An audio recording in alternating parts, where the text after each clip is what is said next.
Hey everyone, welcome to Project Management Full Course by Simplilearn. Have you ever wondered how big projects like launching apps or organizing events come together so smoothly? The secret is project management. It's all about organizing tasks, managing resources, and leading teams to turn ideas into reality.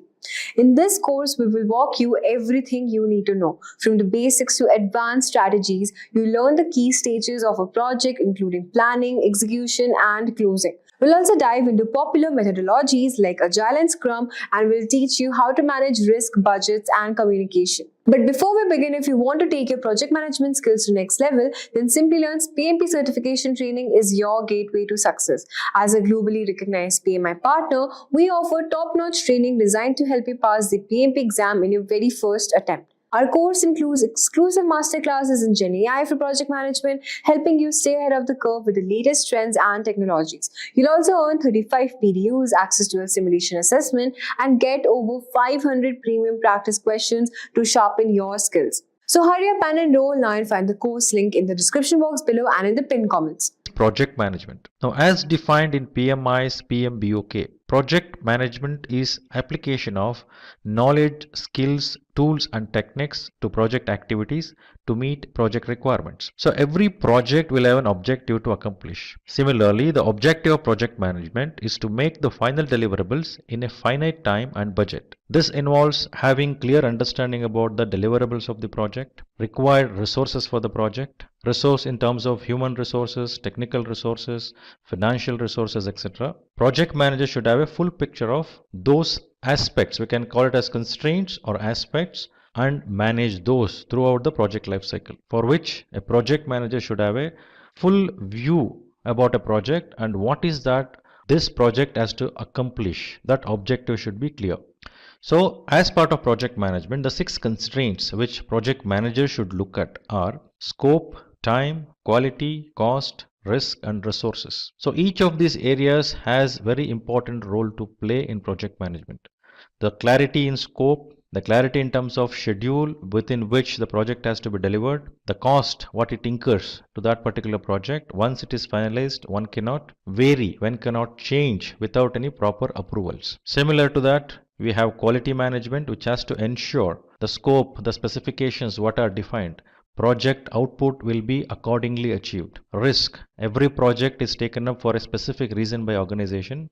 So organization should assess the risk associated with the project, and similarly as project progresses, various different risks has to be identified, like risk related to project management, risk related to technology area, risk related to resources, risk related to financial things. So broadly, risk management plays a very important role. So there will be something called contingency reserve kept for a identified risk above the cost what is estimated for various deliverables from the project. So every project require resources. Resources may be in terms of human resources, financial resources, technology resources, environmental resources. So all these resources are used to produce the output of the project. So these resources has to be managed with the sufficient optimization and standardizations required. Now let us understand the definition of a project.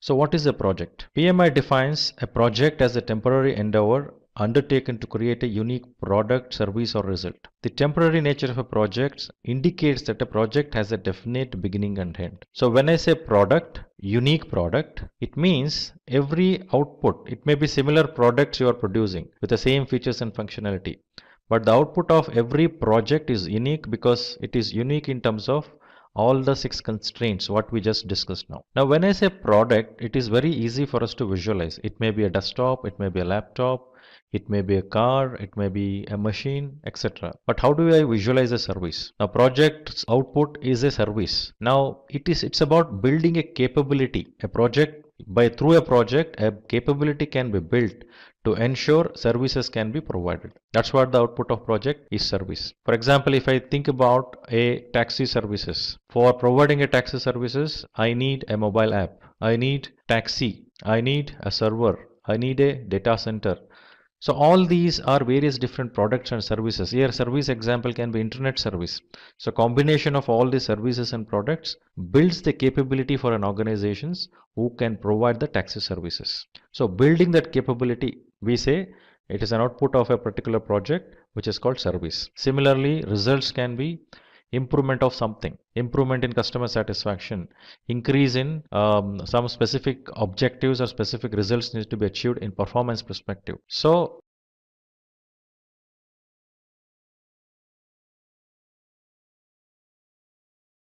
output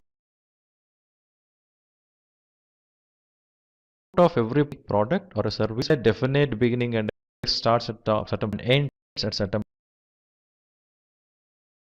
time. So that is the reason it is temporary, it is business activity. Where two are talking to each other. John is a senior project manager while Ted is a part of his team. John finds Ted to be upset, so he asks him, is there anything he can help him with? To which Ted replies that his project failed. John further asks him what could be the possible reason for the project failure. Ted tells him that it's because he was not able to manage the time and budget. Now John asks him if he is PMP certified, to which Ted says he isn't. Then John suggests Ted that he must take the PMP certification, which will not only give his project better performance, but also help him upskill in his career. So today we will discuss about PMP certification in detail. Let's first have a look at all the topics we will cover. We will begin with what is PMP, then we will check top 10 reasons to get PMP certified, followed by the basics of PMP. Then after we know the PMP basic concepts, we will check who can get this certification and pattern for the PMP exam. Then we will learn about the PMBOK guide, which is an integral part to prepare for the PMP exam. Finally, we will see the cost and the validity of the certification. So without any further ado, let's begin with what is PMP. PMP, or Project Management Professional, is the world's most renowned project management certification for project managers. This certification is provided by the Project Management Institute. Now, when we know what is Project Management Professional or PMP certification, let's have a look at some reasons why you should get PMP certified. Today, I will give you top 10 reasons to take PMP certification. PMP certification helps you become a better project manager. The process that helps us acquire the certification goes to several phases like gaining project management experience and passing the PMP exam, which helps you in bringing sanity to the project manager. The process helps project managers to learn different industry trends, have practical knowledge, and several other project management constraints. The second reason that we have is project management certification makes a resume more valuable. As we have discussed earlier, that PMP certification is the most renowned project management certification, so having it on the resume will definitely help the interviewer recognize our skills. There are companies that only accept project managers who are PMP certified. PMP certification not only helps in switching the job or finding a new one, it helps in progressing in the current company as well. The third reason that we have is it provides more job opportunities. When one acquires the PMP certification, it proves that one has expertise in completing the project effectively and efficiently. So the certification increases the trust factor of the interviewer in you and increases your probability of getting that job. The fourth reason that we have is salary hikes. PMP certified project manager is one of the highest paid jobs around the globe, and this trend will continue to grow. The global survey by the Project Management Institute shows that PMP certified project managers tend to get 20% more salary than the non-certified project managers. The next reason that we have is PMP certification validates your dedication to the job. The certification requires several months of training. It requires several hours of project management experience and exposure. This experience and exposure explains the seriousness of a project manager towards its career path. Then, sixth we have is PMP certification is globally acknowledged. PMP certification is the most renowned certification all over the world. It helps project managers to be a part of different types of industries all over the globe. PMP certification is the most renowned certification all over the world. Project managers who are PMP certified may get jobs in different types of industries all over the world. PMP certification not only provides theoretical knowledge but also helps in gaining practical knowledge, which further helps in increasing the confidence of a project manager. The next reason that we have is better project performance. PMP certified project managers tend to deliver better projects than the non-PMP certified project managers. This is because PMP certified project managers are well aware of 5 process groups, 10 knowledge areas, and 49 processes, which helps them have a clear picture of different aspects involved in a project. The eighth reason that we have is it increases your networking opportunities. There are several communities that one becomes a part of when they sign up as a PMI member. These communities have meetings regarding new job opportunities, and this helps in having a professional network. The ninth reason that we have is job security. Job security is a major reason that a professional thinks of before opting for a particular profession. Today, in the world of recession, where companies are drowning, the demand for PMP certified project managers goes on increasing. The last and the 10th reason we have is expertise in practical application. When one appears for a PMP exam, they need extensive preparation. They need to have thorough knowledge of process groups and knowledge areas which help them develop several essential skills and move ahead in their career. Now, as we move further, we will look into the PMP basic concepts. The PMP basic concepts are the 5 project management steps. These project management steps start from the day we begin our project to the day we end our project. They begin from initiation to closure. The first step that we have is initiation, planning, execution, monitoring and controlling, and closure. Now, let's have a look at each of them in detail. The first step we have is initiation.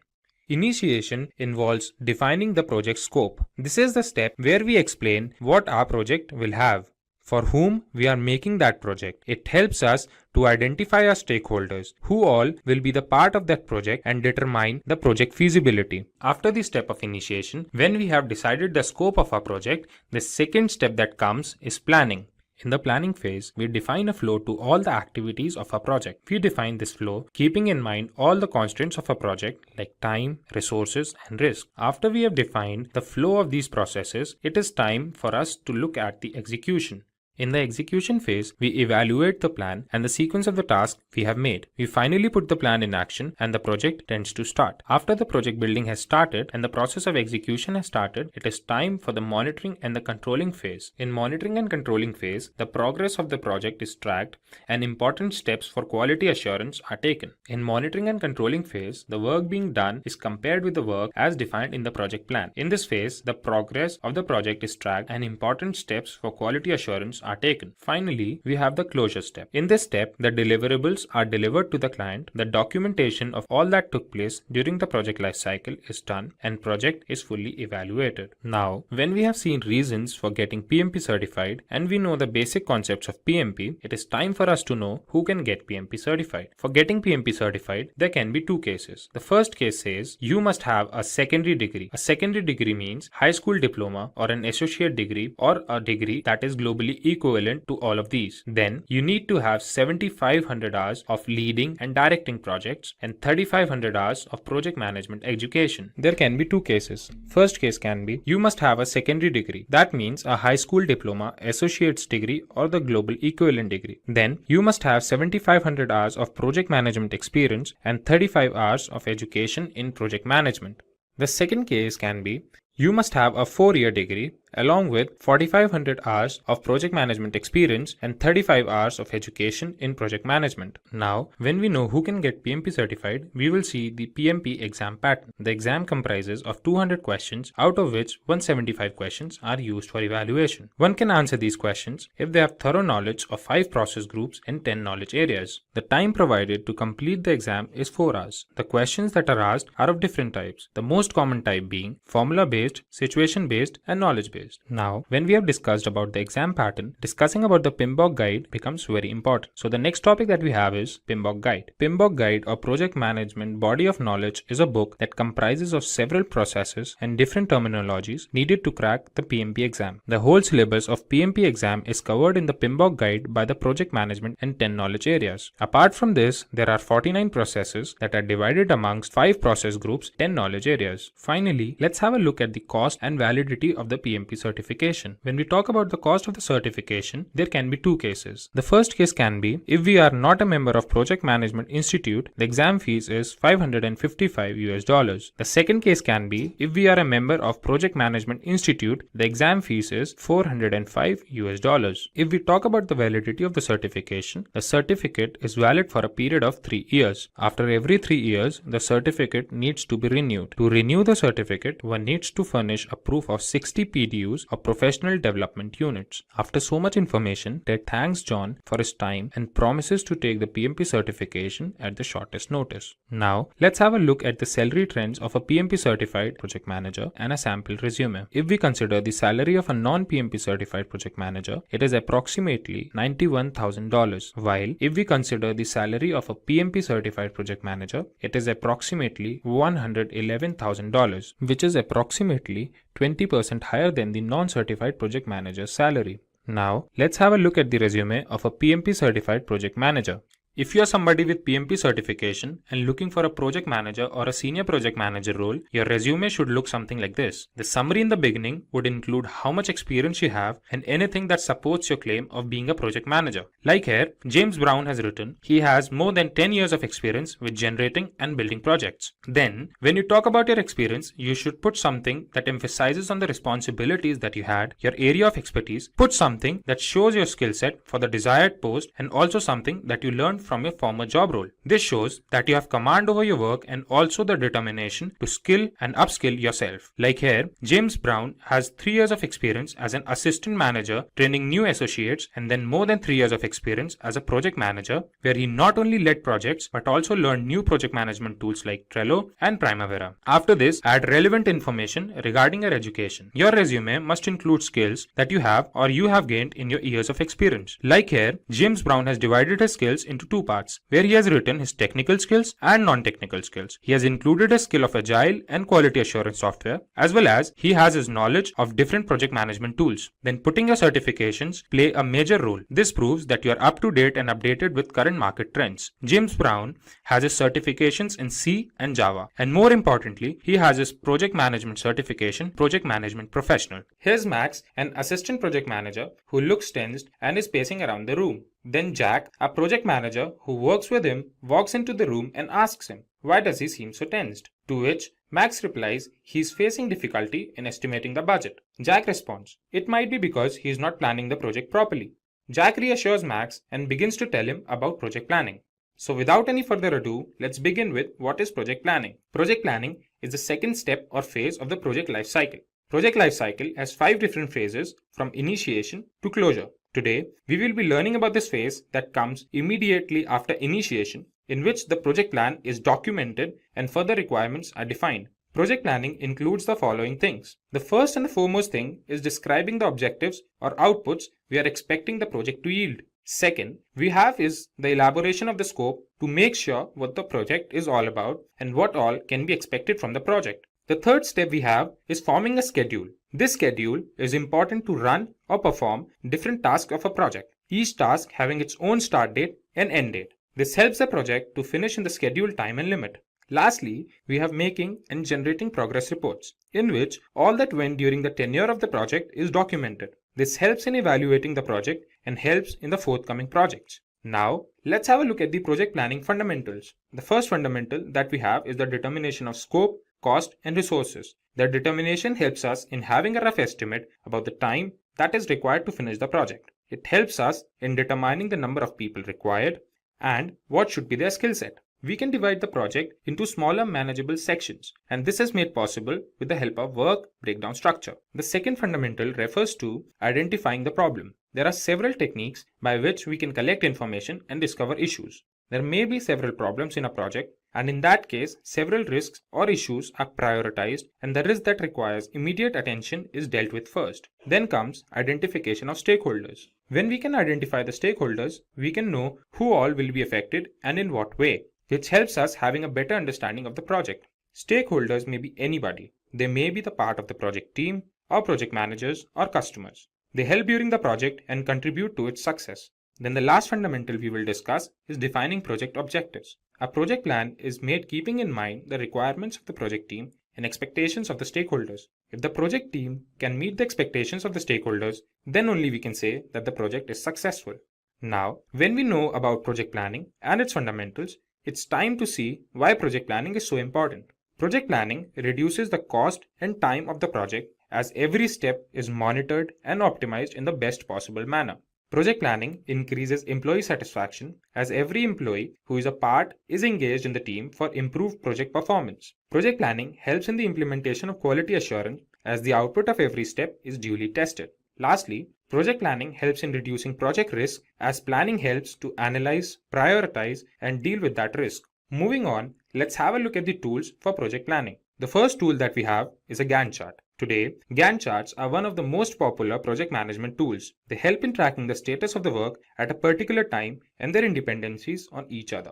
Gantt charts help in showing different phases and steps involved in a project. The second tool we will talk about is Critical Path Method or CPM. Critical Path Method helps in scheduling the project activities so that the project runs properly. The Critical Path Method focuses on the longest stretch of dependent tasks and determines the time needed to complete them. The next tool is Project Evaluation and Review Technique or PERT chart. PERT provides a graphical representation of the project's timeline, explaining the interdependencies of different tasks. This tool not only helps in making a schedule, but also helps in coordinating with all the team members. The fourth tool we will check is Work Breakdown Structure. Work breakdown structure is a very common tool that makes it possible for the team to break its work into manageable sections. Work breakdown structure is a step-to-step process that helps in completing the project efficiently. The last tool we will see is project documentation. Project documentation is an integral part of the project lifecycle. Project documentation helps in understanding the mistakes done during the project and, more importantly, provides guidelines for the upcoming project. Now, when we know about different tools for project planning, it becomes essential that we know the necessary steps of project planning. There are 7 steps in project planning. Let's have a look at each of them in detail. The first step is identification of stakeholders.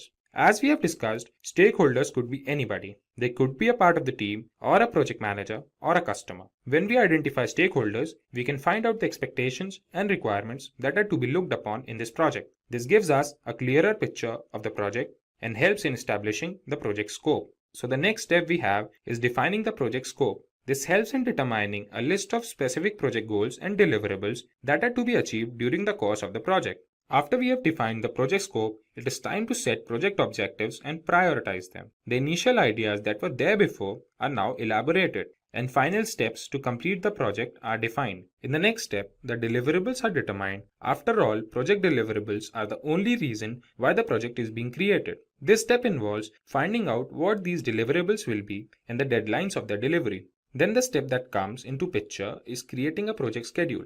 The project schedule refers to the guidelines when a particular task is to be started and when it is supposed to end. This helps in monitoring the growth of the project and later helps in generating progress reports. The next step is the step of risk analysis. This step plays an extremely important role in the success of the overall project. It helps in identifying the risk, prioritizing them, and taking steps to limit them. The last step in project planning is to generate progress reports. In this step, we update the stakeholders about the project growth, and it is done so that all the concerned team members can have a look at the progress of the project. After all this information, Max thanks Jack for the explanation and looks forward to plan projects within the budget and of better quality. Let's begin with discussing what exactly project management is. Project management is the process of leading the work of a team to achieve all project goals within the given constraints. The information is usually described in project documentation created at the beginning of the development process. The primary constraints are scope, time, and budget. Project management is the application of processes, methods, skills, knowledge, and experience to achieve specific project objectives according to the project acceptance criteria within agreed parameters. Now let's focus on the steps to becoming a project manager. And we will see the steps how to become a project manager. And you could see the first step is understanding the role, the second is getting certification, third is you should have experience, then skills, and then you should expand your knowledge with time, and you should build your network, and then demonstrate the leadership, and you should have a good portfolio and your professional growth, and then you should seek employment and ace the interview. So we'll discuss each of the particular steps to becoming a project manager. So becoming a project manager is an exciting and rewarding journey that requires a combination of skills, knowledge, and experience. Whether you are starting from scratch or transitioning from a related role, here's a comprehensive guide on becoming a project manager. Starting with the first skill, that is, understand the role. Begin by clearly understanding what project management entails.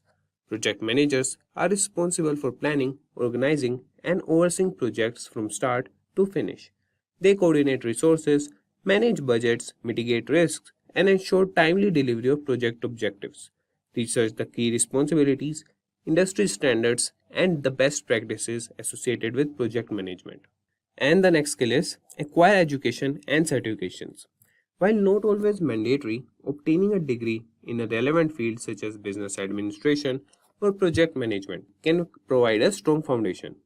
Additionally, consider pursuing certifications such as Project Management Professional (PMP) or Certified Associate in Project Management (CAPM) that is offered by Project Management Institute (PMI). These credentials demonstrate your commitment and competence in the field. Next skill we have is gain relevant experience. To build practical skills, seek opportunities to work on projects in any capacity. Offer to assist project managers or volunteer for projects within your organization. This hands-on experience will provide valuable insights into project dynamics, team collaboration, and problem solving. Document your project involvement and accomplishments to showcase your experience to future employers. And next skill you need is develop key skills. Project managers require a diverse skill set. Enhance your skills in areas such as communication, leadership, organization, negotiation, time management, and risk management. Effective communication is particularly crucial for collaborating with stakeholders, managing conflicts, and ensuring project goals are understood by the team. Next, you should expand your knowledge. Continuously learn and stay updated on industry trends, methodologies, and tools. Familiarize yourself with project management frameworks like Agile, Scrum, or Waterfall, and explore project management software and collaboration tools such as Microsoft Project, Jira, or Trello. Attend workshops, webinars, or conferences to network with industry professionals and learn from their experiences. Next, you should build a network. Networking is vital to career development. Connect with other project managers, join professional associations, and participate in online communities. Engage in discussions, share knowledge, and seek mentorship opportunities. Building a strong professional network can provide guidance, job leads, and opportunities for collaboration. Next is demonstrate leadership. Project managers are leaders who inspire and motivate their teams. Showcase your leadership qualities by taking on additional responsibilities, leading small projects, or coordinating cross functional teams. Seek opportunities to manage team dynamics, resolve conflicts, and foster a positive work environment. Leadership experience will strengthen your project management credentials. Next is develop a portfolio. Create project management portfolio that highlights your achievements, successful projects, and the impact you made. Include project plans, timeline, budgets, and any metrics demonstrating your ability to deliver results. This tangible evidence will distinguish you from other candidates during job applications or interviews. Next is pursue professional growth. Embrace continuous professional development by seeking learning opportunities, attending workshops, and obtaining advanced certifications. Stay informed about emerging trends and technologies in project management and explore specialized areas such as risk management, change management, or stakeholder engagement. A commitment to ongoing growth will position you as a dedicated and knowledgeable project manager. And the next we have is seek employment opportunities. Once you have acquired the necessary skills, knowledge, and experience, explore project management job openings. Tailor your resume and cover letter to highlight your project management expertise, showcase relevant achievements, and emphasize your ability to deliver successful outcomes. Leverage your network and online job platforms to discover suitable opportunities. And the last we have is ace the interview. Prepare your project management interviews by familiarizing yourself with common interview questions and crafting well thought out response, highlighting your experience, problem solving skills, and leadership capabilities. Demonstrate your ability to handle. Having known about the steps and processes of becoming a project manager, let's proceed with the most critical aspect of project management as a career, that is, salary of a project manager. Entry level project managers in the USA can earn an annual salary ranging from $60,000 to $70,000. Senior project managers or those in leadership positions can earn salaries exceeding $120,000 and project managers even reach $150,000 or more. Entry-level project managers in India can expect to earn an annual salary of around 8 to 12 lakhs per annum. Senior or highly experienced project managers can earn salaries ranging from 12 to 28 lakhs per annum. Now, we will see some of the top companies hiring network engineers. These companies are Amazon, Google, Microsoft, Apple, Facebook, IBM, Cisco Systems, Intel, and Deloitte. And that goes for a wrap. Do you know, friends, that the average salary of project manager in India is around 19 lakhs per annum, and in United States is around 90,000 US dollars. These figures highlight the lucrative opportunities in the field of project management. Welcome to our tutorial on the project management roadmap for beginners. In this video, we will guide you through the essential steps to kickstart your career in project management. From understanding the key concepts to developing crucial skills to exploring popular methodologies and gaining practical experience, we have got you all covered. By the end of this tutorial, you will have a clear path of becoming a successful project manager. So let's dive in. But before that, I request you guys that do not forget to hit the subscribe button and click the bell icon for further updates on our latest videos. So let's start, guys, first by understanding what exactly is project management. So guys, project management is the essential practice of planning, organizing, and overseeing a project to meet specific goals within a set time frame and budget. It involves defining the project scope, setting clear objectives, and coordinating all necessary resources like people, tools, and materials. A project manager's job is to make sure all the tasks are completed on time, within budget, and up to the desired quality standards. This requires effective communication, solid risk management, and quick problem-solving skills. Project management also means keeping an eye on the progress, making necessary adjustments, and ensuring all the stakeholders are informed on the same page with the project goals. There are various methodologies like Waterfall, Agile, Scrum, which offers different ways to handle projects. I hope so you have got a brief idea regarding this. Now let's move on and discuss briefly regarding what are the key skills needed to become a project manager. So guys, to be an effective project manager, you need to develop a diverse set of skills that will help you to navigate the complexities of managing projects. Here are some of the essential skills that project managers should have. The first one is communication. Clear and concise communication is very vital in this domain. You need to convey ideas, expectations, and updates to your team and stakeholders. Effective communication helps to avoid misunderstandings and keeps everyone aligned with the project goals. The second one is organization. Being organized is very crucial for managing multiple tasks, deadlines, and resources. An organized project manager can keep track of all the project components and ensures everything runs smoothly. Third one which we have is problem solving. Projects rarely go exactly as planned. So strong problem-solving skills are very essential.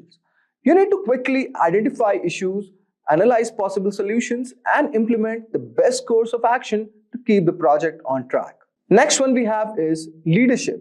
Inspiring and motivating your team is a key aspect of project management. A good leader guides their team, delegates tasks effectively, and fosters a positive and productive work environment.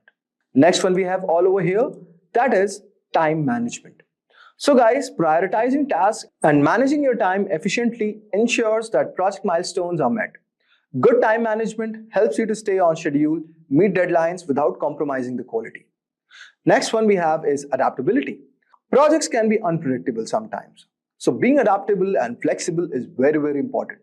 You need to adjust plans, strategies as necessary to accommodate changes and unforeseen challenges. And finally we have is solid risk management.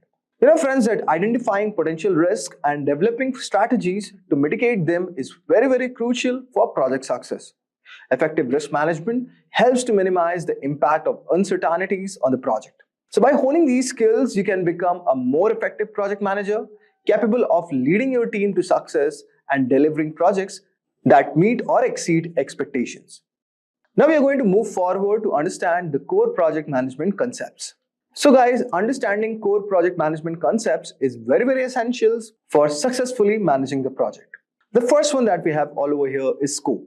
So guys, scope defines what the project will deliver and work required to complete it.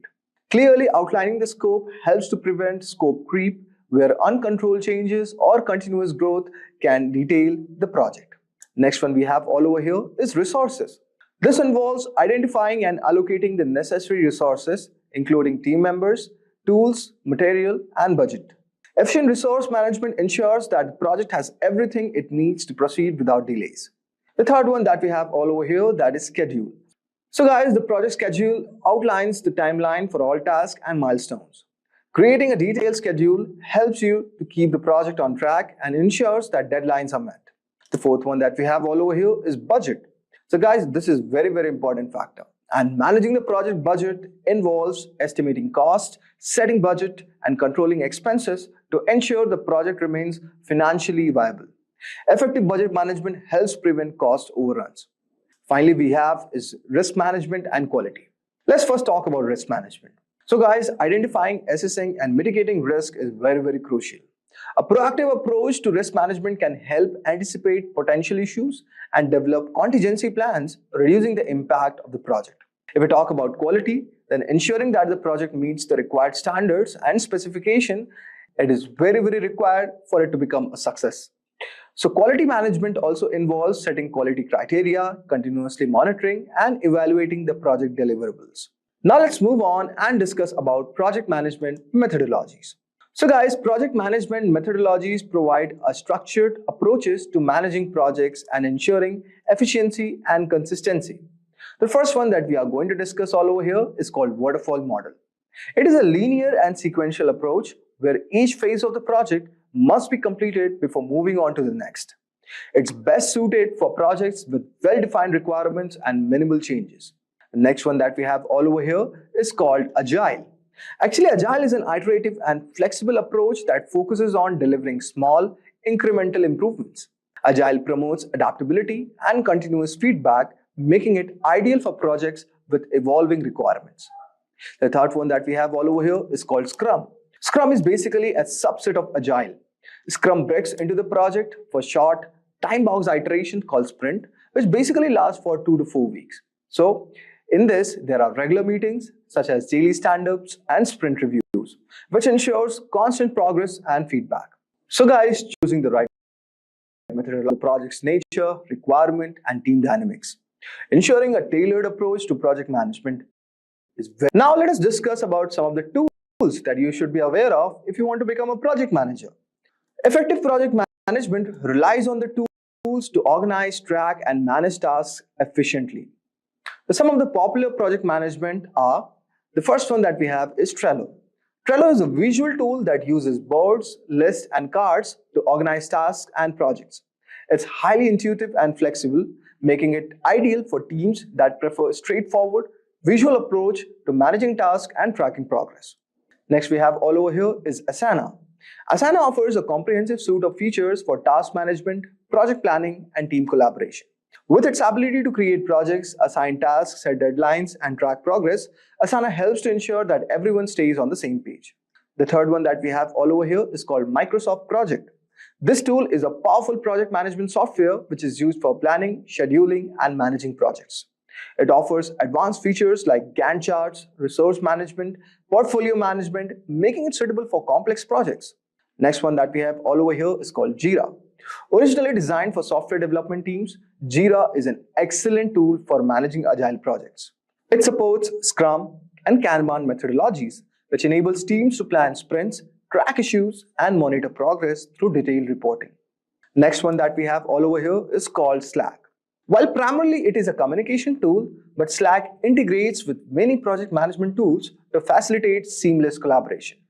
Teams can communicate in real time, share files, integrate other tools to create a centralized hub for project activities. So these were some of the tools that you should be aware of, and by leveraging these tools, project managers can enhance their productivity, improve collaboration, and ensure that projects are completed on time and within budget. Now let us move to our final part, that is certification and education. So guys, pursuing formal education and certifications can significantly enhance your career in the project management. Here are some of the key educational paths and certifications you can consider if you want to become a project manager. The first one is degree programs. A bachelor's degree in business administration, management, or a related field provides a strong foundation in essential business and management principles. For those seeking advanced knowledge, a master's degree in project management or an MBA with focus on project management can offer a depth expertise and improve career prospects. The next one that we have all over here is called Certified Associate in Project Management. This entry-level certification is from Project Management Institute and it is ideal for beginners. It actually demonstrates your understanding of fundamental projects and management concepts and prepares you for more advanced certification. A third one that we have all over here is called Project Management Professional. It also offered by PMI Institute. The PMP certification is one of the most recognized and respectable credentials in the field. It requires significant project management experience and demonstrates your ability to manage and lead projects effectively. The next one that we have all over here is called Scrum Master Certification. For those interested in Agile project management, the Scrum Master certification validates your expertise in Scrum practices. It is suitable for project managers working in dynamic and fast-paced environments. Next one that we have all over here is called Prince2 certification. It stands for Projects in Controlled Environments. This certification focuses on structured project management method suitable for managing projects with a defined framework. It is widely used in the UK and internationally.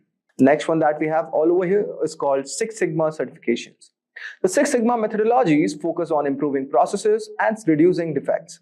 Certifications like Six Sigma Green Belt and Black Belt are valuable for project managers aiming to enhance efficiency and quality in their project.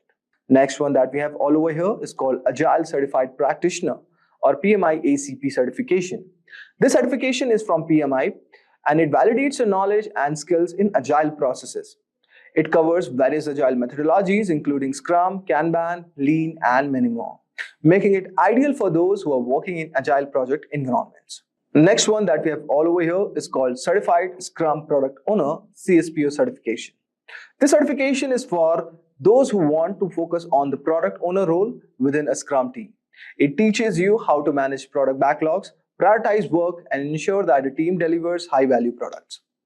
So guys, by pursuing these educational paths and certification, you can build a strong knowledge base and gain practical skills, and also enhance your credibility in the field of project management. Now, let us learn about project management in Excel. Microsoft Excel is one of the most common applications these days. It is used in both offices and at homes. Microsoft Excel is an easy project management tool that allows the team members to easily see the tasks in a project, develop a plan, and track its progress. Before we learn more about project management in Excel, let's first have a look why do we use Excel.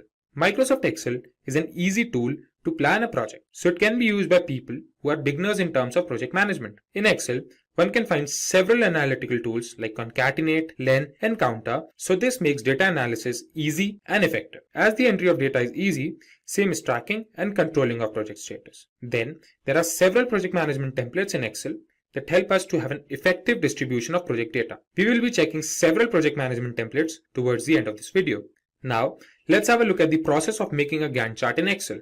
Before we begin this, it's important we know what is a Gantt chart. A Gantt chart is like an horizontal bar chart that is used for project management. With the help of a Gantt chart, we can check the status of the task, the date they start, the date they end, and their dependencies on each other. Gantt chart helps in coordinating and monitoring different tasks in a project. Now, let's have a look at the steps that will help us in making a Gantt chart. First step we have is make a project table. We have several rows and columns. Like here, we have 3 columns. In the first column, we have the tasks. In the second, we have a start date. And in the third column, we have the duration or tenure of the task. The second step is to make a bar chart in Excel. For this, we will select the entire second column. Then we will go on the Insert tab and click on the bar graph chart. There, we can select stacked bar graph in 2D bar charts. As a result, we will have the entitled bar graph on the screen. In the third step, we will add the duration to the bar graph. We will right click on the chart and in the menu that appears, we will select Select Data option. A window that appears on the screen. In that window, we will select Add option as shown. We can also see the start date is already in the entry section. Then in the dialog box that appears, type tenure in the series name and click on the range selection icon that's shown in the figure. Now select the relevant data from the tenure column and click on OK. Now we can see a bar graph that has 2 colors on the screen. This bar graph now has the duration of the tasks. The fourth step we have is adding description to the Gantt chart. Now we will open the box again, and in that box we will select the edit option as shown in the figure. Then we will select the tasks as we had selected the duration of the tasks before and click on OK. We can now see the tasks have appeared towards the left side of the Gantt chart. The fifth and the remarkable step will help us convert this bar graph into a Gantt chart. We will now click on the bars and select the Format Data Series option from the menu that appears. Then in the Format Data Series dialog box, we will select No Fill option. We can find our Gantt chart on the screen now in accordance with the data that we had entered. Now we can see the tasks on the left side are in the reverse order. So what we will do next is, we will click on the task panel, then go to the Format Access dialog box and select the categories in reverse order option. Now we can find the tasks in the right order. One more thing we can notice is Gantt chart is starting with some other date and not with the dates that we had entered. So for this, we will copy the first date in some other cell, then clicking on the copied cell, we will go to the home menu to select the dialog box as shown in the figure. Then in that drop down menu, we will select the number option. We can now find a value displayed in the copied cell. We will copy that value, click on the dates on the chart, and as the Format Access dialog box opens, we will paste that value in the box that says minimum shown in the figure. As a result, we will have our final Gantt chart on the screen. In the last step, we can give several designs to a Gantt chart, change colors, and make it more presentable for us. Now when we know the basic steps of making a Gantt chart, I will show that practically to you in Microsoft Excel. Our first step is to open Microsoft Excel, and in Microsoft Excel, we will make a project table. In a project table, we will have 3 columns. The first column will be task, the second column will have the start date, the third column will have tenure or the duration of the task. So beginning with tasks, we have task 1. In task 1, we have 1.1, 1.2, 1.3. Then comes task 2. In task 2, we have 2.1, 2.2, 2.3 and 2.4. Then we have task 3. In task 3, we will have 2 subsections, 3.1 and 3.2. Then we will start with the starting dates. In starting dates, we will put 1st January. The task 1.1 will be 1st of January. Then this will be 4th January. Let's say this is 5th January. Then we will put this as 11th of January. And this will be again 11th January only. This will be 15th January. Let's put this as 17th January. Let this be 19th January. Task 3 begins on 23rd January. And the 3.2 section begins at 26th of January. Now let's put the tenure or the duration of the task. We will begin with task 1. It takes 12 days. Then 1.1 takes 7 days. We say this takes 4 days and this takes 8 days. Then for task 2, it again takes 12 days. It takes 5 days, 5 days, and let's say this takes 6 days and this takes 4 days. Then we come to task 3. This takes 8 days and let's say this takes 6 days and the 3.2 section takes 5 days. So this is how our project table is ready. In the second step, we will select the entire second column. After we have selected this column, we will go to the Insert tab. In the Insert tab, we'll go to the bar columns, and in this, we will select 2D stacked bar charts. Now we have the entitled bar chart in accordance to our data on the screen. Then comes the third step. We will add the duration of the tasks to the bar graph. We will click on the chart, and after we click on the chart, we will select Select Data option. In the Select Data Source dialog box, we find the start date is already there. Now we will click on Add, and after we click on Add, in the series name section, we will put tenure. Then in the series value, we will click on this icon and select the entire tenure series and click on OK. So this is the bar graph that we have now. This is now in 2 colors, the orange color and the blue color. This bar graph now has the duration of all the tasks in our project table. Now in the fourth step, now it's time for us to add description to our Gantt chart. Instead of this 1, 2, 3, 4, 5, we will put task 1, task 2 and the subtasks. So what we will do is, we will again go to that box, we will left click on the Gantt chart, select the Select Data option, and then we'll go to the start date. Here, we'll select the Edit option. In the Edit option, we will select all the tasks and click on OK. Now we can see all the tasks are aligned towards the left of the bar chart. As we can see, this is a bar chart or a bar graph and not a Gantt chart. The next step we have is converting this bar graph into a Gantt chart. So we will click on the bars and select the Format Data Series option from the menu that appears. Here we have this Format Data Series option. Now we can see the dialog box on the screen. Here we'll go into the color section, fill section, and then we will select no fill. Now we can see the blue lines have disappeared. So this looks like a Gantt chart. So now when we have a Gantt chart on the screen, we can notice that the tasks here are in the reverse order. So what we will do is, we will click on these tasks and select the Format Axis option. Here we will select categories in reverse order. We can see our Gantt chart is now in order, like we have our task 1 on the top and task 3 at the bottom. The dates are starting from 11th of December, but the dates we have provided are from 1st of January. Now we will copy this cell, then go on the dates box. Here we'll go to Format Axis. In the Format Axis, we can see minimum.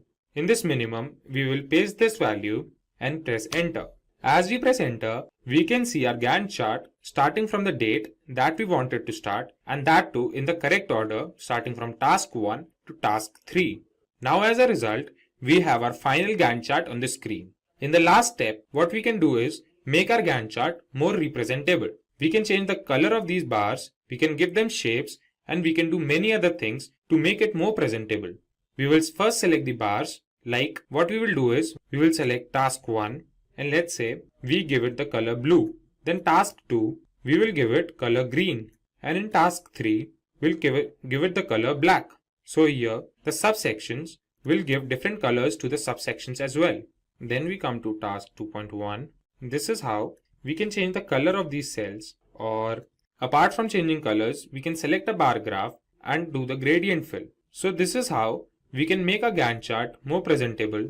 After changing the colors or changing the shapes, we have our final Gantt chart on the screen. Finally, let's have a look at some Microsoft Excel templates for project management. Microsoft Excel templates help in collecting data, putting them into order, and check their dependencies with each other. With the help of these templates, we can monitor the status of the tasks, and we can also check the progress our project has made. Moving forth, we will check some important Microsoft Excel templates. The first template we have is Excel Project Review template.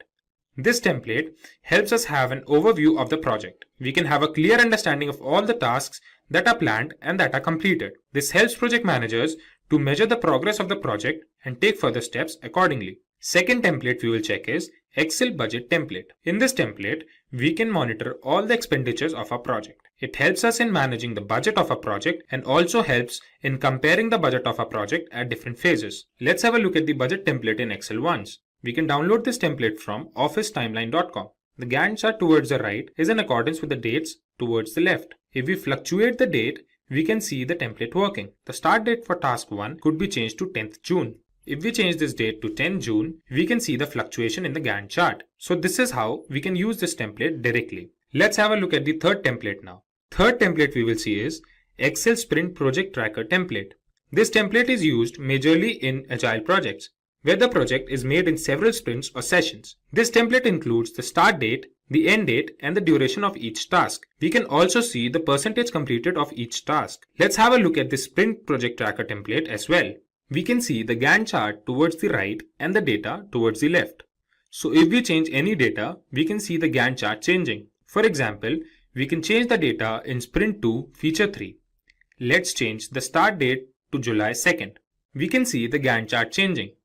This is how we can use this template directly to track our sessions. Let's have a look at the fourth Excel template. This template is Excel Project Tracker.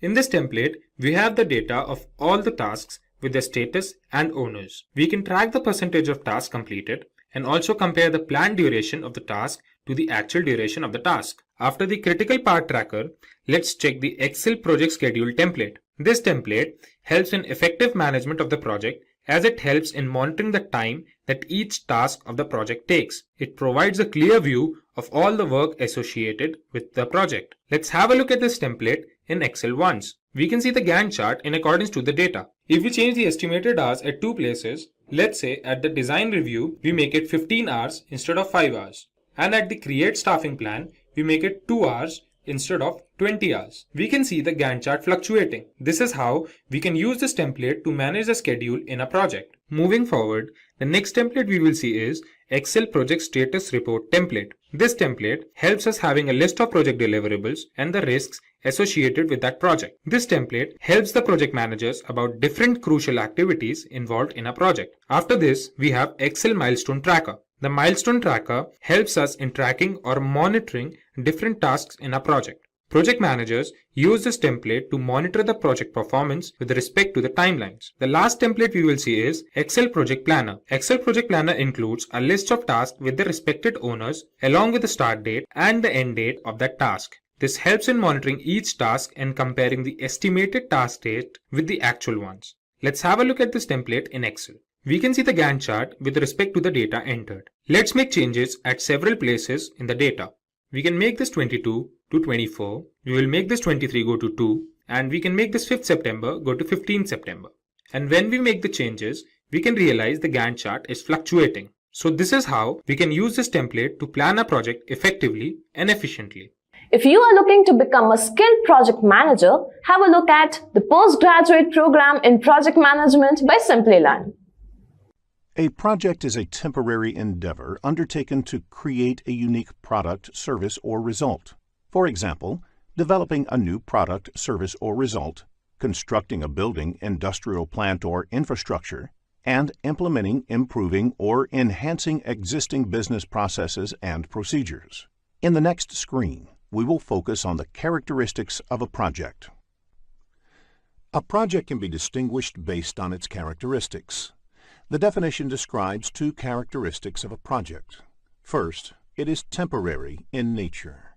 Temporary here does not mean short in duration. A project can extend for long duration based on the requirements. For example, creating a new indigenous missile defense system for a country. However, there is always a definite planned start and end date for a project. It cannot go on indefinitely. Secondly, the project is supposed to produce a unique output. The output could be a product, service, or result. There can be many common activities between two projects, but the outcome of each project should be unique in some way or the other. Now, let us look at what marks the end of a project.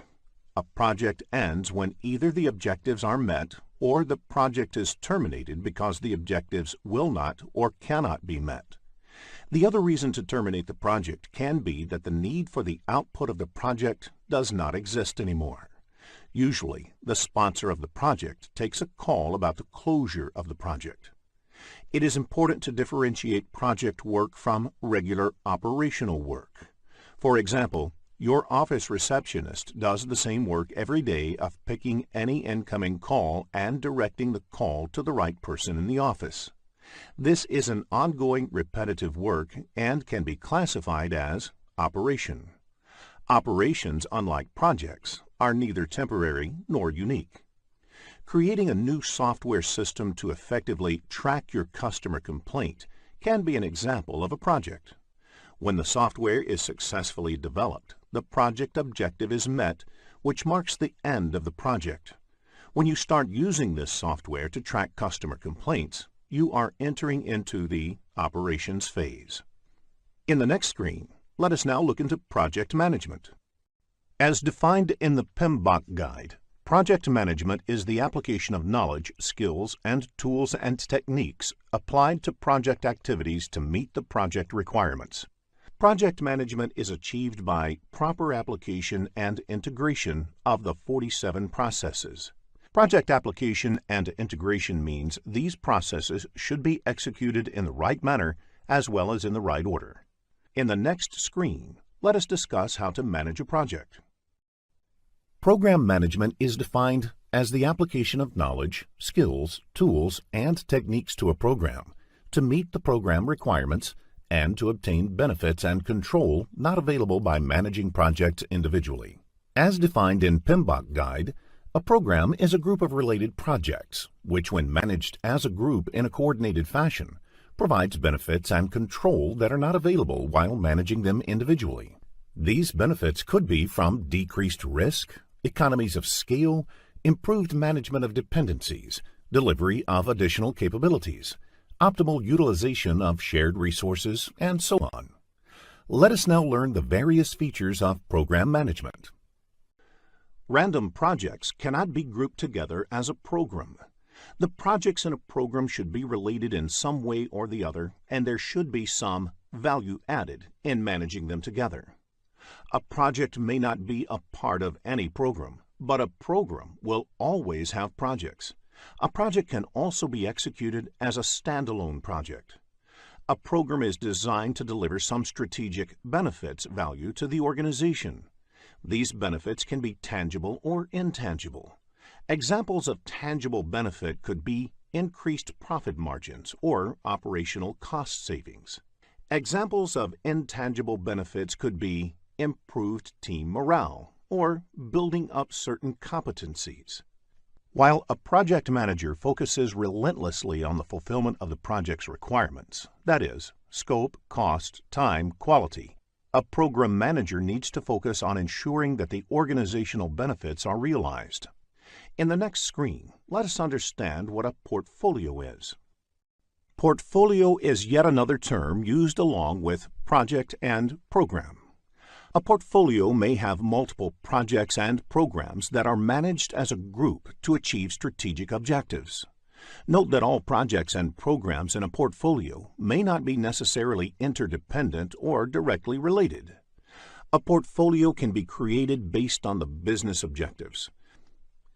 For example, an IT service company can have a portfolio named Japanese Projects, which is formed with an aim to take over the Japanese market by giving more attention to these projects. Within this portfolio, similar projects can be managed as a program, and all banking projects from Japan can be managed as a banking program. In the next screen, let us discuss portfolio management. Portfolio management is the centralized management of one or more portfolios. This includes identifying, prioritizing, authorizing, managing, and controlling projects, programs, and other related work to achieve strategic business objectives. Therefore, whether the company should have Japanese projects as portfolio or not is decided by portfolio management. In the next screen, let us understand the relationship between portfolios, programs, and projects. The image on the screen will help you to understand the terms portfolios, programs, and projects. A portfolio is part of an organization's overall strategy. It represents a conscious decision by an organization to invest in the portfolio. The overall objectives of a portfolio are then cascaded down to the lower-level components. The components could be sub-portfolios, programs, or projects. These components can further be broken down into smaller components for ease of management. Although a project may not contain operations, a program, or a portfolio, it can include other work. This other work may comprise training and development, customer support and services, etc. If the other work has synergy with the overall objectives and adds to the capability to deliver the higher level benefits, then it can be included in the program or portfolio as well. In the next screen, we will discuss Project Management Office. Project Management Office, or PMO, is a specific type of body or department within an organization. PMO performs several roles in the organization, and these can broadly be classified as primary roles and other roles. Typically, the PMO may take up any one or a combination of the three primary roles. It provides the policies, methodologies, and tools and templates for managing projects within the organization. It provides support and training in organization on how to manage projects. And finally, it provides project managers for different ongoing projects in the organization. PMO may also help in managing interdependencies between the projects, selecting, managing, and deploying shared or dedicated project resources, if need be, terminating a project, and organizing lessons learnt sessions and maintaining the project management knowledge base for an organization. In the next screen, we will discuss how to manage the triple constraints. Any project can be done successfully if there is no constraint on time or there is unlimited budget available. Unfortunately, that is not true in real life. A project is performed within some constraint, and these constraints are usually competing. Therefore, if you change one, it would affect the other. For example, if the project duration increases, it would lead to increase in the project cost as well. Triple constraint is a term that originally referred to the three competing project constraints within which the projects are performed. These constraints are cost, time, and scope. Quality is a primary concern for a project manager. Therefore, the project manager has to make trade-offs to keep the scope, cost, time, quality plane in balance. To achieve the balance, the project manager also needs to manage other aspects of the project. For instance, the people, stakeholders, risks, communication, and procurements. The project manager plays the essential role of integrating all these different aspects of project management. In the PMP examination, you can expect business scenario-based questions focusing on the triple constraints. In the next screen, let us understand who a stakeholder is. A stakeholder can be defined as the one whose interests may positively or negatively be affected or perceived to be affected by the decision, activity, or outcome of the project. As per the definition, the project team, project manager, project sponsor, PMO office, customer, etc. are the stakeholders of the project. A project sponsor is the one who gives a go-ahead for a project and provides the necessary resources to execute the project. Therefore, the head of projects in the organization who provides a green signal to start a project and allocates required resources to the project is the project sponsor. A project sponsor is usually somebody placed high up in the organizational hierarchy of the performing organization, that is, the organization in which the work of the project is being carried out. In the next screen, let us look at stakeholder management.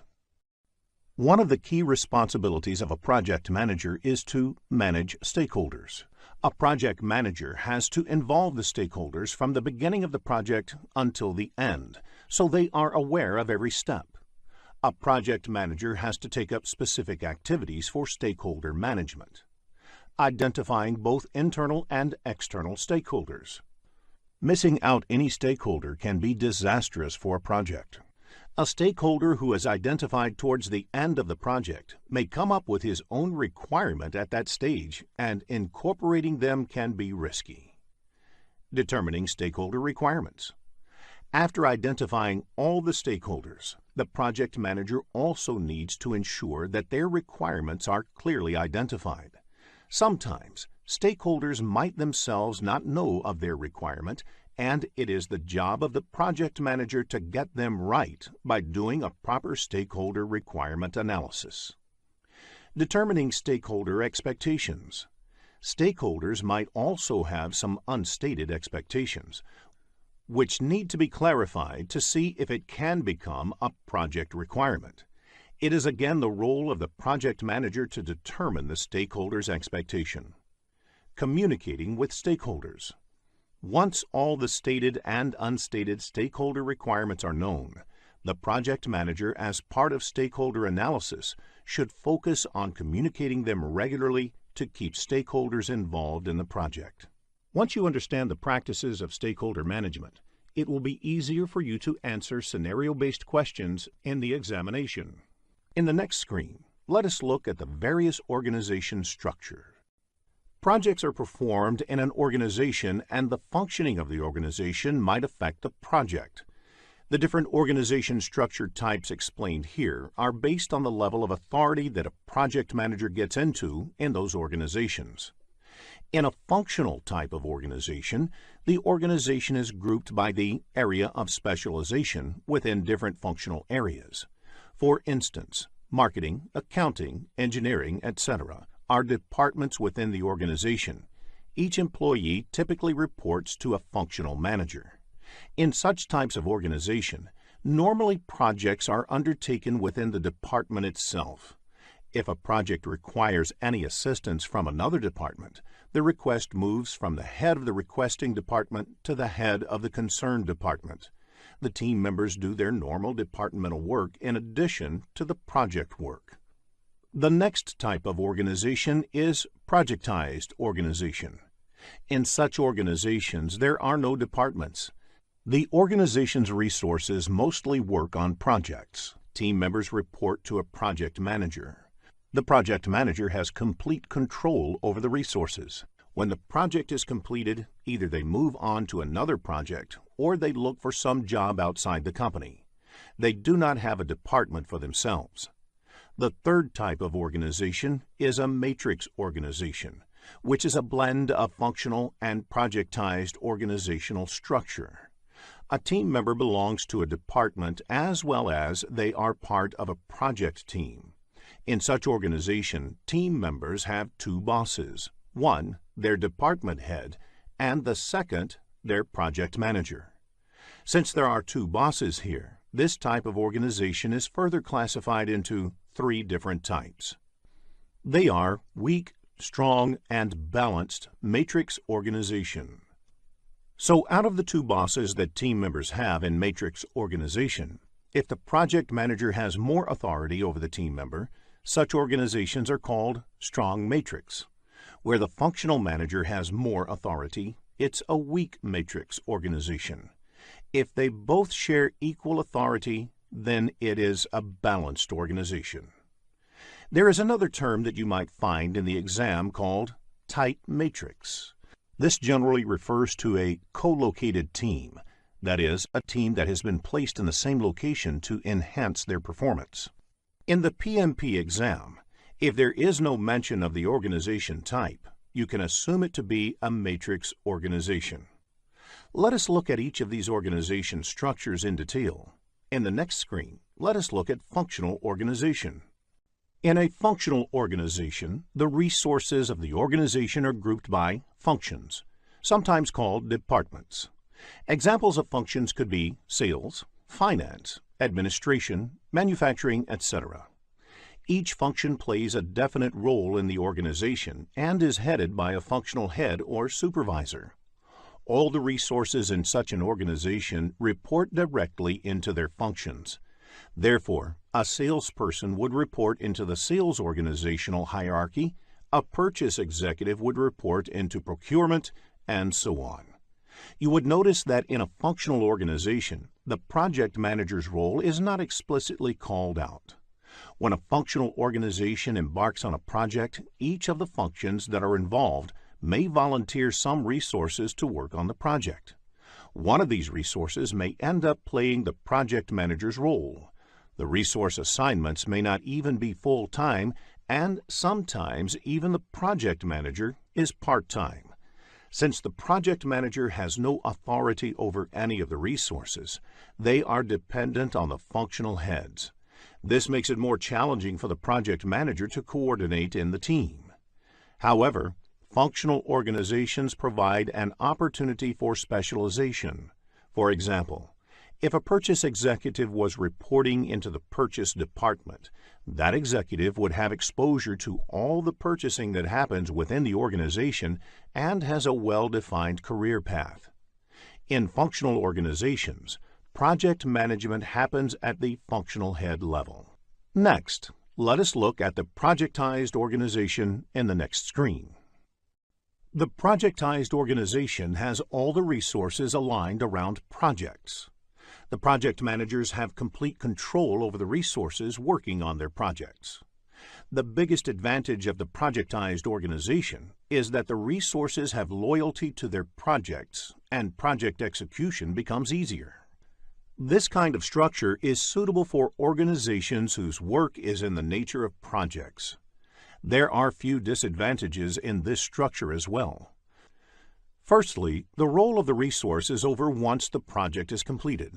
Secondly, highly specialized roles within a project may not be fully occupied all the time. For example, a purchase executive may have work for selected periods on a project while purchase activities are going on.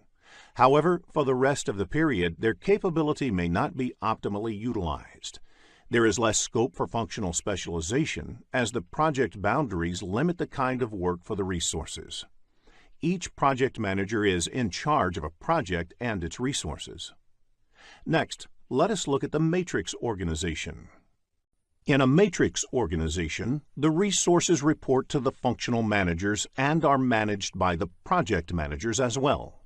There might even be a function that represents all the project managers in the organization, which provides project management expertise. The matrix structure has three variants, commonly referred to as weak, balanced, and strong.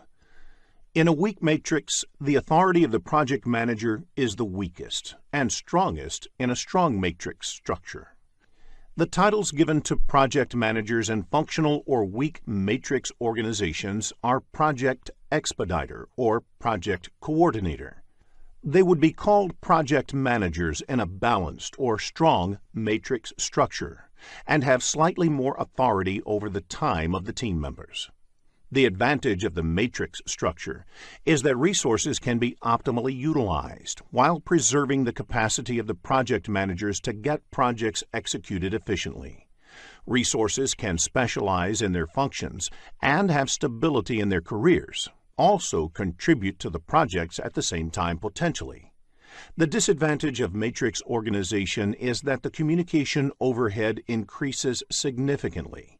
This is because every resource in the organization belongs into a project and into a function, leading to a dual reporting structure.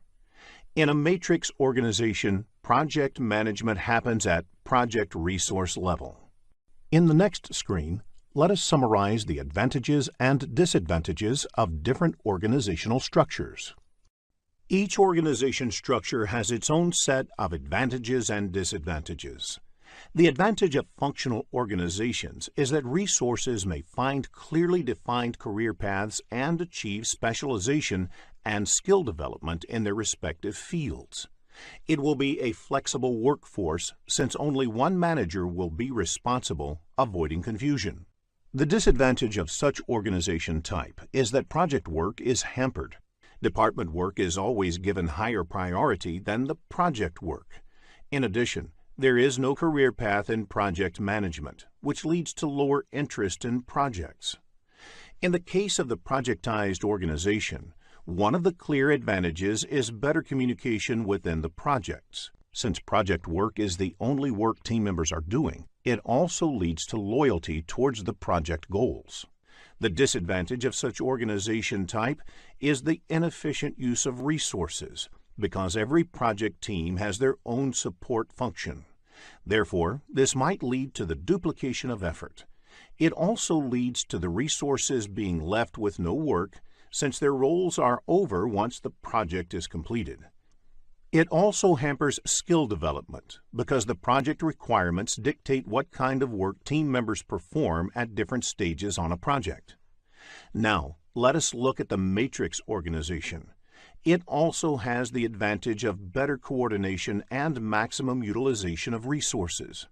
However, the disadvantage is the higher potential for conflict among the managers, which might lead to communication complexity and overhead management. In the next screen, let us focus on the comparison on project lifecycle and product lifecycle. Project lifecycle spans the initiation of a project until the closure of the project. The product lifecycle, on the other hand, also encompasses the operational and maintenance phases. A typical product lifecycle starts with conception of the product and goes until its withdrawal from the market. The withdrawal might be because it becomes obsolete, or there is no further need for the product in the market. A product has a long life cycle. A product can require or spawn many projects over its life. For example, a project in product conception phase could be to determine customer needs, whereas a project during product maturity phase could be used to perform competitive analysis. Typically, a product lifecycle is longer than the project lifecycle. A project also has its own lifecycle, and this lifecycle depends upon the industry and the organization within which the project is being executed. Sometimes different organizations within the same industry use different life cycles. There can be questions in the exam based on the comparison of project life cycle and product life cycle, so understanding the differences will be useful in answering such questions. In the next screen, let us discuss more on project life cycle. A life cycle is composed of phases. Each phase represents a discrete unit of work required to be done on the project. There are different ways of classifying project life cycles. Let us first discuss the sequential versus overlapping life cycle. In sequential phases, the subsequent phase starts only after the previous phase has been completed, whereas in overlapping phases, two or more phases may run in parallel for some time.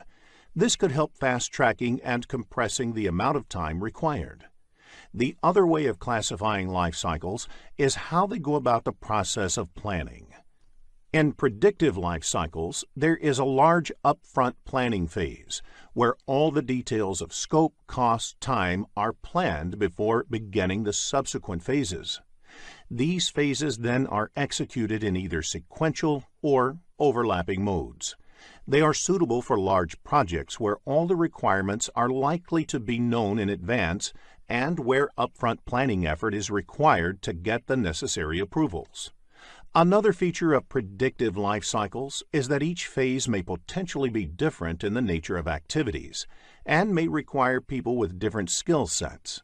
For example, traditional software development life cycle has phases like requirements, feasibility, planning, design, construction, testing, and transition. We will continue project life cycles in the next screen. Incremental and iterative life cycles have a short upfront high-level definition and planning phase.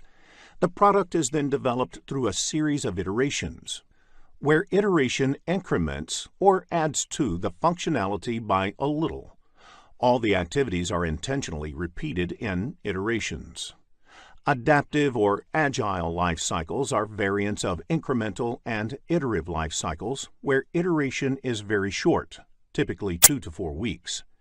Agile methodologies are becoming very popular in the software development industry and in other industries where the requirements are highly changeable and frequent feedback is beneficial. Let us now check your understanding of the topics covered in this lesson. A project manager is supposed to fulfill a project's requirements, that is, to deliver a unique output in a timely manner. It starts in the form of an idea that is approved by a project initiator or sponsor.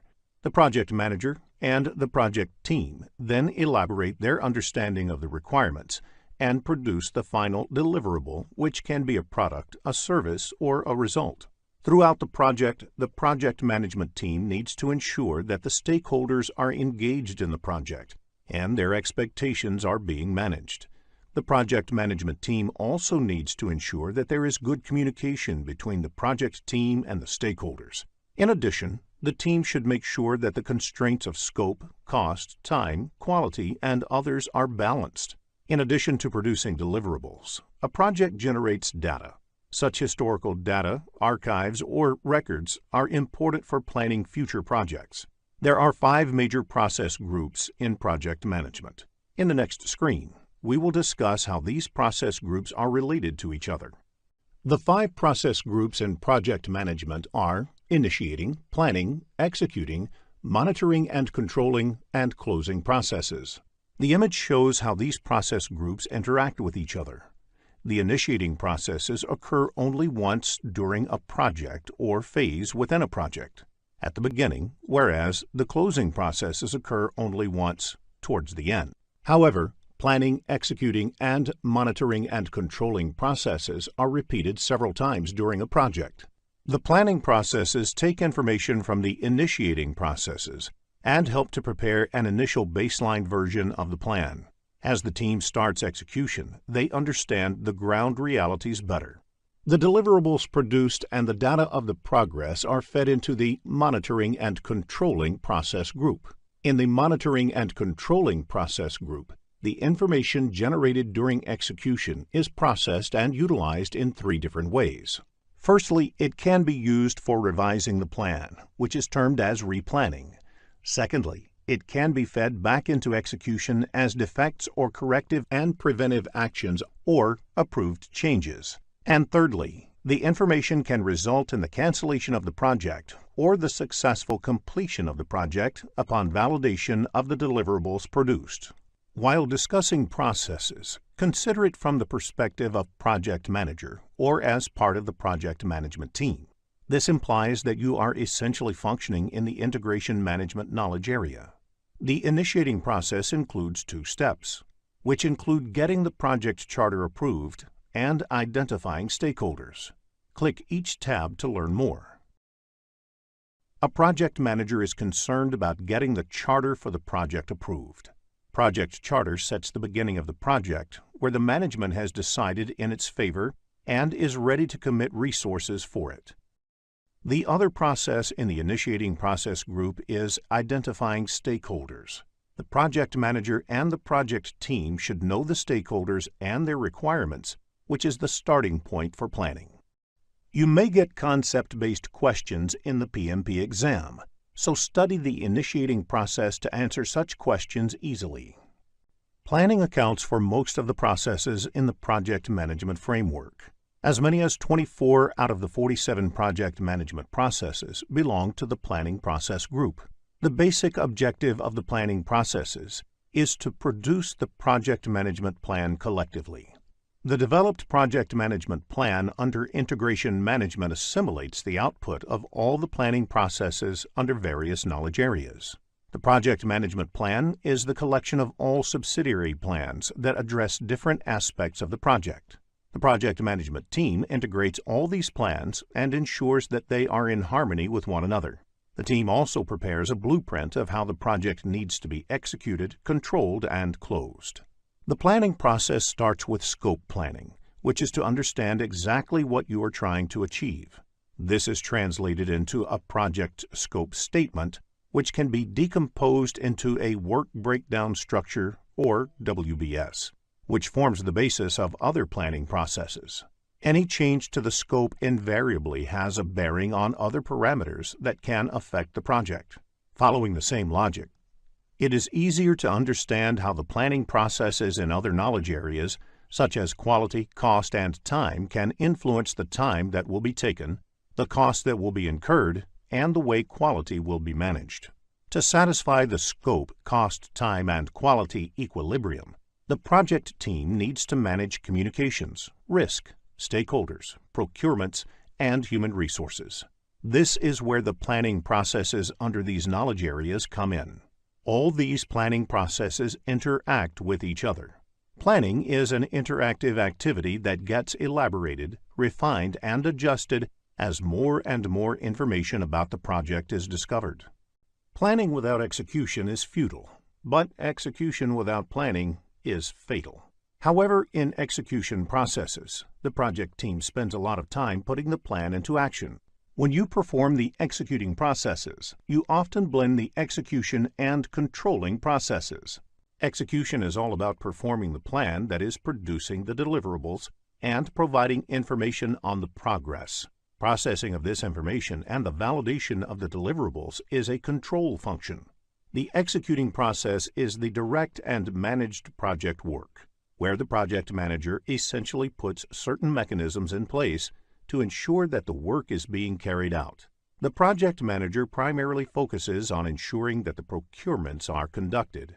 These procurements are deliverables or services that the project needs to buy from external sources.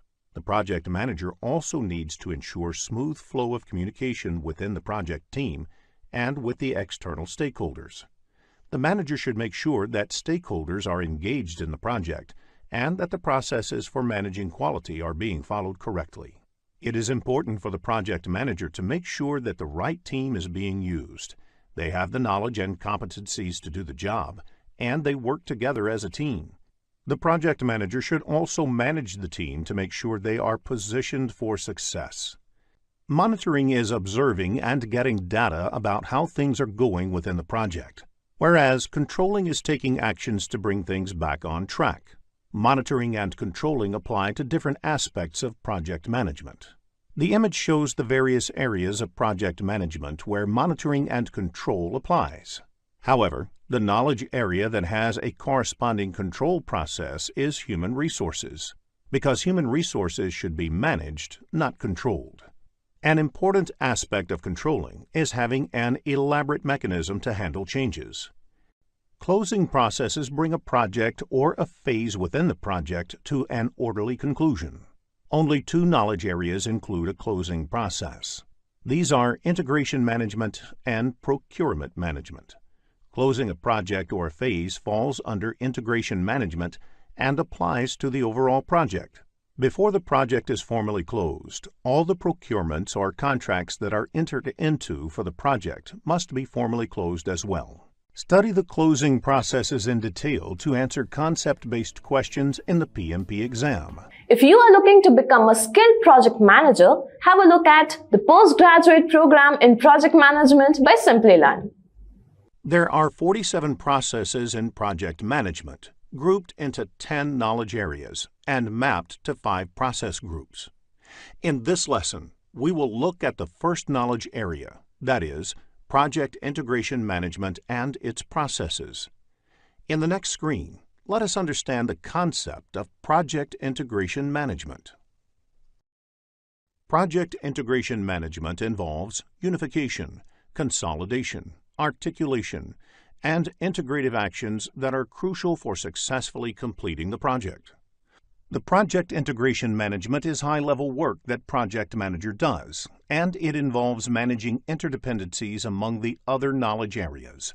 The other 9 knowledge areas involve detailed work in a specific direction. For example, project cost management deals only with how to manage cost in a project. The project management processes do not happen independently. For example, a new resource added to the project may require changes in cost or schedule or both. In dealing with such situations, the project manager integrates the processes of project management. The need for integration drives much of the communication and the work of the project manager. Let us discuss the key role of project manager, sponsor, and team in the next screen. Project manager, team members, and project sponsors have different roles to play in a project. The project manager is supposed to play multiple roles in the project. The key role is to perform integration. The project manager puts all the pieces of the project together into a cohesive whole. In doing so, the project manager tries to ensure that the project is done faster, cheaper, and utilizes resources optimally while meeting the project objectives. As the project progresses, the team members work on completing the project activities. The role of the project sponsor is to protect project from any unnecessary changes and to ensure that it has the required resources for completion. The project sponsor is the champion for the project within the performing organization, that is, the organization in which the work is being performed.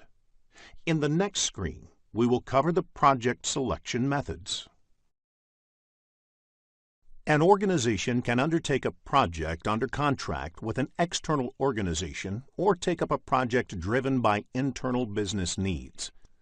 There should be a formal process of selecting project in all organizations to ensure that it is making the best possible use of limited corporate resources. For example, if the organization has an option to take up any one out of the 2 projects, both of which use the same corporate resources, the organization would naturally select the one which is more profitable. There are 2 broad ways to select a project.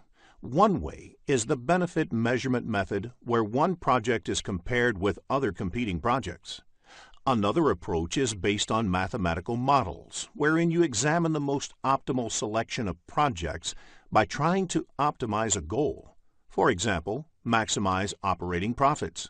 Such methods may be called constrained optimization methods. There are different methods under both these categories, and you should be familiar with the names of these methods. Broadly, the benefit measurement methods focus on ascertaining the costs and benefits of undertaking the project. The methods under benefit measurement method include murder board, where a panel of experts shoots down a new project idea, peer review, scoring models, economic models, and benefit compared to cost. The constrained optimization methods rely on mathematical modeling techniques to determine the best selection of projects to achieve certain business objectives. The methods of constrained optimization method include linear programming. In reality, you might not have seen these methods to be followed in project selection. Often, personal relationship with the sponsor may be more important than anything else. This is quite normal, and any organization worldwide works this way. However, as a certified project manager, it is important for you to be familiar with more scientific methods of project selection. A typical question on the CAPM exam could be, what type of project selection technique is peer review? And the right answer is benefit measurement method. You need to understand the characteristics of various project selection methods to answer scenario-based questions. In the next screen, we will focus on the project selection methods. An organization has limited resources. They cannot execute all the projects that come their way. They can take only those projects for execution which are financially sound for the organization. There are various parameters used in making such decisions. Some of these terms are present value, net present value, internal rate of return, payback period, benefit cost ratio, return on investment, and opportunity costs. Click each tab to learn about the parameters. Present value is today's value of future cash flows. In order to reduce future cash flows to present values, a discount factor has to be applied. What this essentially means is, if a project can give a return of, say, $100 per year, $200 next year, and $250 the third year, what is the value of all these returns today? $250 return in the third year will not be the same as $250 today due to inflation or any other constraint. Click Close to go to the Process Selection Methods dashboard. Net Present Value, NPV, is the present value of the total benefits, income or revenue, less the costs over a time. Therefore, if multiple items are involved, add the present value of all of them to arrive at the net present value. Problems where a project has to be selected over other projects on the basis of their net present value can be expected in the exam. Let us take an example of a typical question that we might encounter in the exam. You have two projects to choose from. Project X will take 2 years to complete and has an NPV of $35,000. Project Y will take 5 years to complete and has an NPV of $95,000. Which one will you choose? The answer is Project Y because it has a higher NPV. Do not get confused with longer duration of the project. It is important that NPV be more. Click Close to go to the Process Selection Methods dashboard. Another term used in evaluating a project is internal rate of return, or IRR. IRR is the rate of discounting at which the present value of costs matches the present value of benefits. It is the rate inherent in the project. Let us look at an analogy to understand the concept of IRR. Consider a project similar to depositing money in a bank account and earning interest. You will prefer the bank that gives maximum interest. Similar is the project. Choose from Project A and B, where Project A has an IRR of 25% or Project B has an IRR of 15%. The answer is Project A, as the IRR is better for Project A. It is obvious, higher the IRR, the better. Click Close to go to the Process Selection Methods dashboard. Payback period is the number of time periods it takes to recover your investment in the project before you start making profit on the investment made in the project. You have two projects to choose from, Project A with a payback period of 5 months or Project B with a payback period of 12 months. Which one would you go for? The answer would be Project A. It is evident that lesser the payback period, the better. Click Close to go to the Process Selection Methods dashboard. Benefit cost ratio is the ratio of the present value of benefits to the present value of costs. A benefit-cost ratio of more than 1 means that benefits are greater than the costs. If the benefit-cost ratio of Project A is 2.5 and benefit-cost ratio of Project B is 1.5, which project would you select? The answer is Project A, as the benefit-cost ratio is higher in Project A. Click Close to go to the Process Selection Methods dashboard. Return on investment, or ROI, is commonly used in financial parlance to indicate how profitable a project is. Return on investment is the average rate of return or benefits expected as compared to the initial investment. If a project involves an initial investment of $100,000 and generates an average return of $20,000 per year, it means the ROI is $20,000 by $100,000, or 20%. Higher the ROI, the more profitable the project is. Click Close to go to the Process Selection Methods dashboard. Opportunity cost is yet another term used in evaluating competing projects that you might see in the exam. It means the opportunity given up by selecting one project over another. Problems where a project has to be selected over other projects on the basis of their net present value and opportunity cost can be expected in the exam. For example, you may come across a question such as, what is the opportunity cost of selecting Project B if Project A has an NPV of $55,000 and Project B has an NPV of $85,000? The answer is $55,000. This is the NPV of Project A, which was selected over Project B. Click Close to go to the Process Selection Methods dashboard. In the next screen, let us look at the There are 6 project management processes, which are part of Project Integration Management knowledge area.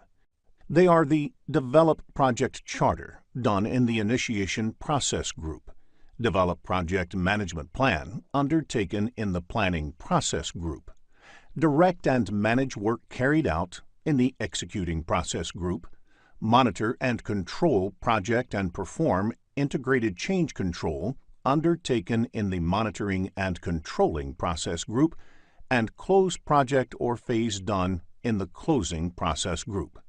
Let us look at each of these processes in detail. In the next screen, let us understand how to read process-related information. As you can see in the project management process diagram, these elements within the knowledge area represent the inputs from the same knowledge area. These elements represent the inputs from other knowledge areas. These represent the tools and techniques used in the process. These are outputs of the process. These represent the output within the same knowledge area, whereas these outputs are fed into the knowledge areas other than the one that the process is a part of. You can observe that the process in the image is color-coded based on the process group. Initiating process group is in yellow, Planning process group is in blue, and so on. You can read the processes and their color codes in the legend box on the bottom left of the screen. The process group affiliation is also indicated in the text of the description. It is important to understand the process group context to appreciate what the process does.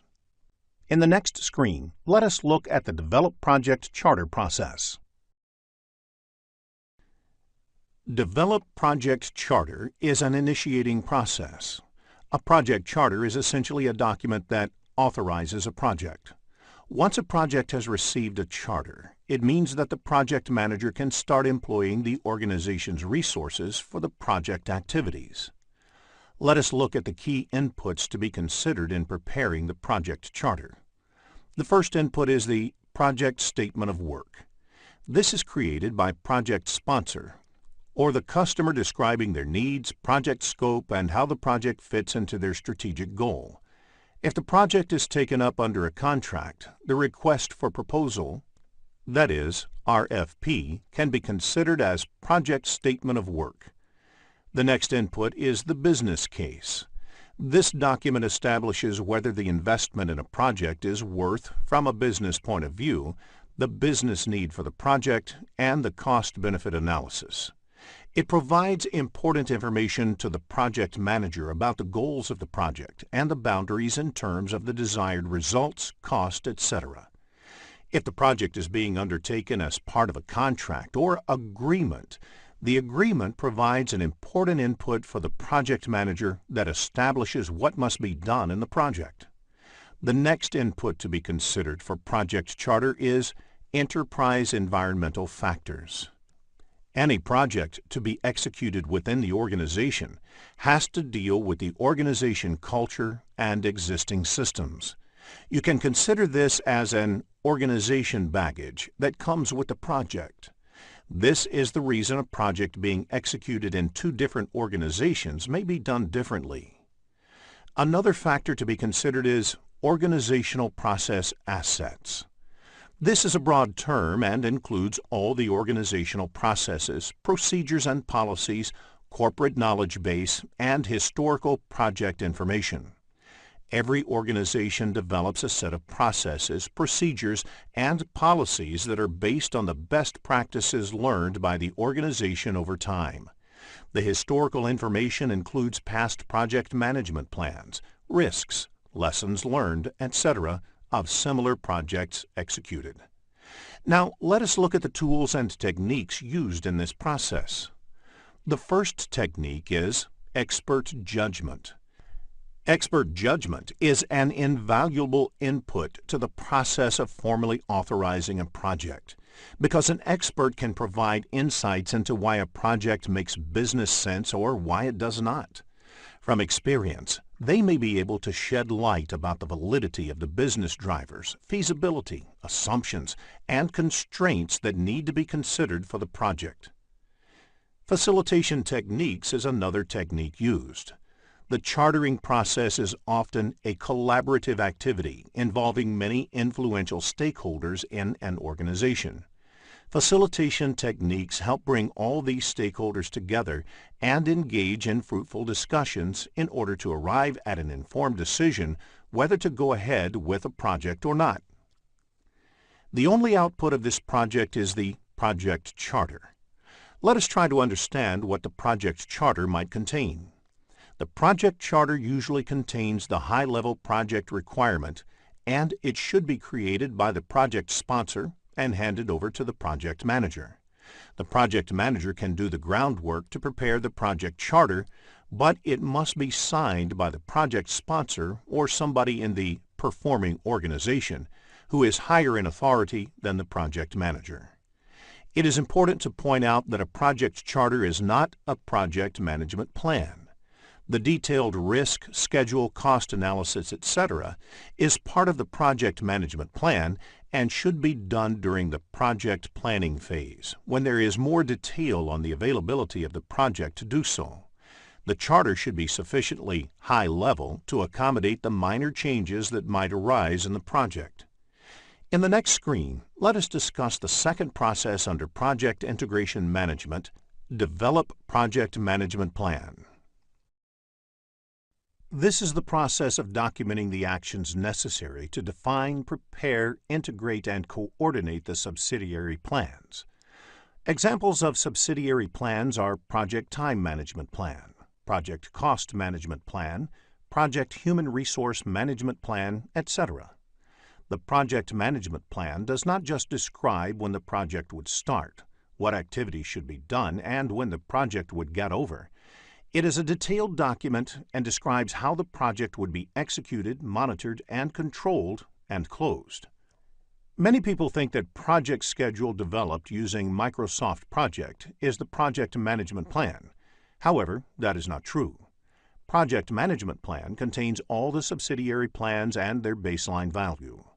It also contains the allowed variance in the baseline value. Performance measurement baseline of project's time is the total of project baseline time and the agreed time variance for the project. For example, the Time Management Plan section would have mentioned the time taken by a project. The period mentioned in the Project Management Plan is 180 days. This 180-day period is also called the baseline time value. Therefore, the baseline value is the initial agreed value in the project management plan. So, if the time variance agreed in the plan is 10%, the project should be executed in maximum 180 plus 180 multiplied by 10% is 180 plus 18, which is 198 days. Whether the baseline time value should be 180 days or 300 days is decided by analyzing the project activities, and it should not be decided arbitrarily. In the next screen, let us look at the various inputs, outputs, and tools and techniques of this process. Let us look at the inputs considered in developing the project plan. Project charter from the previous process is an important input. The other inputs include output of the other planning processes, because the project management plan is supposed to integrate all of these plans. The examples of other plans are time management plan, cost management plan, and quality management plan, etc.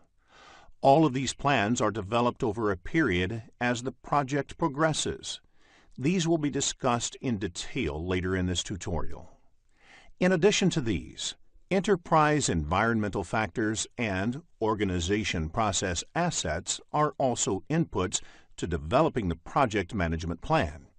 In fact, these two factors have more influence in developing project management plan than in developing project charter.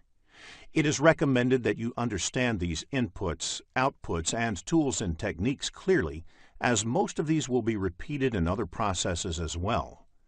The two tools and techniques employed in this process are expert judgment and facilitation techniques.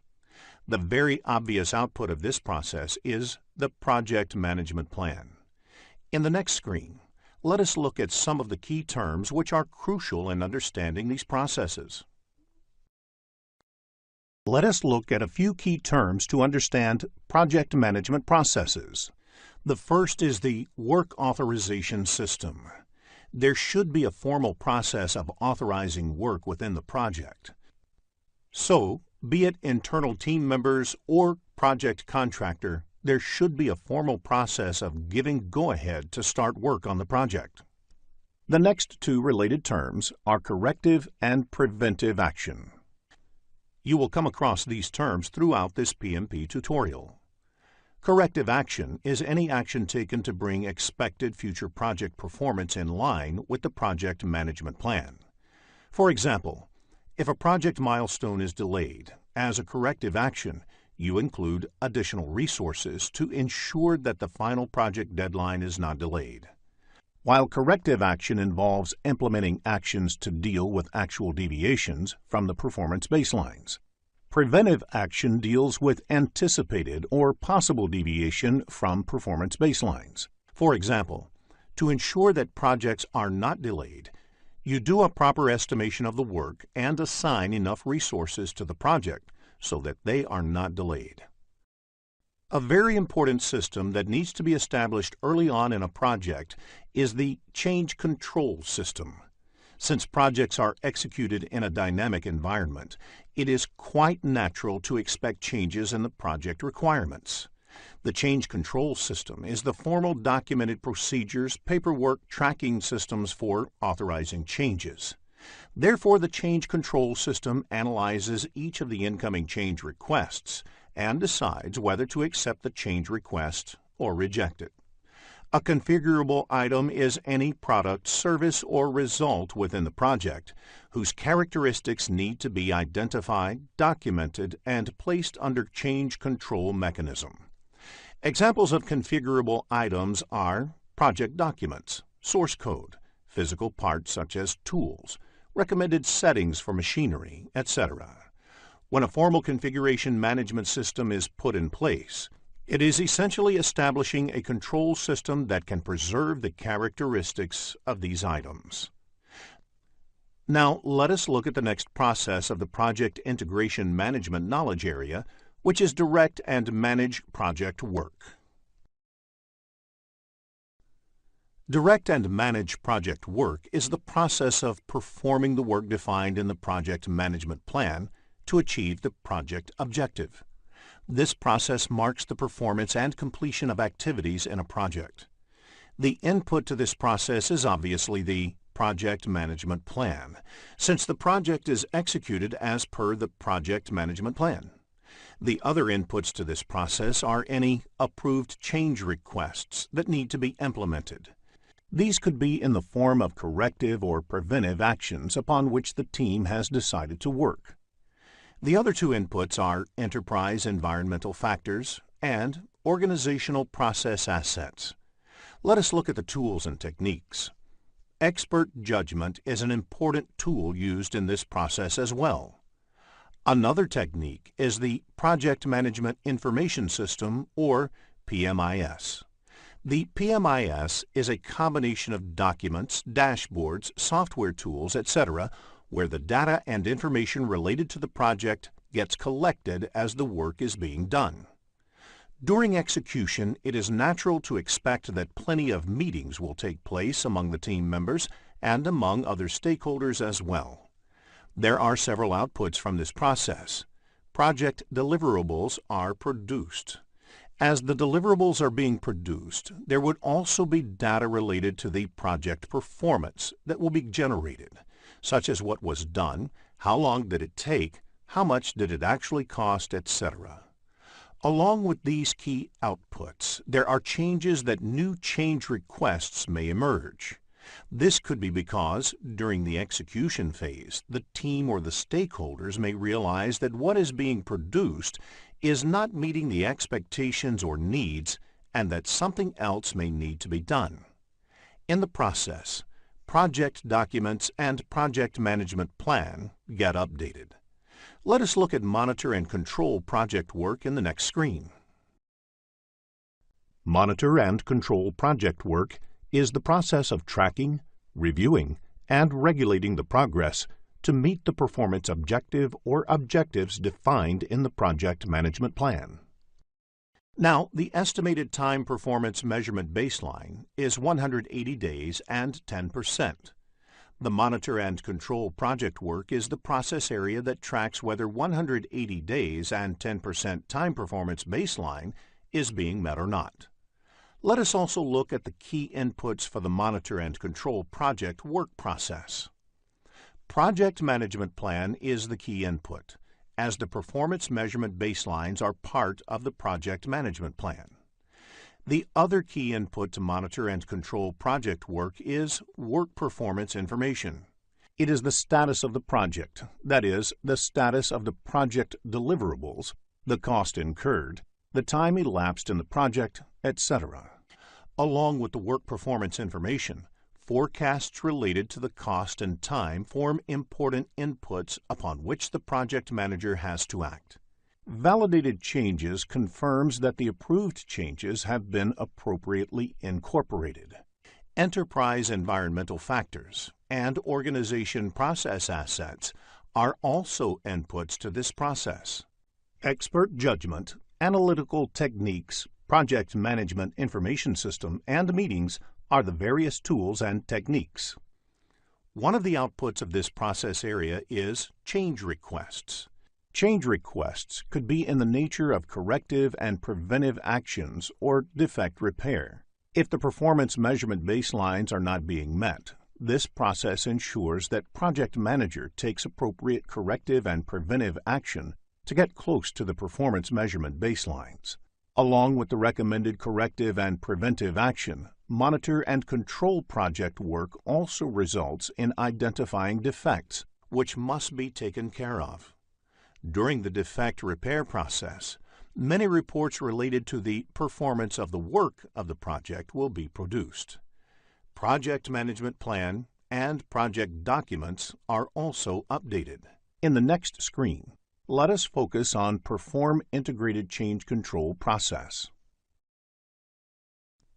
Perform Integrated Change Control is the process of reviewing all change requests, approving and managing changes to the project deliverables, organizational process assets, project documents, and the project management plan, This is where all the recommendations for changes, corrective actions, preventive actions, and defect repairs are evaluated across all the knowledge areas and either approved or rejected. The inputs to this process are similar to that of the monitor and control project work process. Project management plan, work performance reports, enterprise environmental factors, and organizational process assets.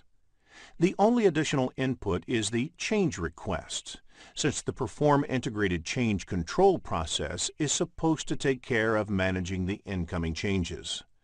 To make a judgment about the change requests, project management plan and the work performance reports are also referred to. Another important tool and technique used in this, along with expert judgment and meetings, is change control tools, and most important among them is Change Control Board. The team takes up the ownership of analyzing each of the incoming changes and also does the impact analysis for the changes, and finally approves or rejects a change. The project manager, project sponsor, and a few of the important stakeholders and team members may be part of the Change Control Board. The process should produce change requests that are approved, a log of change requests processed, requests that were either approved or rejected, and a few updates to the project plan and other documents. Change management and change control is the theme recurring in many questions in the examination. You can expect questions in the exam which test a project manager's response to a particular change in the project. In the next screen, let us take a closer look at functioning of this process. Now, let us look at the process of change.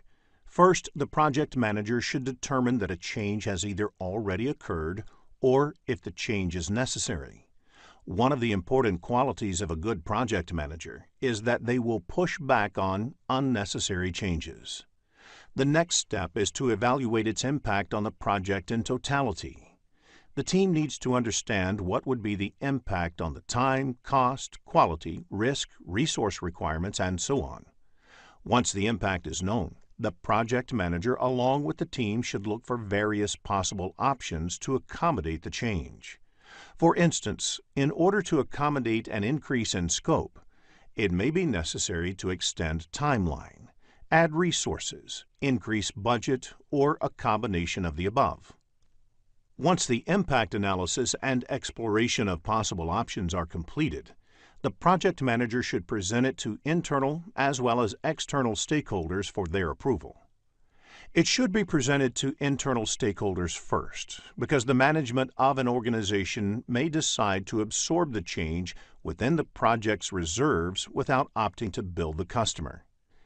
If the project will have an impact on the agreed baselines of time, cost, scope, and quality, one needs to get in touch with the external stakeholders and the customer.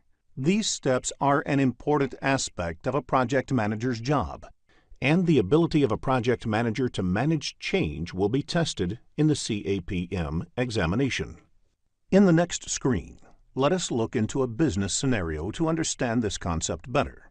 After reading the problem statement, click the Solution button to look at a possible answer. Close project or phase is the last process of the project management integration knowledge area. This process ensures that the project or a phase is formally closed after completion. Remember that PMI expects a mature organization and a trained project manager to be diligent in following closure formalities. Without going through the formal closure formalities, the project cannot abruptly be closed. The project should be formally closed, even if it is terminated due to some problem. The key input to this process is the accepted deliverables. The deliverables have to be brought into a state that they can be properly transitioned. Transition means they are handed over to the organization or group that will be responsible for operations, maintenance, and support. The other inputs are project management plan and organizational process assets. Expert judgment, analytical techniques, and meetings are the commonly used tools and techniques. The closure of a project or phase results in a product, service, or a transition. In the process, one of the important outputs is updates to the organizational process assets. These include the actual performance against the plan, the key lessons learned during the project, the risks identified, the updates to the skills and experience of the team members, etc. Updating these assets is mandatory as it helps the organization gain maturity and learn from the experience. In the next screen, let us look into a business scenario to understand this concept better. After reading the problem statement, click the Solution button to look at a possible answer. Here is a quick recap of what was covered in this lesson. Project integration management involves unification, consolidation, articulation, and integrative actions that are crucial for successfully completing the project. Integrating the project activities is the key role of a project manager. The project team focuses on completing the project activities, and the project sponsor warrants the team against unsolicited changes. Benefit measurement methods ascertain the costs and benefits of undertaking the project, while constrained optimism methods rely on mathematical modeling to select the best projects that achieve business objectives. Various project integration management processes are develop project charter, develop project management plan, direct and manage work, monitor and control project, perform integrated change control, and close project or phase. Hello, and welcome to CAPM Certification course offered by Simplilearn. In this lesson, we will focus on project scope management. Let us begin with the objectives of this lesson. After completing this lesson, you will be able to define project scope management, differentiate between project scope and product scope, identify the key terms used in project scope management, explain work breakdown structure, describe the project scope management processes. In the next screen, let us take a look at Project Management Process Map. There are 47 processes in project management grouped into 10 knowledge areas and mapped to 5 process groups. In this lesson, we will look at the second knowledge area, that is, project scope management and its processes. Let us begin with the first topic of this lesson, that is, project scope management. Project scope management includes the processes required to ensure that a project comprises all and only the work required to complete the project successfully. The project scope management is concerned about the scope. What is not there in the scope is also clearly identified. In the next screen, let us look at the key activities performed under project scope management. Let us look at a few of the typical activities that happen as part of the project scope management. Constant monitoring is essential to make sure that all the project work is being completed. The gradual, uncontrolled increase in scope of the project is referred as scope creep. It is necessary to define the project scope boundaries and not let people randomly add to the project scope. Gold plating is doing more than what is required as part of the project scope. This has to be avoided in projects. As per the published statistics about projects done globally, less than 40% of projects can be considered successful. Therefore, the focus should be on what is required rather than squandering around with what is not required. 40% might be considered less, but a project is classified as successful only if it meets all its objectives and is done within time and cost budgets. In the next screen, let us understand the differences between product scope and project scope. Project scope management deals with managing both the product scope as well as the project scope. Product scope refers to the features and functions that characterize a product, service, or result. The word product may also include creation of a service. For example, in the banking industry, each of their services is called a product. Likewise, a savings account is one of their products. Mutual fund is another. On the other hand, project scope is the work that needs to be accomplished to deliver the output of the project, which could be a product, service, or result with the specific features and functions. For instance, to deliver a product, you may also need to produce a requirements document or a design document. These are not part of the product scope, but it may very well be part of the project scope. In the next screen, let us discuss a few key terms used in the project scope management. WBS stands for Work Breakdown Structure. It means breaking the project deliverables into smaller and more manageable components called work packages. The last level of work in such subdivision is called work packages, and the whole structure is called WBS.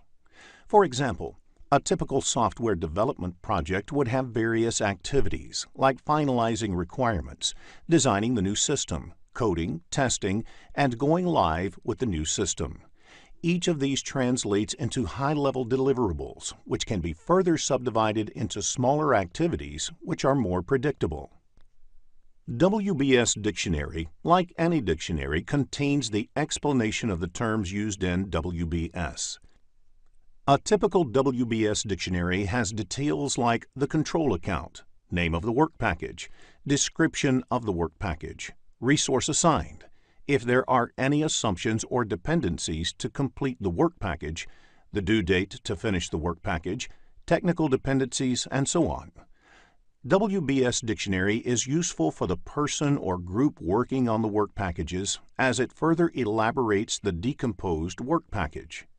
Control account is a level within WBS at which management wishes to exercise control. For example, perform earned value analysis, track performance, etc. In the next screen, let us cover work breakdown structure in detail. Along with the scope statement and the WBS dictionary, the work breakdown structure forms the scope baseline of the project. That is, it should reflect the entire scope of the project. Any deliverables that are not reflected in WBS are not part of the project. The creation of the WBS should involve the whole team. The creation of WBS creates common understanding about the scope and therefore leads to team buy-in. During decomposing the deliverables, you must ensure that each level is complete. That is, it includes all the work in the project before you start to decompose further. Decomposition continues until the lowest level deliverable cannot be logically subdivided further, or they can be estimated with reasonable accuracy. WBS is a deliverable-oriented decomposition. It should only contain deliverables and not activities. While developing the schedule, converting the deliverables into activities is one of the problems as WBS does not contain activity-level details. Concept-based questions on work breakdown structure can be expected in the exam, so it is essential to have a clear understanding of the concept of WBS. In the next screen, let us look into an example which shows how WBS is derived. Work breakdown structure of a core banking software development project is given on the screen. The scope of the project has been divided into WBS elements, like requirements documentation, design and architecture, code, test, and go live. Further, these elements are decomposed into work package level to make it easier to manage the deliverables in terms of scope, cost, and time. It also helps to estimate or assign the specific work packages to team members or groups. The design and architecture has been decomposed to model and prototype. Similarly, code is decomposed into work package 3.1 and 3.2, test into work package 4.1 and 4.2, and go live into product installer and warranty sheet. WP 3.1 can be represented as Model 1 and WP 3.2 as Model 2. Similarly, WP 4.1 may be test strategy document and WP 4.2 a test plan document. The number here indicates work breakdown code. In the next screen, Let us discuss how project scope management is actually accomplished. There are 6 project management processes, which are part of project scope management knowledge area. These processes are plan scope management, collect requirements, define scope, create WBS, validate scope, and control scope. The first 4 processes, that is, plan scope management, collect requirements, define scope, and create WBS, are part of the planning process group, and the remaining 2 processes, validate scope and control scope, are executed as part of the monitoring and controlling process group. In the next few screens, we will look at each of these processes in detail. Let's begin with plan scope management. Plan scope management process creates a scope management plan that documents how the project scope will be defined, validated, and controlled. It is usually the starting point of the planning processes on a project. Understanding the scope and how it will be managed is fundamental to planning the other aspects of the project. Let us review the list of inputs to this process. The Project Management Plan provides other subsidiary plans and will help guide the scope planning activities on the project. The Project Charter provides an overall context and the high-level product and project description, which may help determining the approach for the scope management. Enterprise environmental factors provide the organizational context to the project, including the culture of the organization, the infrastructure, key personnel, and so on. Organizational process assets provide inputs such as policies and procedures, historical information, and knowledge base. Now, let us look at the tools and techniques employed in this process. Expert judgment refers to input received from knowledgeable and experienced resources. Meetings may be organized to determine the scope management plan. Everyone responsible for the project scope management, such as the project manager, sponsor, customer, and other stakeholders, must attend these meetings. Now, let us look at the outputs of this process. The scope management plan describes how the project scope will be defined, like who will be involved in the process, whose inputs will be sought, what techniques may be used to get these inputs, etc., developed, that is, in what form will the scope be elaborated and documented, monitored and controlled, and verified. The plan may also describe how WBS will be created from the scope statement, how changes to the scope will be managed, how deliverables will receive formal acceptance, etc. The Requirements Management Plan is a subsidiary of the Project Management Plan that describes how requirements will be analyzed, documented, and managed. A requirement is voiced by a customer or a stakeholder, whereas scope represents what the project team will do or deliver in order to meet that need. The Requirement Management Plan may also describe how the configuration management of requirements will be carried out, how they will be prioritized, how the metrics will be used to rationalize these choices, and how the traceability of the requirements will be maintained throughout the project. You may get questions in the CAPM exam based on the inputs, tools, and techniques and outputs of plan scope management. So, understanding of these topics will help you to answer concept-based questions correctly. In the next screen, let us look at the second process, collect requirements. Collect requirements is the second of the 6 project scope management processes. It is the process of defining and documenting stakeholders' needs to meet the project objectives. Let us look at the inputs to this process. Scope management and the Requirements Management Plan provide clarity on how the team should go about collecting and documenting the requirements for the project. The Stakeholder Management Plan provides insights into the stakeholders' communication requirements and the level of stakeholder engagement needed. The Stakeholder Register may provide useful guidance about which of the stakeholders could provide the requirements for the project. It is very important that all the stakeholders' expectations are captured adequately and represented in the requirements document. The Project Charter provides high-level requirements and expectations and may be used to detail out the requirements. Now let us look at the tools and techniques that can be employed to collect the requirements. It is important for the project team to use a combination of techniques that will give them maximum clarity about the requirements. Some of the techniques may include direct interaction like interviewing, forming focus groups, conducting workshops, and using group creativity techniques like brainstorming and group decision-making techniques. It may also include some offline activities like conducting surveys via questionnaires, etc. Observation can be a very powerful way to capture requirements that may be difficult to state or articulate.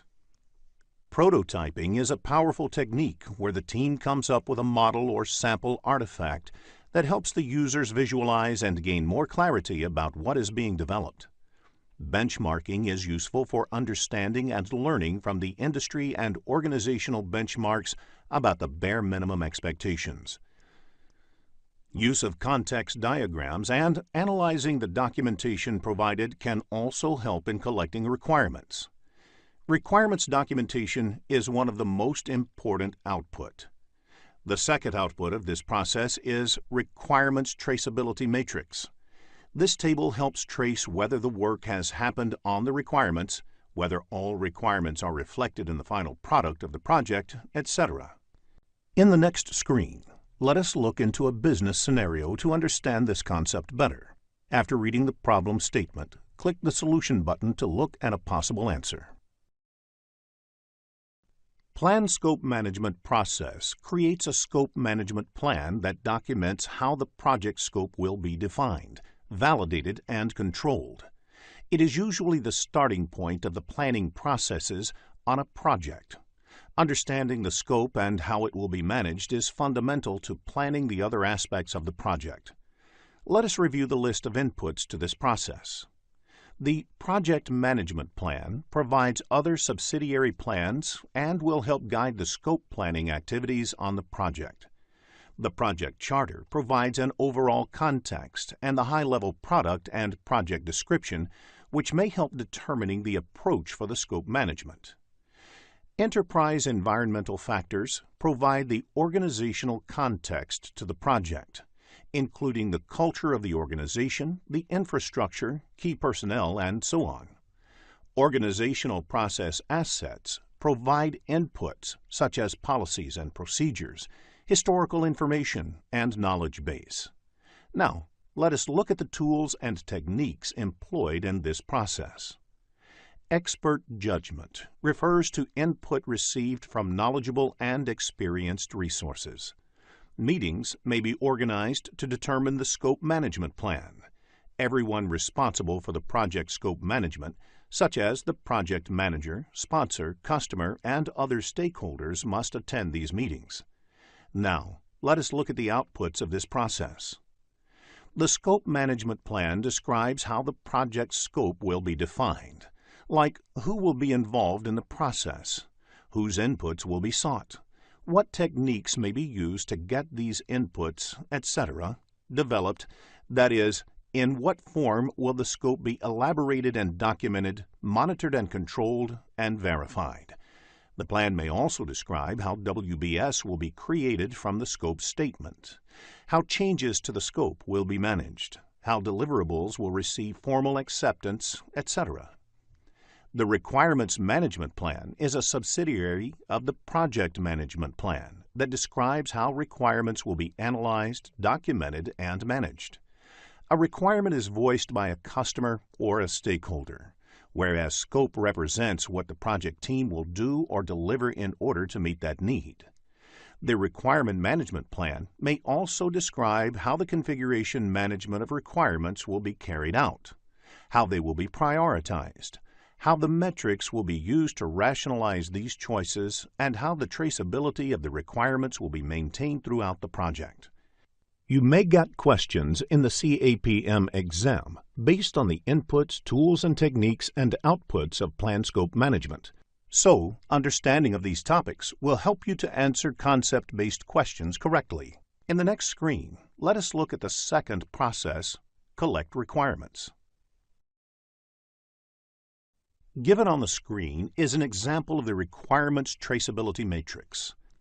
It lists all the requirements recorded in the requirements documentation in the first column. In the subsequent columns, it traces how the requirement is being met by specific sections or objects in the subsequent stages. In case of a software development project, the requirement about enabling multi-user access may require changes in multiple places. These are specifically called out in the columns titled Design, Coding, Testing, etc. This ensures each requirement is specifically addressed through all the stages of the life cycle and also provides a backwards traceability by clarifying why a particular change is made at each stage, that is, which requirement is driving these changes. A typical question in the CAPM exam can be one related to the creation of WBS. So understanding the requirements traceability matrix will help you to answer concept-based questions. In the next screen, let us look at the third project scope management process, Define Scope. Given on the screen is an example of the requirements traceability matrix. It lists all the requirements recorded in the requirements documentation in the first column. In the subsequent columns, it traces how the requirement is being met by specific sections or objects in the subsequent stages.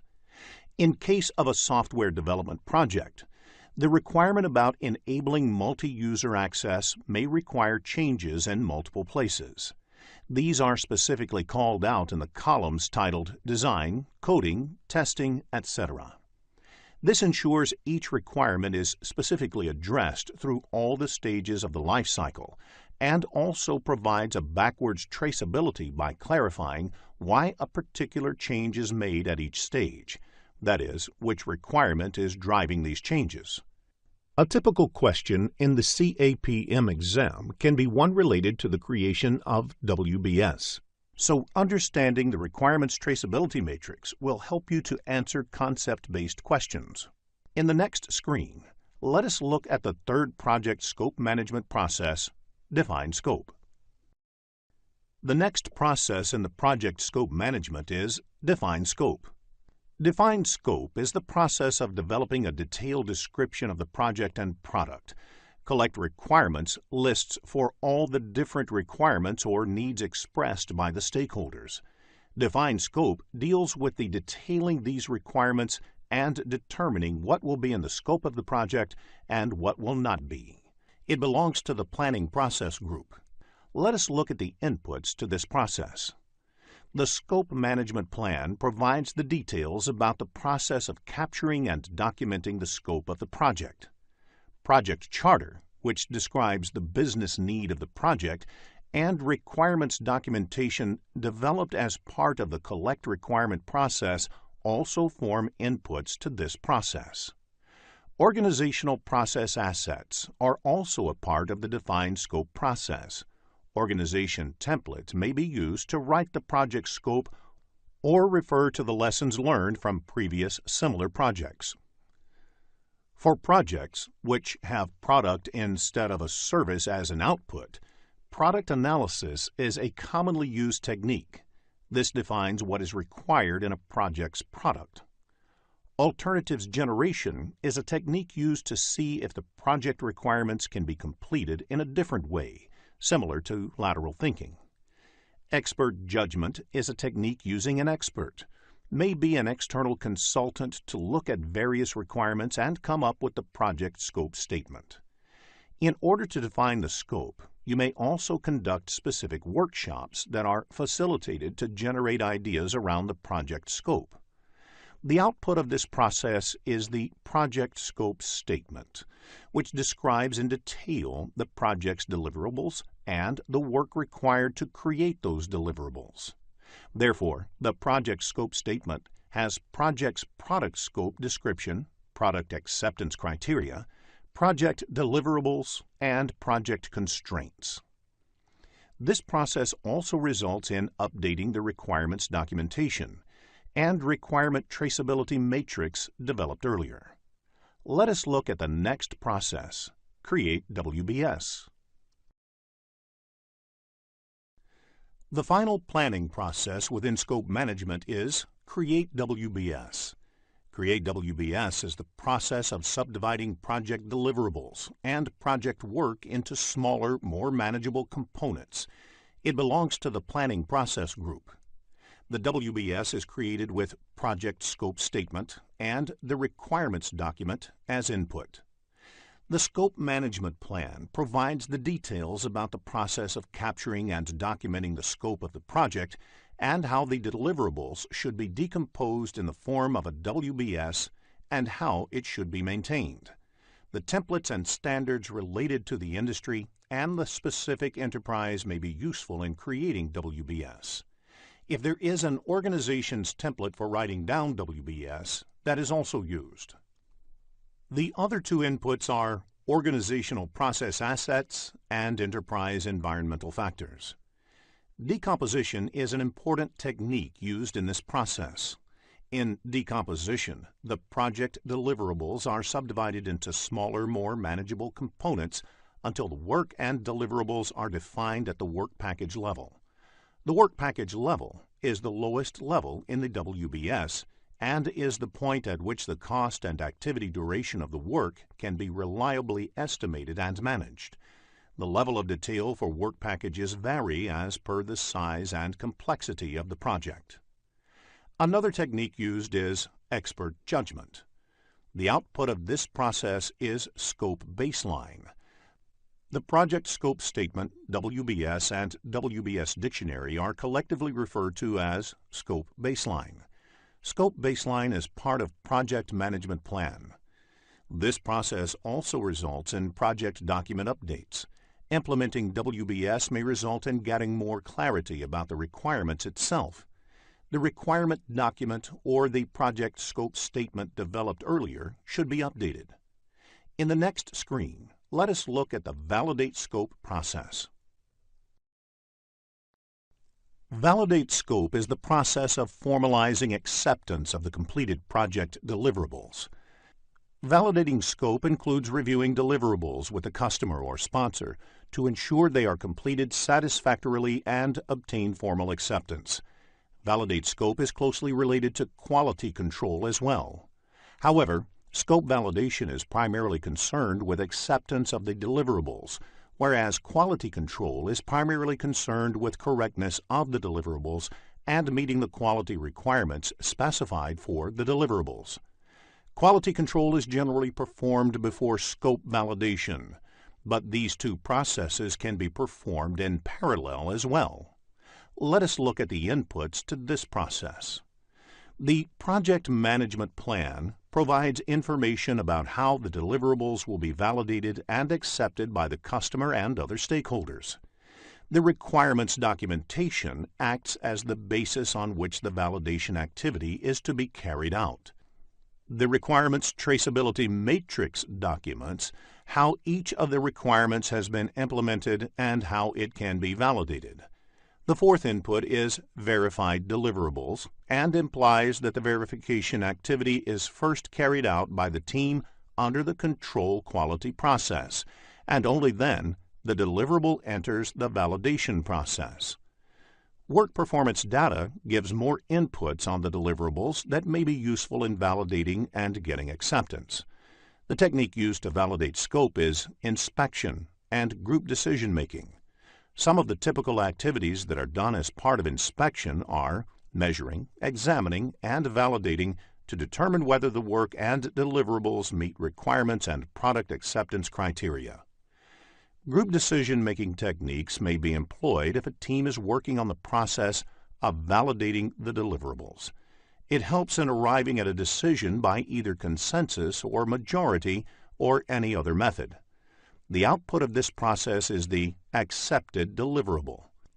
Sometimes deliverable might be acceptable and that results in another output, that is, change request. Due to the validation process, the information about the deliverables, which have been accepted, and any observations during the validation process may be recorded. Some documents, like Report on Status of the Project's Product, is updated as a result of this process, and listed as one of the outputs. In the next screen, let us look at the control scope process. Control scope is the process of monitoring the status of the project and product scope, and changes to the scope baseline. Controlling the project scope ensures all requested changes and recommended corrective or preventive actions are processed through the same Perform Integrated Change Control process. The inputs Project Management Plan, Requirements Documentation, and Work Performance Data are the same as the inputs for Control Scope and Validate Scope. Work Performance Data has information about progress of work on the different deliverables.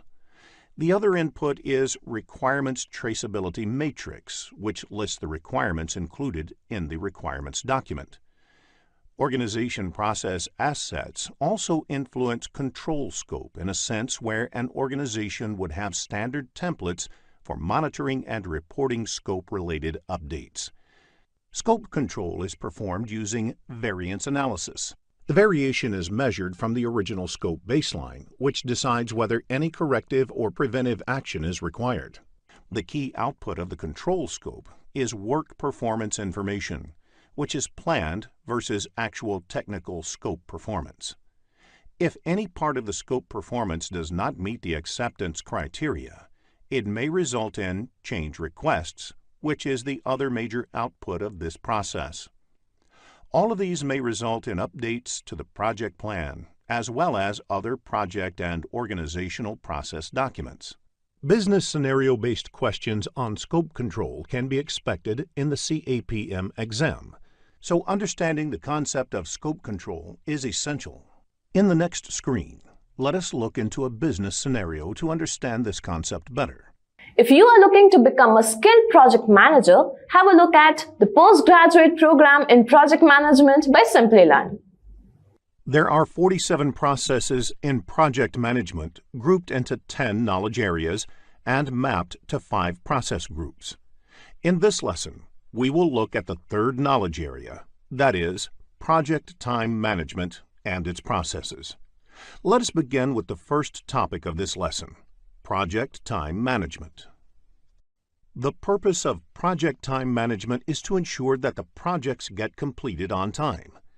This knowledge area is primarily concerned with developing a project schedule and ensuring that project goes as per the agreed schedule. If there is a need to change the project schedule, the change should happen by following a proper change control procedure. Another term used in the PMP examination is Schedule Management Plan. Schedule Management Plan is part of the Project Management Plan and has information on the planned project schedule and its management and control. Let us discuss the key activities of project time management in the next screen. The key activities that are part of the project time management include identifying activities, estimating time and resources, and sequencing activities. It is important to identify a list of activities that would be a part of the project. Next, an estimation of time and resources required for completing the identified activities are done. Finally, these activities need to be sequenced as per the dependencies. In the next screen, let us discuss project schedule. Project schedule represents the time dimension of the project plan and has information like when the project would start, when each of the project activities would happen, in what order the project activities would happen, when project would be completed, etc. Usually, software system is used to develop the project schedule. The project team can enter the list of activities in the software, as well as their dependencies, and the software can produce the project schedule as the output. Microsoft Project is the most popular tool used for project schedule development. Generally, project schedule is considered similar to project management plan. Project management plan is different from project schedule. Project management plan not only has information about the project schedule, but also other important project-related plans, like risk management plan, cost management plan, etc. Let us focus on Gantt chart in the next screen. Gantt chart is a type of bar chart that illustrates a project schedule. It shows the dependencies between the project activities as well as their percent completion. A sample Gantt chart is shown on the screen. Two summary elements of the work breakdown structure are depicted. To complete those elements, there are a number of activities under them.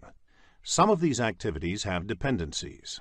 For example, Activity B and C have a dependency. Activity C can start only when Activity B is completed.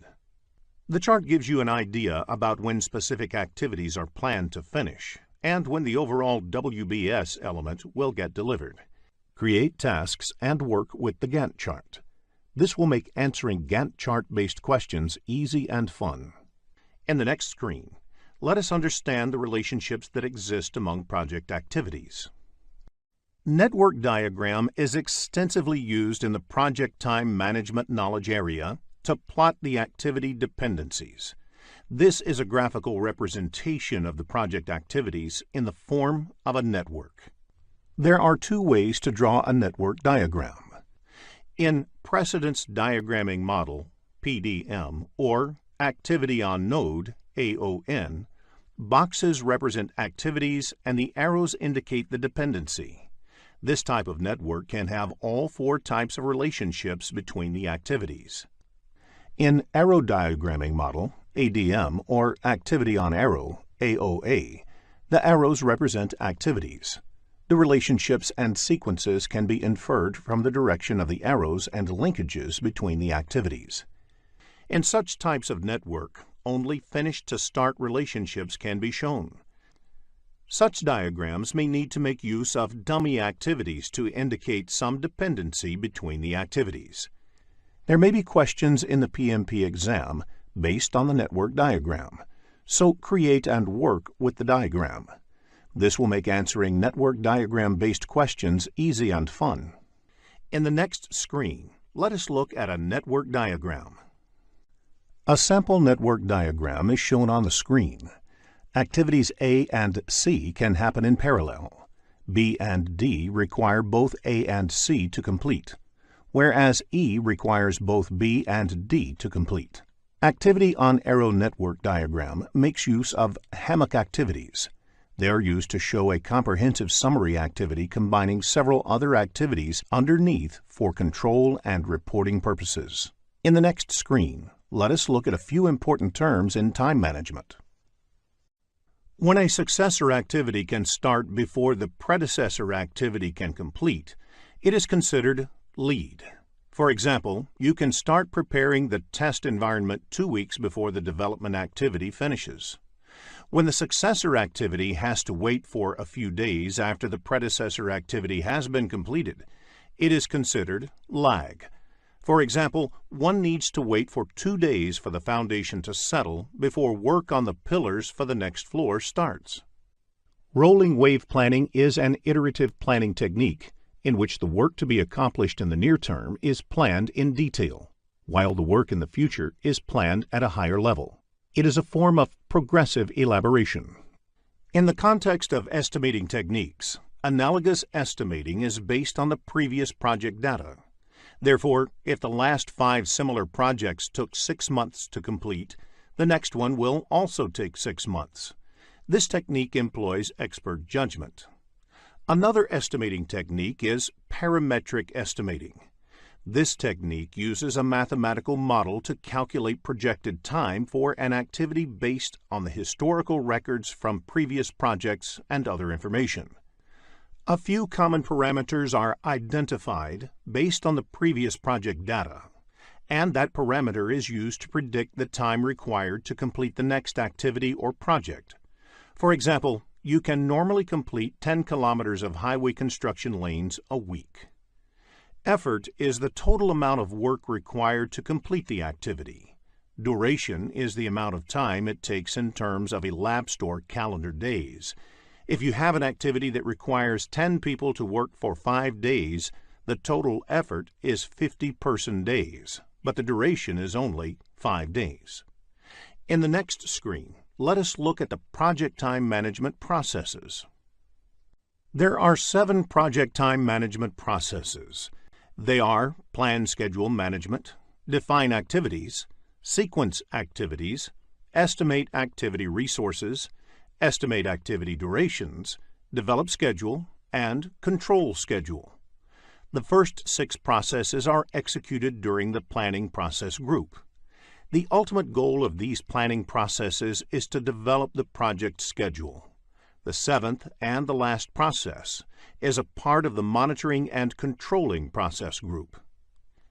In the next few screens, let us discuss these processes in detail. We will begin with plan schedule management. As defined in PMBOK Guide, plan schedule management is the process of establishing the policies, procedures, and documentation for planning, developing, managing, executing, and controlling the project schedule. It belongs to the planning process group. Let us look at the inputs to this process. The project management plan provides other subsidiary plans and will guide the schedule planning activities on the project. The project charter provides an overall context and the high-level product and project description, which might help determine the approach for schedule management. Few projects might have scheduling constraint. For example, projects of Olympics 2016 should be completed at the same time. Enterprise environmental factors provide the organizational context to the project, including the culture of the organization, the infrastructure like scheduling systems available, key personnel, and so on. Organizational process assets provide inputs such as policies and procedures, templates, past performance data and estimates, historical information, and knowledge base. Now, let us look at the tools and techniques employed in this process. Expert judgment refers to input received from knowledgeable and experienced resources. Experts can draw from their previous experiences the proper approach to govern the schedule on a project. Meetings may be organized to determine the schedule management plan. Anybody responsible for the project schedule management, such as the project manager, sponsor, customer, and other stakeholders, must attend these meetings. Several analytical techniques may be used to determine the schedule management plan. These may include different planning approaches and philosophies, such as rolling wave planning, or different scheduling software that allow to build what-if scenarios, and study the effect of advanced scheduling techniques like leveling, fast tracking, and crashing. Now, let us look at the outputs of this process. Schedule management plan is a component of the project management plan that describes the criteria and activities required to arrive at the project schedule, as well as how the project may be baselined, monitored, and controlled. In the next screen, let us define activities process. Define activities is the process of identifying the specific actions to be performed to produce the project deliverables. It belongs to the planning process group. The important input for the define activities process is the scope baseline. Scope baseline is a term used collectively to refer to project deliverables, constraints, and assumptions of the project. In addition to the scope baseline, the other inputs in this process are enterprise environmental factors, organizational process assets, and schedule management plan. A reason why enterprise environmental factors is an input to define activities is because the organization might be using project management software to define activities, and that may influence the activity definition process. The knowledge base containing historical information regarding activities lists used by previous similar projects is a good example of organization process assets applied to scheduling. The tools and techniques used in defining activities are decomposition and rolling wave planning. The last technique is expert judgment, where the experience of project team members is used in developing detailed activity lists. The output of the process is activity list, activity attributes, and milestone list. Activity list contains a list of identified activities. Activity attributes are the additional information about the activity itself. A milestone is a significant point or event in the project. A milestone list identifies all the milestones and indicates whether the milestone is mandatory or optional. Let us move on to the next process, sequence activities.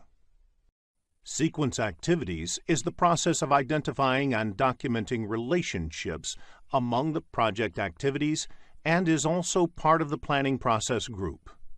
For every activity and milestone, except the first and last one, is connected to or at least one predecessor and one successor. The inputs to this process are activity list, activity attributes, and milestone list. All these are the outputs of the define activity process. The other inputs are schedule management plan and project scope statement. Schedule management plan provides guidance in terms of methodology to be employed for many of the scheduling activities on the project.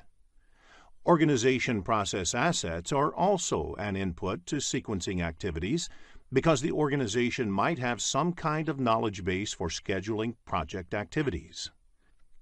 The enterprise environmental factors relevant to this process may be scheduling tools in use, project management information systems, work authorization systems, etc. One of the important tools and techniques used in sequencing activities is the precedence diagramming method. In this method, the activities are drawn on a network diagram and all the different kinds of dependencies between the activities are determined. While determining activity dependency, it is important to identify the type of relationship or dependency between the activities. The other technique is leads and lag, which is widely used for sequencing activities. The output of the process is the project schedule network diagram, which is a graphical representation of the project activities in a form of network, which also shows the activity dependencies. While designing the network diagram, new activities might be identified, and that would result in some of the project document updates, especially the ones that list all the project activities. In the next screen, let us look at the estimate activity resources process. After sequencing the activities, the next step in project time management is estimating the resources required to accomplish each of the identified activities. Estimate activity resources process also belongs to the planning process group. Here, resources do not mean only the human resources, but includes all other resources like equipment, raw materials, machinery, etc. Schedule management plan is the first input. Schedule management plan provides guidance in terms of methodology to be employed for many of the scheduling activities on the project. The other inputs to this process are an activity list and activity attributes that are the outputs of the time management processes. Risk register is another input. Risks to the project may influence the decisions about the resources that need to be deployed. Hence, risk register becomes an input to this project. In addition, activity cost estimates are another input. Cost and resource estimates on a project are interrelated and influence each other. For example, the cost might dictate the number and type of resources that can be employed, or the time might dictate the cost that may need to be incurred. Along with this, the resource calendar is also an important input because it has the information about the availability of each of the resources. Some of the enterprise environmental factors that can influence estimating activity resources are availability of required resources within the organization. The organizational process assets is also an important input, as the organization might have standard policies for staffing or for hiring contractors on the project. With all these inputs available for estimating activity resources, there are various techniques used for estimating the required resources. The first technique is using expert judgment. In this technique, an expert in resource planning and estimating can estimate each of the activities. The next technique used is alternative analysis. In this, the activities are analyzed to identify different ways of completing them. This is to ensure only the required resources are assigned to each of the activities. This helps in resource optimization. Along with the two techniques, many organizations routinely publish their estimating data, and this could be used in activity resource estimation. Another technique that is routinely used in activity estimation is bottom-up estimating, which is decomposing the activity further down to understand it in more detail and estimating at that level. Later, all such estimates are added to arrive at the estimate of the activity. In real projects, one has to use all to estimate each of the activities. Sometimes, the project management software also helps in estimating. The software estimates are based on the inputs provided to it. Software should only be considered as a supporting tool in estimation and never fully rely on its output. Clearly, the output of this process is the activity resource requirements. Along with this, resource breakdown structure is also prepared. The resource breakdown structure is the categorization of all the required resources in various categories. That is, human resources, equipment, raw materials, etc. In the process of estimation, several other project documents may also be updated. For example, the resource estimates are directly correlated with cost estimates. Let us now move on to the next process, estimate activity durations. The next process is to estimate the duration required to complete each of the activities. The duration estimation should be done by someone who is familiar with the project. For example, the same activity, if done by a high-skilled resource, would take less time compared to a less skilled resource. This may vary regardless of the resource used due to the project requirements. In addition, the activity duration estimation should be updated continuously as you move ahead with the project, because as the project progresses, there will be more clarity on the project. The inputs of this process are similar to the ones in sequence activities process. Schedule management plan is the first input. Schedule management plan provides guidance in terms of methodology to be employed for many of the scheduling activities on the project. For instance, it may contain information about the estimation techniques to be employed and the people who need to be involved in the estimation process. Activity resource requirements is also an input to this process because resources assigned to an activity would significantly affect the activity duration. That is, the lower-skilled resources would take more time than the high-skilled resources. The other inputs include activity list, activity attributes, and resource breakdown structure. Resource calendars are also an input to this process. The type and skill set of resources available to the team may have an impact on the time it would take to complete the activities. Risks to the project may influence the decisions about the time required to complete the activity. Hence, risk register becomes an input to this process. The project scope statement defines the constraints and assumptions affecting the project duration. An example of enterprise environmental factor that can affect duration is organization's productivity metrics, which is collected based on the experiences from multiple projects. The last input in this process is organizational process assets. Now, let us look at the tools and techniques used for estimating activity durations. First is the expert judgment, which means using previous project experiences in estimating the current project duration. This can be used with other estimation techniques and used to reconcile differences if different techniques result in different estimates. Three-point estimating is a method where 3 estimates are used instead of 1. It is part of a project management philosophy known as Program Evaluation and Review Technique. PERT. Estimating activity durations is often done as a team exercise, as each activity may require multiple skill sets to be applied. Therefore, it is important to use group decision-making techniques to arrive at a consensus or at least an estimate that is acceptable to all the team members. Reserve analysis adds buffer into the project schedule to deal with any uncertainty. The contingency reserve may be added as a percentage of the activity duration or fixed number of work periods. The other tools and techniques are analogous estimating and parametric estimating. The outputs of this process are the activity duration estimates and project documents updates. The activity duration estimates is represented in terms of the range of possible results.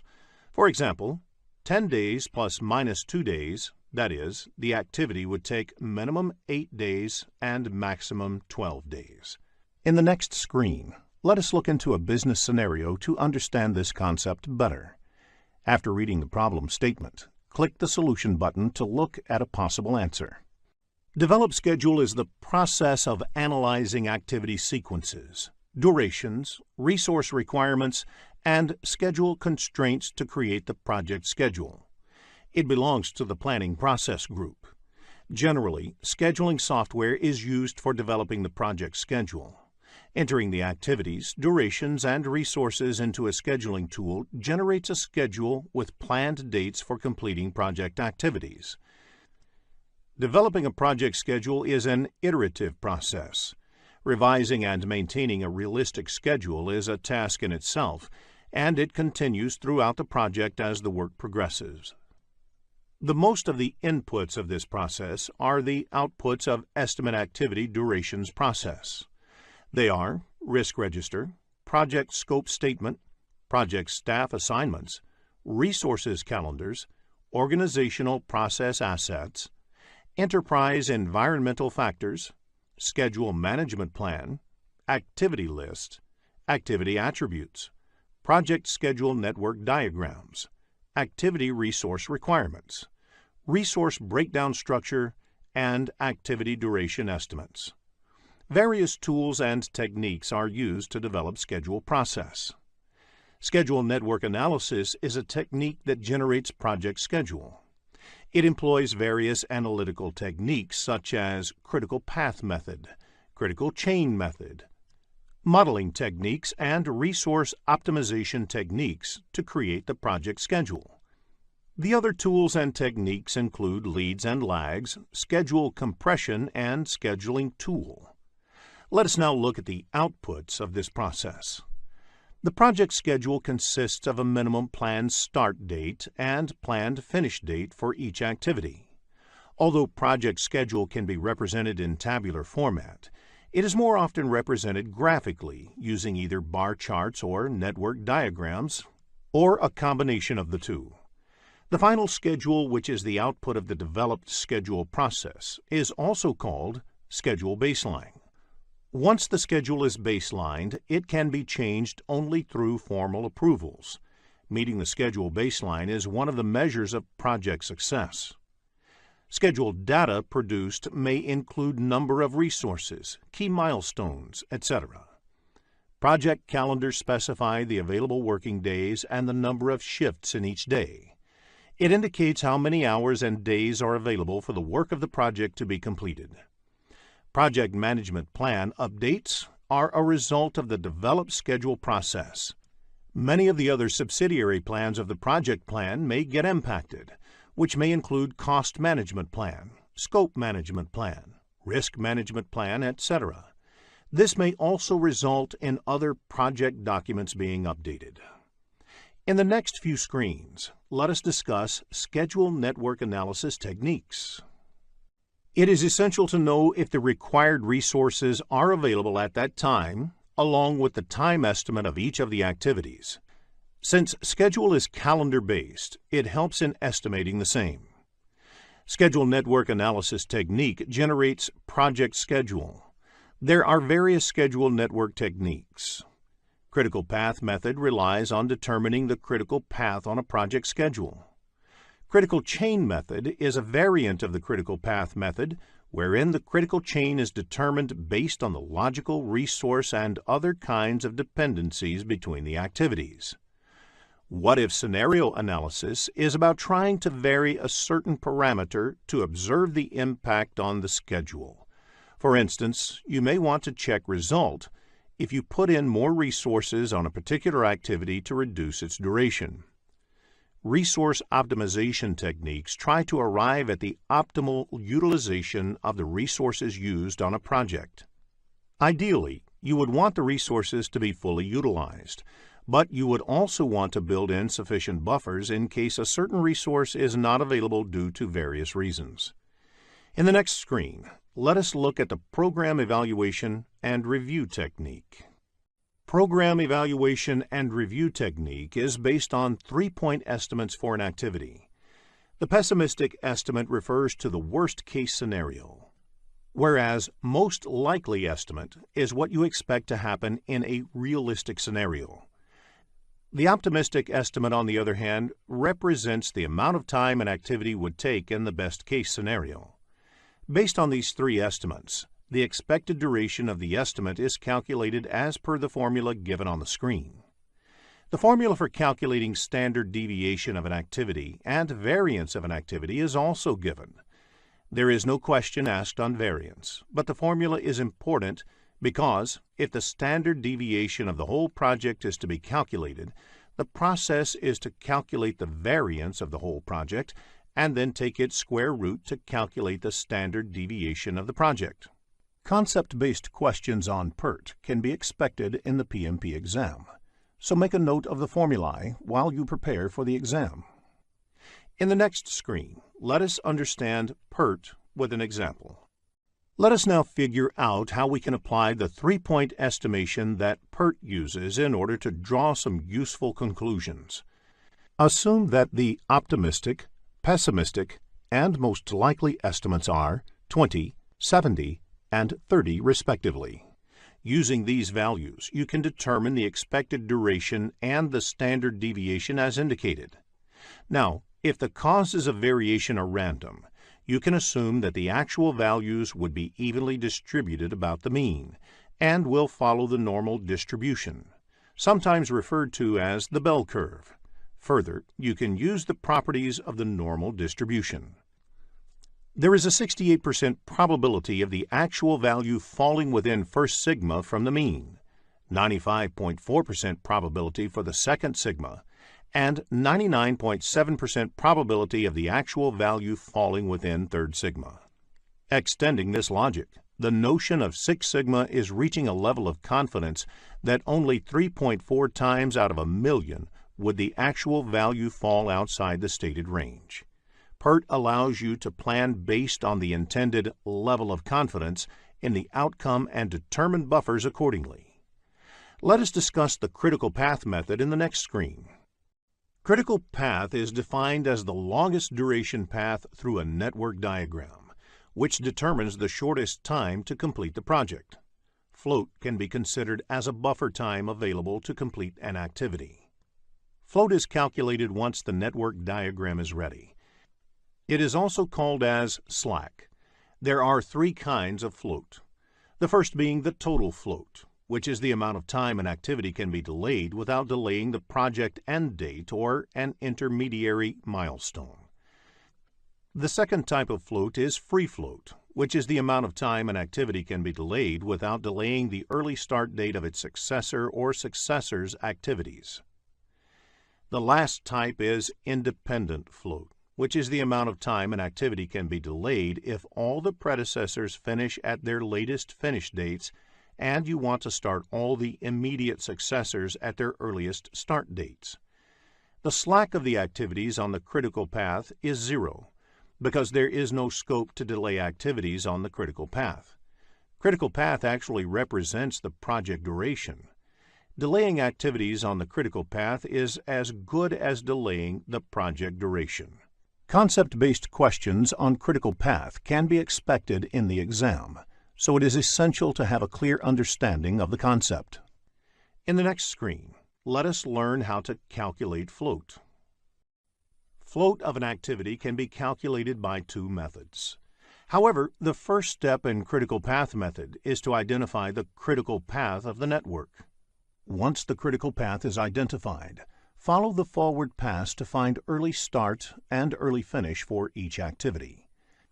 The float of the activities on the critical path is 0, so they represent the overall project duration. Use forward pass or backward pass to calculate the total activity time. Calculate late finish and late start using backward pass method. Note the total float formula before you start for the exam.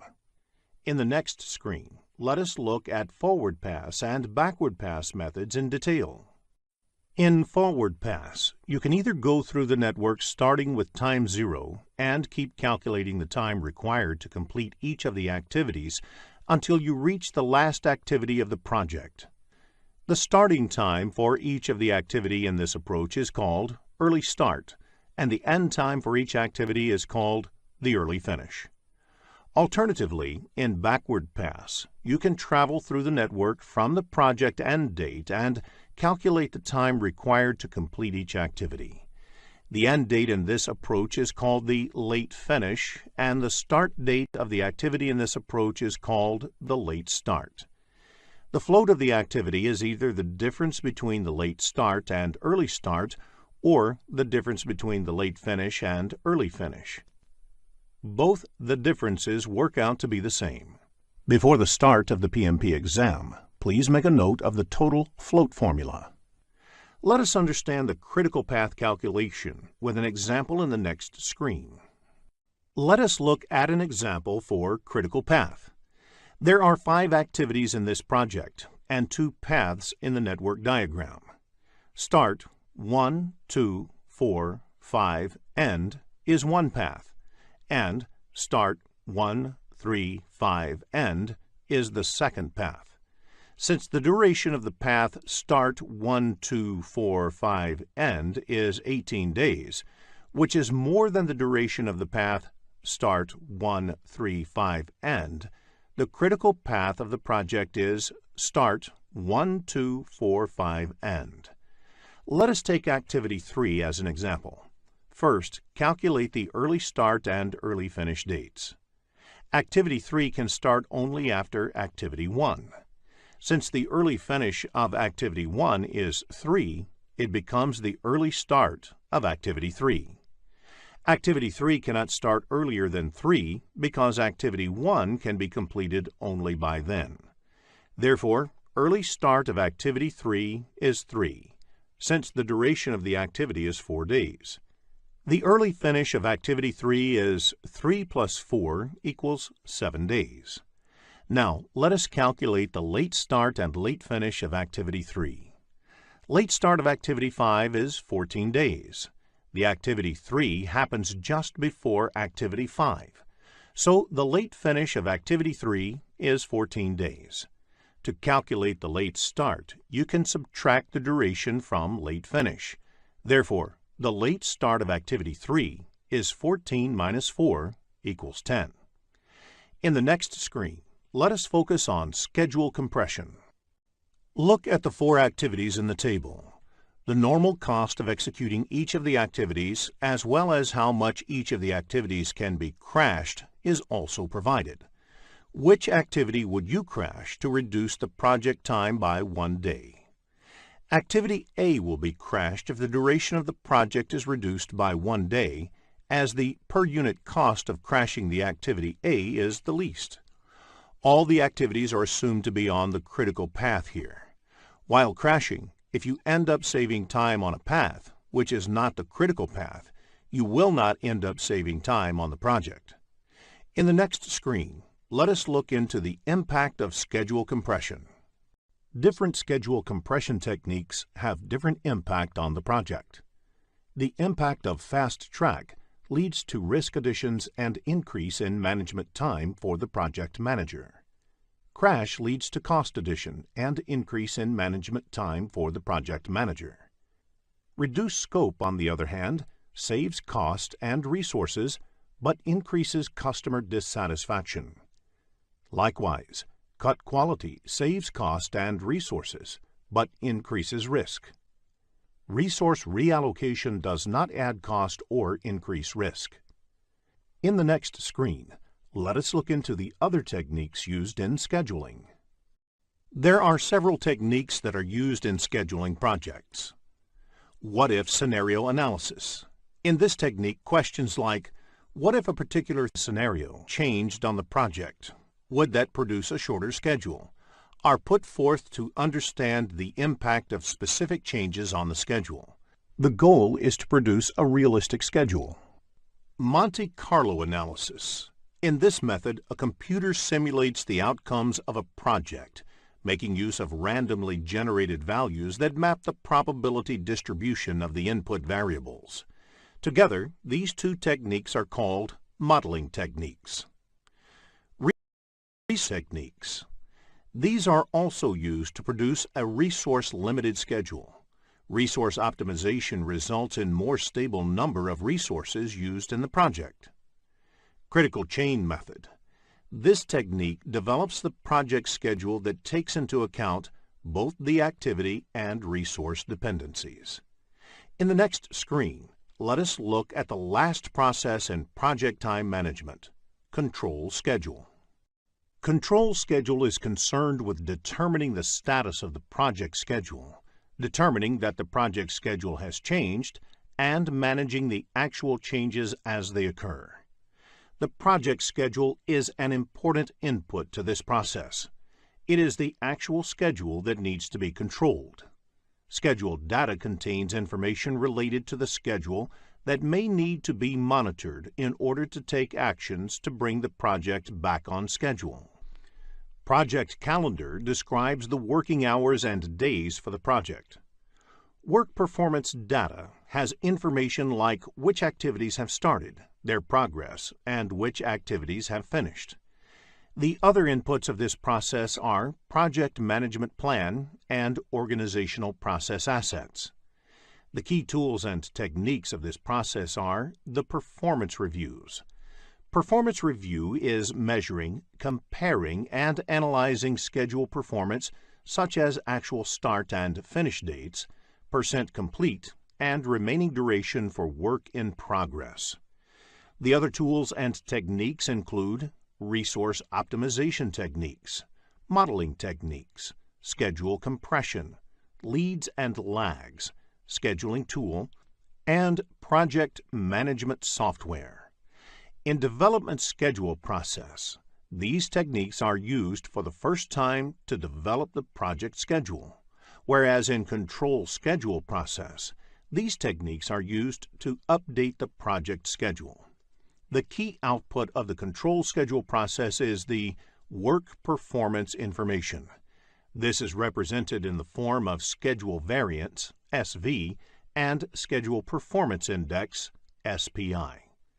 As a part of the control schedule process, the project team will generate forecasts, likely schedule for forthcoming activities, and project as a whole. The other outputs include organizational process assets updates, change requests, project management plan updates, and project document updates. If you are looking to become a skilled project manager, have a look at the postgraduate program in project management by Simplilearn. There are 47 processes in project management grouped into 10 knowledge areas and mapped to 5 process groups. In this lesson, we will look at the 4th knowledge area, that is, project cost management and its processes. In the next screen, let us understand the concept of project cost management. Project cost management involves activities like estimating the cost of each of the project activities, adding the cost estimates of the related activities to arrive at the cost budget, and controlling the cost to ensure that project activities are completed within the defined budget. In the next screen, let us discuss Cost Management Plan. The Cost Management Plan is a vital step in project cost management. It contains information like planning the project cost, managing and controlling the project in relation to the cost baseline, and managing cost variances. Project Cost Management Plan is a part of the Project Management Plan. The methods used in estimating the cost of each of the project activities are similar to the ones used in estimating project time. For example, time estimation methods like expert judgment, analogous estimating, bottom-up estimating, and reserve analysis are few of the techniques that are also used in estimating activity cost. Let us discuss control account in the next screen. Control account is an important concept in the project cost management. Project cost is generally estimated at individual activity level. It becomes difficult to manage cost at the activity level in large projects. Therefore, the cost is managed at a higher level. This requires related activities to be clubbed and their cost being managed together as one unit. This unit is called control account. While estimating the project time, WBS is created to break down the project into smaller deliverables. These deliverables are broken down into work packages, and these work packages are in turn broken into activities. Control account is defined at a level higher than the work packages. For example, if 5 work packages are part of the one control account, the cost of all activities belonging to these 5 work packages are managed as one unit. In the next screen, let us discuss the project cost management process. Project cost management has 4 processes. They are plan cost management, estimate costs, determine budget, and control costs. The 3 processes, plan cost management, estimate costs, and determine budget, are a part of planning process group, and control cost process is a part of monitoring and controlling process group. Let us look at each of these processes in detail. Let us begin with the first process, that is, plan cost management, in the next screen. Managing costs on a project is a critical exercise. If the activities are planned well, it becomes easier to achieve harmony with the overall cost and budget of the project. Plan cost management is the process of establishing the policies, procedures, and documentation for planning, managing, expending, and controlling the project costs. Let us look at the inputs required for this process. The project management plan provides other subsidiary plans and guides the cost planning activities on the project. The project charter provides an overall context and high-level product and project description, which help determine the approach for cost management. For example, for some projects, budget could be a constraint, whereas for others, budget would not be a constraint, but subject to the other objectives. Enterprise environmental factors provide the organizational context to the project, including the culture of the organization and the infrastructure, for instance, the scheduling systems available, the key personnel, and so on. Organizational process assets provide inputs such as policies and procedures, templates, past performance, data and estimates, historical information, and knowledge base. Now, let us look at the tools and techniques employed in this process. Expert judgment refers to input received from knowledgeable and experienced resources. Experts can devise an approach to govern the costs on a project by using their previous experiences. Meetings may be organized to determine the cost management plan. Everyone responsible for the project schedule management, such as the project manager, representatives from the appropriate accounting or financial organization, sponsor, customer, and other stakeholders must attend these meetings. Several analytical techniques may be used to determine the cost management plan. These techniques help to map the impact of various decisions on cost. For example, how do risk management processes impact cost, etc. Cost management plan is the primary output of this process. It establishes the units of measure, levels of precision, organizational process links, control accounts to be used, rules for performance measurement and reporting, frequency and methodology of monitoring the costs, and various other details that lay the overall framework for cost management on a project. In the next screen, let us discuss the second process under project cost management. Estimate cost. Estimate cost is the approximation of the monetary resources required to complete a project activity. Cost of a specific activity is estimated based on the information available at that point of time. As the project team gets more information about the project, The activity cost estimation may change. Let us look at the inputs of this process. Scope baseline is the most important input as it details out the project scope of work. Along with that, project schedule is also important. This contains information like when and which resource is required for the project. It is good to remember that the same kind of resources may have different costs at different points of time. Human Resource Management Plan is another important input. Various elements like personnel rates, rewards or recognition programs, etc., are covered in the Human Resource Management Plan, which is important in approximating the cost estimate. Human Resource Management Plan will be discussed in detail in the Human Resource Management Knowledge area. Risk Register is also an input because risk mitigation costs should be considered in cost planning. More information on risk and its effect in the project will be looked at in detail in Risk Management Knowledge area. Another input, Enterprise Environmental Factors, provides organizational context to the project. Organization Process Asset is listed as an input as organizations might have standards set of cost estimation policies or templates. Cost Management Plan is another important input. The Cost Management Plan lays the framework for the cost management processes in the project. It provides guidelines such as the units of measure, accuracy desired, methodologies, and tools to be used, etc. Let us now look at the tools and techniques used in this process. Expert judgment, reserve analysis, analogous estimating, cost of quality, parametric estimating, project management software, bottom-up estimating, three-point estimating, vendor bid analysis, and group decision-making are the various tools and techniques used in this process. Most of the tools and techniques used here are similar to the ones used in the time management knowledge area. Vendor bid analysis is a technique used to estimate project cost. For example, a project requires material procured externally through suppliers. In order to get that, you invite bids from 3 or 4 suppliers and assess their quotations. Based on their quotations, you can get an idea of the costs that will be involved in getting the material for the project. Group decision-making technique is another important technique for project cost estimation. Cost estimation is an exercise which may be carried out by a group or committee in order to gather well-rounded input.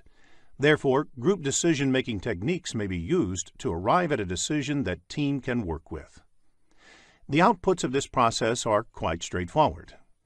Estimates of each of the activities are arrived at. Basis of the estimate includes things like how the estimate was developed, what were the assumptions made in estimating, etc. Project document updates is also one of the outputs because the cost estimates may result in updates to other aspects of the project. For example, quality, risk, time, etc. In the next screen, let us discuss the third process under project cost management, determine budget. Once the estimate of each of the activities is arrived at, the next project cost management process is to determine budget. It is the process of aggregating the estimated costs of individual activities or work packages to establish an authorized cost baseline. This is where the control account concept comes into picture. The estimated costs of the activities are aggregated to arrive at the cost budget at the control account level. Once approved, this cost budget becomes the cost baseline of the project. Project cost performance is measured against the cost baseline. That is, how much more would the project cost be compared to the original cost baseline? The cost baseline includes all authorized budgets, but excludes management reserves. The inputs used in determining the project budget are the activity cost estimates and the basis of estimates, which are the output of the previous cost management process. The cost management plan lays the framework for the cost management processes in the project. It provides guidelines such as the budgeting cycle, tools and techniques used to prepare and approve the budget, etc. In addition to these two important inputs, Scope baseline is also looked at. Project schedule provides aggregate cost in a particular calendar period to ensure how much money can be made available during that time. Similarly, resource calendar provides information on the resource, which is assigned to the project at a particular point of time. This information is then used to indicate resource costs over the duration of the project.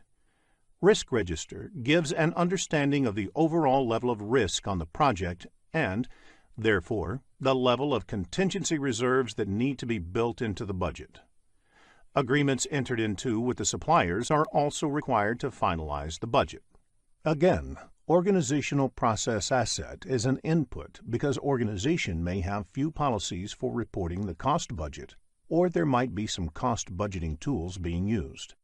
There are various tools and techniques used in determining budgets. Cost aggregation technique involves adding up the cost and aggregating them at the control account level so that the cost can be managed in a better way. In reserve analysis, once the costs are estimated, some extra amount is added to the estimate as a management reserve to take care of any unplanned activities. Expert judgment is a technique in which an expert's help is sought to estimate the activity cost. Expert is someone who might have worked on a similar project in the past and has a good idea to estimate the activity cost involved. Historical relationships are used to predict the total project cost using mathematical model. This is similar to analogous estimate or parametric estimate method. Funding limit reconciliation technique is used to ensure that cost on the project is budgeted or spent as per the availability of the fund. For example, if the project can get the funding of only $50,000 a month, the project budget should be planned accordingly. The output of this process is the cost baseline. This is an authorized project budget over a period. This is used to measure, monitor, and control overall cost performance of the project. In addition to this, the project funding requirements are also arrived at. Funding requirements means how much fund the project requires monthly, quarterly, or yearly for the execution. The last output of this process is project document updates. An understanding of determining budget may be useful when answering questions in the PMP exam, so make a note of the inputs, tools, and techniques and outputs of determining budget. In the next screen, let us discuss the last process of project cost management, that is, control cost. Control costs is the process of monitoring the status of the project to update the project budget and managing changes to the cost baseline. Updating the budget involves recording actual costs spent until date. Any increase to the authorized budget can only be approved through the Perform Integrated Change Control process. Some of the typical activities that happen as part of the control cost process are ensuring that cost expenditure does not exceed the authorized funding, monitor the cost performance to understand variance, and monitoring the work performance against the funds expended. The inputs to the process are project management plan, organizational process assets, project funding requirements, and work performance data. Work performance data contains the information about the project progress.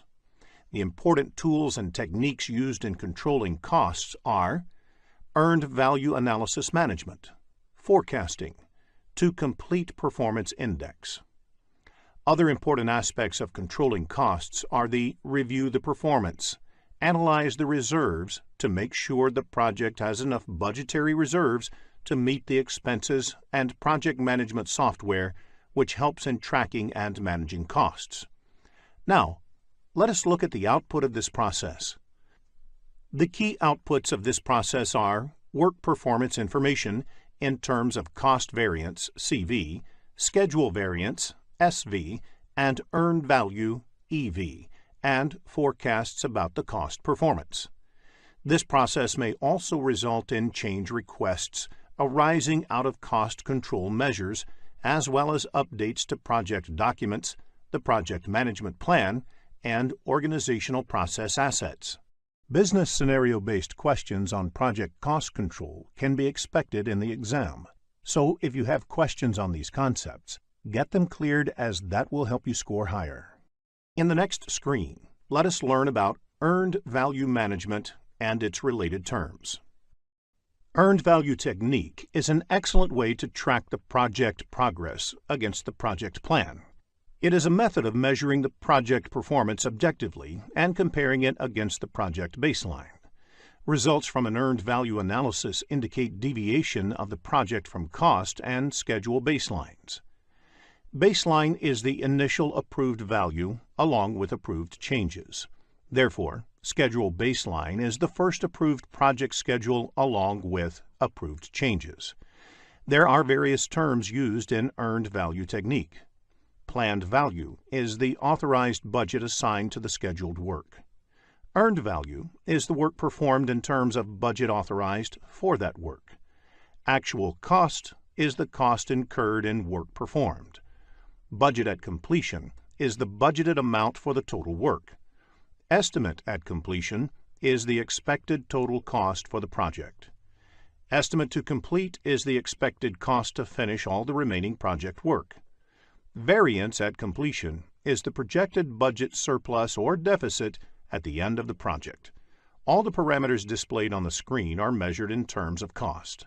You may come across business scenario-based questions on earned value management in the PMP exam, so ensure that you develop a clear understanding of this topic. Let us look at an example of a planned value in the next screen. Planned value is the estimated value of the work planned. This value is measured in terms of currency, say dollar. If the planned value is $340, then the work planned is worth $340. How do you calculate earned value? The solution is add the budget allocated to each of the activities that have been completed at the point of time. The resulting value is the earned value. In the next screen, let us look at the formula used to calculate earned value. In cost variance, negative means the project is over budget. Positive means the project is under budget. Similarly, in schedule variance, negative means the project is behind schedule, whereas positive means the project is ahead of schedule.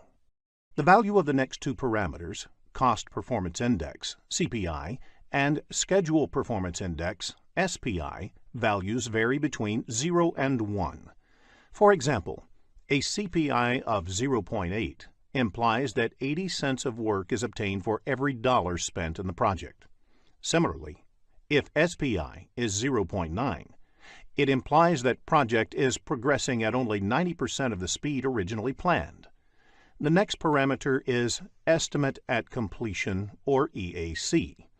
There are different ways of calculating the EAC value. The method used depends on how the cost and schedule variances are expected to play for the rest of the project. BAC by CPI is used if you expect that the current cost performance will continue until the end of the project. AC plus BAC minus EV is used if you expect that the rest of the project will be managed at the budgeted rate.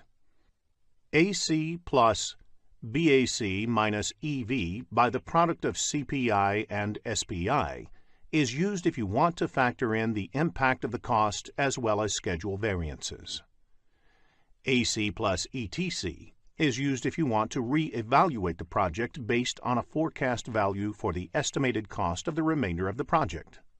The next parameter is Estimate to Complete, or ETC, which is the cost of project from this point to the end. This is calculated by subtracting the actual cost from the estimate at completion. In addition, variance at completion can be calculated by subtracting the estimate at completion from the budget at completion. Variance at completion is the cost estimation whether it is over or under budget. Another parameter is the To Complete Performance Index, or TCPI. This is the cost performance needed to achieve a desired outcome. For example, if the project needs to be managed to the original budget, BAC, then TCPI, that is, the CPI that must be maintained for the rest of the project, is calculated as BAC minus EV by BAC minus AC.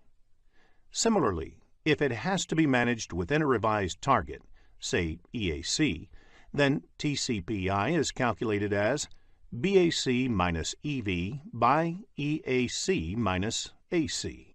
Before the start of the PMP exam, please make a note of the formulas of earned value technique.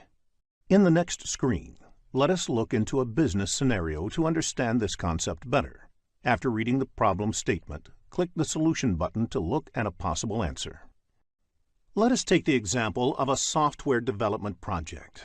There are 4 phases, and each phase takes a month to complete and is expected to cost $10,000. The phases are planned to be completed one after the other. The status of the project at the end of the month 3 is summarized in the table. Requirements definition is completed and actual spending on this is $10,000. Architecture and design is done and actual spending on this is $12,000. Development and unit testing is only 50% done, though it was supposed to be completed by 3rd month. It has cost $9,000 until date. System testing and go live has not yet started. Note, S indicates start time, F indicates finish time, and PF indicates that it is partly finished at the end of the month. Based on the above information, calculate the CV, SV, CPI, and SPI of the project. Let us look at a solution in the next screen. Before we end this lesson, let us also look at a few definitions that might be useful for your PMP examination. Law of diminishing return. This means the more you put into something, the less you get out of it. For example, doubling the number of resources working on a project will not necessarily have the time. Working capital. The amount of money the company has to invest on the project and the day-to-day company operations. Funding limit reconciliation. The process of comparing the planned expenditure in a given period with the available funding for that period. Large assets purchased by the company lose value over time. This is called depreciation. There are 2 forms of depreciation, straight line and accelerated. Same amount of depreciation is taken every year. For instance, a car with a price tag of $10,000 and useful life of 10 years is depreciated $1,000 per year. At the end of the 10th year, the value of the car is considered 0 for all accounting purposes. Accelerated depreciation depreciates faster than the straight line depreciation. For instance, a car with a price tag of $10,000 depreciates $3,000 the first year, $1,500 the next year, $1,000 the 3rd year, and so on. There are 47 processes in project management, grouped into 10 knowledge areas and mapped to 5 process groups. In this lesson, we will look at the 5th knowledge area, that is, project quality management and its processes. In the next screen, let us understand what quality is. The project manager is responsible for quality in a project. However, it is also the responsibility of each and every one in the project to ensure that whatever they do meets project quality expectations. Quality is defined as the degree to which a set of inherent characteristics fulfills requirements. A project is said to meet quality expectations when all the project requirements agreed in the beginning of the project are met, and the resulting product is usable. Usable means that the intended users can use the product without any problem. In the next screen, let us look at some quality-related terms. It is important to discuss a few terms to understand the concept of quality better. Customer satisfaction is defined as conformance to requirements and fitness for use. It is important to understand the subtle distinction between quality and grade. Grade is a classification based on technical characteristics. Low quality is always a problem, but low grade may not be a problem. Rather, it would be a matter of choice. Similarly, it is important to understand the distinction between precision and accuracy. Precision is the granularity of measurement. That is, how fine-grained can you measure the outcome. Accuracy is how correct you are. That is, how close you are to the desired value. In the next screen, let us understand the concept of optimal level of quality. Quality comes at a cost. More effort put in quality will give better results. However, you cannot keep on investing on increasing the quality, as there is no limit to how much a product can be improved. Investment in quality is determined by knowing the optimal level of quality. Optimal level of quality, as shown in the diagram, is said to be achieved at the point where the incremental revenue from improvement equals the incremental cost to secure it. Suppose you are the manufacturer of toys, but the toys are below quality and the sales are low. To improve the quality, you invest in identifying the demands of children, sharing few samples, and recording their feedbacks. Once all these are captured and implemented in the products, you lure the parents to buy them. As the investment is increased to manufacture good quality toys, the cost will therefore increase, and it might become prohibitive for parents to buy. Optimal level of quality is reached at a point where you get maximum number of buyers for the toys manufactured. Now that we are clear on the concept of quality, in the next screen, let us discuss quality management.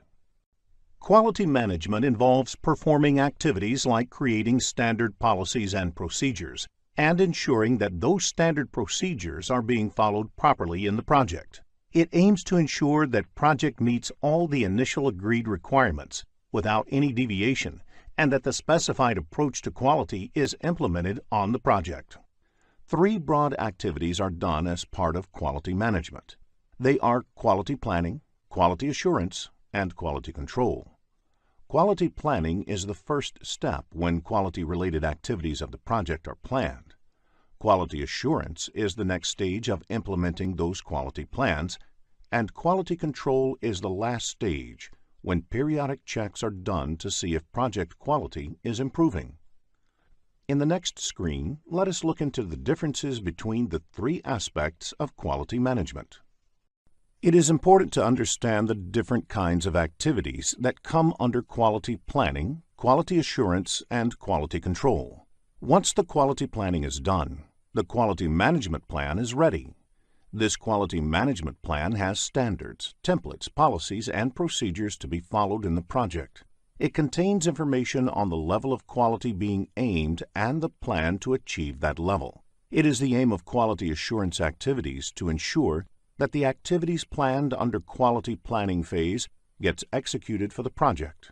It is the task of quality assurance to determine if the project is complying with the organizational as well as project policies and procedures.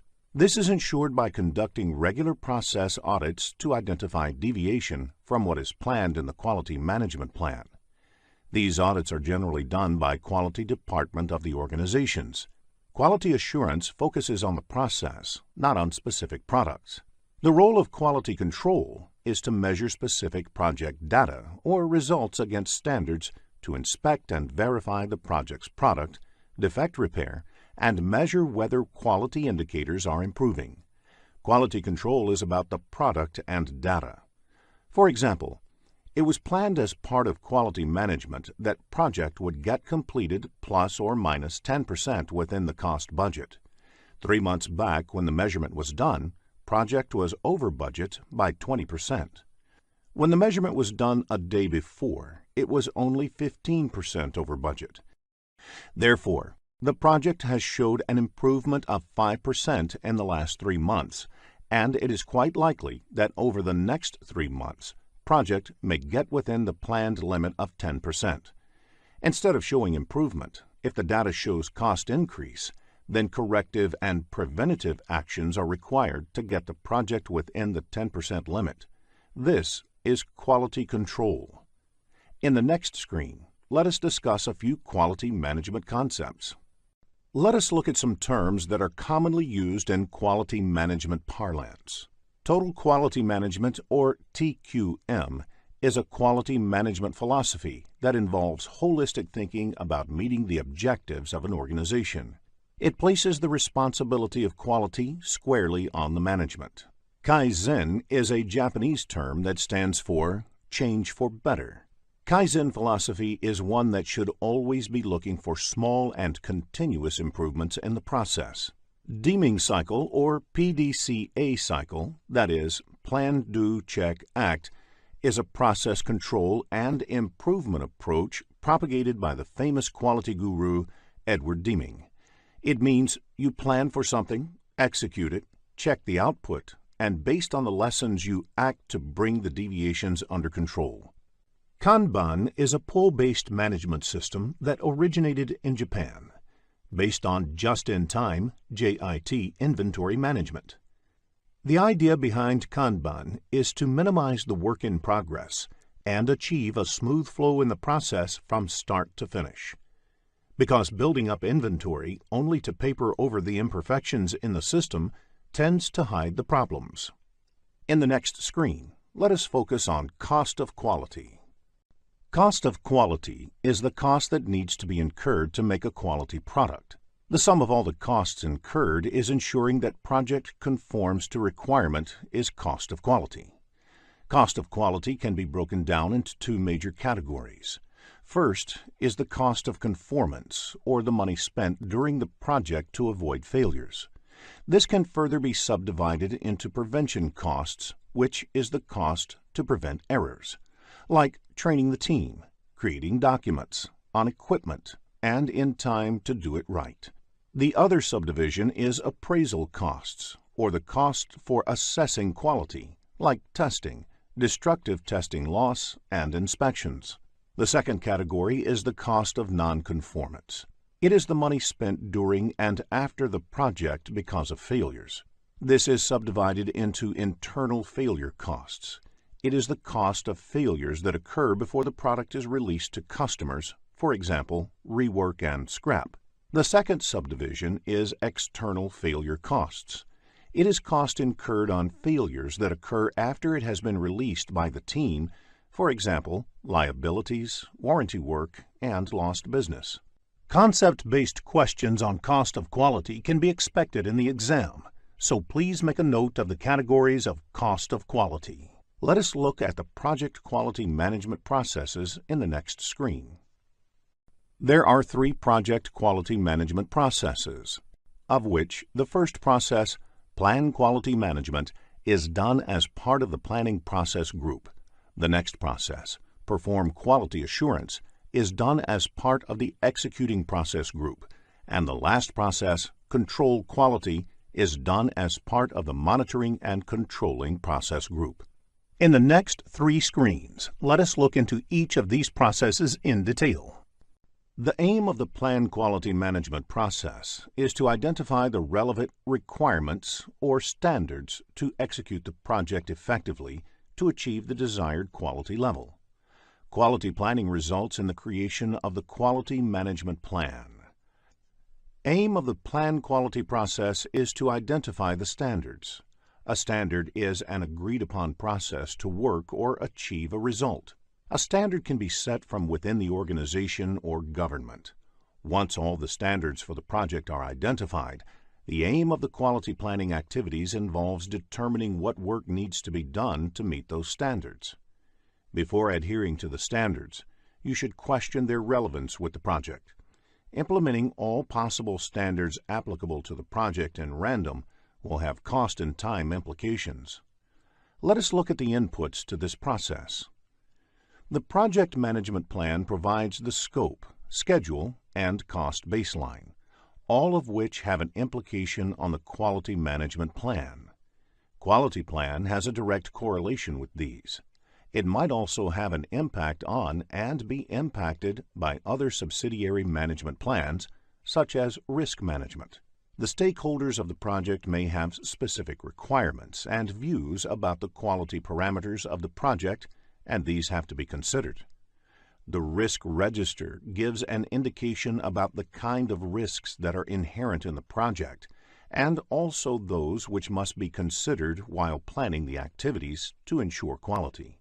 The requirements for the project need to be considered for planning quality-related activities, because quality is all about meeting the requirements. In addition to these, enterprise environmental factors and organization process assets are also listed as inputs, because the standards can be either from within the organization or from government or other external bodies.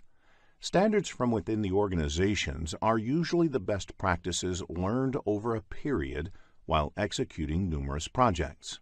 An example of government standards can be standards to control air pollution by the motor vehicles, which vehicle manufacturers must adhere to.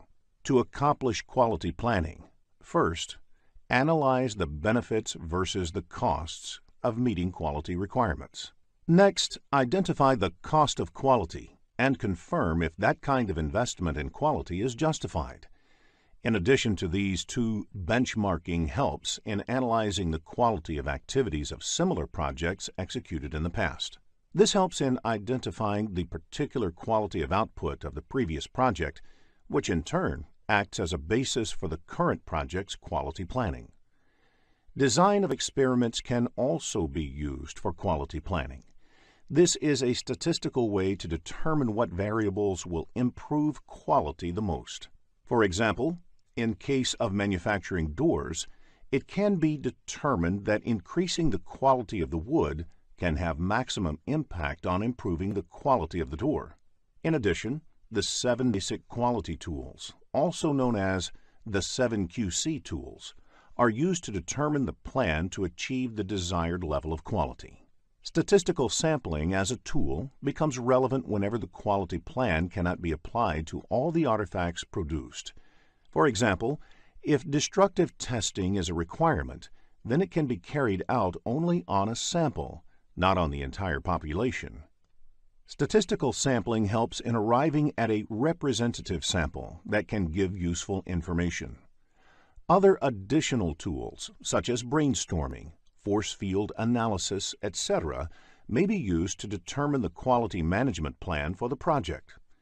Conducting regular meetings is another important tool. The quality management plan has to be determined in a collaborative manner by consulting the team members and other stakeholders. Quality management plan is a key output of this process. Checklist is a list of items to inspect. For example, many of the office buildings have housekeeping checklists to ensure that all floors, cabins, etc. are cleaned. Checklists are created during quality planning and used in quality control. Metrics are project-specific data that need to be measured to check the status of the project. The simplest project metrics can be cost and schedule. Metrics are also decided during quality planning and used in quality control.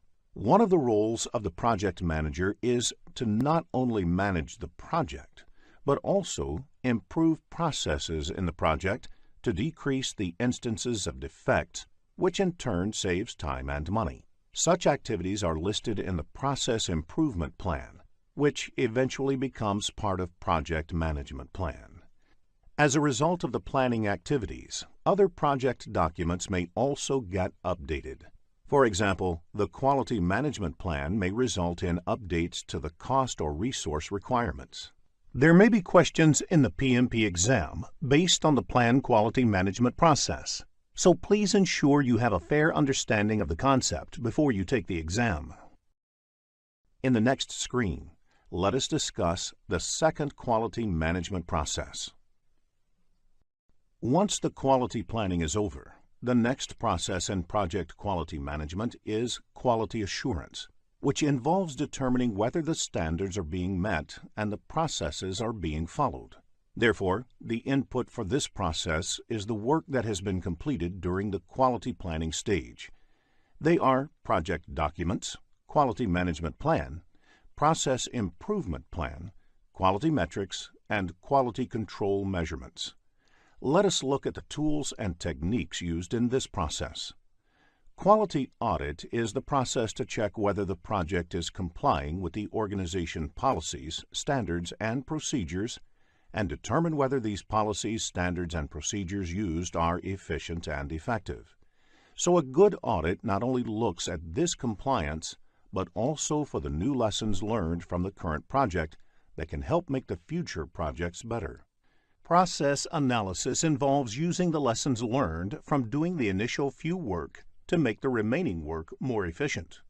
For example, if the project involves installing a software package, Then the lesson learned from the first few installations can be used to improve the process on remaining installations. Apart from these, all the quality management and control tools, such as the 7 basic quality tools, will be relevant to this process.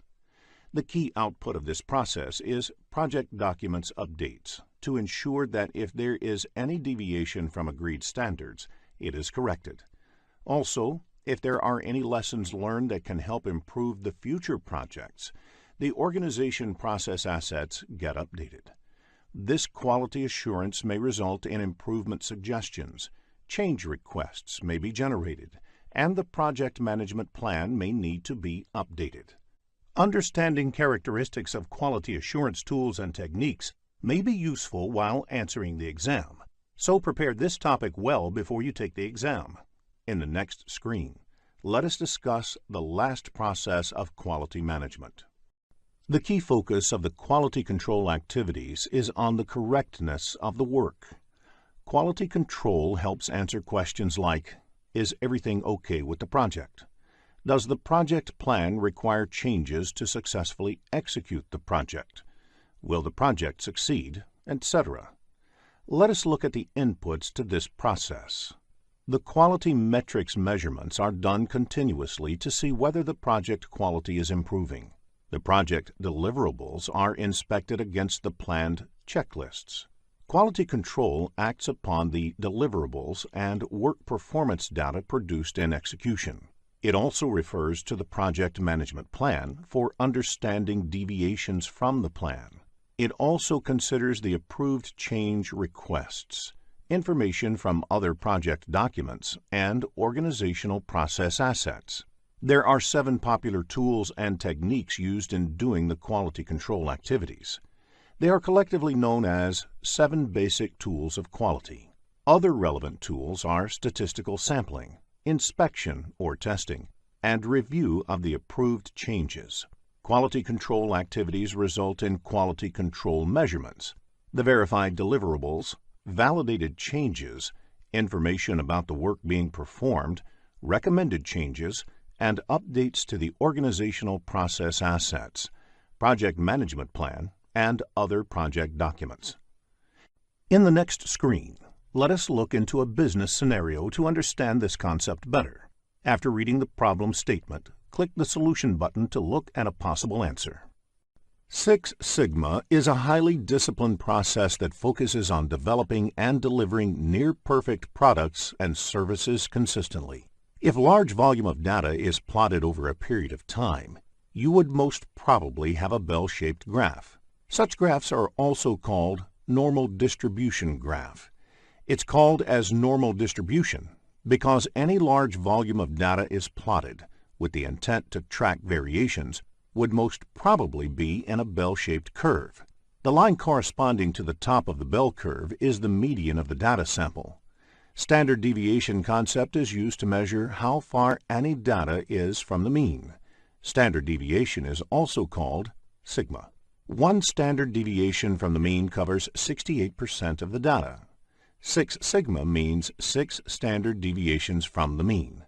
This would cover 99.99966% of the data. We will look at an example of 6 sigma in the following screen. To understand 6 sigma, let us look at an example. A tire manufacturing company produces 100,000 tires a day. It is not possible to verify each and every tire manually to ensure it is defect-free. Instead, random sample of these manufactured tires are taken and checked for defects. Assuming that the thickness of the tires is a parameter to measure defect, any tire that has a thickness more than or less than 10 millimeters is considered to be defective.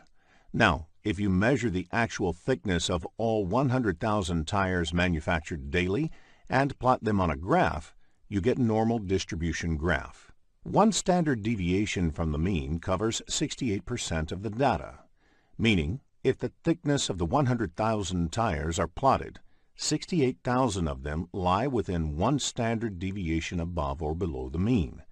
Now, if a company operates at 6 sigma level, They would ensure that all tires that are up to 6 standard deviations from the mean are defect-free. Therefore, in such cases, you can expect only 3 defective tires out of 1,000,000 tires manufactured. Let us now check your understanding of the topics covered in this lesson. Here is a quick recap of what was covered in this lesson. A project is said to meet quality expectations when all the project requirements agreed in the beginning of the project are met and the resulting product is usable. Quality management includes creating and following policies and procedures that meet the project's defined quality needs. Quality planning defines the standards, templates, policies, and procedures. Quality assurance determines if the project is complying with the policies and procedures.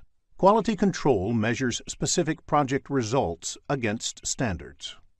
Plan quality management, perform quality assurance, and control quality are the 3 project quality management processes. 7 basic quality tools are used to plan and achieve the desired levels of quality. At 6 Sigma level, there would be only 3 defects out of 1,000,000 units manufactured. If you are looking to become a skilled project manager, have a look at the postgraduate program in project management by Simplilearn. Project human resource management includes the processes that organize, manage, and lead the project team. One of the key elements of human resource management is that each of the project team members should have clear assignment of their roles and responsibilities. In addition, even the team working on project management tasks should be a part of the project team, and they are responsible for project management functions like initiating, planning, executing, monitoring and controlling, and closing, along with other leadership activities. In the next screen, let us understand the difference between functional and project manager. An organization may have both functional managers and project managers. The difference: functional manager is the one who handles a business function or department. For instance, the HR manager is responsible for the HR department in an organization. Therefore, an HR manager will be a functional manager. Generally, a functional manager is also a subject matter expert. The roles and responsibilities of the functional manager depend upon the core business of the organization and overall organization structure. Functional managers normally own the resources and provide the projects with necessary resources. They also negotiate with the project manager regarding resources. The project manager, on the other hand, is responsible and accountable for the success or failure of a project and the quality of the project. They are not technical experts. The project manager may not have authority over the resources, depending upon the organizational structure. They often have to negotiate with the functional manager for the resources and are responsible for the product quality. A project manager will credit the team with the success of the project and accept the blame for the failure. Now let us look at an example to understand the roles played by functional and project managers. The CEO of an organization initiates a new project to secure an ISO 9001-2008 certification for the company. Now this project would require team members from each of the company departments, and whoever is the project manager of this project will have to request the functional manager to assign one of their team members to the project. Resources assigned to the project go back to their respective departments once the project is completed. Let us now discuss the project human resource management processes in the next screen. There are 4 project human resource management processes. The first process, Plan Human Resource Management, is done as part of the planning process group. The next 3 processes are part of the executing process group. These processes are Acquire Project Team, Develop Project Team, and Manage Project Team. Let us now look into each of these processes in detail. In the next screen, let us begin with Plan Human Resource Management. Plan Human Resource Management is the process of identifying and documenting project roles, responsibilities, required skills, reporting relationships, and creating a staffing management plan. This process is part of the planning process group. In addition to that, finalizing the project hierarchy of who reports to whom and designing the staffing management plan is also part of this process. The first input to this process is the project management plan. There could be a lot of information in the project management plan and subsidiary plans that may be relevant to the creation of the human resource management plan. For example, the project lifecycle processes, the timelines, how the work will be accomplished, etc. The other key input for this process is the activity resource requirement. Team members can be identified based on these requirements. In addition to this, enterprise environmental factors like current employment outlook, etc., are also important. For example, if the economy is booming and there are ample job opportunities for the team members, the reward and recognition system can keep the project team interested in the project. Organizational process asset is also an input to this process. An example of the organization process assets can be template or a form to request for a new resource. Let us now look at the tools and techniques used to develop human resource plan. The roles and responsibilities are captured in the form of organization charts and position descriptions. There are various ways to draw this chart. It can be either hierarchical chart, which shows the reporting function, or it can be text-based. The other technique used for developing the human resource plan is networking. This involves formal or informal interactions within the organization and outside by the project manager to identify the best team for the project depending upon various interpersonal factors. Organizational theory helps to understand how individuals come together and function as an organization. Expert judgment and meetings are required to put the human resource plan together. The output of this process is Human Resource Management Plan. This plan contains documents like Staffing Management Plan, Project Organization Chart, and Roles and Responsibilities Matrix. The Staffing Management Plan is a comprehensive document that describes when and how team members would be added to and released from the project. Another component of the Staffing Management Plan is the Recognition and Reward System. Recognition and Reward System helps project managers motivate their team. The Staffing Management Plan is relevant to the projects of a functional or matrix organization where project team members are always caught in a dilemma about prioritizing project work against regular departmental work. In the next screen, let us discuss organization charts and role descriptions. A project manager needs to make sure that there is an organization chart prepared specifically for the project. It should clearly identify the roles and the reporting relationships between them. A sample organization chart is shown on the slide. Another way of clearly delineating responsibilities among team members is by using a responsibility assignment matrix. One form of responsibility assignment matrix is the RACI chart. In the RACI chart, R stands for responsible, A for accountable, C for concerned or consulted, and I for informed. For each important activity or deliverable on the project, it needs to be clearly identified who is responsible or contributes to it, who is ultimately accountable, who is merely concerned about the success, and who needs to be informed or kept in the loop. An example of the RACI chart is shown on the screen.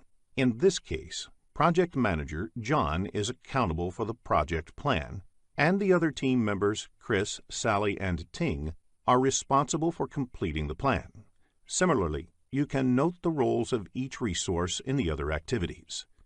In the next screen, let us understand resource histogram.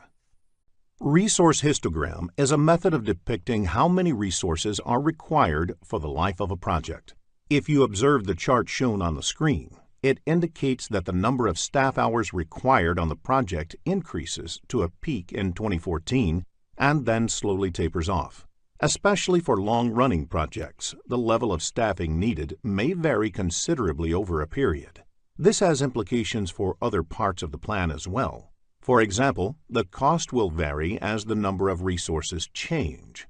This piece of information helps a project manager to understand at what time they need to onboard and offboard resources on a project.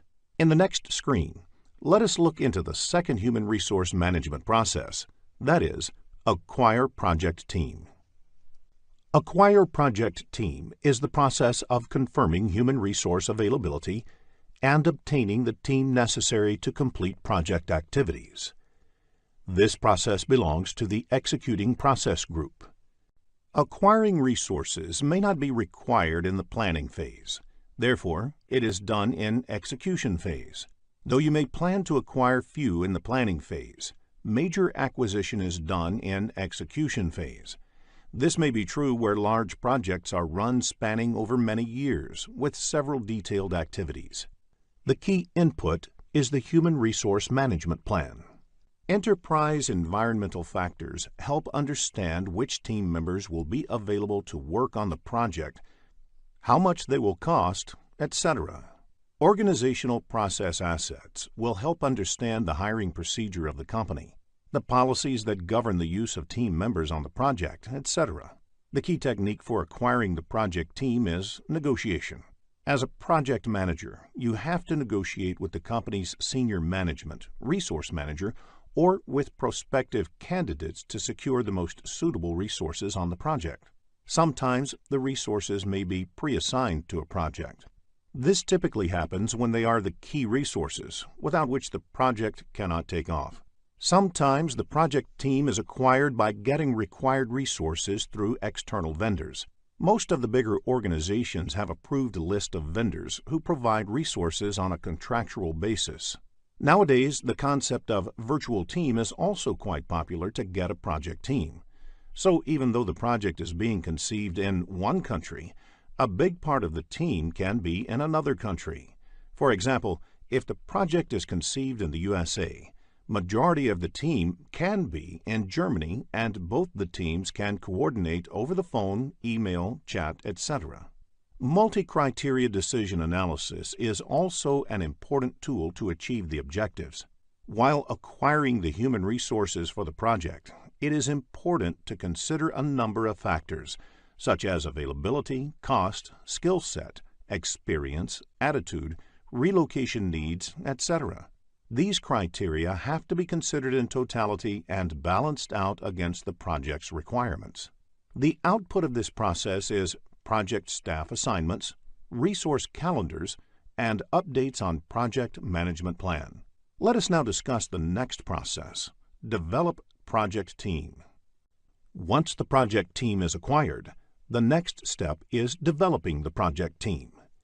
Develop project team is the process of improving competencies, team member interaction, and overall team environment to enhance project performance. This process belongs to the executing process group. The inputs to this process include project staff assignments, resource calendars, and human resource management plan. One of the techniques used in developing project team is interpersonal skills. It is more of an art than a science, and this is where individual characteristics of project managers matter a lot. If the project manager genuinely commands trust and respects the team members, developing the team becomes easy. Team members look up to the project manager not only for getting project-specific instructions, but also for their career advancement as well.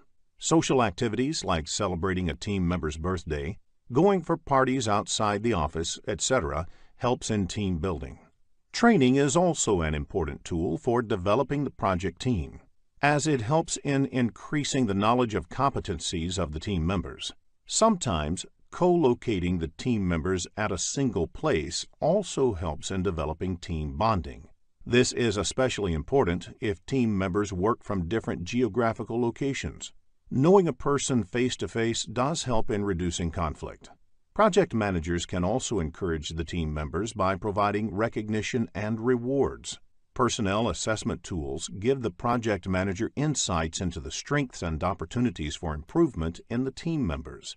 These tools also help in understanding members' aspirations so that the project manager can better align the project goals with the individual aspirations. Finally, the project manager should also set some ground rules in the project to ensure that team performs their work without any problems. Some such rules can be: everyone should reach office for daily meeting by 9:30 a.m. sharp. If there is more than a 10% delay in completing any activity assigned, it should immediately be escalated to project manager. If there are any unforeseen circumstances, it should be immediately brought to the notice of the project manager, etc. The output of this process is team performance assessments. This is done by the project manager to evaluate and enhance the effectiveness of the team as a whole. This is a document which explains team effectiveness. As information about the team evolves, the enterprise environmental factors may also be updated. Questions that test a project manager's role in developing a project team can be expected in the PMP exam, so ensure that you have a fair understanding of the role before you take the exam. In the next screen, let us discuss the Manage Project Team process. Managing the project team is different from developing the project team, though it is also done during the execution process group. It relates to measuring team members' performance, providing feedback, resolving issues, and managing changes to optimize project performance. To measure team members' performance, the manager should know the work assigned to them as well as their performance on the assigned work. Hence, project staff assignments and team performance assessments are listed as input to this process. The Human Resource Management Plan serves as a guideline for managing project teams.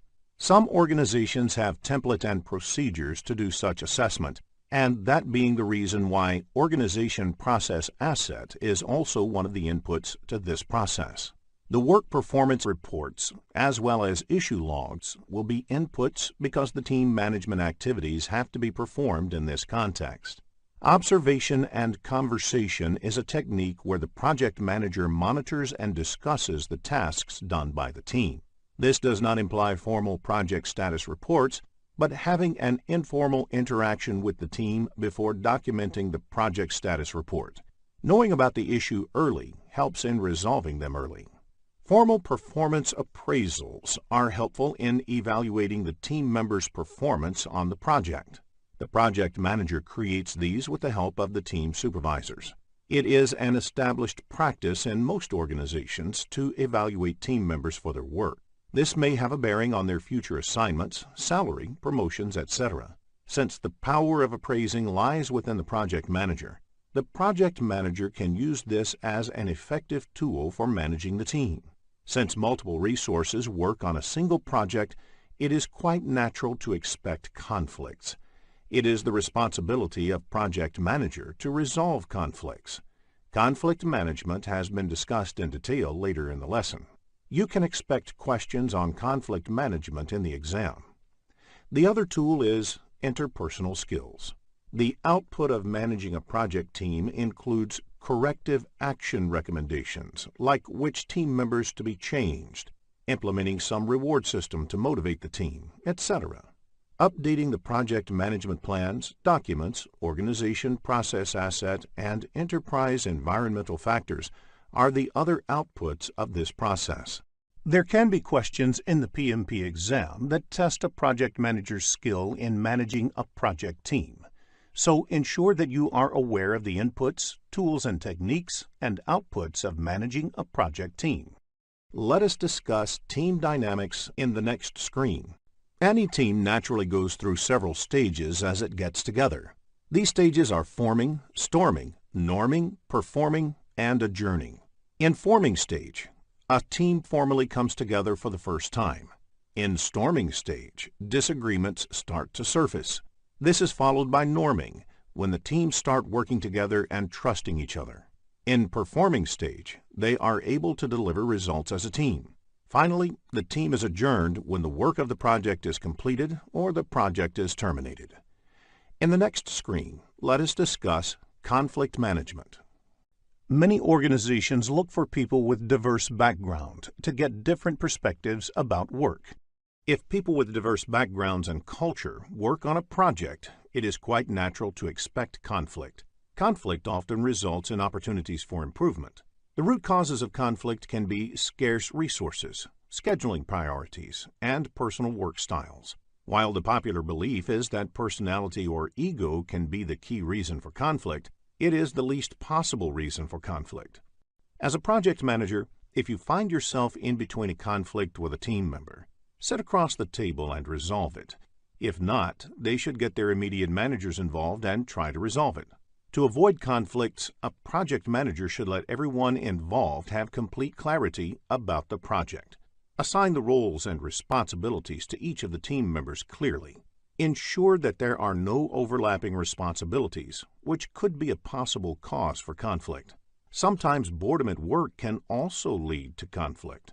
So one of the responsibilities of project manager is to keep motivating the team members and let them work on interesting and challenging assignments. Business scenarios-based questions on conflict management can be expected in the PMP exam, so it is essential to have a fair understanding of the topic. In the next screen, let us look at conflict resolution techniques. There are 5 techniques of resolving conflict. They are withdraw or avoid, smooth or accommodate, compromise or reconcile, force or direct, collaborate, or problem solve. In withdraw or avoid, one retreats from a potential conflict situation or defers the resolution to a later date. This does not resolve the conflict, but allows for more time. In smooth or accommodate, areas of agreement are emphasized to reduce the intensity of the conflict. Again, this does not on its own result in a resolution, but it may succeed in changing the perceptions about the situation. In compromise or reconcile, there is some give and take in order to bring some satisfaction to all parties. Depending on how the process went, this may be perceived as a win-win or a lose-lose situation, because none of the parties really get what they want. In force or direct, a person in a position of authority directs how the matter should be resolved. It may be necessary to do this when the matter has to be resolved immediately. However, this may result in upsetting one or more of the conflicting parties. In collaborate or problem solving, the parties in the conflict are asked to come together to collaborate and look for a resolution to the problem. This offers the greatest likelihood of a satisfactory and permanent resolution and should be resorted to whenever possible. Business scenario-based problems, where a resolution technique has to be selected, can be expected in the PMP exam. So understanding the conflict resolution techniques is essential. In the next screen, let us look into a business scenario to understand this concept better. After reading the problem statement, click the Solution button to look at a possible answer. One of the key responsibilities of a project manager is to get work done by the team. There are certain powers that a project manager can use to get the work done. A project manager has to use a combination of techniques to get this accomplished. Various powers of a project manager are legitimate or formal, reward, penalty, expert, and referent. In legitimate or formal, project manager can formally assign a work to a team member that he or she has to do. Project manager can reward and recognize the team members. The reward could be as simple as assigning challenging or sought-after work to a team member. This can motivate good performers on the project. Sometimes project manager can penalize the team members for poor performance. Some project managers are able to command authority because of their expertise in a certain field. Project manager can be considered as a reference of higher authority to get the work done. Sometimes referent authority also arises from the personal charm or charisma of the project manager. Legitimate, reward, and penalty are the powers derived from the project manager's position in the company. Expert power exists when the project manager is an expert on the subject matter. Reward and expert are usually the best forms of authority to use. Penalty is the worst way of influencing and managing the team. A project manager should resort to this only as a last option. Regardless of the project manager having formal reporting authority over the team, they are naturally looked upon as the leaders for their projects. Project managers need to be familiar with the leadership styles and be able to tailor their style according to the needs of the project and that of the team. There are 3 leadership styles. The first one is authoritarian or autocratic. In this style, the leader sets clear expectations of the team and expects complete compliance. In a participative or democratic style, the leader offers guidance but also involves the team in decision-making. In a delegative or laissez-faire style, the leader leaves the work to the team without offering much guidance. In most circumstances, you would want your leader to employ a participative style, but there may be occasions when other styles might be appropriate. In the next screen, let us discuss McKinsey's 7S framework. A popular framework in management science is the McKinsey's 7S framework. There are 7 elements that are divided into 2 categories. An organization working on a project will have these elements already in place, and hence these become the hard elements. The first 3 elements of the 7S framework are the strategy, structure, and systems. The leader or project manager is expected to step in and exhibit soft elements to earn the mantle of leadership. The next 4 elements are shared values, skills, style, and staff. There are 47 processes in project management grouped into 10 knowledge areas and mapped into 5 process groups. In this lesson, we will look at the 7th knowledge area, that is, project communications management and its processes. In the next screen, let us understand communication. Communication can be best defined as a two-way process of exchanging information between 2 entities. As you can see on the screen, if project is an entity, the project needs to communicate with other entities in the organization, like project managers, senior management of the organization, and any other stakeholder of the project. Similarly, these entities may also have to communicate with the projects. The communication between project and the stakeholders is always two-sided. Project manager is responsible for ensuring proper communication to and from the project.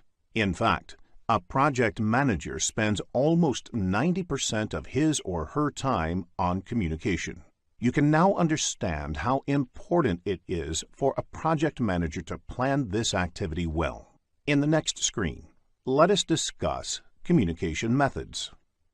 Communication can be done in 2 ways. It can be done written or verbal. Both written as well as verbal communication can either be formal or informal. Formal means communicating by following some basic rules, whereas informal means taking a casual approach. These 2 combinations result in 4 different communication methods. They are formal written, formal verbal, informal written, and informal verbal. Formal written method is used for project management plans, project charter, and over long-distance communication. Formal verbal method is used during presentations, whereas informal written method is applicable while writing notes or emails. Informal verbal, on the other hand, is applied during conversations. You can expect questions in the PMP exam which require choosing a communication method for a given situation, so a fair understanding of the communication methods can help you score higher. In the next screen, let us look at the various communication technologies. Communication technology refers to the different media used for communicating. A few such technologies are listed on screen, among which email, fax, and telephone are a few popular communication technologies. In the next screen, let us understand the communication channel with the help of an example. Communication takes place between 4 people in a team. The lines across the members represent there can be 6 unique channels of communication existing within the team. Now, if the team comprises 10 members, how many unique channels of communication will be calculated? You can use the formula n multiplied with n minus 1 and the resulting sum divided by 2. N is the total number of people involved in communication. In this case, n equals to 10. If this is put into the formula, you will get 45 as the result. Therefore, 45 unique communication channels exist in a team of 10 people. It is difficult to manage such a large number of communication channels. Therefore, it is important to structure communication. Otherwise, everyone starts communicating everything to everyone, and it can become a real chaos in the project. In the PMP exam, you may be asked to calculate the number of communication channels in a scenario-based question, so please make a note of the formula to answer the question correctly. In the next screen, let us discuss the basic communication model. Project communications management includes the processes required to ensure that information about timely and appropriate generation, collection, distribution, storage, and ultimate disposition of project is prepared and circulated to all project stakeholders. It is the responsibility of a project manager to ensure that the information requested by the stakeholder is communicated to them. The frequency at which the information needs to be shared may also vary from stakeholder to stakeholder. For example, think about a simple process of sharing a project status report with the customer and senior management. This knowledge area explains how it should be done as per PMI. In the next screen, let us discuss the project communications management processes. There are 3 project communications management processes. Process is carried during different process groups. Plan communication management is done during planning process group. Manage communications is done during executing process group. And control communications is done during monitoring and controlling process group. In the next few screens, we will cover each of these processes in detail. Plan communications management is the process of developing an appropriate approach and plan for project communications based on stakeholders' information needs and requirements and available organizational assets. This belongs to the planning process group. Stakeholder register is an important input to this process. It is a list of all the stakeholders. The project management plan has information about a large number of the project's requirements and the stakeholders who need to receive communication of various kinds are therefore a critical input to this process. In addition to these two, organization process assets and enterprise environmental factors are also inputs to this process. Many organizations have standard templates to prepare communication management plan, which are part of the organizational process assets and enterprise environmental factors. The first technique used in this process is the communication requirements analysis, where the communication requirements of each of the stakeholders are analyzed and categorized. In this, you try to find how many of the stakeholders need similar kind of information, which can be grouped together. If you send information through an email system, all those stakeholders who need similar information can be marked in CC in the email. Next, you can decide on the communication technology. These days, email is the most widely used technology, but in few cases, you might have to send information using some other technology, like fax or registered post. For example, all government communications are done using registered post to keep a written record. Finally, you need to understand how communication really happens. That is, the communication models and the various communication methods used.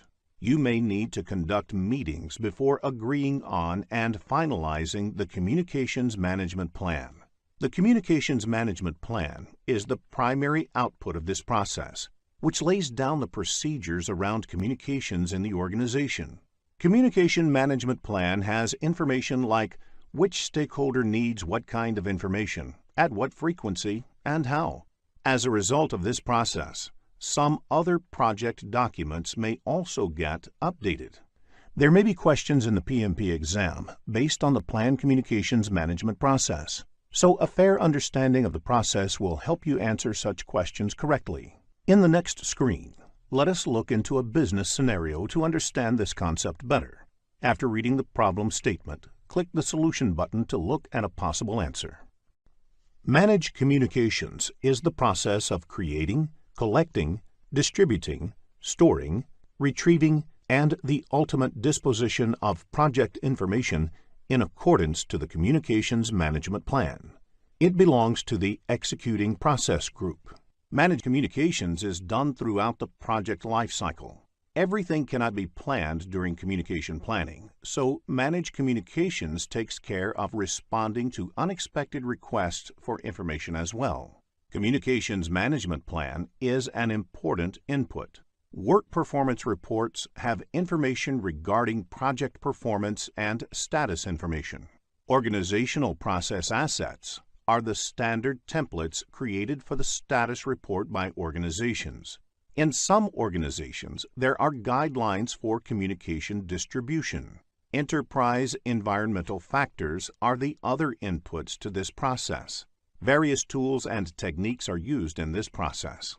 Communications technology represents the means of technology, that is, email, instant messaging, telephone conferencing, etc., that are used to exchange information. The use of communication models helps you determine the technique that is best suited for a particular situation. Communication methods are the various methods used to communicate. For example, whether it is interactive or offline, whether information is being pushed by the provider or pulled by the recipient, etc. Information management systems help design a framework for managing the information within a project. That is, how it is acquired, where it is stored, and how it is distributed and destroyed. In performance reporting, all the information is synthesized in the form of performance reports that are later distributed to the appropriate stakeholders and forms an important part of the communications strategy on a project. The first and primary output of this process is the communications messages that are generated during the project. The other outputs include project management plan updates, project document updates, and organizational process assets updates. In the next screen, let us discuss controlled communications process. Controlled communications is the process of monitoring and controlling communications throughout the entire project lifecycle to ensure the information needs of the project stakeholders are met. It is part of the monitoring and controlling process group. The inputs to this process are the project communications, project management plan, and issue log, which has a list of issues that are raised by different project stakeholders, data related to the work being performed on the project, and various other project documents which may have to be communicated. Other inputs include work performance data and organizational process assets. Let us look at the tools and techniques in detail. The information management systems provide tools to collect, consolidate, and present the information in the form of cogent, concise communications. Expertise must be sought from different stakeholders on how you should go about this process. Several meetings may be needed to ensure the efficiency and efficacy of the communications. The major outputs of this process is the work performance information, which indicates that the work performance data has been analyzed, interpreted, and presented in an easily comprehensible form. This process may also give rise to change requests, updates to the project management plan, project documents, and organizational process assets. In the next screen, let us look into a business scenario to understand this concept better. After reading the problem statement, click the Solution button to look at a possible answer. If you are looking to become a skilled project manager, have a look at the postgraduate program in project management by Simplilearn. Project risk management includes the processes of conducting risk management planning, identification, analysis, response planning, and controlling risk on a project. It has been mentioned in practice standard for project risk management that project risk management aims to identify and prioritize risks in advance of their occurrence and provide action-oriented information to project managers. Project risk management is an integral part of the project management. It provides an approach through which uncertainty can be understood, assessed, and managed within the projects. Effective project risk management is essential for the success of a project. Let us discuss the interdependencies between project risk management and project management in the following screen. When you say risk management is an integral part of project management, It means that they are dependent on each other. The output of many project management processes can be considered as an input for risk management and vice versa. For example, by getting the information about the project progress in terms of schedule, you realize that it is not in line with the expected progress, which can become a risk for the project. So, risk management plays an important role to decide what response must be given or what actions are to be taken. Similarly, based on the response of risk management, the project management plan with respect to the deliverable will change. As you already know, all the projects have uncertainty. Project management can be seen as an attempt to control this uncertain environment through the use of structured techniques like estimating, planning, cost control, activity allocation, earned value analysis, monitoring, and review meetings. Project risk management provides an approach by which uncertainty can be understood, assessed, and managed within projects. So, effective project management is a critical success factor for project success. Let us continue this discussion on project risk management and project management in the next screen. The management or project manager should not look at project risk management as an optional activity or overhead. The interface between project risk management and other processes of project management must be cleared to address the uncertainty. The outputs of project risk management should be considered within the project management processes. They can impact various aspects like estimating resources, cost or duration, assessing the impact of scope changes, resource allocation, and project progress reports to the stakeholders.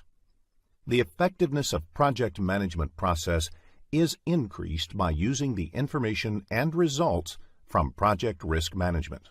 On the other hand, some of the outputs of other project management processes, such as work breakdown structure, WBS, estimation of schedule and cost, and assumptions are important prerequisites for project risk management.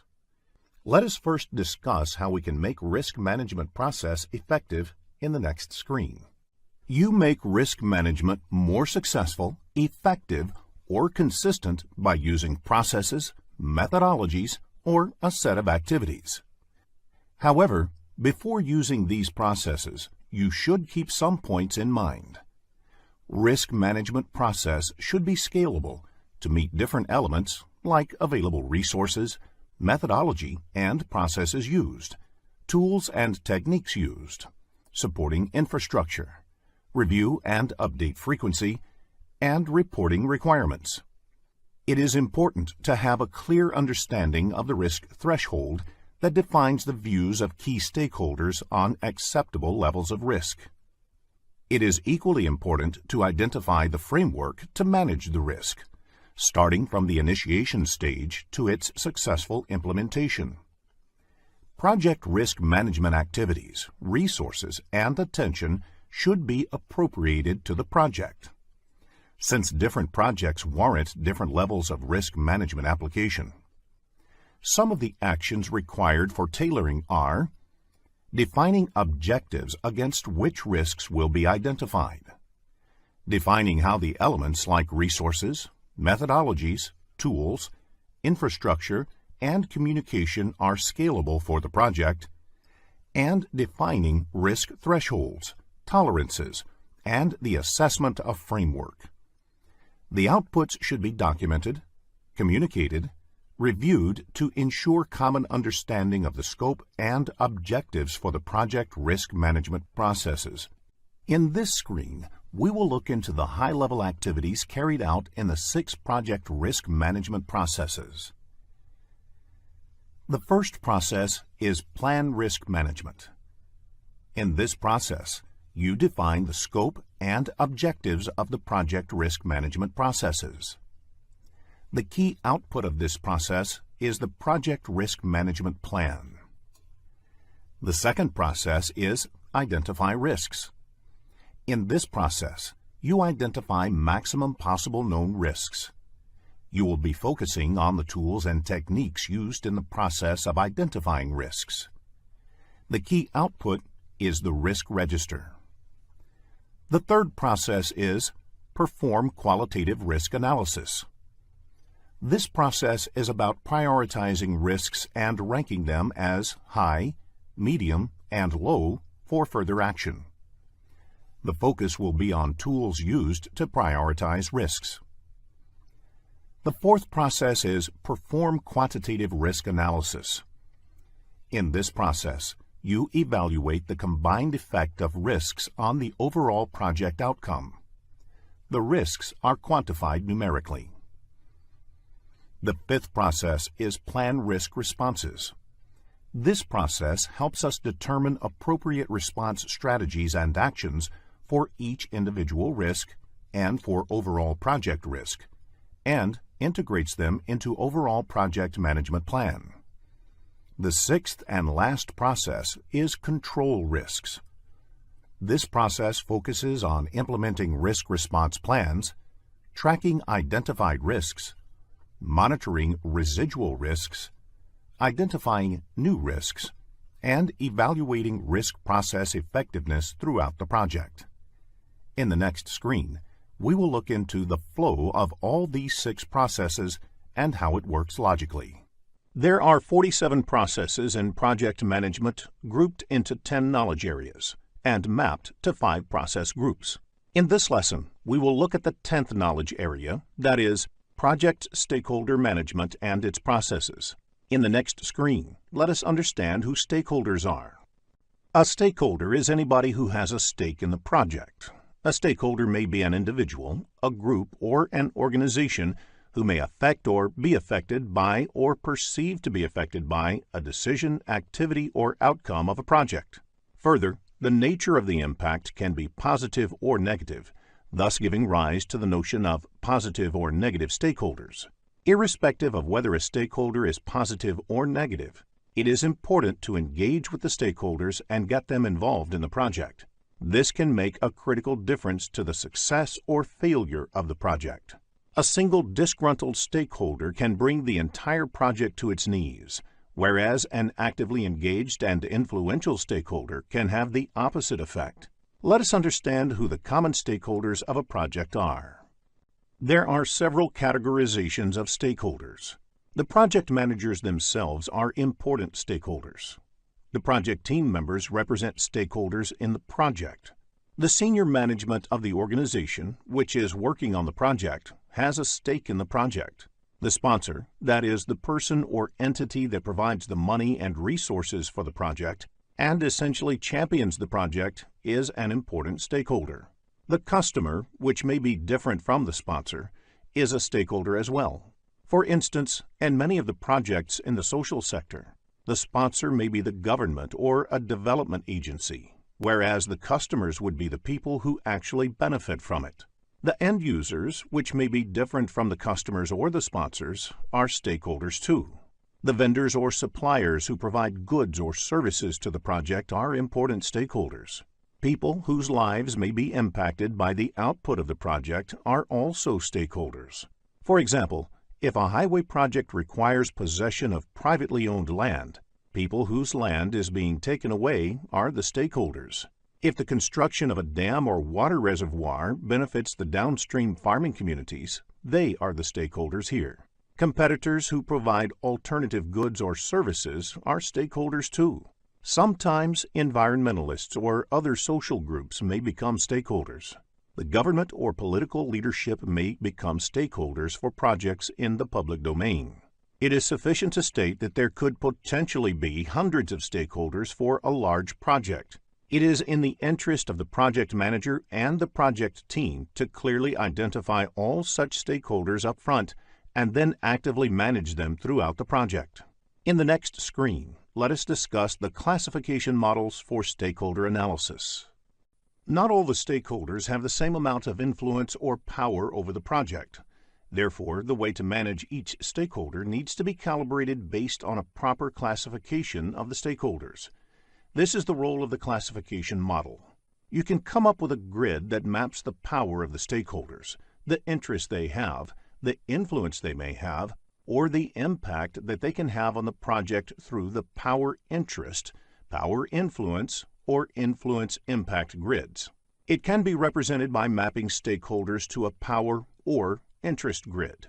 The diagram on the screen has x-axis, which represents interest level, and y-axis, which represents the power level.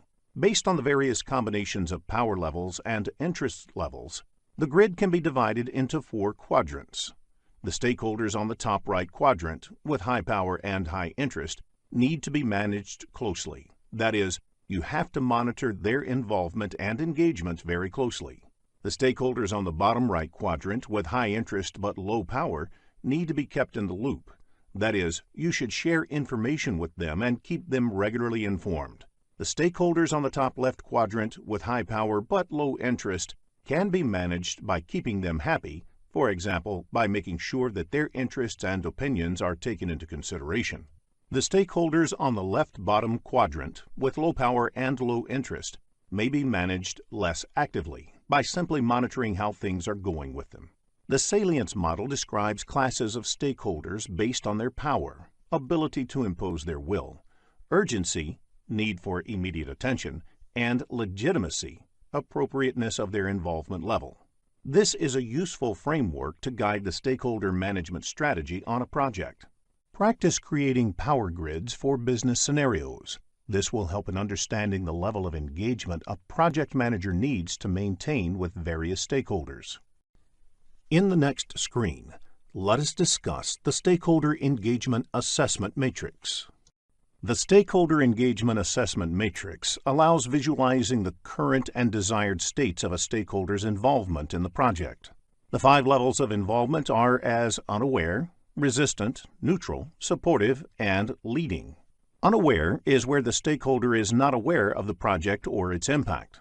Resistant is where the stakeholder is aware of the impacts and is resistant to change. Neutral is where the stakeholder is aware of the project and is neither supportive nor in opposition to the project. Supportive is where the stakeholder is aware of the project and its impact and is supportive of the change. Leading is where the stakeholder is aware of the project and impacts and is actively engaged to ensure that the project is successful. Let us now look at the matrix. The table has 1 row per stakeholder identified. You place C in the column which best indicates the current level of engagement for that stakeholder. Then you place D in the column which best indicates the desired state of engagement. This table can be a quick visualization tool that helps understand where work has to be done in the stakeholder management activities. In the next screen, let us discuss the skills required for stakeholder management. Stakeholder management is both an art and a science. Since it involves dealing with people, and people are inherently nonlinear and unpredictable, there is no one size that fits all strategies or tools that will work while managing them. However, a project manager may use a few traits and techniques while managing stakeholders, which are classified as interpersonal skills and managerial skills. A project manager must possess good interpersonal skills. That is, must invest the time and energy to build trust. This involves multiple things, such as establishing a personal rapport, following through on commitments, being punctual, etc. Once the trust is established, it helps in smoothing many difficult bends. Conflict management is an important skill for a project manager. While communicating with stakeholders, the project manager must practice active listening. They must not assume that they have all the answers. Instead, they should spend some time to understand the issues and the stakeholders' points of view. This alone can go a long way in smoothing ruffled feathers and building constructive relationships. Resistance to change is natural. A project manager must know how to convert that into a positive energy in its favor. Managerial skills that may help in accomplishing the project objectives. A project manager must be able to build consensus among the group. While absolute uniformity may not always be possible or desirable, the project manager must use techniques to ensure widespread discussions and arrive at a path that the group can buy into. The project manager must be able to influence people. often without necessarily being in the position of authority. The project manager must be skillful to negotiate agreements.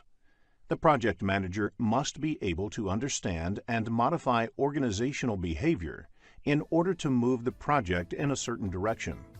Earned value technique is an excellent way to track the project progress against the project plan.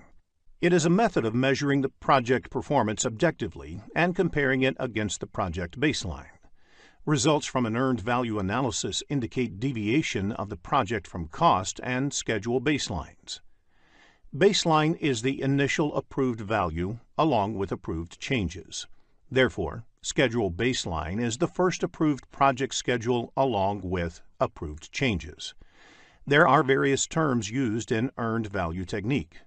Planned value is the authorized budget assigned to the scheduled work. Earned value is the work performed in terms of budget authorized for that work. Actual cost is the cost incurred in work performed. Budget at completion is the budgeted amount for the total work. Estimate at completion is the expected total cost for the project. Estimate to complete is the expected cost to finish all the remaining project work. Variance at completion is the projected budget surplus or deficit at the end of the project. All the parameters displayed on the screen are measured in terms of cost.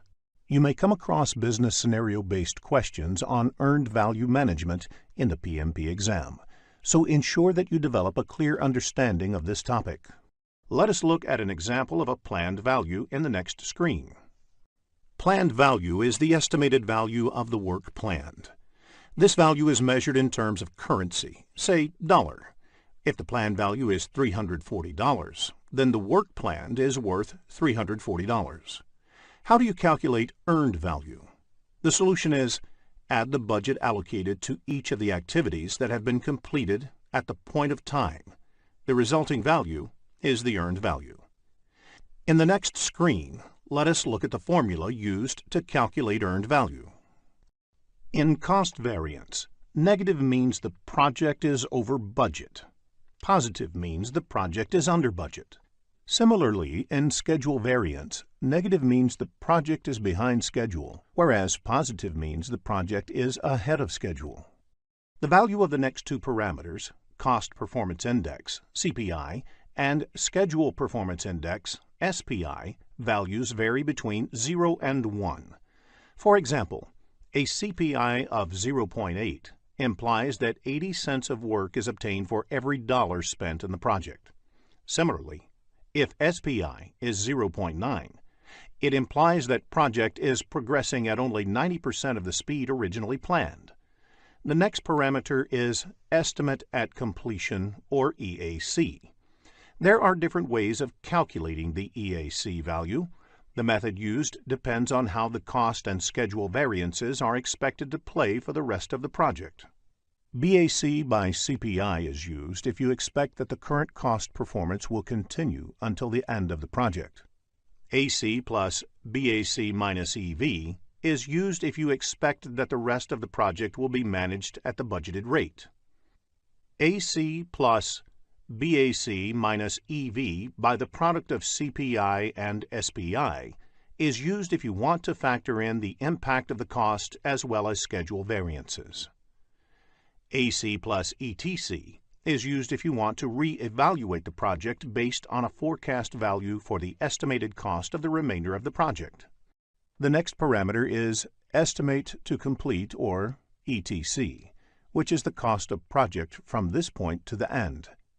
This is calculated by subtracting the actual cost from the estimate at completion. In addition, variance at completion can be calculated by subtracting the estimate at completion from the budget at completion. Variance at completion is the cost estimation whether it is over or under budget. Another parameter is the To Complete Performance Index, or TCPI. This is the cost performance needed to achieve a desired outcome. For example, if the project needs to be managed to the original budget, BAC, then TCPI, that is, the CPI that must be maintained for the rest of the project, is calculated as BAC minus EV by BAC minus AC. Similarly, If it has to be managed within a revised target, say EAC, then TCPI is calculated as BAC minus EV by EAC minus AC. Before the start of the PMP exam, please make a note of the formulas of earned value technique. In the next screen, let us look into a business scenario to understand this concept better. After reading the problem statement, click the Solution button to look at a possible answer. Let us take the example of a software development project. There are 4 phases, and each phase takes a month to complete and is expected to cost $10,000. The phases are planned to be completed one after the other. The status of the project at the end of the month 3 is summarized in the table. Requirements definition is completed and actual spending on this is $10,000. Architecture and design is done and actual spending on this is $12,000. Development and unit testing is only 50% done, though it was supposed to be completed by 3rd month. It has cost $9,000 until date. System testing and go live has not yet started. Note, S indicates start time, F indicates finish time, and PF indicates that it is partly finished at the end of the month. Based on the above information, calculate the CV, SV, CPI, and SPI of the project. Let us look at a solution in the next screen. Before we end this lesson, let us also look at a few definitions that might be useful for your PMP examination. Law of diminishing return. This means the more you put into something, the less you get out of it. For example, doubling the number of resources working on a project will not necessarily have the time. Working capital. The amount of money the company has to invest on the project and the day-to-day company operations. Funding limit reconciliation. The process of comparing the planned expenditure in a given period with the available funding for that period. Large assets purchased by the company lose value over time. This is called depreciation. There are 2 forms of depreciation, straight line and accelerated. Same amount of depreciation is taken every year. For instance, a car with a price tag of $10,000 and useful life of 10 years is depreciated $1,000 per year. At the end of the 10th year, the value of the car is considered 0 for all accounting purposes. Accelerated depreciation depreciates faster than the straight line depreciation. For instance, a car with a price tag of $10,000 depreciates $3,000 the first year, $1,500 the next year, $1,000 the 3rd year, and so on. So first, let's find out what exactly is CPM. Now, the critical path method is an algorithm that's used in project management to schedule project activities. Now, one of the biggest advantages of CPM is that it gives you a model. You create a model through which you can determine the different tasks that are required to complete the project, the dependencies between these tasks, and the duration required to complete a particular activity. The critical path is the longest stretch of activities and a measure of them from start to finish. Now, to understand the critical path method, there are certain things that you need to know. So let's have a look at a completed critical path method diagram or a network diagram. So this is somewhat what a final version should look like.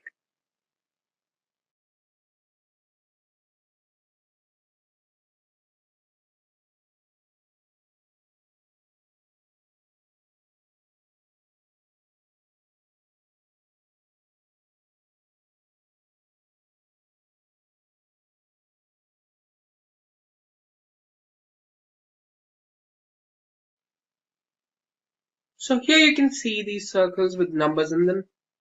We'll also need ABC.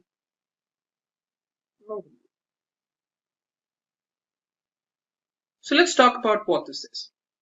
So the 2 major components in a diagram, a network diagram, are events and activities. So as you can see here, a circle, this circle with a number in between it, represents a particular event. This is present at the start and end of an activity.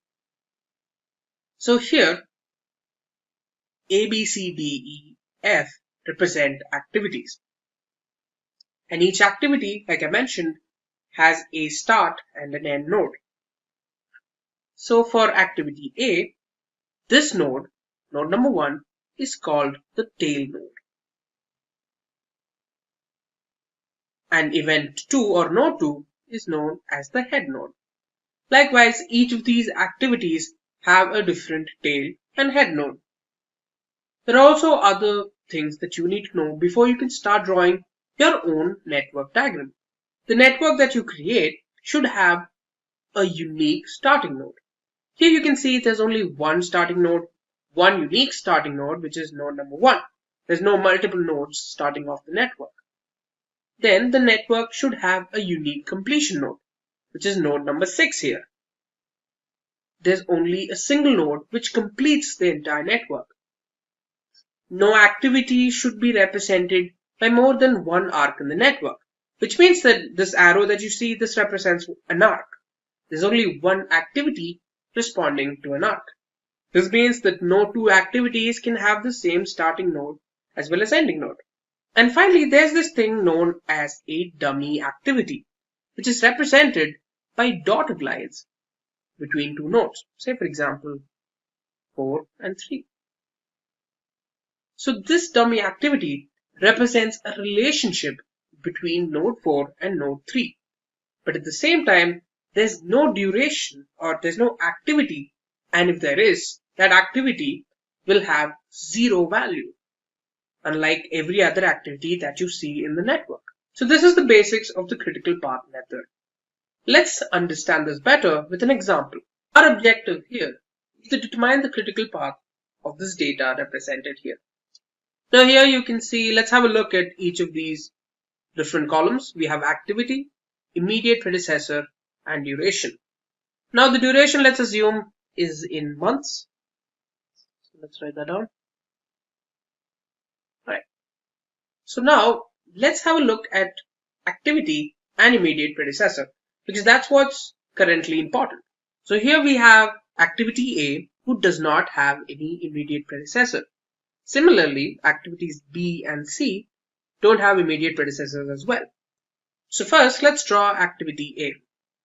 So since it does not have an immediate predecessor, it will have a node of its own connecting to it. So first, let's draw node number 1.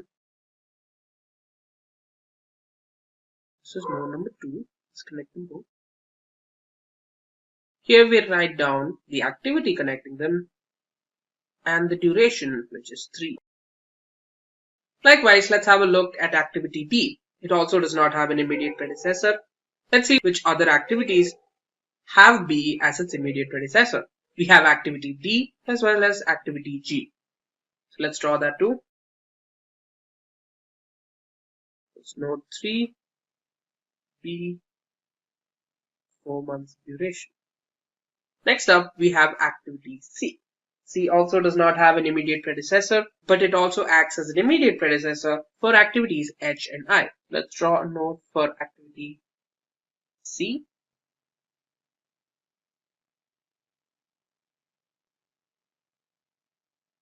Number 4. Let's write down the duration, which is 6.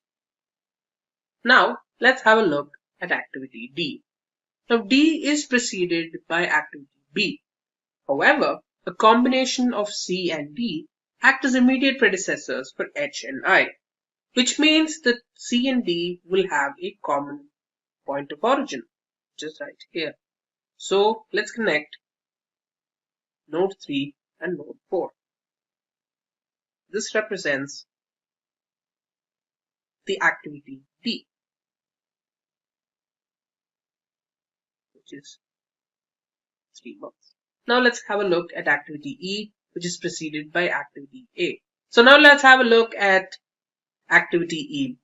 The immediate predecessor for activity E is A, so we can directly draw that. And as you can see here, there's no combination of different activities here, so we can draw E directly. So let's draw the node. Here we go. Let's connect the node. 5. E, which is 9. Right then, now let's go to F. F is preceded by A. But at the same time, let's have a look at where F is used. F is also an immediate predecessor of K, which is a combination of F, G, H. So let's come back to F in a bit. Let's go to G. So as of now, we've completed A, B, C, D, and E. Let's skip F for now and go to G. G is preceded by B. At the same time, it is used as a combination of F, G, H, which means G can come here.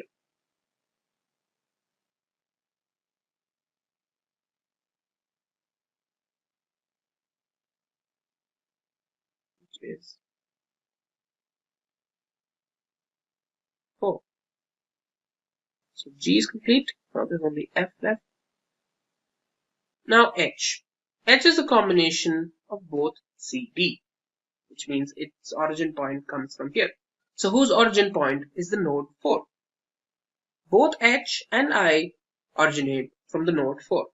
So as we can notice here, F, G, and H both act as immediate predecessors for K and L, which means at some point they all need to unite, which is exactly here at node number 6.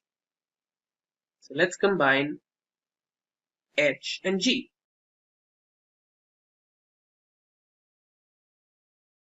Which has a duration of 5.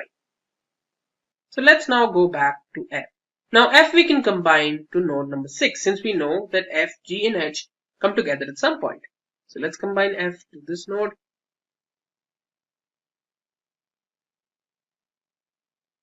There you go. F with the duration of 1. Now we're done with node number 6. Or we're also done with H. Now for activity I. Now activity I is preceded by C, D. I also acts as predecessor for M. So it's an independent activity. So let's add that separately here. Preceding 4. Let's connect that. Node 7 with I, which is 4.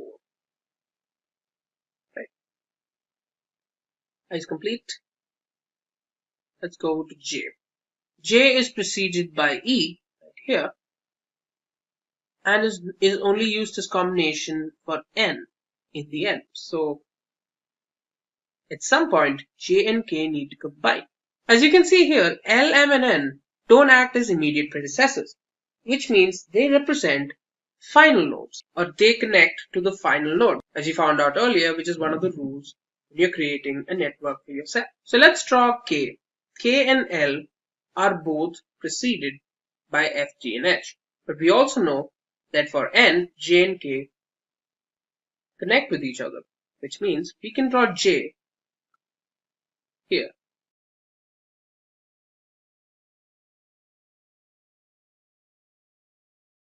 So finish J.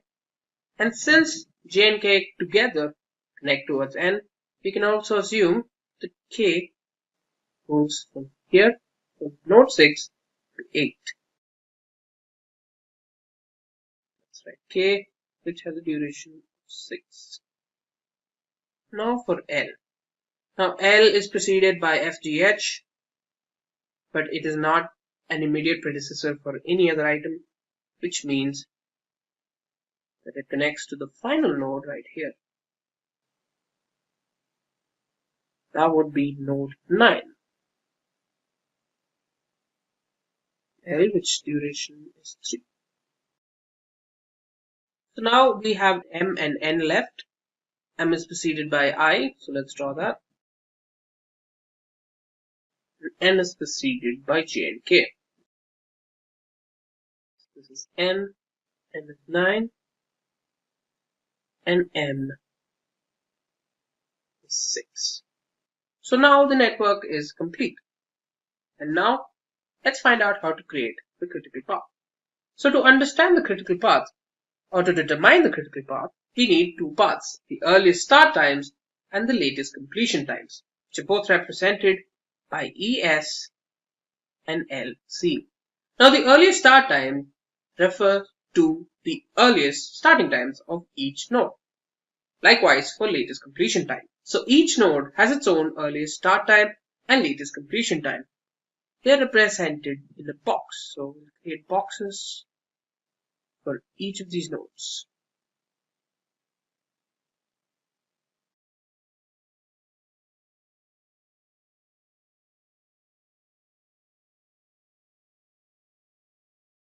There you go.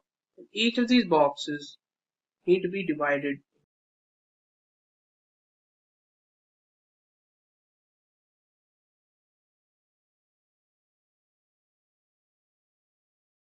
So in these boxes, the lower half represents the earliest start time and the upper half represents the latest completion time. So first off, we'll find out the earliest start time. So the process of finding the earliest start time is referred to as forward pass. Now the earliest start time can be determined with a formula. So the formula is earliest start time of the ending node is equal to the max earliest starting time of the starting node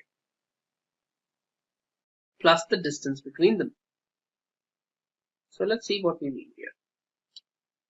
So one thing you need to know is that the earliest starting time of node 1 is always 0. So let's write that down in a different color. It's always 0. So let's have a look at the earliest start time for node number 2. So the earliest start time when it comes to the previous node, which is node number 1, is 0 plus the distance, which is 3, which means the earliest start time for node number 2 is 3. Let's write that down. Let's have a look at node number 3. Here the earliest start time for node number 3. 0 is the earliest start time of the previous node plus 4, which is the distance, which equals 4. Let's put that down here.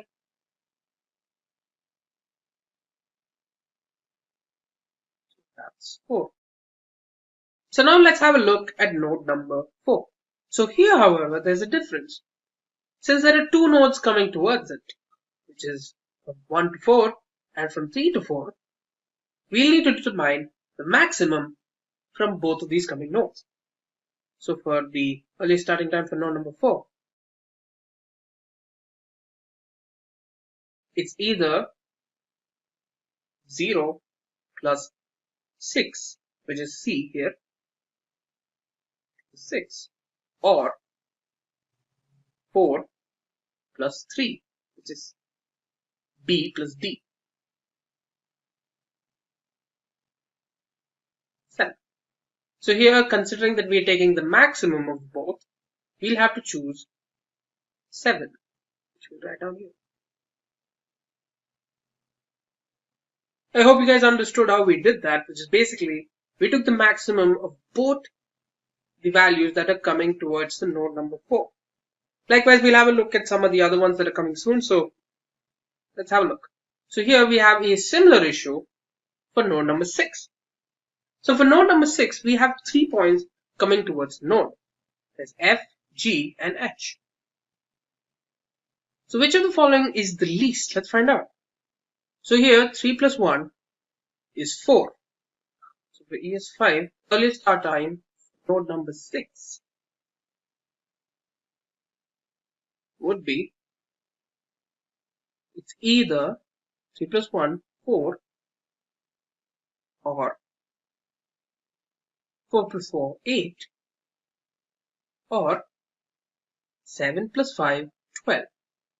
So since we're taking the maximum, let's take number 12 and write that down. So the earliest start time for the node 6 is 12. Likewise, let's have a look at node number 5. Since there are no different nodes connected to it, we'll just have to add the number from the previous starting node, which is 3, and the distance, which is 9. We combine to form 12. Let's write that down. Now for node number 8. So when you have a look at node number 8, you can see that there are two nodes connected to it. There's one from 5 and one from 6. So let's have a look which one we'll select. So it's either 12 plus 3, which is 15, or 12 plus 6, which is 18. So let's go ahead with number 18. So the earliest starting time for this node is 18. So let's have a look at node number 7. So since there are no other different nodes connected to it, we can directly go with 7, which is the earliest starting time of the previous node, plus the distance, which is 4. This is totaling to 11. And finally, we have node number 9.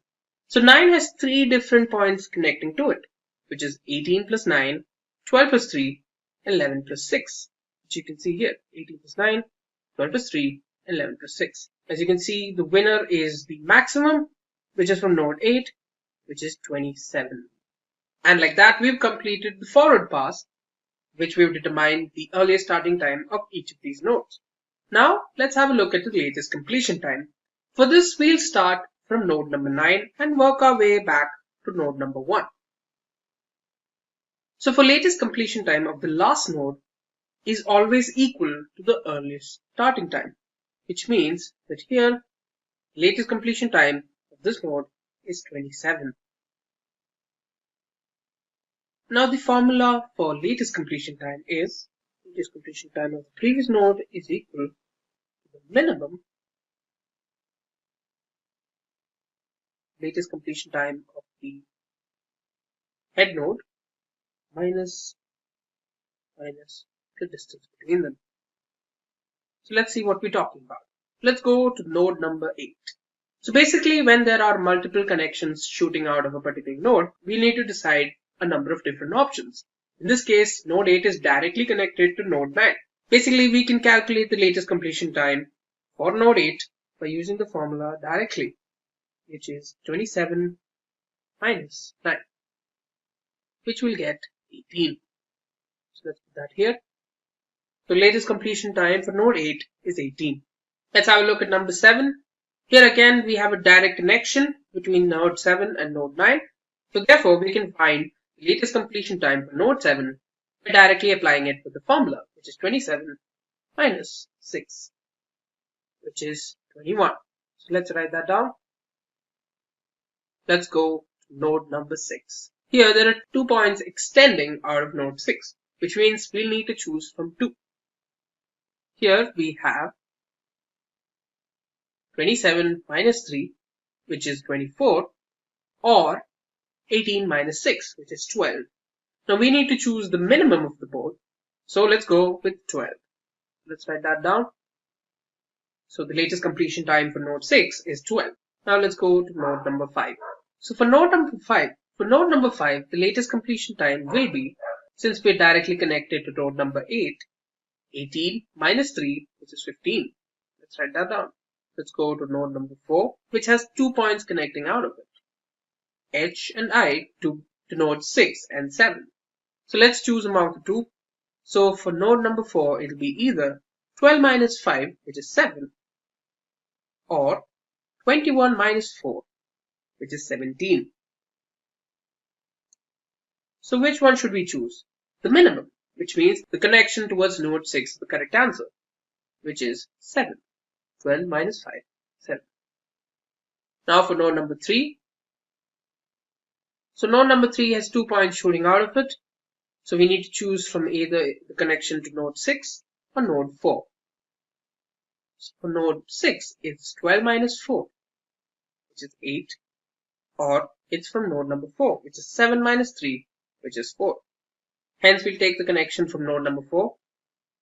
So let's take the latest completion time of node number 3 as 4. Now for node number 2. So since there are 2 connections coming out of it, we'll need to choose between the connection to node 5 or the connection to node 6. So for node 6, we can directly conclude that choosing the node number 6 would be a bad idea because the final answer would be 12 minus 1, which is 11. Or it could be 15 minus 9, which is 6. So clearly, the answer is 6 since we're taking the minimum of the both. And finally, we've come to node number 1.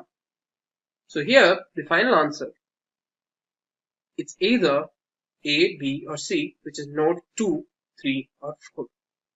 So for node 2, we have 6 minus 3, which is 3. For node 3, we have 4 minus 4, which is 0. And for node 4, we have 7 minus 6, which is 1. Clearly, we have a winner, which is node number 3. So let's write the latest completion time. It's 0. And there we go, the backward pass is now complete. So how do we now find the critical path? The critical path can be determined with the help of satisfying certain conditions. Let's have a look at what they are. So to determine the critical path, we need to satisfy 3 conditions. They are: the earliest starting time and the latest completion time need to be equal. Similarly, for the head node, the earliest starting time and the latest completion time also have to be same. And finally, the earliest start time of the second node, which is the head node, minus the earliest starting time of the tail node should be equal to the latest completion time of the head node minus the latest completion time of the tail node. They should also be equal to the distance between the two nodes. So let's have a look at which of the following satisfy these conditions. As you can see clearly, node number 1, node number 3, node number 4, node number 6, node number 8, and node number 9. So all of these nodes I mentioned satisfy these two criteria. Let's have a look at if it satisfies the third criteria. Here we have 4 minus 0, which is 4, 4 minus 0, which is 4. We have the correct answer. 7 minus 4, which is 3. Similarly, 7 minus 4, which is 3. 12 minus 7, which is 5. Likewise, all of them connect, which means we have just found out our critical path. The critical path for this question is B, D, H, K, and N. The critical path is B, D, H, N. And thanks to the help of the critical path, we can also determine the maximum amount of time to complete our project, which we can determine by combining the durations of each of the members of the critical path, which is 4 plus 3 plus 5 plus 6 plus 9, which is equal to 27, which means 27 months. And there you go. We've just solved a question with the critical path method. Agile project management, as the name suggests, is a flexible approach to building a project. In Agile project management, the project is broken down into several stages or sprints. Agile does not work on the principle of delivering the final product at the end of the project. It works on delivering sections of a project or mini projects. The process of project management in the case of Agile is Agile based. So there won't be any central control of project manager as it was there in the traditional way of working. Before we move forward, let's have a look at the Agile development cycle. Agile methodologies consist of several small cycles or sprints. At the end of each stage, we get a mini project. There's a product backlog that explains new features, changes in the existing features, and several other improvements in the project. Then we have a sprint backlog, which has a list of tasks that are to be completed during each sprint. The sprint consists of planning, designing, execution, testing, and deployment stages. And at the end of each sprint, a mini project is delivered. With every sprint, new features are added to the product, which plays a significant role in the overall project growth. After all the sprints and early validation in the development, the final deliverable has a fewer chances of failure. Let's now have a look at some reasons why industries have started moving towards Agile project management. The first reason is high product quality. When we talk about high product quality, we refer to the build of the product as per stakeholders' demands. Testing is performed at short intervals of time wherever needed to ensure high quality of the product. Then another reason is customer satisfaction. Whatever is done in the project is known by the customer. The deliveries don't take longer durations as they used to take in the case of traditional ways. The changes may be provided by the customer in the execution phase of the project.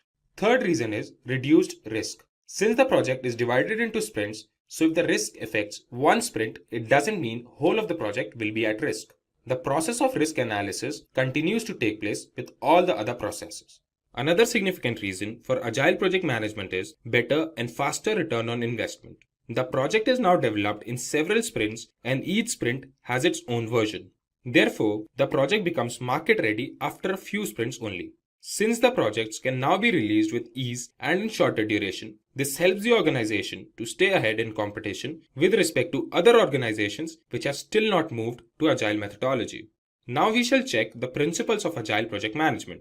There are 10 principles for successful Agile project management. The first principle is the satisfaction of the customer by delivering the project fast and with least number of errors. The next principle refers to decreasing the amount of time between the phase of planning and delivery. The third principle states that the team of managers and developers work together and increase the productivity of their work. The next principle states that the changes requested by the stakeholders can be taken into consideration and worked upon during the development phase as well. The fifth principle pays attention to the factor of coordination among the team members.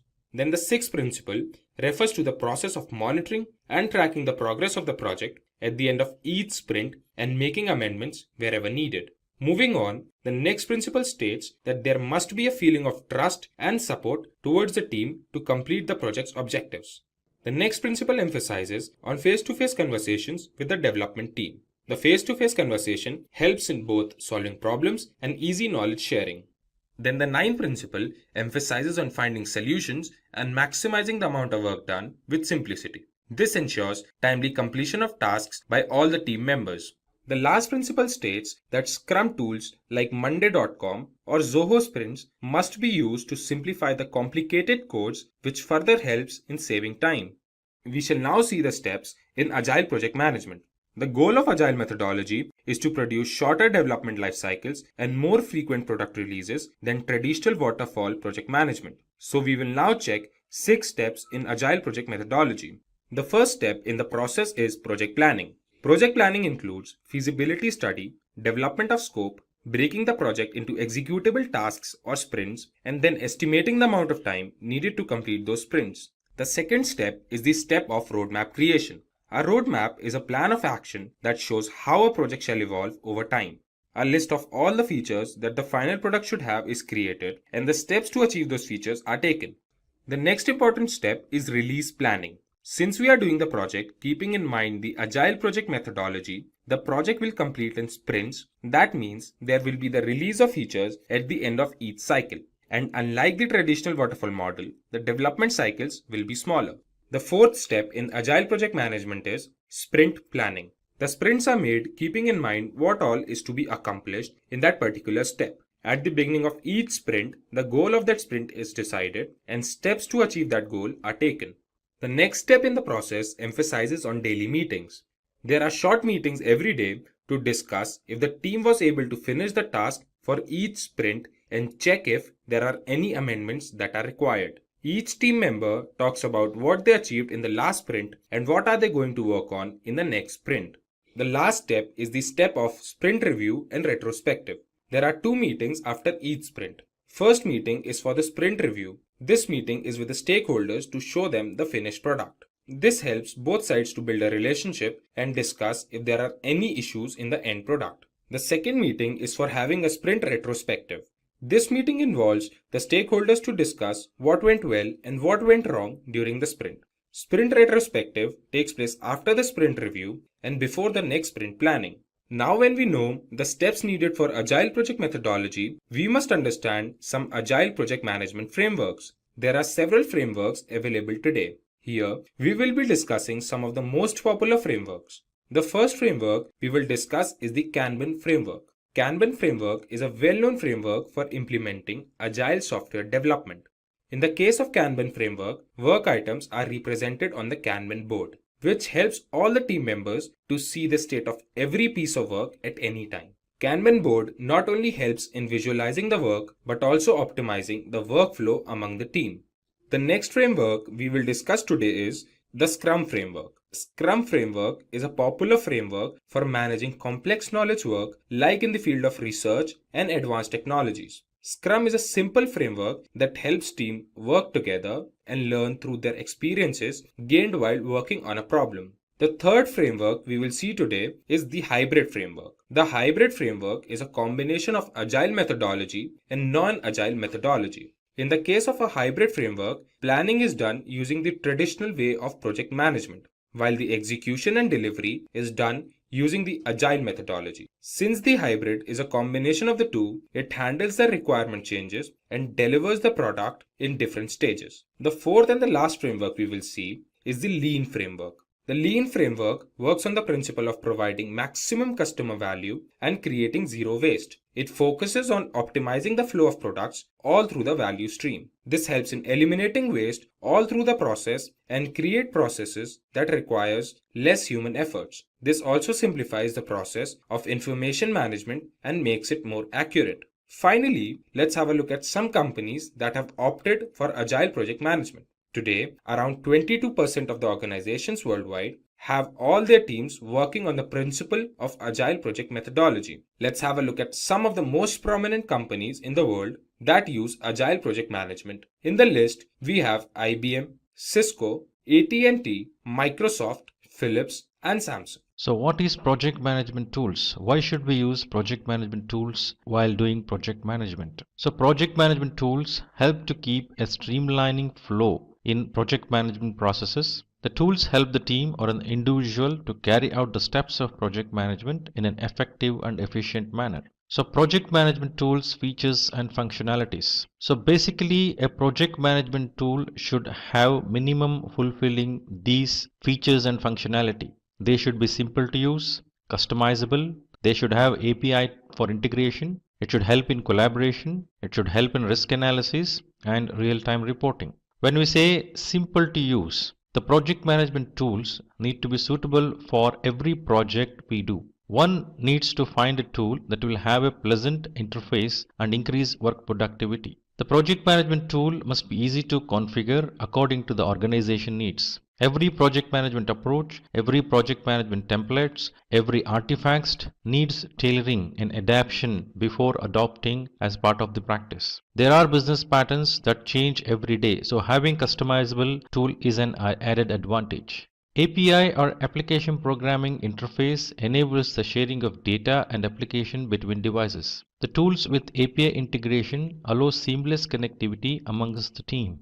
The project management tools must allow for collaboration so that whole team can work together. Collaboration not only makes the task easier but also increases the productivity of the project. Risk analysis helps to identify, analyze and respond to the risk quickly and efficiently. It needs to capture all the details of the risks, their impacts, the probability of occurrence of the risk and risk responses and tracking them throughout the project lifecycle. The real-time reporting enables the access of data at different locations of the project management. One can assess or access data at any time about the project's current status. This will help in having a real-time update about the project status to the stakeholders of the project. The top 10 project management tools what we have today in the market are Monday.com, Rick, Jira Software, Trello, Asana, Teamwork, Meister Task, Basecamp, Oracle's Primavera and Microsoft Project Management Tool.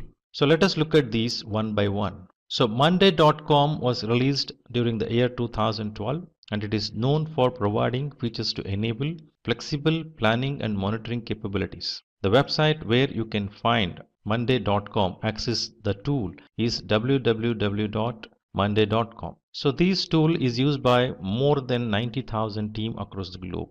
Monday.com features and functionality includes it is easy for collaboration, highly customizable, excellent for analytics, integration with Dropbox, Google Drive and Pipedrive is possible. So pricing, the basic version is $25 on monthly basis, so which will provide you 5 GB storage, 1 board per dashboard and it is billed annually. The standard package includes 5 GB storage, 3 boards per dashboard and it is $39 per month which is billed annually. Professional includes unlimited storage, 10 boards per dashboard and it costs $59 per month and it is billed annually. Monday.com is used by the following customers, organizations of Monday.com, that is Carlsberg, Discovery Channel, Adidas, Tom, Philips, etc. Rick is another project management tool.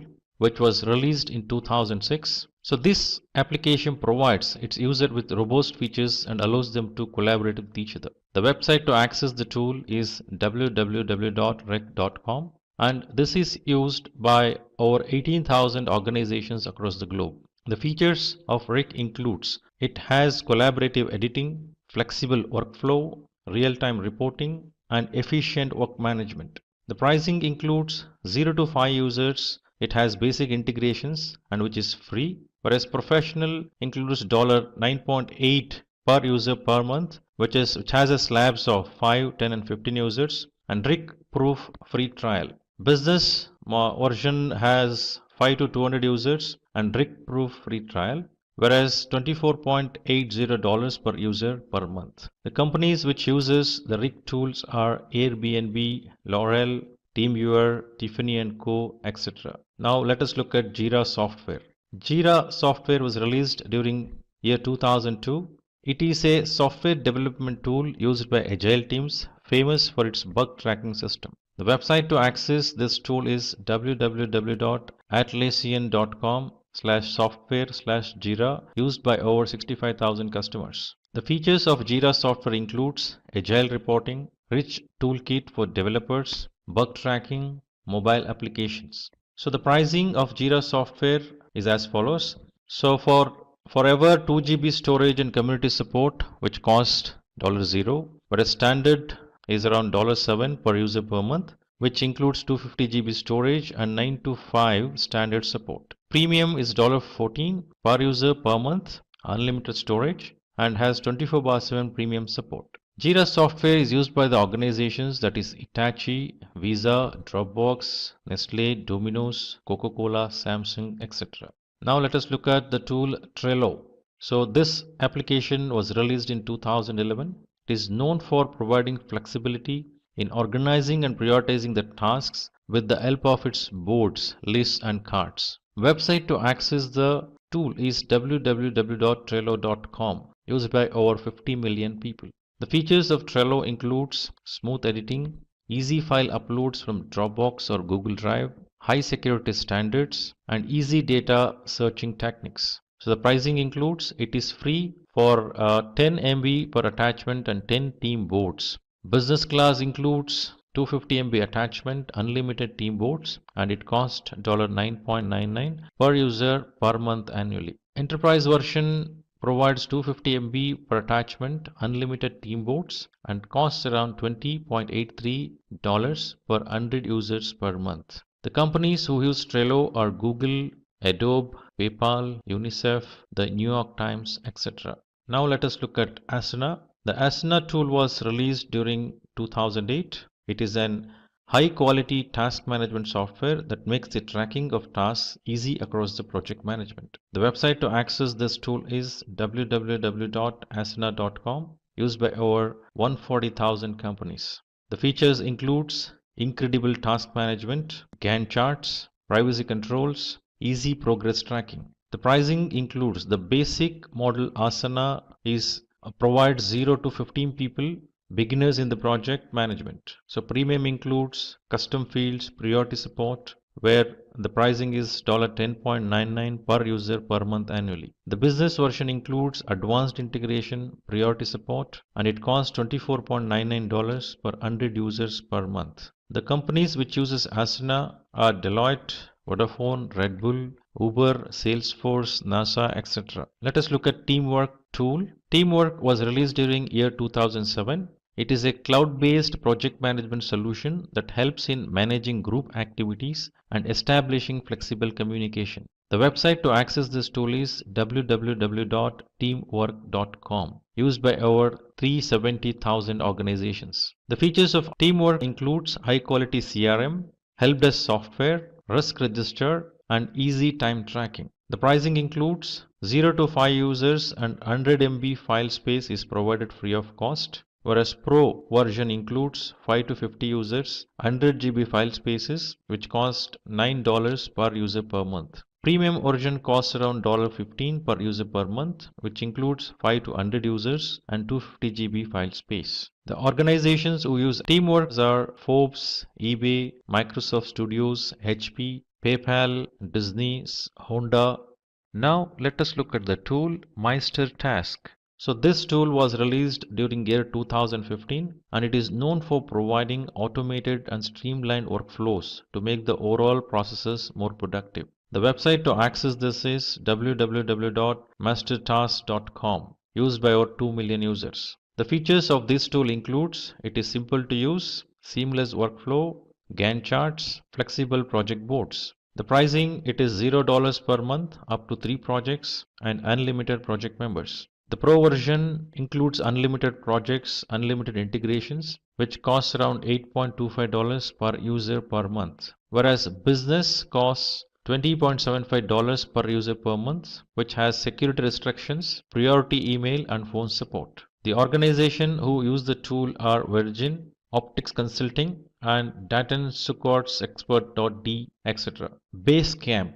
The Basecamp tool was released during the year 1999. It is a real-time communication tool that allows users to keep track of priorities and actionable tasks. The website to access this tool is www.basecamp.com, used by over 3 million users. The features of Basecamp includes easy to use, various third-party integrations, daily backups, and comprehensive project calendar.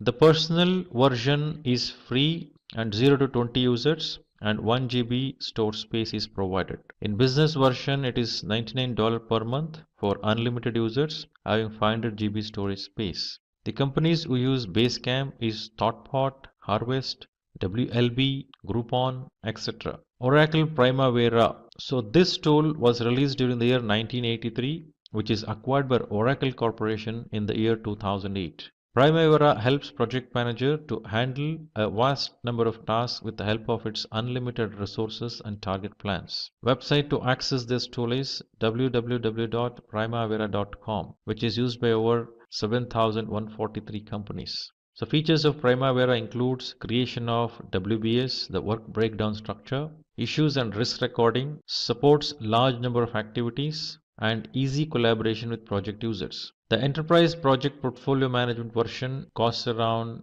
$2750 per user, which improves planning and execution. Professional Project Management version is USD 2500 per user, handles large-scale, highly sophisticated projects. So Oracle Primavera Contract Management version module costs around USD 2000 per user, keeps construction projects on schedule and on budget. So the companies which use Primavera are Burns, McDonald's, Pond, Arcadis, etc. Microsoft Project. So Microsoft Project Management tool was used during the year 1984. So this tool allows users to develop a schedule, assign resources, track progress, and manage budgets all through the project. The website to access this tool is www.office.microsoft.com/project. The features of Microsoft Project includes simple to use, effective monitoring, easy communication, enhanced decision making. So this is a cloud-based solution and the pricing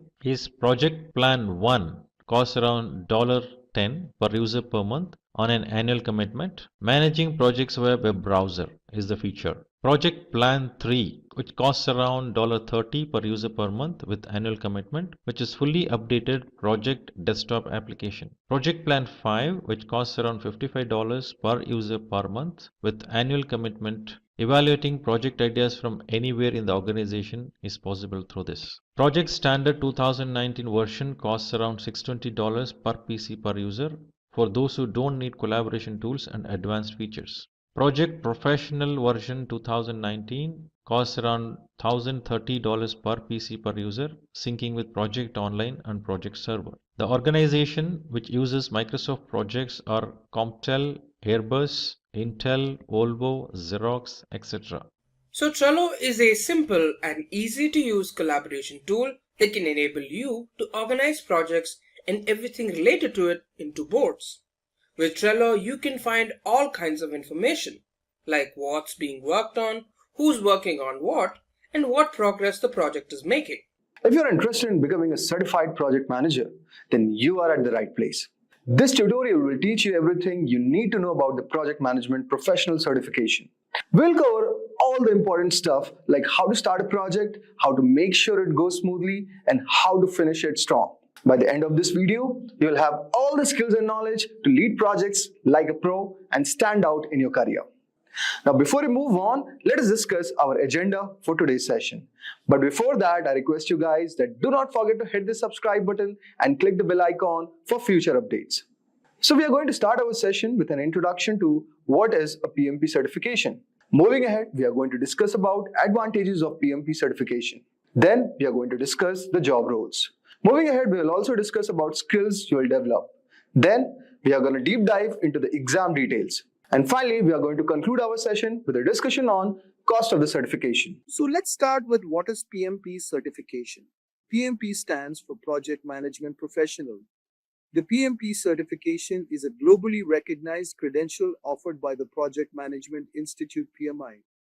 It demonstrates a professional's competency in project management processes, techniques, and methodologies. To attain the PMP certification, candidates typically need to meet certain educational and professional experience requirements, pass a rigorous exam, and agree to adhere to PMI's Code of Ethics and Professional Conduct. The certification exam covers various aspects of project management, including project initiation, planning, execution, monitoring and controlling, and closing. Having a PMP certification can enhance a project manager's credibility, potentially leading to better job opportunities and higher salaries in the field of project management. It's a valuable asset for anyone looking to advance their career in project management. I hope so you would got brief idea regarding what is PMP certification. Now let's move on to PMP certification advantages. The PMP certification cost is high because it is a globally recognized certificate. A professional certified by PMI can land a job anywhere in the world with an undoubted edge over other job candidates. A PMP certification benefits professionals in the following ways. New skills. Preparing for the certification forces you to brush up on previously learned project management skills while introducing you to the latest industry tools, concepts, and skills that are in high demand. Professional development.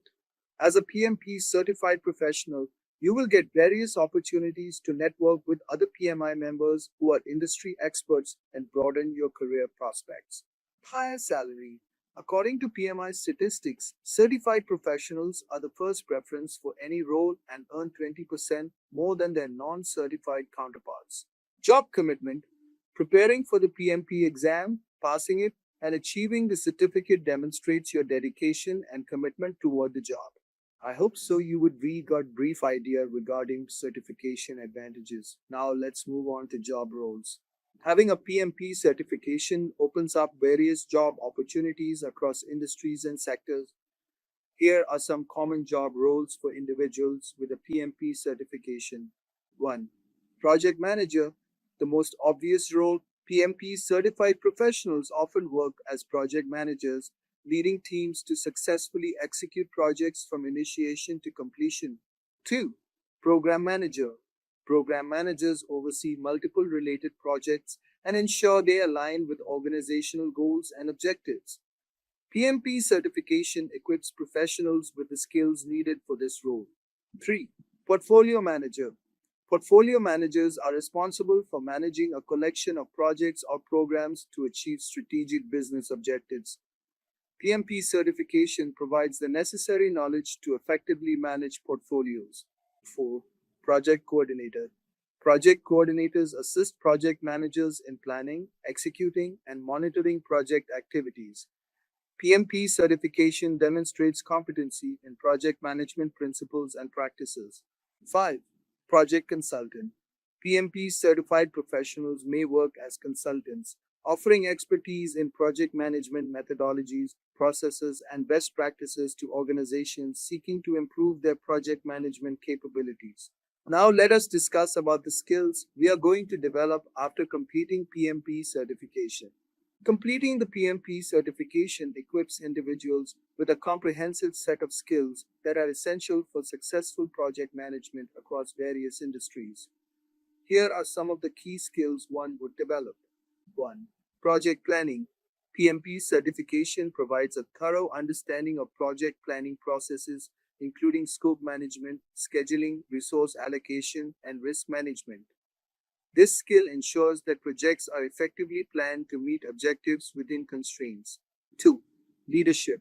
PMP certified professionals learn leadership skills to motivate teams, resolve conflicts, and foster collaboration among project stakeholders. Effective leadership is crucial for guiding teams toward project success. 3. Communication. Clear and effective communication is vital in project management. PMP certification emphasizes communication skills for conveying project goals, expectations, and updates to team members, clients, and other stakeholders. 4. Risk management. Identifying, assessing, and mitigating risks is a critical aspect of project management. PMP certified professionals learn techniques for risk identification, analysis, and response planning to minimize project disruptions. 5. Time management. PMP certification teaches time management skills to ensure projects are completed within schedule constraints. Professionals learn to develop realistic project timelines, prioritize tasks, and manage deadlines effectively. Overall, completing the PMP certification not only demonstrates proficiency in project management processes and methodologies, but also equips individuals with valuable skills that are essential for successfully leading and executing projects in today's dynamic business environment. Now let us discuss about the PMP exam details.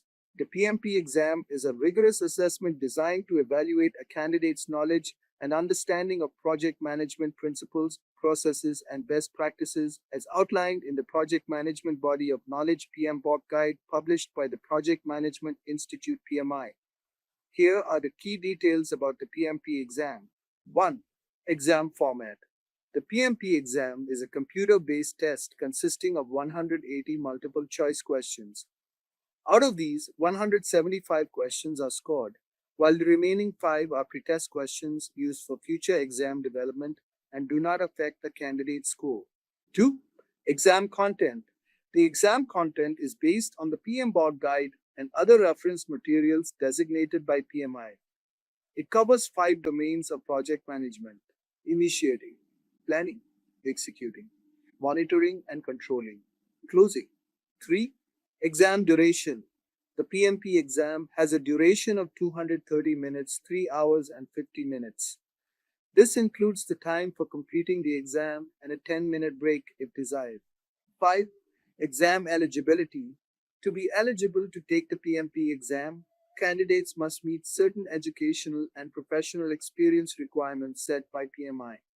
As of my last update, the general requirements include a 4-year degree bachelor's or global equivalent and at least 3 years of project management experience with 500 hours leading and directing projects plus 35 hours of project management education, or a secondary degree, high school diploma, associate's degree, or global equivalent with at least 5 years of project management experience with 500 hours leading and directing projects plus 35 hours of project management education.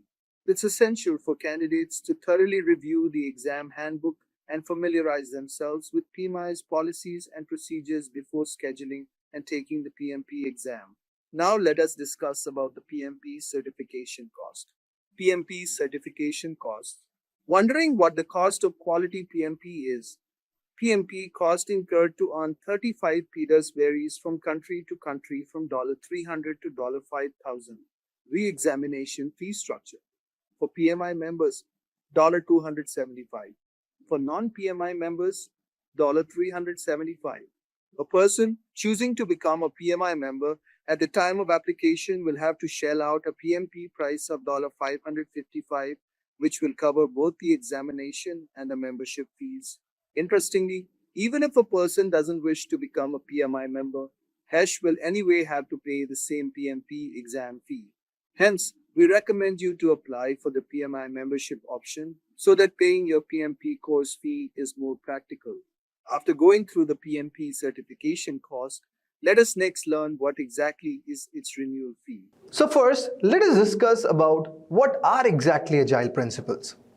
So guys, basically Agile principles refer to the guiding values and concepts that underpin the Agile methodology, which are a set of approaches to software development and project management.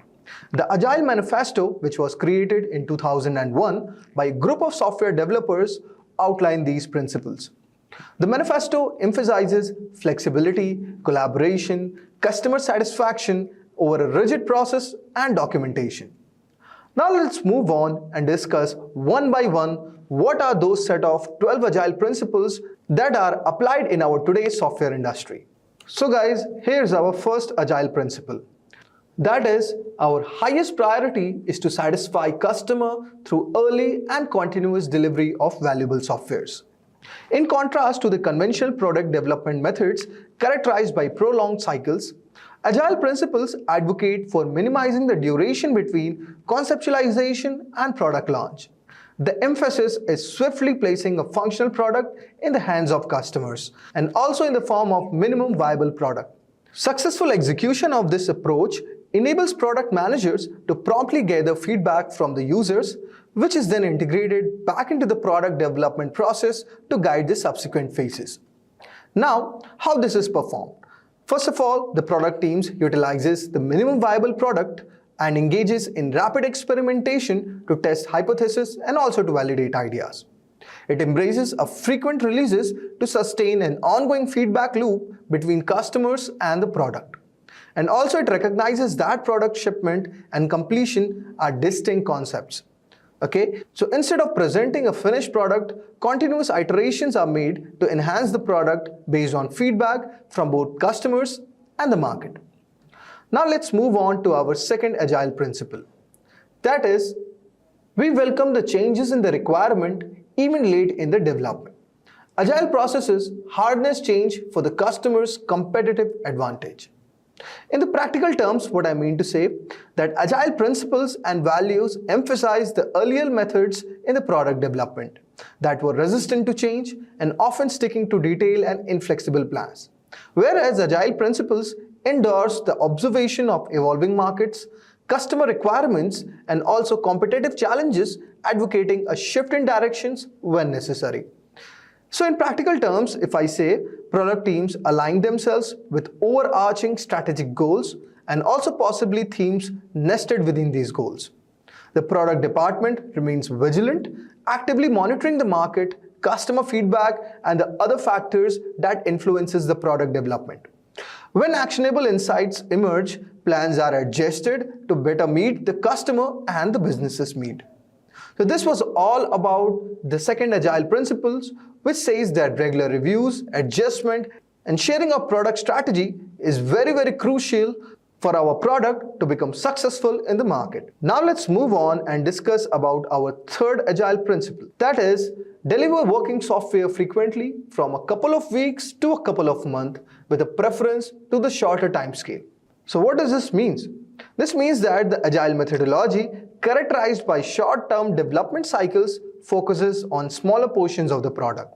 Contrast with the extensive documentation typically associated with the waterfall product development. There's an important note to it that the frequent release approach provides numerous opportunities for the teams to validate product ideas and strategies with qualified stakeholders who experience each new release. In practice, we perform something like this. In the Agile development cycles, which are often referred to as sprints or iterations, break down the product initiatives into manageable chunks completed within a specific time frame. And this time frame usually ranges from 2 to 4 weeks, which reflects the agile nature of the development process. In the stark contrast to the mentioned marathon-like cycles, it is followed by the waterfall teams. There is another popular alternative to the agile sprints, that is continuous deployment. This method involves shipping softwares regularly, guided less predetermined time boxes and more by making decisions and implementing them promptly. I hope so guys, you would have got an idea regarding this Agile principle. Now let's move on and discuss about our fourth Agile principle, which says that businesses, people and developers must work together daily throughout the project. So what does this mean guys? It means that communication is a vital element for the success of any project or team. And in the realm of Agile principle, it is considered a daily necessity. There is a saying that it takes a village to raise a child, and holds true for the product development as well. The achievement of a successful product hinges on the insights from both the businesses and the technical facets of an organization. And in this collaboration can only be achieved through consistent teamwork.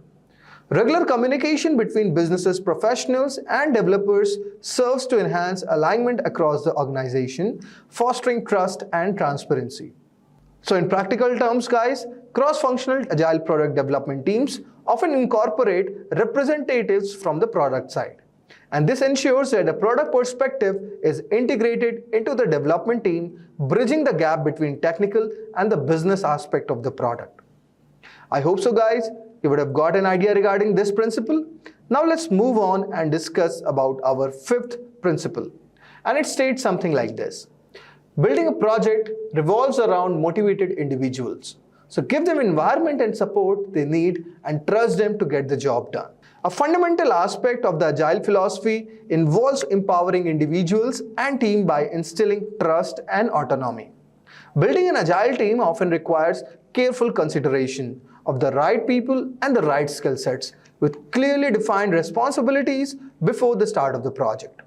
Once the work is underway, micromanagement or excessive guidance has no place in Agile. Product management plays a very crucial role in ensuring that the engineering team comprehensively understands the strategy and the requirements before the development phase. The product team's responsibility does not extend to dictating the how building of something. While they communicate the what and why, it is the delivery team's responsibility to determine the most suitable approach. During sprints, product management refrains from micromanaging outcomes. Instead, they make themselves available to answer questions and also provide support as needed. So, this principle clearly states that empower and trust your team members. Now, let's move on and discuss about our next Agile principle. That is, the most efficient and the effective method of conveying information and within a development team is a face-to-face conversation. In the context of growing prevalence of distributed or remote development teams, the principle of effective communication between product teams and the developers remains essential. Despite of some critiques, the core idea is to move conversations beyond written platforms like Slack and email, emphasizing more on human interaction. So, what happens basically in our daily scenario, we have the daily stand-up meetings, where a team members share updates, their progress, plans, and any obstacles they may be facing. Second one can be collaborative backlog grooming sessions. These are the joint sessions where product teams and developers review and refine the product backlog, ensuring a shared understanding of the upcoming work. Then you have the sprint planning meetings held at the beginning of each sprint to plan and prioritize tasks for the upcoming iteration. And the fourth one can be frequent demos, showcasing work in progress or completed features to gather feedback and maintaining alignment between product vision and development. So by incorporating these practices, Agile methodology fosters a culture of continuous and open communication. Now let's move on and discuss about our seventh Agile principle, which states something like this, that working software is the primary measure of the progress. Adherents of the Agile philosophy, which emphasizes that primary focus should be on building software with perfect and detailed documentation, taking a secondary role to working software. The mindset also prioritizes creating products to market quickly by avoiding the bottleneck that extensive documentation or it's not done until it's perfect mentality might create one. So the ultimate measure of success in this approach is working product that customers love. So in practice, what we do? We design and release the minimum viable features. We have the fail to fast mentality, which means that embracing mentality that encourages moving forward even in times of uncertainty.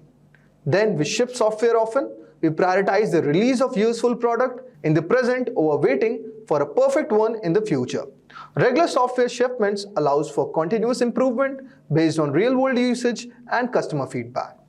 So guys, by adopting these practices in Agile methodology, it also encourages a pragmatic and result-driven approach. Now, let us move to our eighth principle, which says something like this, that Agile processes promote sustainable development. The sponsors, the developers, the users should be able to maintain a constant pace indefinitely. So guys, basically it means that maintaining and demanding and rapid release schedule can be challenging for any team. We all know that, especially when expectations are set too high.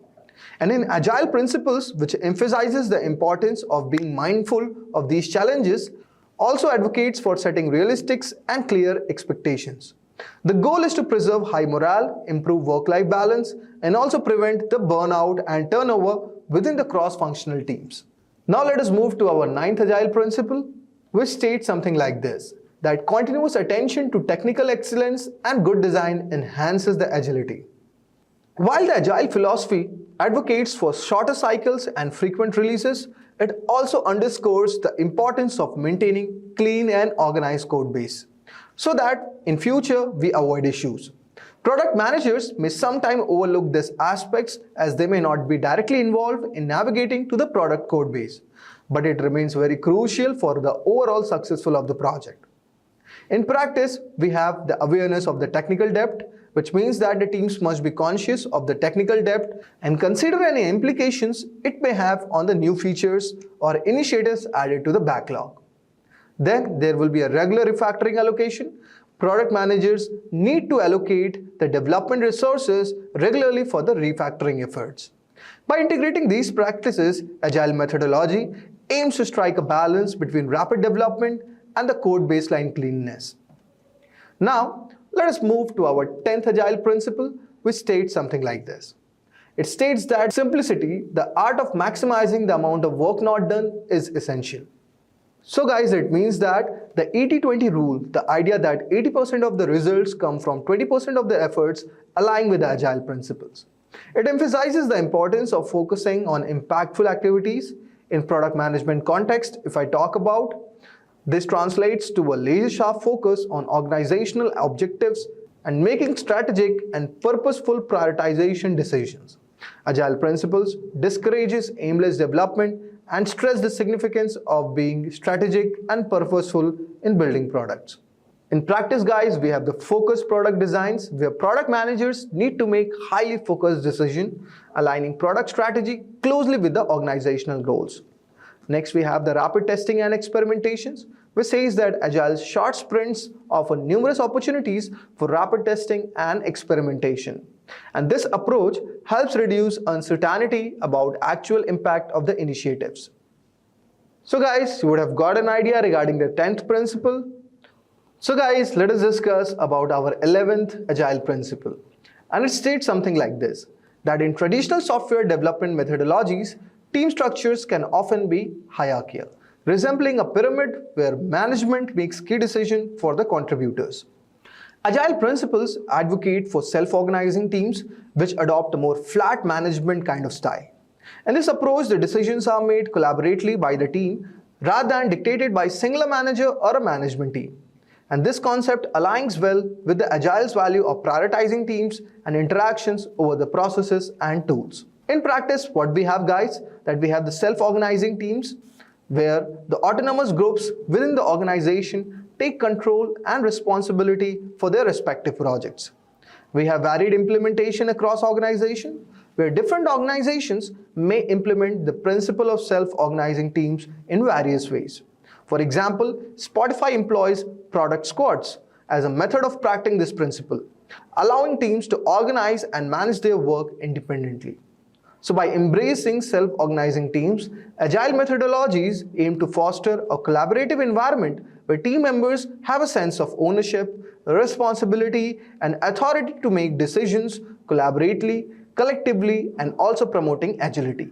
So guys, let us discuss about our final Agile principle, that is the 12th principle, and it states something like this, that at regular intervals, the team reflects on how to become more effective, then tunes and adjusts its behavior accordingly. It means something like this. Let me tell you an anecdote. We all know that living by Agile principle means that there is no room for the mindset of we can change because we have always done this way. This is completely not accepted in the Agile principles.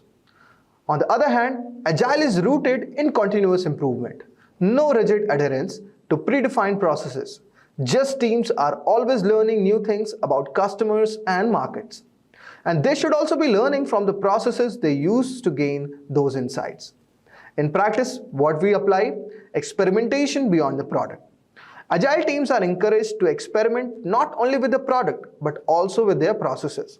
We have the regular retrospectives, where Agile teams conduct regular retrospectives where they discuss what went well, what didn't, and how the process can be adjusted to enhance future outcomes.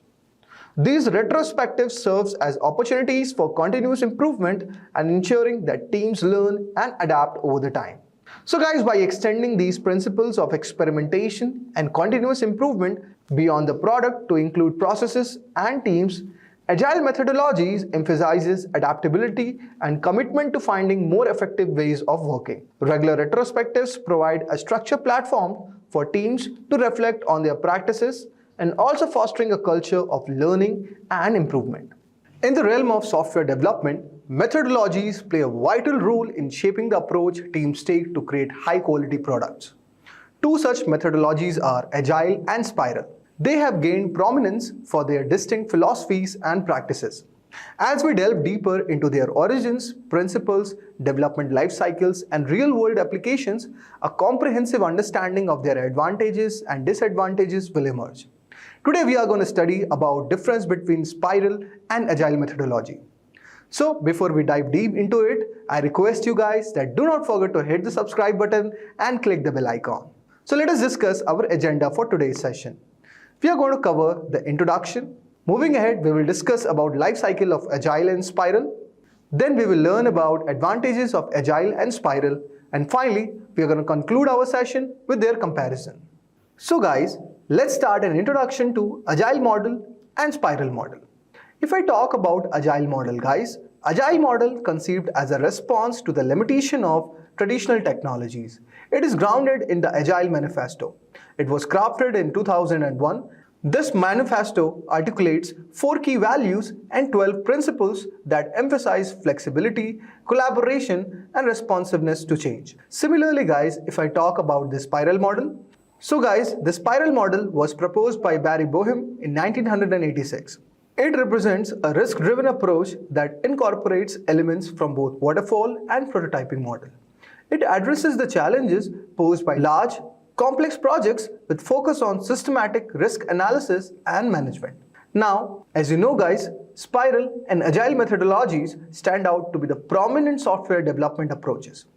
Now, since we have got to know a brief idea regarding what is Agile and what is Spiral, let's move on to their life cycle phase. Now, if I talk about the Agile development life cycle guys, the Agile development life cycle is marked by short, iterative cycles known as sprints. These typically last for 2 to 4 weeks and involve planning, execution, testing, and delivery. The iterative nature of Agile promotes continuous improvement, as each sprint incorporates feedback from stakeholders. Popular Agile frameworks include Scrum, Kanban, and Extreme Programming. It provides specific methodologies for their effective implementation. Similarly guys, let us discuss about the life cycle of Spiral model. If I talk about the Spiral life cycle guys, the Spiral model life cycle consists of multiple iterations or spiral, each containing phases such as planning, risk analysis, engineering, testing, and evaluation. This iterative approach accommodates changes and enhancements as the project progresses. The model concludes when the software meets predefined objectives and satisfies stakeholders' requirement. Now let's move on to a discussion where we are going to discuss the advantages of Spiral and Agile model. If I talk about the advantages of Agile, the first one that comes to my mind is flexibility and adaptability. If I talk about flexibility guys, Agile's iterative nature allows for rapid adaptation to changing requirements. This adaptability is crucial in today's dynamic business environments, where client needs and market conditions can shift unexpectedly. The next one is customer satisfaction. The continuous involvement of customers and stakeholders ensures that the delivered products align closely with their expectations. Regular feedback loops contribute to higher satisfaction rate. The third thing is reduced time to market. Incremental development and frequent releases in Agile lead to a reduced time to market. This agility in delivery is particularly advantageous in industries where being first to market can be a competitive advantage. The next one is improved quality. Agile's emphasis on continuous testing and integration practices contribute to higher overall software quality. By addressing issues early in the development process, the final product is more reliable. Similarly, guys, if I discuss about the advantages of spiral model, the first one that comes up to my mind is risk management. The spiral model's unique strength lies in its approach to risk management. By systematically identifying, analyzing, and mitigating risk at each iteration, it offers a proactive strategy to handle uncertainties. Next one is flexibility and changes. Adaptability is a key feature of the spiral model. Changes in requirements can be seamlessly integrated into subsequent spirals, ensuring the development process remains aligned with evolving project needs. The next one is it's highly customizable. Tailored for projects with dynamic or uncertain requirements, the spiral model is highly adaptable to different development scenarios. The high level of customizations makes it suitable for diverse project environments. The fourth one is client involvement. Regular feedback from stakeholders ensures that the final product aligns with the user's expectations. The spiral model's iterative nature allows for continuous client involvement, fostering a collaborative development process. I hope so. You would have got a brief idea regarding the advantages of Agile and spiral model. Now let us jump to the main part, that is the comparison, and let us see how Agile is different from spiral. So guys, the first parameter that comes up to my mind is approach to change. In Agile model, if I talk about it, its approach to change is characterized by its flexibility and adaptability. The Agile manifesto values responding to change over a following plan, emphasizing that change is expected and welcomed throughout the development process. Agile methodologies such as Scrum embrace change by allowing adjustments to requirements even late in the development cycle. This iterative and incremental approach ensures that the product can evolve in response to the evolving market conditions or customer feedback. With reference to the same parameter, if I talk about the spiral model, it also accommodates changes but with a structured approach. Changes can be incorporated in subsequent spirals, taking advantage of their iterative nature of the model.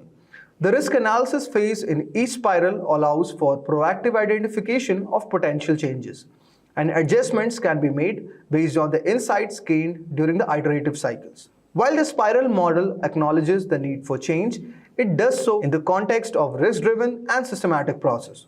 Now let us discuss our second parameter, which is the customer involvement. In Agile model, it places a significant emphasis on continuous customer involvement throughout the development process. Stakeholders, including customers and end users, are considered an integral part of the development team. Regular feedback loops, sprint reviews, and showcases ensure that the customer's expectations are continuously aligned with the evolving product. This high level of engagement contributes to customer satisfaction and helps deliver a product that meets the actual needs of the users. With reference to the same in spiral model, customers' involvement is facilitated through regular reviews and evaluations. Each iteration allows for customer feedback, ensuring that the product aligns with their expectations. While the customer may not be actively involved on a day-to-day basis in Agile, the structured approach of the spiral model ensures that customer input is considered and incorporated at various stages of the development. Now let us talk about the third parameter, which is risk management. If I talk about risk management, guys, in Agile model, it takes more adaptive and iterative approach to risk management. Rather than having a specific phase dedicated to risk analysis, Agile teams continuously assess and respond to risk throughout the development lifecycle. Agile methodologies encourage teams to identify potential risk in early and address them in subsequent iteration. Whereas, guys, if I talk about the spiral model is explicitly designed with a focus on risk management. The risk analysis phase, which occurs in each iteration, involves a systematic evaluation of potential risk and the development of strategies to mitigate them. This approach ensures that risks are identified and addressed in a structured manner, contributing to reliability and robustness of the final product. Now let us discuss our next parameter, that is the development life cycle. The Agile model development life cycle is characterized by short time-boxed iterations or sprints. Each iteration involves planning, execution, testing, and delivery of specific set of features. The development cycle is continuous and iterative, with product evolving incrementally in response to feedback. This life cycle is well suited for projects where requirements may change frequently and delivering a minimum viable product is quickly essential. Whereas if I talk about the spiral model, guys, the spiral model's development life cycle consists of multiple iterations or spirals, each encompassing planning, risk analysis, engineering, testing, and evaluation phases. The project begins with the identification of objectives and alternatives, followed by the development of a prototype. Subsequent spirals build upon the previous ones, incorporating feedback and addressing risk. This structured and iterative approach is particularly effective for large, complex projects where systematic risk analysis is crucial. Next is suitability for project types. Agile is well suited for projects with dynamic or rapidly changing requirements. It thrives in an environment where flexibility, adaptability, and quick responses to market changes are essential. Agile is often favored in industries such as software development, where need for innovation and responsiveness is very high. Whereas if I talk about the spiral model, guys, the spiral model is ideal for large, complex projects with uncertainties and evolving requirements. It is often adopted in critical systems such as aerospace, defense, healthcare, where risk management is paramount. Now, let us discuss about the document emphasis. Agile prioritizes working software over comprehensive documentation as stated in the Agile Manifesto. While documentation is essential, Agile methodologies emphasize that primary measure of progress is a functional and valuable product. Agile documentation tends to be lightweight and focused on facilitating collaboration and understanding within the team. If I talk about the spiral model, guys, the spiral model balances the need for documentation with an emphasis on risk analysis and management. Each iteration involves documentation of objectives, alternatives, risks, and strategies. The emphasis on documentation supports a systematic approach to development, providing a comprehensive understanding of project complexities. Now let us discuss the next parameter, that is iteration or iterative nature. If I discuss the iterative nature of Agile, it is quite inherently iterative, with frequent release and continuous improvement throughout the development life cycle. Whereas in spiral model, it embraces iteration, refining the software through multiple cycles while managing risk at each phase. This iterative nature allows for ongoing adjustments based on feedback and insights gained during each iteration. This approach is particularly effective in projects where systematic and adaptive developmental process is necessary to address the uncertainties. Now, final point, that is communication and team interaction. If I talk about Agile model, guys, communication is a cornerstone of Agile methodologies, emphasizing the importance of face-to-face interactions within the team. Daily stand-up meetings, sprint planning sessions, collaborative discussions are integrals to Agile success. This emphasis on communication ensures that team members are aligned on project goals, impediments are quickly addressed, and knowledge is shared effectively. This collaborative communication fosters a sense of shared ownership and accountability within the team. If I talk about spiral model, guys, while the communication is essential in the spiral model, the formalization of communication process may vary. The model encourages communication between team members, stakeholders, management, especially during the risk analysis phase and subsequent iteration. However, the level of formality in communication may depend on the specific organization processes and the nature of project. In summary, guys, effective communication is a critical aspect of both Agile and spiral models. But the emphasis, formality, and specific practices may vary based on the methodology and the project's characteristics. Open and transparent communication within a team and with stakeholders contributes to successful project outcomes in both approaches. Welcome to Simplilearn's PMP 6th edition training tutorial. I am CMR Chandra MR, a certified project management professional, Prince 2 practitioner, ITL expert, ITL 4 managing professional, COBIT 5 and DevOps.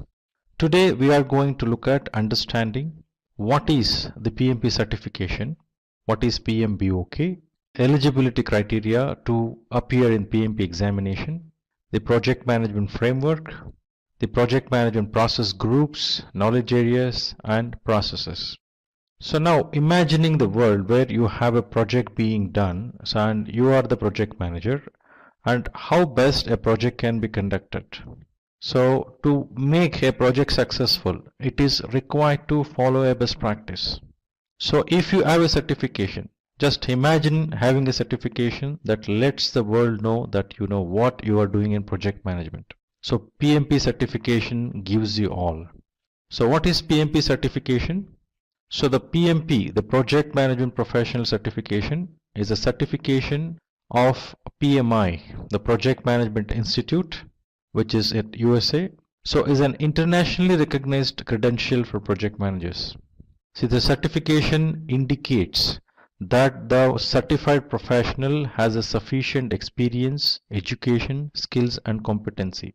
Reason being, before going for PMP certification, it asks for specific prerequisites which involves experience in project management as well as formal education of project management and demonstrated skills.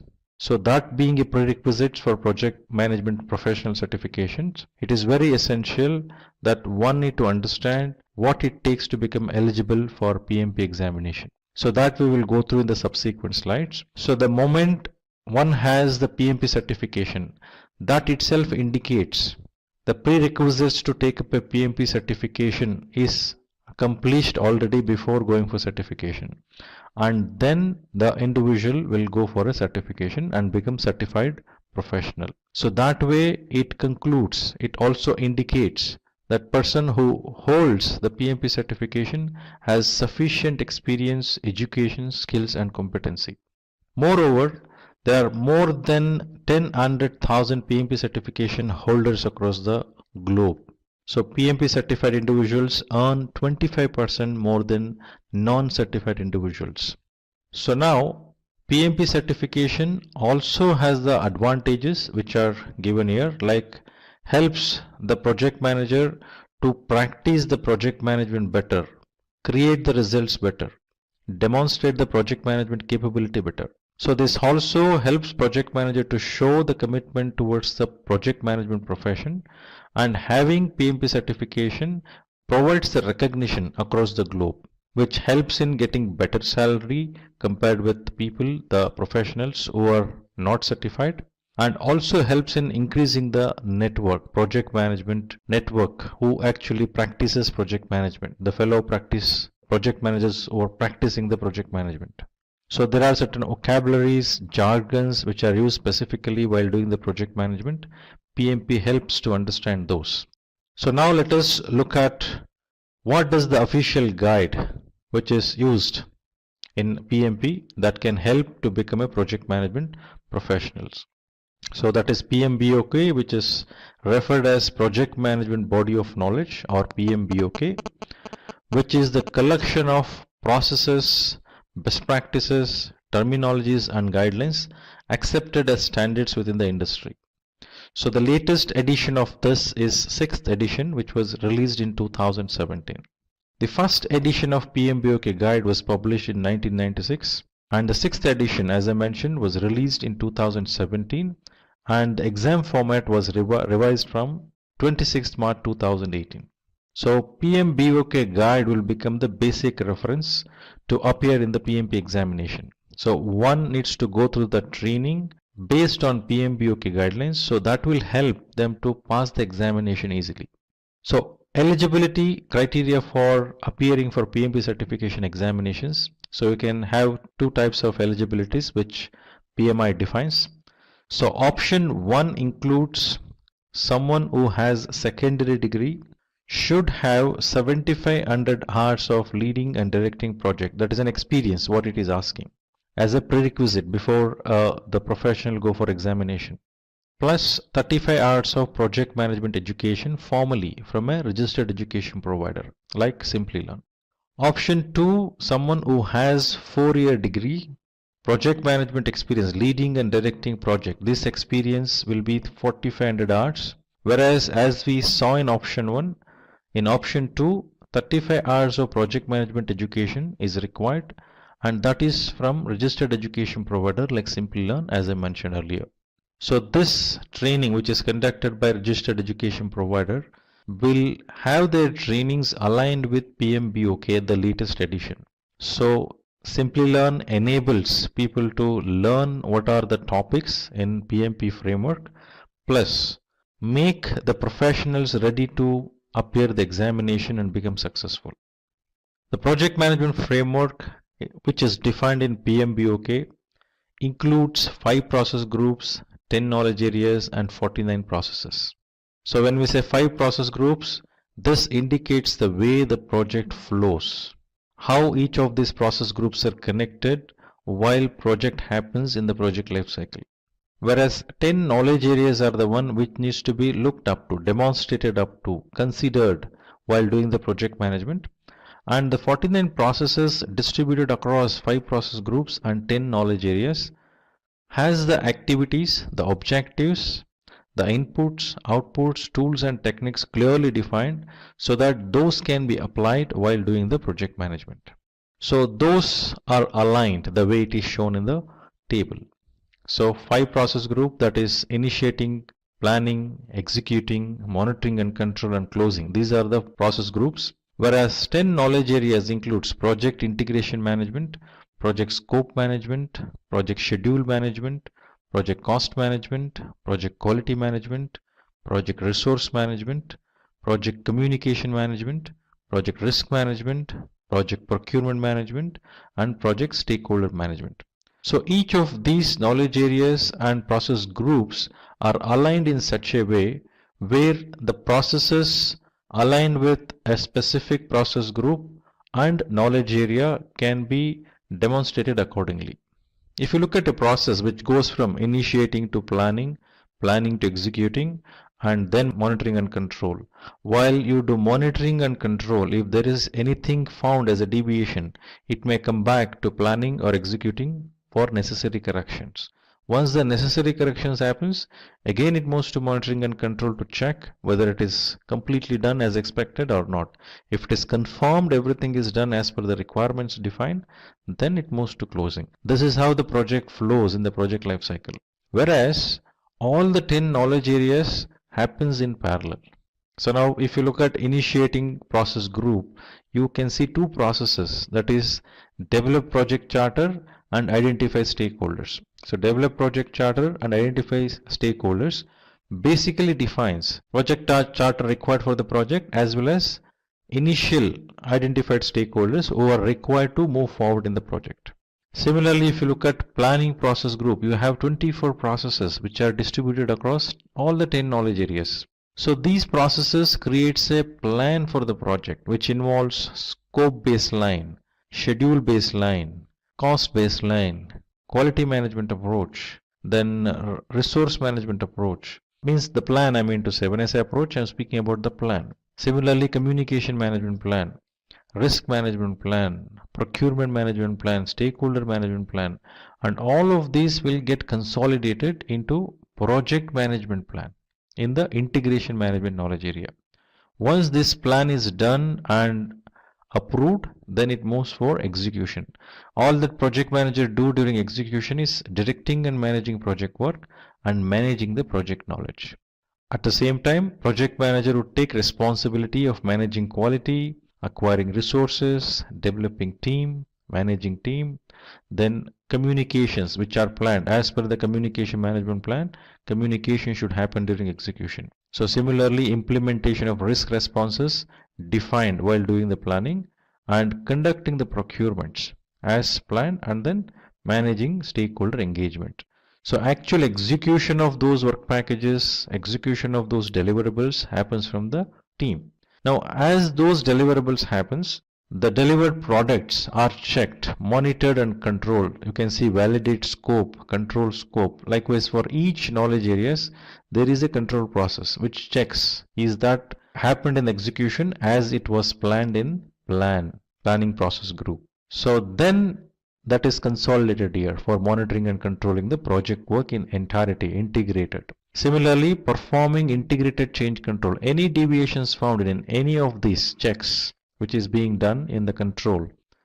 Now that deviations needs to be corrected. So change will be raised. So request for change will be raised, and that will be approved and controlled, and necessary directions are given, approvals are given, and that moves towards execution for implementation. Once it is implemented, again validation happens. Once control checks if everything is okay, then it moves to the closure. Now activities in closure, a project or a phase involves just an activities of closure. The products or services or results which are created from the project does not go to closure until those are validated, checked, confirmed and signed off. Only then it goes to closing project or phase, and necessary formalities which are required to be completed before conclusion will happen in closing project or phase. This is how the project flows. Second point which you should keep in mind is a project manager is also called as an integrator. So main focus, the umbrella view, the bird's eye view project manager should have from project integration management. So this layer, project integration management, where project manager should have an umbrella view, total view about entire project, what is happening. So bigger picture, only when project manager has a bigger picture, project manager can come to the lower levels and see are they progressing the way it is supposed to. So then go back, look at the bird's eye view again and see is it going in the right direction, which is very essential. So further, I guess we will look at each of these process groups and what happens in each of the process groups. Similarly in knowledge areas. So let us move forward. Now project management process groups. So these process groups details the necessary requirement that need to be satisfied to ensure that project resources are used efficiently, and these represents the chronological phases that all projects go through during the project life cycle. So starting from initiating stage, it moves to planning. Once the plan is ready, then it moves to execution. As the execution happens, validation, checks happens in monitoring and control, and as you find some deviation in monitoring and control, for correction of the deviation it comes back to execution, or if any necessary changes needs to be done in planning also while doing these corrections, then it may move to plan, then execution, and then monitoring and control. So this loop continues until the confirmation, yes, it is delivered as per the plan, and then it moves to closure. So that's how the project flows, and the project life cycle would be like that. So initiating process group. So initiating process group involves the processes, activities and skills needed to define the beginning of the project. As I mentioned earlier, in initiating process group, the creation of project charter happens and identification of the basic stakeholders, main stakeholders who are required to understand the further requirements in detail, who needs to be engaged. So those are identified. So setting up permits, authorization and initial work orders which should be in place and are important for effective and logical progress of the project and success across all project phases. So this clearly sets up the phases for the work to be completed, initializing teams and having a well thought out budget, which is very important. So this gives that view in totality, but it may not give you the full granular details, but it sets the directions, provides that insight. And also one important thing we should keep in mind is in initiation stage, appointment of project manager happens. The formal declaration of appointment of project manager happens, and project charter will be formally handed over to project manager, and that formal declaration of assignment of project manager happens. From then project manager takes over, and first activity project manager does is identification of stakeholders. So next process group is planning process group, where we have around 24 processes to define the project scope, cost, schedule, quality, resource, risk, then procurement, stakeholder engagement. So comprehensive plan if it is waterfall approach, or basic skeleton plan which is required if it is agile approach. So it also clarifies the goals and expectations while putting in place the infrastructure to achieve the goals, keeping in timeline and budgetary constraints. The end-to-end view of the project is provided in planning. So this acts as a basic reference while the execution and monitoring and control happens. So based on the planning, the way it is done, execution will happen.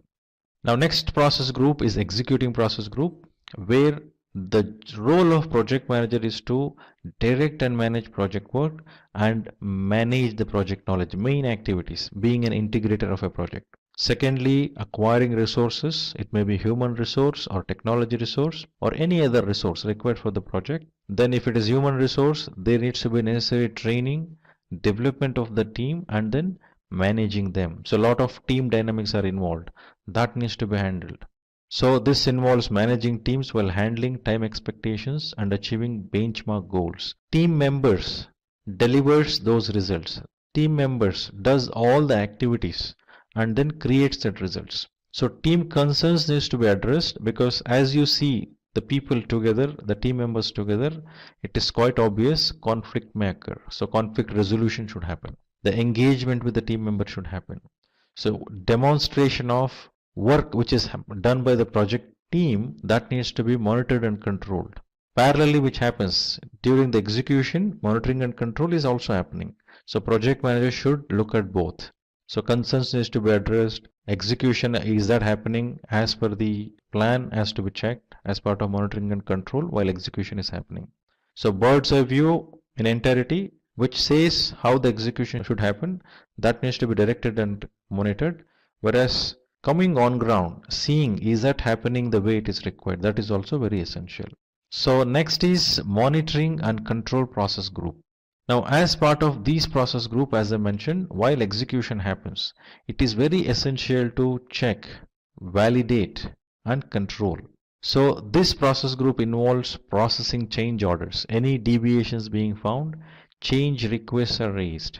And if that change request needs some modification or changes in planning, then it goes to planning. If no such planning requirements, simple change, then it straight go to execution, change get executed, and then again validation happens. So integrated change management, which is there in this particular process group. So this also focuses on addressing ongoing budget considerations, handling unexpected circumstances that could hamper the team's ability to meet the initial project expectations. So it goes on throughout the project lifecycle. So two process groups, if you closely observe, planning process groups and monitoring and control process groups are the process groups where you see processes in all the knowledge areas. Otherwise, if you see an initiating process group, it is only two processes. One is an integration management, other one is stakeholder management. If you look at execution, you don't see in scope, time, cost, and risk management. Similarly, if you see closing process group, only one process, which is in initiating process group. So these are the only two process groups, planning process groups and monitoring and control process group, where you see the most of the processes. So next process group is closing process group. So closing process group, closing project or phase is the process what we have in this process group, which basically focuses on addressing the culmination of project management skills shown throughout the other interconnected processes that guided the projects. So all the aspects of process are closed and all the necessary paperwork is submitted. So it can lead to great reviews and word of mouth referrals in the future. So all the activities which need to be done for formal closure and conclusion, which is done in the closing process group. So this is about all the 5 process group defined in the PMP framework. So now let us move towards understanding each of the knowledge areas and the different processes within it. So how many processes in each of the knowledge areas aligning with the process group, we just saw in the table, but when we look at it, understand what are those exactly. So now knowledge areas are necessary for effective project management, which can take place during any of the explained process groups. So they are 10.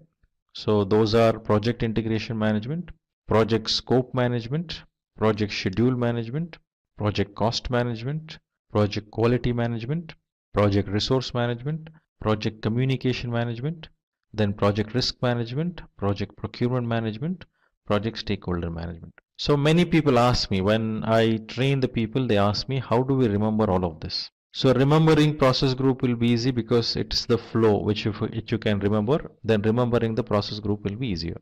But to remember the knowledge areas, so one thing you should keep in mind is initially when PMBOK were defined, mostly in until 3rd edition or 4th edition, we used to focus on triple constraints. So when we say triple constraints, we used to tell scope, cost and time. Now later, when as the best practices evolved, as the PMBOK evolved, so it did not limit on triple constraints. It actually said 6 constraints. What are the 6 constraints? Scope, cost, time, quality, resources, and risk. So if you can able to remember the 6 constraints, so each of associated with each of these constraints, there is a knowledge area. Like you have project scope management, which is one of the area of constraints. Similarly, schedule management linked to time, cost management, quality management, resource management, and risk management. So out of 10, easily you can able to remember 6. Further, there are 4. Now integration management by default integrates all the 9 knowledge areas. So remembering that may not be difficult. So to consolidate this, to conduct the project properly, you need stakeholders. You need to procure something and you need to communicate. So other 3 knowledge areas remembrance should happen by linking to this. So firstly, remember 6 constraints, that is scope, time, cost, quality, resource, and risk. Then you have communication which needs to happen. To communicate, there should be stakeholder, and also there should be supply which needs to happen to the project. So if you can link like this, 9 knowledge areas you can remember. So all these 9 knowledge areas you will integrate and manage in integration management. So in fact, all the plans which are defined in rest of the 9 knowledge areas except integration management. So all those plans are called as subsidiary plans. So all these 9 subsidiary plans, that is scope management plan, schedule management plan, cost management plan, quality management plan, resource management plan, communication management plan, risk management plan, procurement management plan, and stakeholder management plan. So all these 9 subsidiary plans are integrated together and consolidated in project management plan. So that happens in project integration management. So this we should keep in mind. So project integration management, what does it do? So project integration management basically includes plans to develop project charter, a document that sets up the project and assigns the project manager created during the initiation phase. So a project management plan is also created, which is a roadmap for the entire project to become a success. So the project plan, once approved by stakeholders and sponsor, is monitored and tracked through the change log. It also directs and manages the project work. This process is monitored, analyzed, and reported to identify and control any changes or problems that could be encountered. So one thing we should keep in mind when we say project integration management, this is the only knowledge area where we see processes in all the process group. So we have process in initiating process group, we have processes in planning, we have process in execution process group, we have processes in monitoring and control process group, and also in closing process group. So project integration management is only knowledge area where it has a processes in all the process groups, which we don't see in any other knowledge area. Now next we'll look at the list of processes. Like develop project charter is in initiation process group. Develop project management plan, which consolidates all the 9 knowledge areas, is in planning process group. Direct and manage project work, manage project knowledge. These 2 processes are in executing process group. Monitor and control project work, perform integrated change control. These 2 processes are in monitoring and control process group. So close project or phase is in the closing process group. So now we will move to project scope management. So when we use the term scope refers to the boundary within which we need to do something. So first thing we should keep in mind when we say project scope, 2 things. One is the scope of that product, service, or results which we are creating, which comes out as a product or a service or result out of a project which comes out. What is getting created? So scoping that part of it. So other scope part of it, the processes, the tools, the resources, what is being used during the project so that deliverables happen. So 2 part of the scope we should look at. So project scope management involves those areas, deals with the work of the project, and involves plan scope management, an important part of project management plan. The collection of requirements of the product or service also takes place in this process group, and also project scope management knowledge area deals with work of the project, which involves plan scope management, an important part of the project management plan. So the collection of requirements of the product or service also takes place in this stage. The scope of project is also defined in the scope statement. This is expected to undergo change over the course of project. The scope is validated during the project, ensuring that the deliverables are approved by sponsors or stakeholders. So as I mentioned earlier, it involves the scope of the results, what is being created, and also scope of those processes, resources, tools which are used during the project. So processes in project scope management knowledge area. So plan scope management, which is in planning process group, collect requirements, define scope, create WBS. Even these three processes are in planning process group. In total, 4 processes in planning process group. Whereas validate scope and control scope, these 2 processes are in monitoring and control process group. So when you say plan scope management, it's about defining how to collect the requirements, how to manage those, entire scope management planning. And requirements management plan also has to be defined. Then requirements are collected from the stakeholders who are being identified, and then scope will be defined. Now, very important thing here is about work breakdown structure. So we have a product or a service or a result which we are working on to create as a result of the project. So how will you understand all the parts of it? That needs breaking down that particular product or services or results which we are going to create into multiple pieces in a structure which would look like a tree, so that you will get a necessary insight towards what is being delivered. So firstly, product breakdown structure is made, and for each of the layers of this product breakdown structure, you will be assigning an activities, assigning resources, effort estimation, cost estimation, sequencing those. All this will be done later.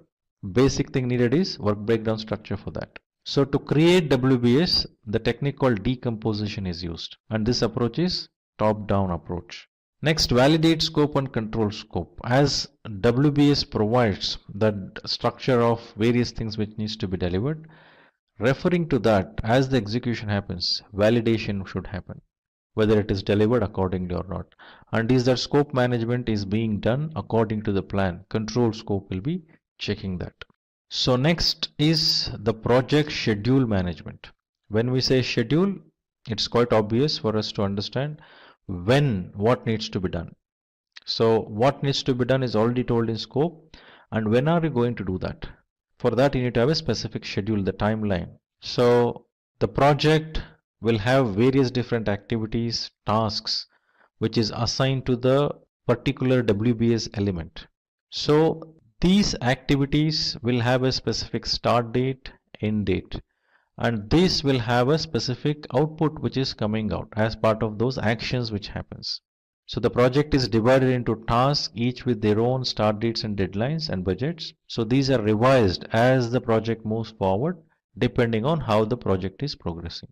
A schedule for the project and determining who is responsible for that. So helps us to understand which resource is required at what point in time. Similarly, the cash flow requirement can also be understood by having a defined schedule.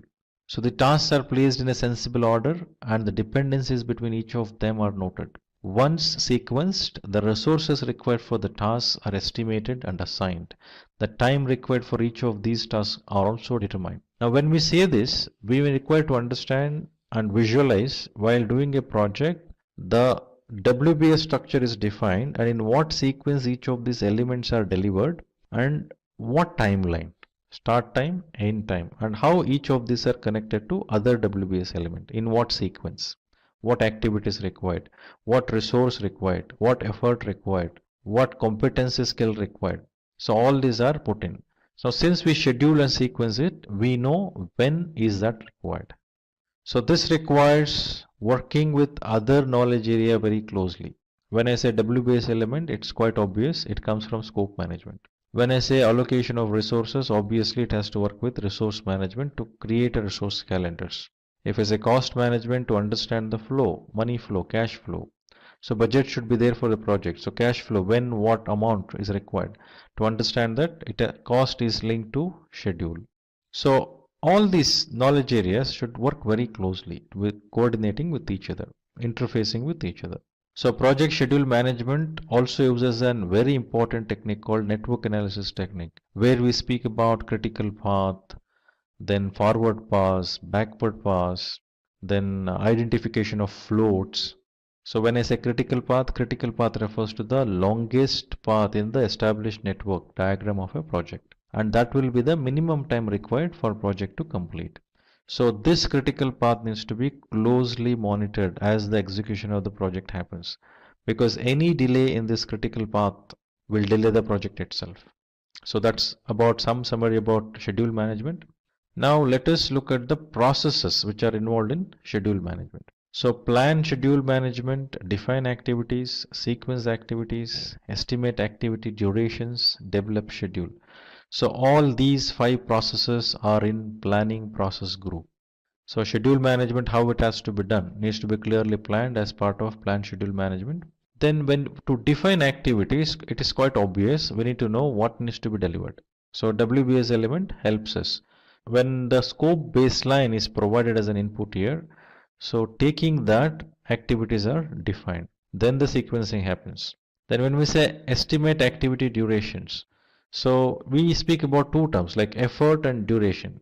If I want to deliver something, let me assume to deliver X for a person it requires 1 day, or for a person it requires 10 days if we say. So to create that working piece of a product it takes 10 man days, we will say. That is an effort. Now if I have 100 pieces of such needs to be created, how many man days I need? So 10 into 100 piece, 10 days into 100 piece, so 1000 man days. Now how many resources I have? I may have around 25 resources. Now 1000 divided by 25, it will be around, I guess, 400 man days. No, I think 1000 divided by it's about 40. So 40 man days of effort means that is duration, whereas effort is 1000 man days. 40 days will become duration. So likewise, looking at how many resources we have, how many, what is that effort is actually required, is involved, and then what is the duration within which we need to complete it. Either you look at how many resources I have, based on that I will look at the duration, or I will look at the target date. Mainly target date is given by customers as we discuss when the project needs to be completed. Accordingly, we are required to acquire the resources. So this itself is showing us these knowledge areas now work very closely. Now, without scope, you cannot define activities. Now, without understanding the activities, you don't know what is the effort. So now once you understood the effort, you know what resource, what competency, when. So you need to work with resource management. So to have those resources onboarded or acquired, you need to have money, cost. So what cost it takes. So likewise, it goes one by one elaborating. That's why you see 24 processes in the planning process group distributed across all the 10 knowledge areas. So this is about schedule management. Now I look at the cost management, project cost management. So when we say cost, it is quite obvious, it's all about money. What money?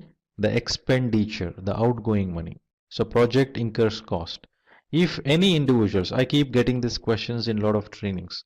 So is checking the revenues, the invoice raising and collection of payment, is that a job of a project manager? Now when we say the project management and look at it as a project management activities, now it's all about delivering the results of the project. So when we say I need to collect invoices and to submit invoices, collect payments, when you say that, so that doesn't mean it is part of a project management role. No. Now, if in your organization, if you have a designation of project manager or some manager or something, and invoice submission and collection of payment is also part of your job description, you have to do. You don't have any choice.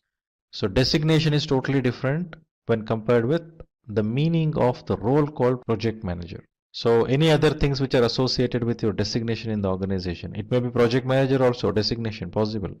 Depending on what job description, what job activities are associated with it, accordingly you need to do. But when you do a project management activity in specific, when you involve in the project, so all these aspects what we are defining, that needs to be taken care 100%. Along with it, raising an invoice, collection of payment, or coordinating with some other department to find out new opportunities in the existing customer, those are all additional things which are given to you as an individual with that designation to justify many things. So as a professionals, I have a position in organization with some designations, and there is a CTC salary which is given, and that needs to be justified. To justify that, various different roles are attached to you for your designation. So that you need to look up to. Accordingly, you need to deal with. Now let us come back to project cost management. So it's about expending money, what we're speaking about, which basically focuses on estimating and allocation of budget to the project. That is first thing. One needs to estimate, approximate what cost it takes for a project. Now, what are those cost components? So where is that cost incurred? So cost is incurred to the resources acquired. Cost is incurred to the tools. Cost is incurred in all that activity what we do, right? So everywhere, the one we create a result for raw material what you acquire, the people, the technology resource what you acquire, the facility what you have. So all this involves money, the cost, expenditure. So approximation of the cost needs to be done, what it takes to complete this project, and confirm, budget it. So this involves project budgeting. So good estimation tools need to make sure that the funds are within the need of the project and stakeholder sponsors are kept informed. So estimation and budgeting cannot happen in isolation. Project manager cannot do alone. That requires to involve the experts, the domain experts, who can determine how the budget can be established, how it can change, how it can be controlled, what are the regulators needs to be kept in mind. So it considers all those processes required to do that. All the tasks which are involved like cost and combining them would determine project budget. So firstly approximation would happen. Based on that approximation, then the approximation of that will be submitted. Then the budget is confirmed after allocation. So this needs to be monitored and controlled throughout the project lifecycle. So initially I also mentioned earlier about triple constraints, scope, time and cost. So it is very important to monitor these three critically. So for that there is a technique which is used, which is very popular, earned value management, which speaks about or provides you the insight towards how the project is progressing in terms of scope, time and cost, which are basically very important ones. Then comes rest of the things, quality, resource, risk, which complements to this, right? So project cost management involves four processes, that is plan cost management, estimate cost, determine budget, which are part of planning process group, and control cost is part of monitoring and control process group. Now next knowledge area is project quality management. So when we say quality, it's all about ensuring that grades are set, requirements are clearly defined, and how are you going to ensure that inherent characteristics what are defined are accomplished. So you need to have a quality management approach, quality management plan in place. Now what quality management I should follow? There are a lot of standards, a lot of best practices. So that is based on the project environment. In which organization are you doing? In any given organization, there will be quality management practices which are followed, an approach that may require to get reflected in the projects which is being done in that environment. Or if project has a specific requirement, that specific quality management standard or practice needs to be followed, then that needs to be defined. Accordingly, the quality management should happen. So quality management is a part of entire project management plan, which speaks about quality specifications, products or service, the artifacts which are used as part of the project. So when we say quality management approach, we speak about many terms like acceptance criteria, quality criteria, customer quality expectations, then quality assurance, quality control. So all these needs to be kept in mind and brought in place. And this in execution, if you look at, there is a process called manage quality. When we looked at scope, schedule and cost, there was no processes defined in execution. But since the accountability of ensuring quality is with project manager, there is a process. Now remember, all these 49 processes defined in PMP are project management processes. These are not the processes which are for execution. So these are all project management processes. If any team member is configuring something, creating something, delivering something, None of those activities are defined as part of these processes. As plan, when you make a clear plan, like when I said create WBS, where you have the elements which needs to be delivered are defined. When you're putting an activities into it, adding activities into it, that anyway you have a domain expert to do it. Accordingly, execution happens by team members. But as a project manager, you are not involved in that in entirety. In execution, I'm saying. So project quality management will have the processes like plan quality management, manage quality and control quality. So plan quality management is part of planning process group, manage quality is part of executing process group, whereas control quality is part of monitoring and controlling process group. So the next knowledge area to look at is project resource management. So when we say resource, by default we think about human resources. So that's how the knowledge area was in the 5th edition. So it was called as project human resource management. But as the discussions happened, as the realization happened, it is not about just human resource, many resources involves, technology resources, facility resources. So the renaming of that knowledge area happened in 6th edition as project resource management. So project resource management focuses on ensuring identification of those roles, identification of those resources, having a plan in place so that resources can be managed better. So predominantly when we say resource, it's quite obvious we think about human resources. So which is very, very unpredictable kind of resource. Whereas when it comes to technology resource, it is predictable. The nature, the behavior, the configuration, everything is predictable. But only those human resource are the one which requires a special treatment, a special approach to engage with them. So this knowledge area helps to identify roles within the project team as per the project management team structure defined. So there should be project management team structure defined. And what needs to be delivered from which are the roles, which also include how they fit into overall structure of the project. So these team members or resources need to be acquired. If it is human resources, those needs to be educated, an induction needs to be done about the project, and they needs to become fit into the project. So when I say people, it's quite obvious conflict occurs, various different preferences they come across with. They have their own experience backgrounds and dynamics associated with them. So close monitoring is required, mentoring is required, demonstration of leadership skills are required. So generally we speak about three main ways of demonstrating leadership, which involves authoritarian leadership, then laissez-faire leadership, and participative leadership. So authoritarian is also called as autocratic, which means the project manager will become hold that authority, power. With that power, the project manager demonstrates this is how it should be, makes the decision. So such power demonstration may be required when something needs to be influenced strongly and direction needs to be set and decisions needs to be made. But when it comes to participative leadership, when some problems needs to be resolved, when people's involvement is required, that needs to be encouraged. That is very essential. Reviewing or creating solutions, that approach, leadership style is required. But when it comes to laissez-faire, delegative approach, so where there are specific domain experts who will do it, so assign to them and then monitor, review with them.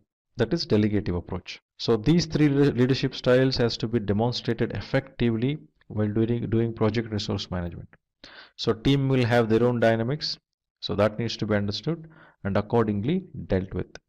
So this knowledge area has around 6 processes, that is plan resource management, estimate activity resources, acquire resources, develop team, manage team, and control resources. So plan resource management and estimate activity resources are part of planning process group.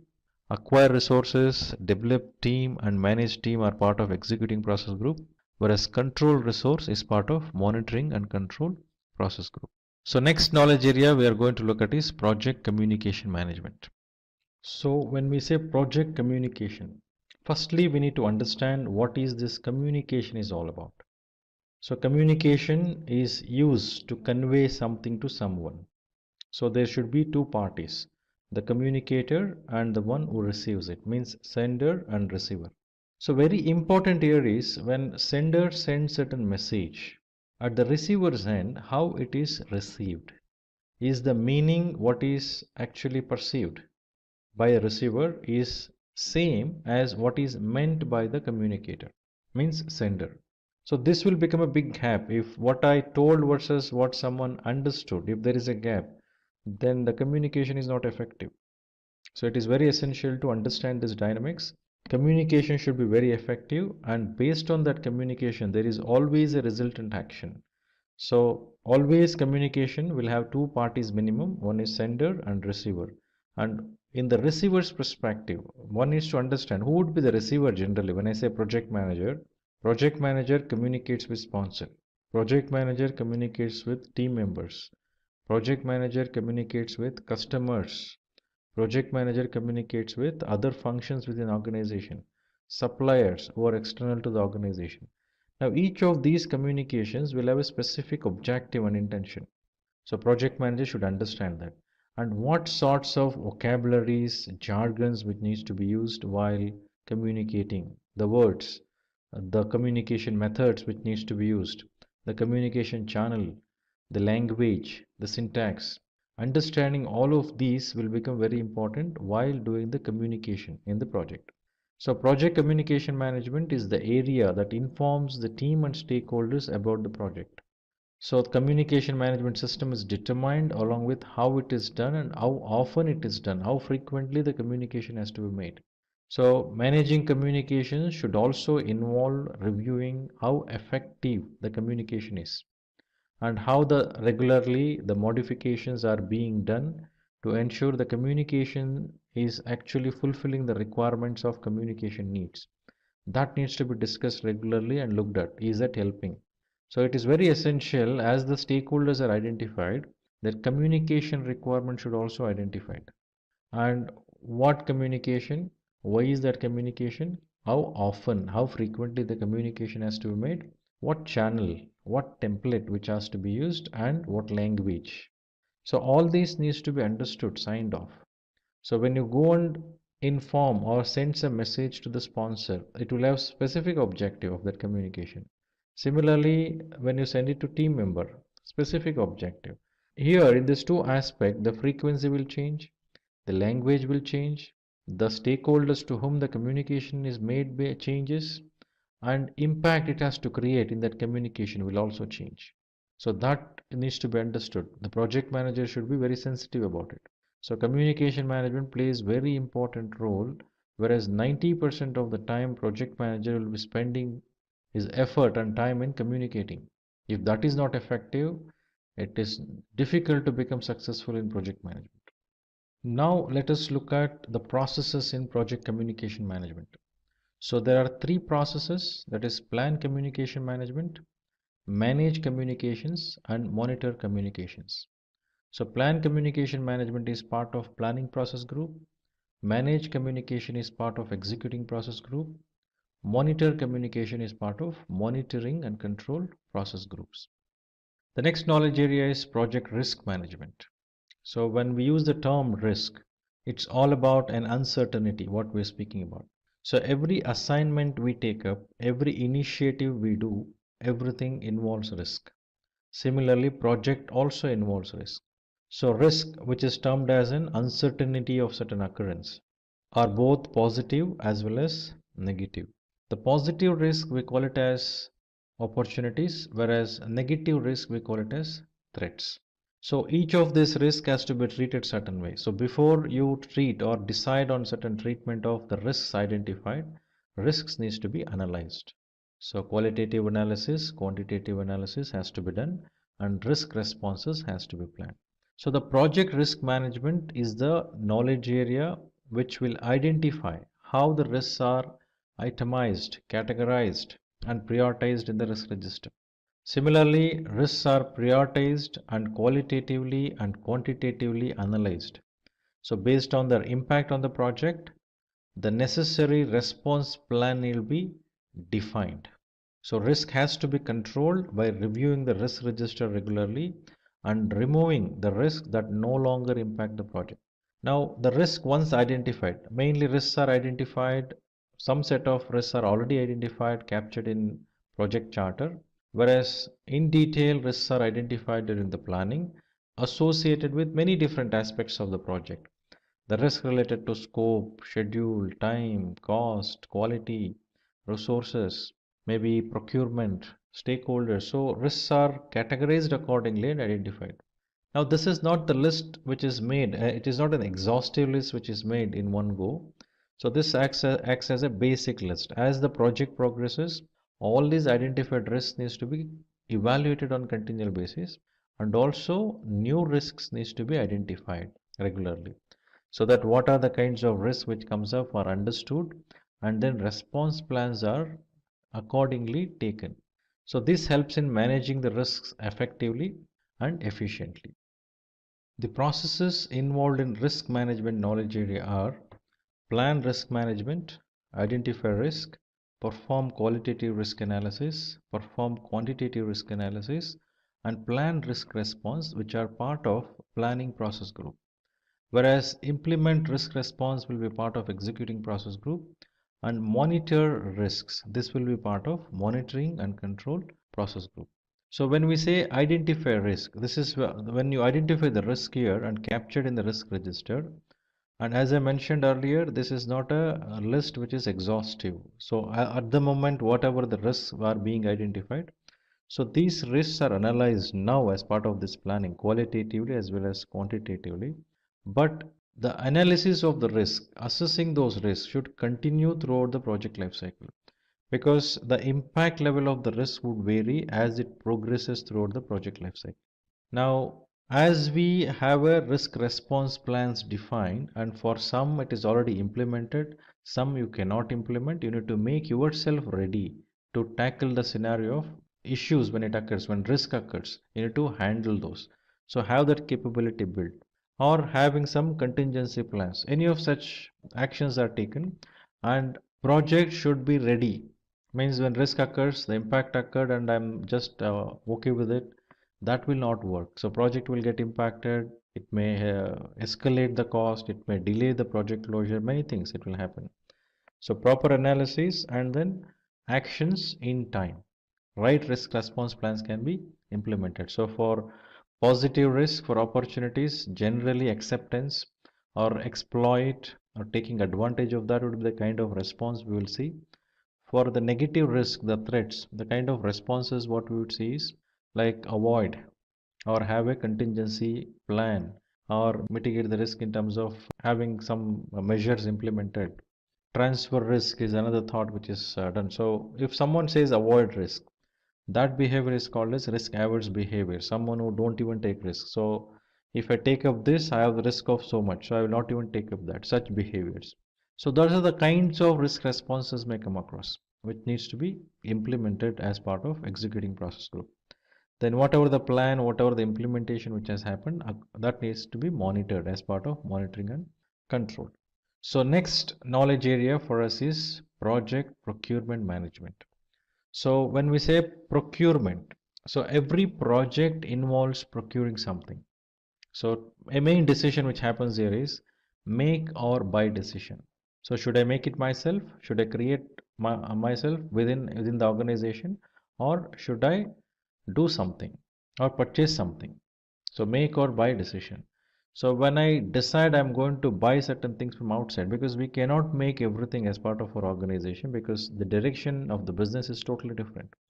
If I am a bank and I am doing an IT project, I need not go and sit and start configuring a server. So I need not hire people who configure and then they come and sit here and I start managing them. So my entire focus of banking services, which I need to focus on, will go for toss. I should not do that. So instead I'll give to an experts. So procurement of an IT services from an IT service provider I will do. So to giving it to the experts rather than doing myself, which helps me to have that expertise coming to me. So procurement management involves in identifying those resources, the products or services which needs to be procured to use in my project, so that I need not spend time on that.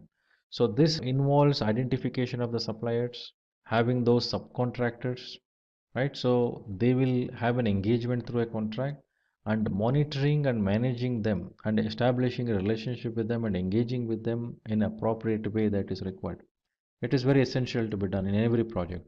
So that way project procurement management would guide in terms of handling all the procurements what we do from outside, external to the organization. So this knowledge area handles outside procurements like hiring subcontractors. Outside needs of projects are identified and how much they are determined. This involves a statement of work, terms of reference, request for proposal, and choosing a vendor. So to do this, bidder conference happens. Floating request for proposals can happen.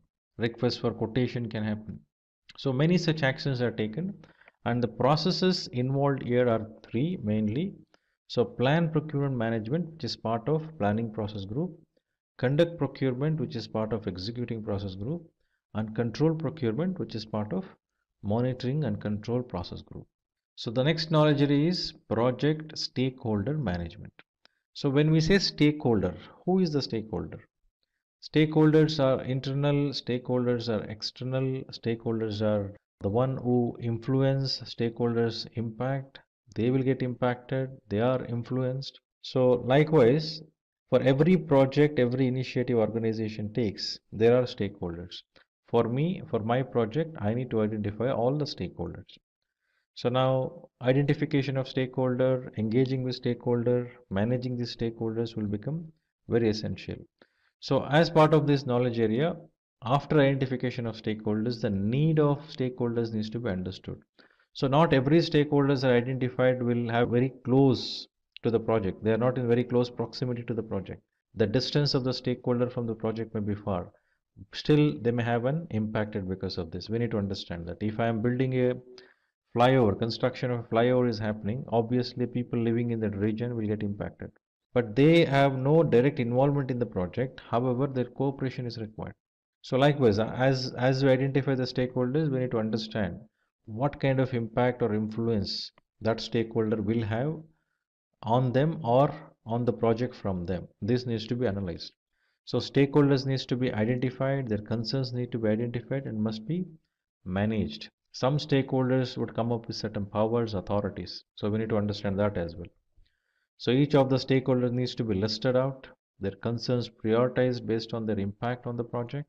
Then the stakeholders need to be engaged and determine if their needs are being addressed. If not, what can be done to rectify those, if at all any issues exist. So various stakeholders, state also can exist. There is a stakeholder who should be very supportive in the project, actively involved in the project, but the stakeholder may be in an unaware state. So we may require to engage with the stakeholder, bring that clarity, explain, and then ensure that stakeholder is supportive to the project. Some stakeholders may be resistive, some stakeholder may be neutral, some stakeholder will be very supportive, unaware. So various different state of stakeholders would exist, but one needs to analyze what kind of state that stakeholder should be in this project. That needs to be discussed, understood, and then decide. So accordingly, engagement should happen. So stakeholder engagement plan needs to be defined very clearly. So now here we have four processes. So one process in initiating process group, that is identify stakeholder. Then plan stakeholder engagement, which happens in planning. Manage stakeholder engagement, which is executing process group. And monitor stakeholder engagement is monitoring and control process group. As I mentioned in risk management, in stakeholder management also, identification of stakeholder, analyzing the way stakeholder engagement should happen and deciding that engagement. This is very dynamic, which has to happen throughout the project life cycle. And this is not one time register what we create, like stakeholder register if we create, it is not one time register, it is dynamic, which gets updated throughout the life cycle of the project. And today, we will learn about PMP certification. Before we begin, let's have a look at an incident where two project managers, John and Ted, are talking to each other. John is a senior project manager while Ted is a part of his team. John finds Ted to be upset. So he asks him, is there anything he can help him with? To which Ted replies that his project failed. John further asks him what could be the possible reason for the project failure. Ted tells him that it's because he was not able to manage the time and budget. Now John asks him if he is PMP certified, to which Ted says he isn't. Then John suggests Ted that he must take the PMP certification, which will not only give his project better performance, but also help him upskill in his career. So today we will discuss about PMP certification in detail. Let's first have a look at all the topics we will cover. We will begin with what is PMP, then we will check top 10 reasons to get PMP certified, followed by the basics of PMP. Then after we know the PMP basic concepts, we will check who can get this certification and pattern for the PMP exam. Then we will learn about the PMBOK guide, which is an integral part to prepare for the PMP exam. Finally, we will see the cost and the validity of the certification. So without any further ado, let's begin with what is PMP. PMP, or Project Management Professional, is the world's most renowned project management certification for project managers. This certification is provided by the Project Management Institute. Now, when we know what is Project Management Professional or PMP certification, let's have a look at some reasons why you should get PMP certified. Today, I will give you top 10 reasons to take PMP certification. PMP certification helps you become a better project manager. The process that helps us acquire the certification goes to several phases like gaining project management experience and passing the PMP exam, which helps you in bringing sanity to the project manager. The process helps project managers to learn different industry trends, have practical knowledge, and several other project management constraints. The second reason that we have is project management certification makes a resume more valuable.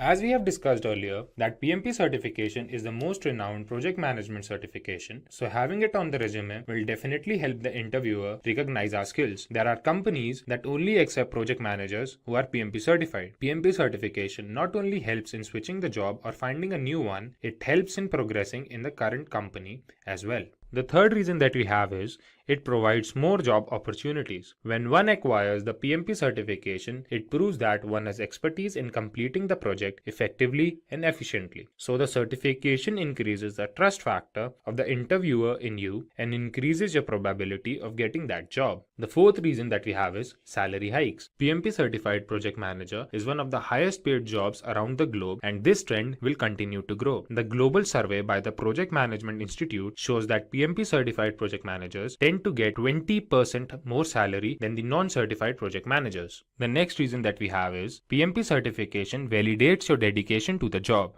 The certification requires several months of training. It requires several hours of project management experience and exposure. This experience and exposure explains the seriousness of a project manager towards its career path. Then, sixth we have is PMP certification is globally acknowledged. PMP certification is the most renowned certification all over the world. It helps project managers to be a part of different types of industries all over the globe. PMP certification is the most renowned certification all over the world. Project managers who are PMP certified may get jobs in different types of industries all over the world. PMP certification not only provides theoretical knowledge but also helps in gaining practical knowledge, which further helps in increasing the confidence of a project manager. The next reason that we have is better project performance. PMP certified project managers tend to deliver better projects than the non-PMP certified project managers. This is because PMP certified project managers are well aware of 5 process groups, 10 knowledge areas, and 49 processes, which helps them have a clear picture of different aspects involved in a project. The eighth reason that we have is it increases your networking opportunities. There are several communities that one becomes a part of when they sign up as a PMI member. These communities have meetings regarding new job opportunities, and this helps in having a professional network. The ninth reason that we have is job security. Job security is a major reason that a professional thinks of before opting for a particular profession. Today, in the world of recession, where companies are drowning, the demand for PMP certified project managers goes on increasing. The last and the 10th reason we have is expertise in practical application. When one appears for a PMP exam, they need extensive preparation. They need to have thorough knowledge of process groups and knowledge areas, which help them develop several essential skills and move ahead in their career. Now, as we move further, we will look into the PMP basic concepts. The PMP basic concepts are the 5 project management steps. These project management steps start from the day we begin our project to the day we end our project. They begin from initiation to closure. The first step that we have is initiation, planning, execution, monitoring and controlling, and closure. Now, let's have a look at each of them in detail. The first step we have is initiation. Initiation involves defining the project scope. This is the step where we explain what our project will have, for whom we are making that project. It helps us to identify our stakeholders, who all will be the part of that project, and determine the project feasibility. After the step of initiation, when we have decided the scope of our project, the second step that comes is planning. In the planning phase, we define a flow to all the activities of our project. We define this flow keeping in mind all the constraints of a project like time, resources, and risk. After we have defined the flow of these processes, it is time for us to look at the execution. In the execution phase, we evaluate the plan and the sequence of the tasks we have made. We finally put the plan in action and the project tends to start. After the project building has started and the process of execution has started, it is time for the monitoring and the controlling phase. In monitoring and controlling phase, the progress of the project is tracked and important steps for quality assurance are taken. In monitoring and controlling phase, the work being done is compared with the work as defined in the project plan. In this phase, the progress of the project is tracked and important steps for quality assurance are taken. Finally, we have the closure step. In this step, the deliverables are delivered to the client, the documentation of all that took place during the project lifecycle is done, and project is fully evaluated. Now, when we have seen reasons for getting PMP certified and we know the basic concepts of PMP, it is time for us to know who can get PMP certified. For getting PMP certified, there can be two cases. The first case says you must have a secondary degree. A secondary degree means high school diploma or an associate degree or a degree that is globally equivalent to all of these. Then you need to have 7,500 hours of leading and directing projects and 3,500 hours of project management education. There can be two cases. First case can be you must have a secondary degree. That means a high school diploma, associate's degree or the global equivalent degree. Then you must have 7,500 hours of project management experience and 35 hours of education in project management.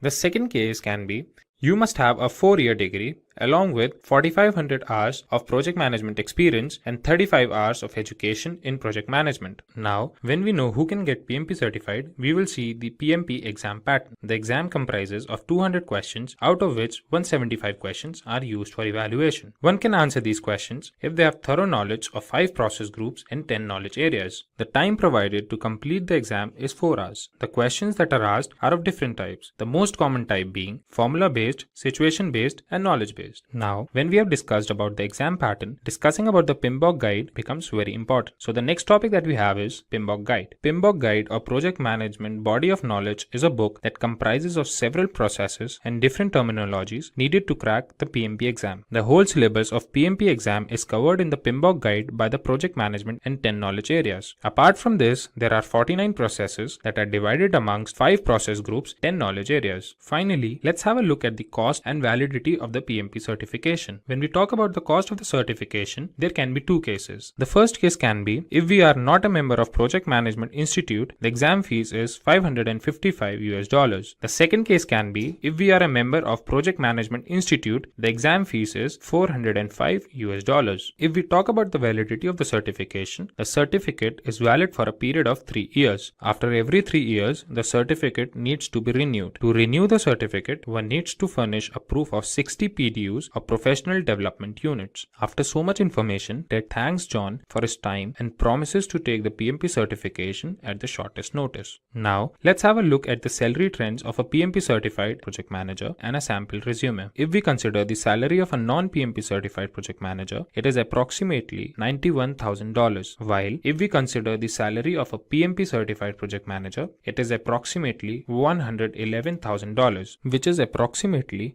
20% higher than the non-certified project manager's salary. Now, let's have a look at the resume of a PMP certified project manager. If you are somebody with PMP certification and looking for a project manager or a senior project manager role, your resume should look something like this. The summary in the beginning would include how much experience you have and anything that supports your claim of being a project manager. Like here, James Brown has written, he has more than 10 years of experience with generating and building projects. Then, when you talk about your experience, you should put something that emphasizes on the responsibilities that you had, your area of expertise, put something that shows your skill set for the desired post, and also something that you learned from your former job role. This shows that you have command over your work and also the determination to skill and upskill yourself. Like here, James Brown has 3 years of experience as an assistant manager training new associates and then more than 3 years of experience as a project manager where he not only led projects but also learned new project management tools like Trello and Primavera. After this, add relevant information regarding your education. Your resume must include skills that you have or you have gained in your years of experience. Like here, James Brown has divided his skills into two parts, where he has written his technical skills and non-technical skills. He has included a skill of Agile and quality assurance software, as well as he has his knowledge of different project management tools. Then putting your certifications play a major role. This proves that you are up to date and updated with current market trends. James Brown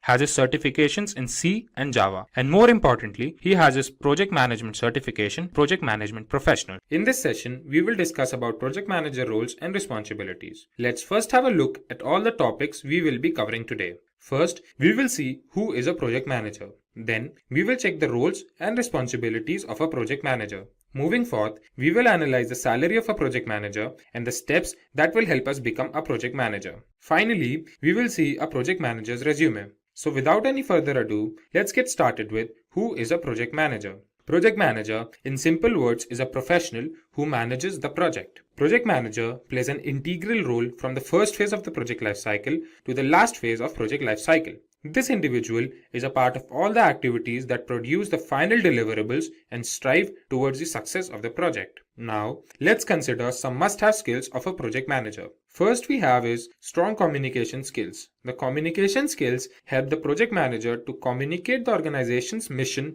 and vision to the team members in a clear, concise manner. These communication skills help project manager to explain their thoughts and requirements to customers and stakeholders. The next we have is effective leadership skills that helps in forming a team of skilled professionals and lead them in the best possible manner. The next skill that a project manager must have is a team management skill. As a project manager, it is very important to know how to manage your team to achieve a common goal with complete harmony. A project manager must have strong negotiation skills, as project managers have to negotiate at each and every step. This negotiation might be with the customers, stakeholders, or team members. These negotiation skills become of utmost importance when project members get into a fight or an argument. Then we have critical thinking. This is what makes a project manager more effective and efficient in project management. This thinking capability is needed to take difficult steps, talk to stakeholders, and resolve several issues throughout the course of the project. The last skill that a project manager must have is risk management skill. Handling a project is an important step, but what is equally important is risk management. This is the process required to identify, analyze, and respond to the risk factors throughout the project lifecycle. Now, when we know who a project manager is, we must have a look at the roles and responsibilities of a project manager. The first and the foremost role of a project manager is to set up a project scope, check its feasibility, and determine the resources that are needed to satisfy the project scope. Second role that a project manager has is the development of a project plan according to the project scope. The plan is needed to encourage the team to hard work with all their dedication. Next, a project manager is supposed to set deadlines for the project deliverables. He or she is supposed to manage time as a priority and communicate with the team at regular intervals. Next important role is to analyze, track, and control the budget of the project. Project manager has to make sure that the project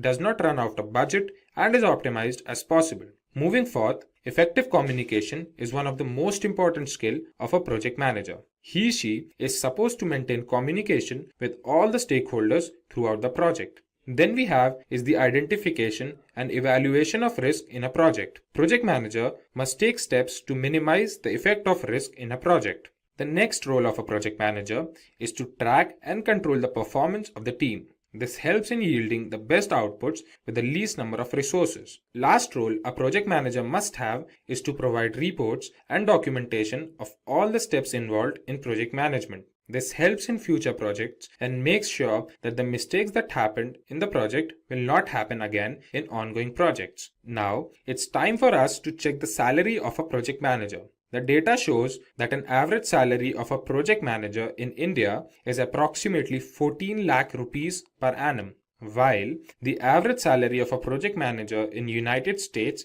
is $83,215 per year. The next important thing we must learn is how can we get a project manager's job? There are 4 important steps that one must fulfill to become a project manager. The first step is to have a bachelor's degree. It is important for a person to be a graduate. One can hold a bachelor's degree in any area of interest like marketing, computer science, or even engineering. This entirely depends on the type of project manager one wants to be. The second important step is gaining project management experience. This means that a person must have experience in leading and directing projects. Project management experience helps in taking different project management certifications, which further help in having a good paying job. The third essential step is to learn project management tools. There are different project management tools for different area of interest. These tools help in quick and efficient management of work. Project management tools are used widely by organizations now. Learning these tools will increase the chances of getting selected in one of those organizations. The fourth and the last step is getting project management certified. Project management certifications help an individual to increase the value of their certification and validates their dedication to the job. Nowadays, several organizations have made it compulsory for a project manager to be project management certified. There may be several project management certifications, out of which Project Management Professional Certification or PMP certification is one of the most common and widely accepted certifications. The Project Management Institute or the PMI predicts that there will be 22 million new project management jobs by the year 2027. Now, it's time for us to know how a resume of an aspiring project manager looks like. If you are somebody looking for a project manager role or a senior project manager role, then your resume should look something like this. The summary in the beginning would include how much experience you have and anything that supports your claim of being a project manager. Like here, James Brown has written, he has more than 10 years of experience with generating and building projects. Then, when you talk about your experience, you should put something that emphasizes on the responsibilities that you had and your area of expertise. Put something that shows your skill set for the desired post and also something that you learned from your former job role. This shows that you have command over your work and also the determination to upskill yourself. Like here, James Brown has 3 years of experience as an assistant manager where he trained new associates, and then 3 years of experience as a project manager where he not only led projects but also learned new project management tools like Trello and Primavera. After this, add relevant information regarding your education. Your resume must include skills that you have or you have gained in your years of experience. Like here, James Brown has divided his skills in 2 parts where he has written his technical skills and non-technical skills. He has included his skill of Agile and quality assurance software, as well as he has his knowledge of different project management tools like Trello and Primavera. Then putting your certifications play a major role. This proves that you're up to date and updated with current market trends. James Brown has his certifications in C and Java. And more importantly, he has his project management certification in Project Management Professional or PMP. Here, as part of this video, we are going to look at few plausible questions which one would face while going through an interview. This will help them to prepare for interview and also help to understand what kind of questions would come across when they face the interview. So, the PMP certification acknowledges project managers who have demonstrated their skills in managing people, processes, and business priorities in professional projects. It's essentially a mark of excellence and leadership in project management. So, before you can apply for the PMP exam, you need to make sure you meet certain criteria. So, it's like a checklist to confirm that you have the right background to take on the exam. So, let's look at what you need to qualify. So, there are 2 main sets of criteria based on your educational background. Let's break them down. Now, if you have a 4-year college or university degree, you need to meet these requirements. You need 36 months of experience leading projects in the past 8 years and 35 hours of project management education or training, or you need to have a CAPM certification. Now, if you only have a high school diploma or secondary school diploma, here's what you need. 60 months of experience leading projects in the past 8 years and 35 hours of project management education or training, or a CAPM certification. So first, you'll need to gather information about your experience and training. So here's what you'll need to document. Number 1, projects you have led, like where did you work, what was your role and what were your responsibilities, and how long did the projects last. And second, training you have completed, which must include which institutes did you attend, what courses did you complete, how many qualifying hours of project management training do you have, and so on. So make sure to have all these details ready to go for your application. So once you've gathered all your information, it's time to complete and submit your PMP application. So here's a quick overview of the process. So start by setting up your PMI account. You can do this now or wait until you are ready to apply. So take your time with the application because it's a save as you go process. So you can take breaks if you need to. Now, before you begin, you must make sure that you have registered for a PMI ORG user account. So having known all that, now let's move on to how the PMP exam will look like. So you'll need to pass a rigorous exam consisting of 180 questions and you'll have 230 minutes, which is just a little over 3 hours and 45 minutes to complete the entire test. So that's a lot of questions. So managing your time effectively is key. Now, this isn't just any test though. It's designed by experienced project leaders to reflect real-life scenarios you'll face on the job. Now, the exam is also available in multiple languages, including Arabic, Chinese, English, French, German, Hebrew, etc. So this ensures that project managers from around the world can take the exam in their preferred language. Now, what does a PMP certification actually validate? Let's break that down now. So number one, motivating people and teams. You'll learn how to inspire and guide your team through every phase of a project, ensuring everyone stays on track and motivated. Number two, using various approaches. You'll be skilled in predictive, agile, and hybrid methodologies. This means you'll know how to choose the best way to work for each unique project. Number three, highlighting project success. You'll be able to demonstrate the success of your projects and show how they contribute to the strategic goals of your organization. So now having known all this, where do you actually study for the PMP exam? So some of the resources you can consider is Andrew Ramdale's YouTube channel. So as you can see, on his channel, you'll find a treasure trove of content, including PMP exam tips, detailed explanations of key concepts, and live Q&A sessions. His videos are engaging and packed with valuable information that can help you prepare effectively for your PMP exam. Now next, PMBOK Guide. So the Project Management Body of Knowledge, or PMBOK Guide, is an official handbook for the PMP exam, published by the Project Management Institute. So it's packed with all the essential knowledge you need about project management processes and practices. Now next are PMP exam prep books. So some of the books that you can refer is PMP Exam Prep by Rita, the PMP Exam How to Pass on Your First Try by Andy Crow, Head First PMP by Jennifer Green and Andrew Stellman. Now next is online courses. So online courses are another great way to prepare for the PMP exam. These courses offer video lectures, practice exams, and interactive content. So you can check out Simplilearn's PMP certification training designed for project managers across industries. This comprehensive program equips you with the skills and knowledge required to excel in project management. So dive into key concepts, methodologies, and best practices, and you can get hands-on experience with real-world projects.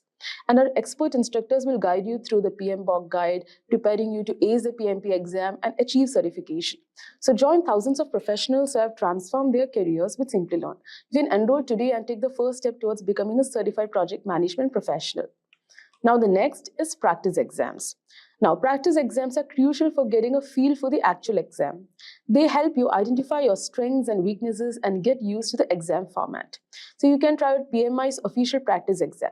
So the PMI website offers an official practice exam that's a great way to experience the test environment and question types. Now you can also consider Simplilearn's free practice exam. So the Simplilearn's practice test is free and based on PMBOK guide. It includes around 200 multiple choice questions.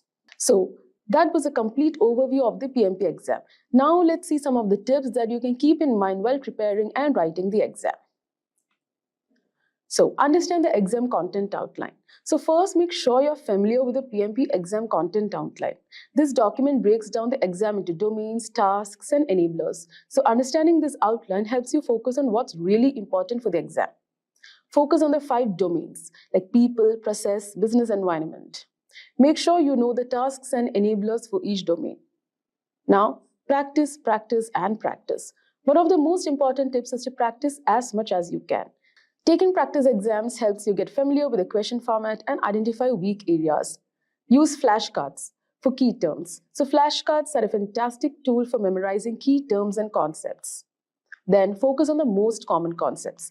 So some concepts appear more frequently on the exam than others. So focus on these high impact topics. So key concepts include the 5 process groups, 49 processes, knowledge areas, and formulas. So make sure you're comfortable with these areas. And then understand the agile and traditional frameworks. So the PMP exam tests both agile and traditional project management approaches. So understand the principles of Agile as well as the traditional PM methodologies. Review the Agile Manifesto, Scrum framework, and how Agile practices integrate with traditional PMP processes. Now, while writing the exam, read questions carefully. So during the exam, read each question carefully. Make sure you understand what's being asked before you jump to an answer. Now, manage your time wisely. So time management is crucial for such exams. You have 230 minutes for 180 questions, which means you should aim for around 1.5 minutes per question and then eliminate wrong answers. So if you're unsure about a question, what you can do is use the process of elimination to narrow down your choices. So that's a wrap on our tips for passing the PMP certification exam. I really hope you found these insights helpful and that they boost your confidence as you prepare. In today's video, we will dive into something incredibly useful, Gantt charts for project management. We will start by understanding what Gantt charts are with a relatable example, explore their benefits, and then create a Gantt chart from scratch to manage our projects effectively. Sound exciting, right? Let's not waste any time and get started. Imagine having a crystal clear roadmap for your project where every task, deadline, and dependency is perfectly laid out.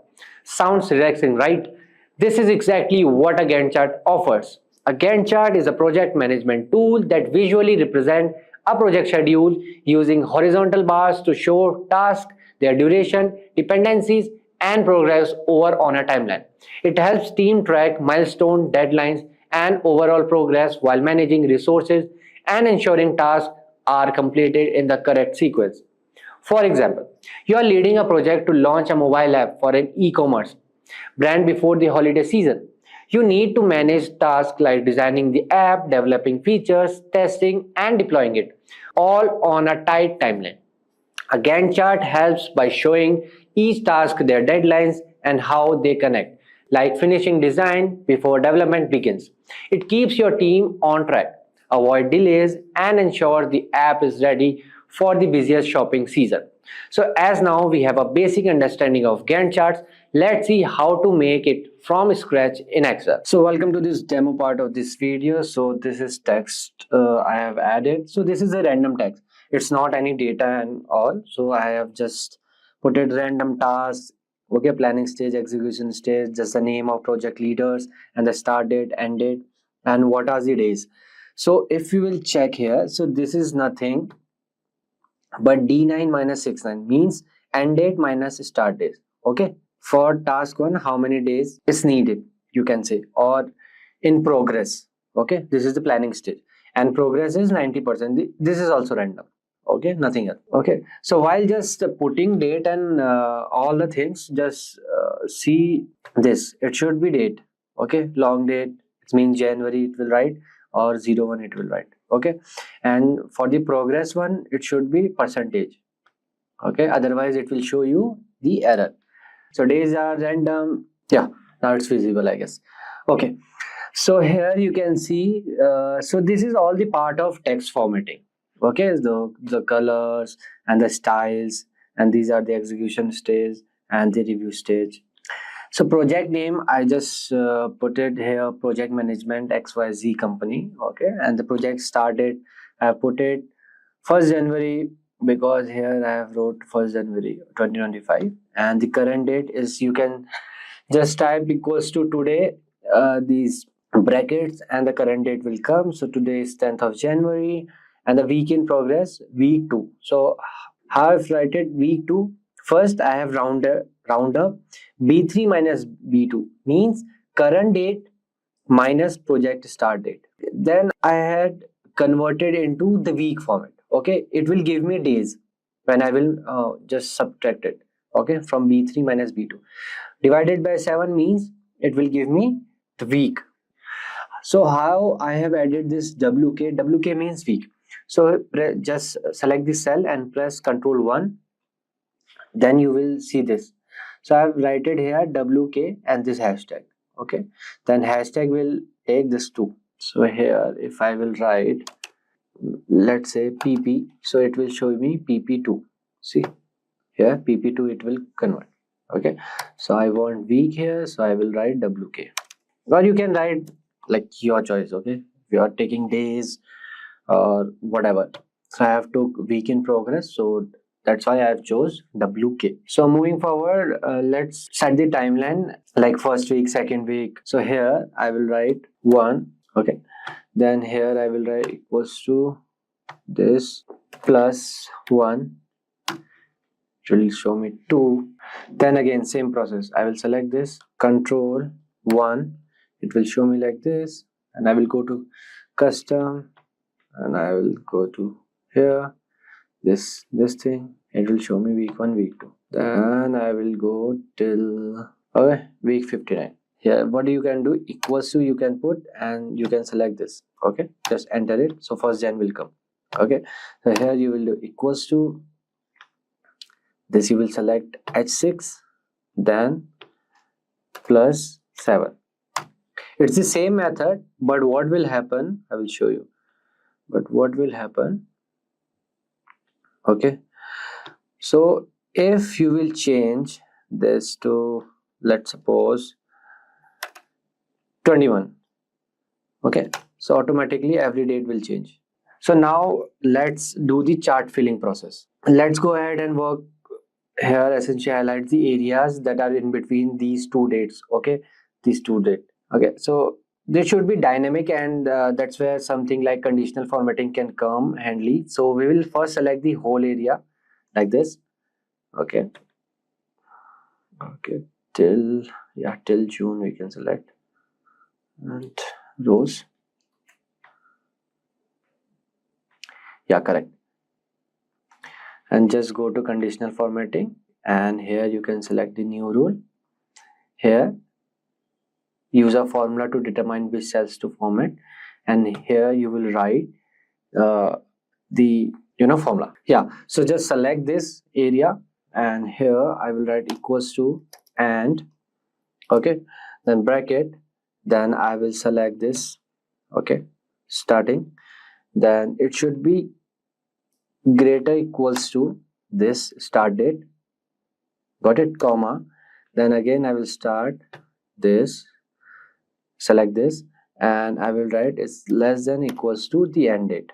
Okay, so now I will remove this dollar. Why? Because I want to go through all these end dates, because I am setting for all the task, not just for the first task. So same here, I will remove this because H1 is this, so I want to go all to the right ways. Okay, then again here for the start date, same thing. Okay, then for the start, same thing. Cool. Then I will bracket here, then I will go to format. You can select the color of your choice. Okay, then you will press OK, then yes. Okay, so here what you will see, from 1st to 28th of Feb. So first from 1st January it's going till 28th. Okay, here somewhere here. So it's like this. Okay, why it is blank? Because this is the execution stage, so there is no value here. Cool. So so what I will do, I will go again here. I will just select, I will edit the rule, manage rules.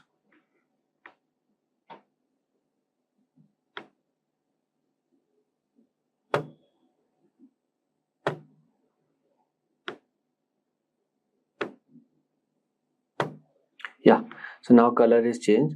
So here you can see the progress. So what I want, if here is 90% progress, so it will show you so the dark green color. Okay, first we have to set the progress bar. It should, so okay, I will select this.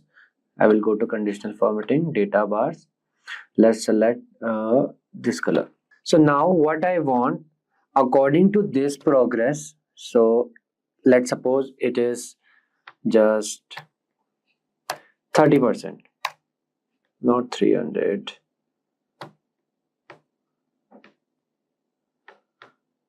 It is just 30%. Okay, so what I want, the 30% should be in dark green, rest should be in light green. Okay, so for this it's a little bit complex formula, so just Look it carefully. So here I will write and. First I will select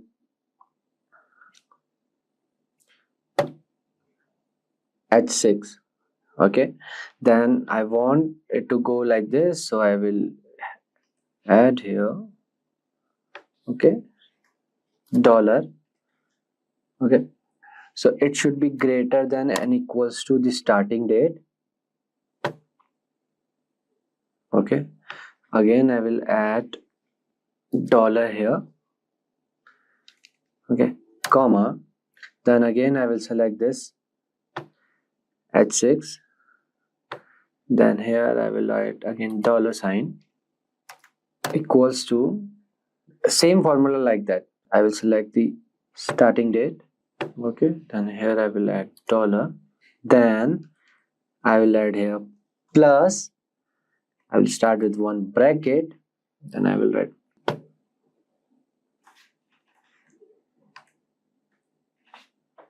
okay, then I will write multiplication, then I will select this, then here I will add dollar and here I will add dollar, enter. So it's true, means this part is, our progress is fine. So I will drag it to the last.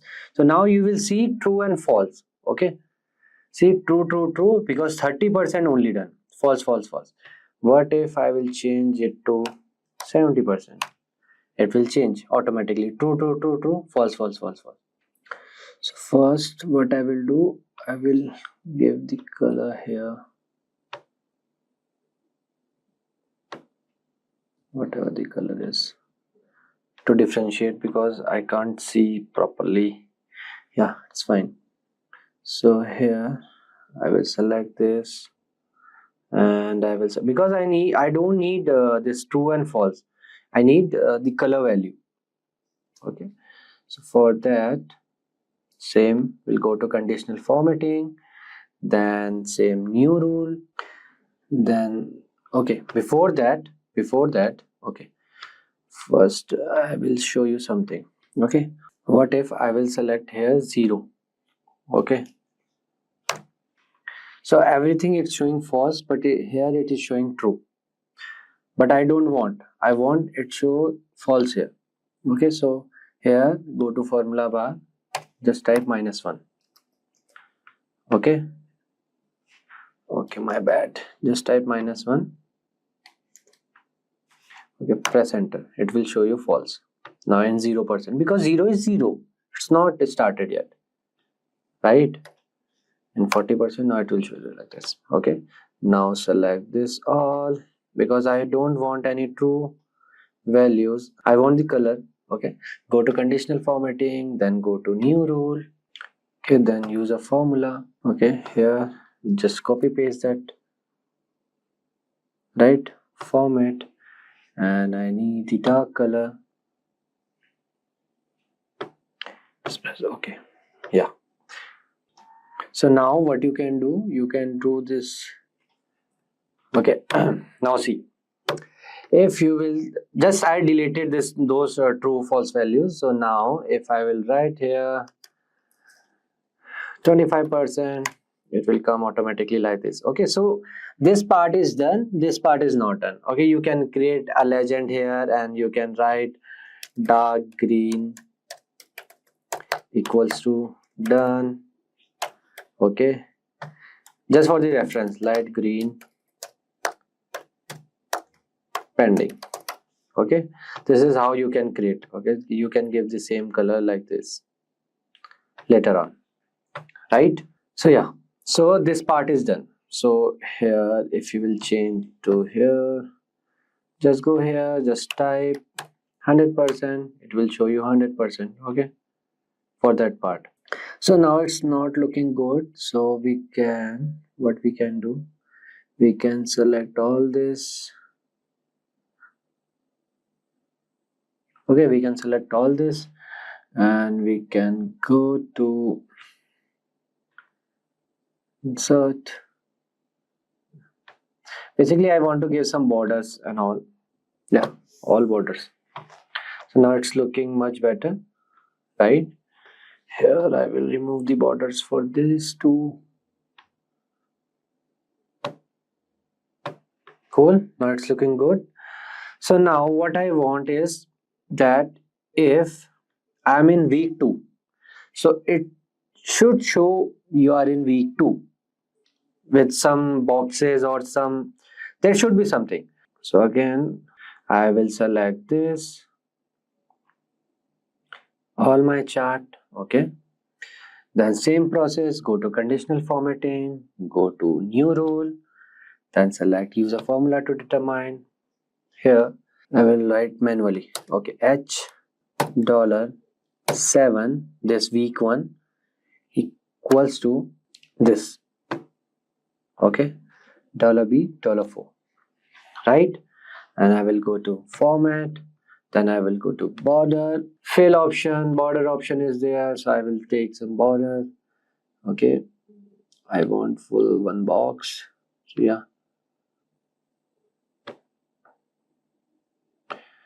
Color, it should be red, okay. This side color should be red. I want full, basically outline, okay. Then I will press okay. Okay, it's selected 2 because week 2. Why it is coming like this? H7 plus 7. Okay, why it's duplicated? Yeah, let me fix this.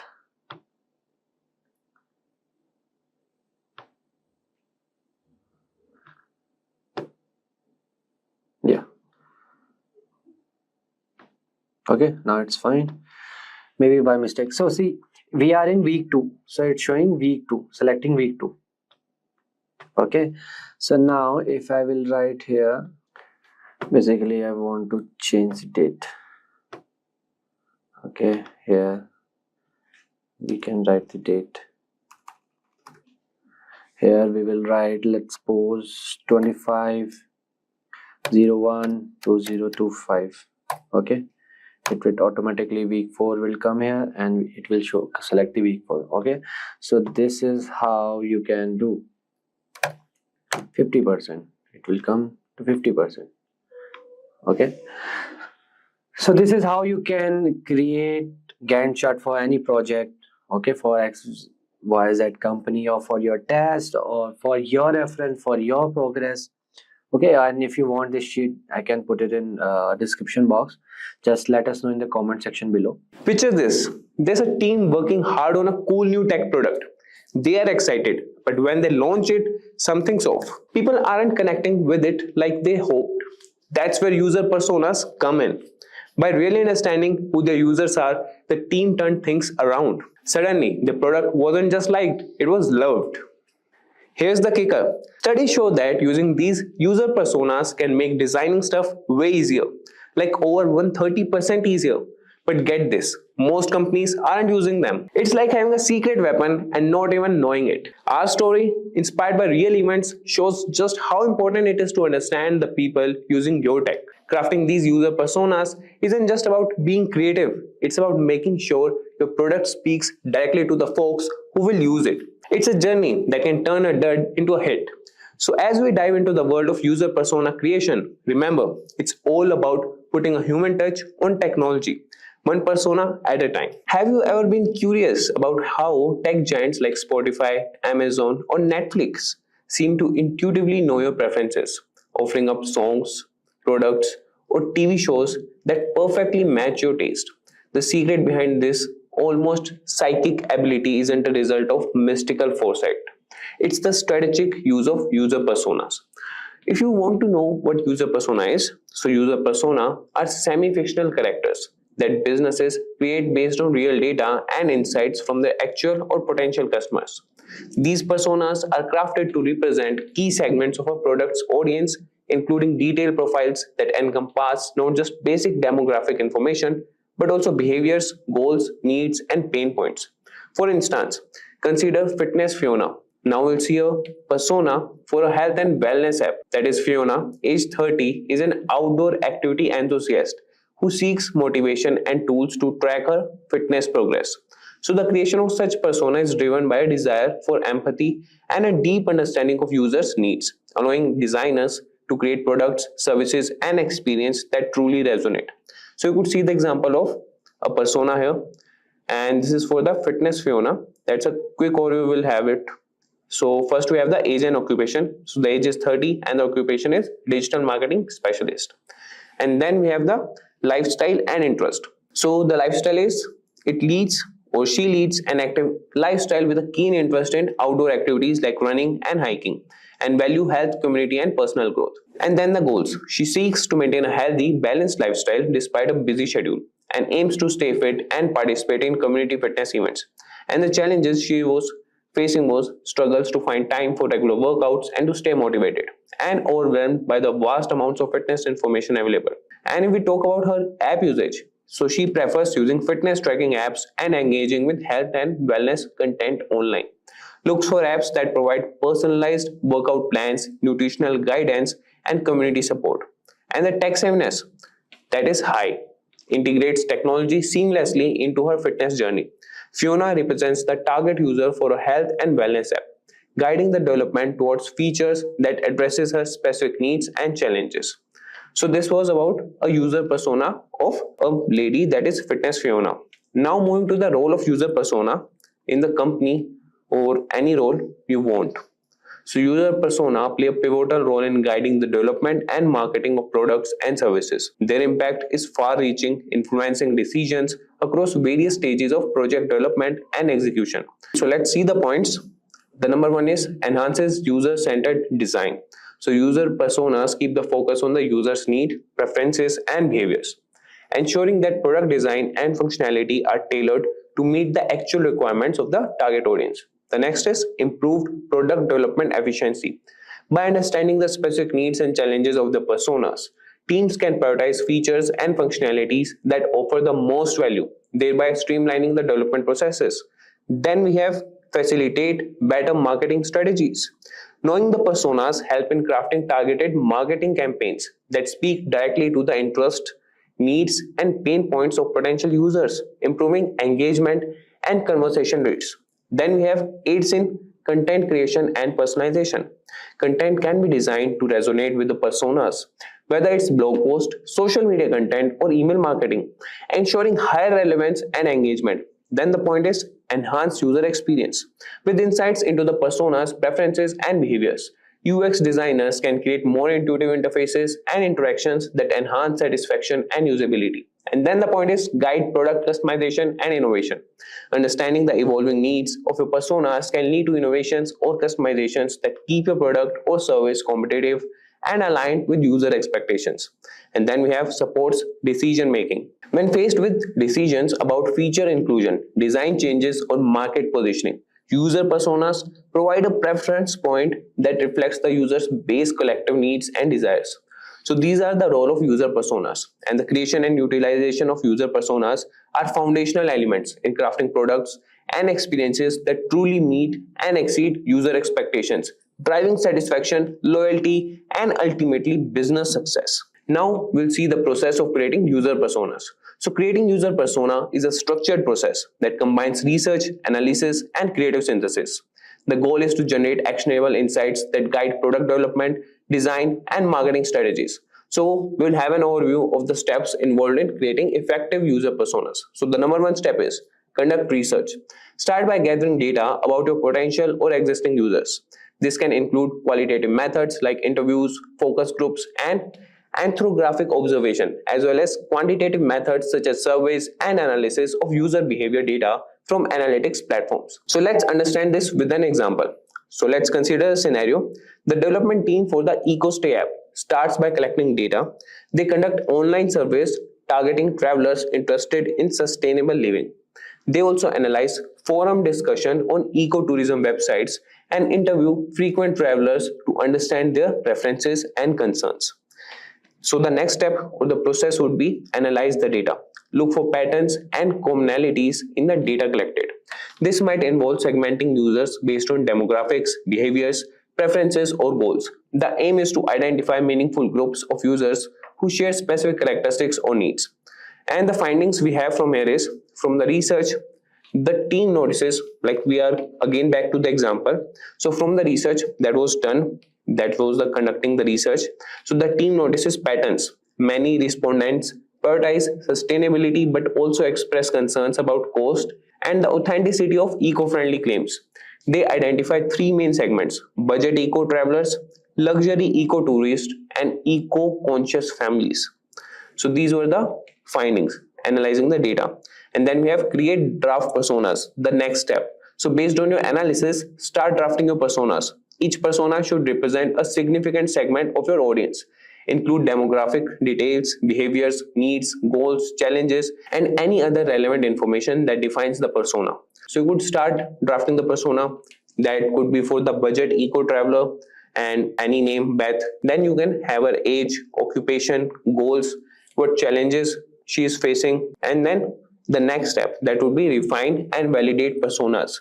Refine your personas by gathering feedback from stakeholders and comparing the personas against actual user data when available. So this step may involve revisiting your research to fill in gaps or clarify aspects of the personas. And for example, the team, that was the app team that shares Beth's persona with ecotourism experts and real travelers fitting Beth's profile for feedback. Adjustments are made based on suggestions, such as emphasizing the importance of community reviews in Beth's decision-making process. So this was about the refine and validate personas. Now moving to the next step, that is develop scenarios and goals. For each persona, outline key scenario or task they need to accomplish with your product or service. This helps in understanding the context in which your personas will interact with your offerings. So let's consider a scenario with an example only. So Beth, for which the persona was created. So Beth is planning a 2-week backpacking trip across Costa Rica. So she uses EcoStay, that app person was making. So she uses EcoStay to find budget-friendly, verified eco lodges and hostels. So key features she looks for include sustainability certifications, user reviews, and easy booking options. So this was about her. So now moving to the next step, that is apply personas. So use the persona to guide decision making in product development, design, and content strategy and marketing. Personas should inform features, user interface design, and the overall user experience, as well as targeting and messaging in marketing campaign. And if we talk about the example, so the EcoStay app, so that development focuses on features like a verification badge for accommodations with authentic eco certifications, a budget filter with a sustainability rating, and a community review section. So this was about apply personas. Now moving to the next one, or the marketing campaign highlight stories from budget travelers like Beth, showcasing the app's ability to combine affordability with sustainability. Now moving to the next, that is review and iterate. So user persona should not be static. As your product evolves and you gather more data about your user, revisit and update your persona to ensure they remain accurate and relevant. And about the iteration, so after the app's launch, user feedback and usage data are analyzed. The team finds that eco-conscious families are also using features designed for budget travelers. So the personas are updated to reflect their crossover, leading to the development of family-friendly features and content. So throughout this process, it's crucial to remember that personas are tools for empathy and understanding, designed to keep the user at the heart of product development decisions. While the exact details and depth of each persona can vary depending on people's scope and the available data, the fundamental goal remains the same: to create a product that resonates with and meets the needs of your target users. So now moving to the next topic, that is applying persona to product development and marketing. Certainly, applying user personas effectively streamline both product development and marketing, ensuring efforts are closely aligned with user needs. So now we'll see a condensed overview. So starting with the product development, number 1 point would be feature focus. Use personas to pinpoint essential features that truly matter to your target users, enhancing the product's value. And then design decision. Tailor design elements to match the preferences and tech proficiency of your persona, improving usability and user satisfaction. And then we have personalized experience. Leverage insights from personas to customize user experience, meeting diverse needs within your user base. Now coming to the marketing team, So the points are tailored messaging. Craft messages that resonate deeply with each persona, addressing their specific interest and pain point for more effective communication. And then we have content strategy. Develop content that speaks directly to the concerns and goals of your personas, ensuring greater engagement. Then we have channel selection. Choose marketing channels based on your persona's preferences, optimizing reach and impact. So let's see a simplified application example. For a fitness app aimed at users like Fitness Fiona, the development team might focus on personalized workout plans and social sharing features, while marketing efforts could highlight success stories and tips for busy lifestyles, directly catering to Fiona's interest and needs. So, by focusing on these streamlined points, both product development and marketing can more effectively align with user expectations, driving engagement and satisfaction. So, this was about the process of creating user personas. And now moving to the real world success stories. So real world success stories serve as powerful illustrations of the tangible impact user personas can have on product development and marketing strategies. So we'll see two examples showcasing how companies have leveraged personas to achieving significant results. So the number one example would be Spotify's personalized recommendation. So the challenge Spotify faced was Spotify sought to enhance user engagement by delivering personalized music recommendations tailored to individual taste and preferences. And the solution they got was by analyzing user data and behavior patterns. Spotify created user personas representing different music preferences, listening habits, and discovery preferences.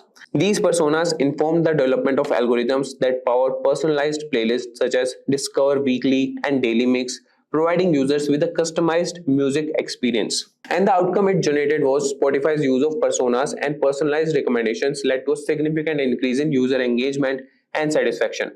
Discover Weekly alone reached over 40 million users within its first year, driving longer listening sessions and boosting user retention rates.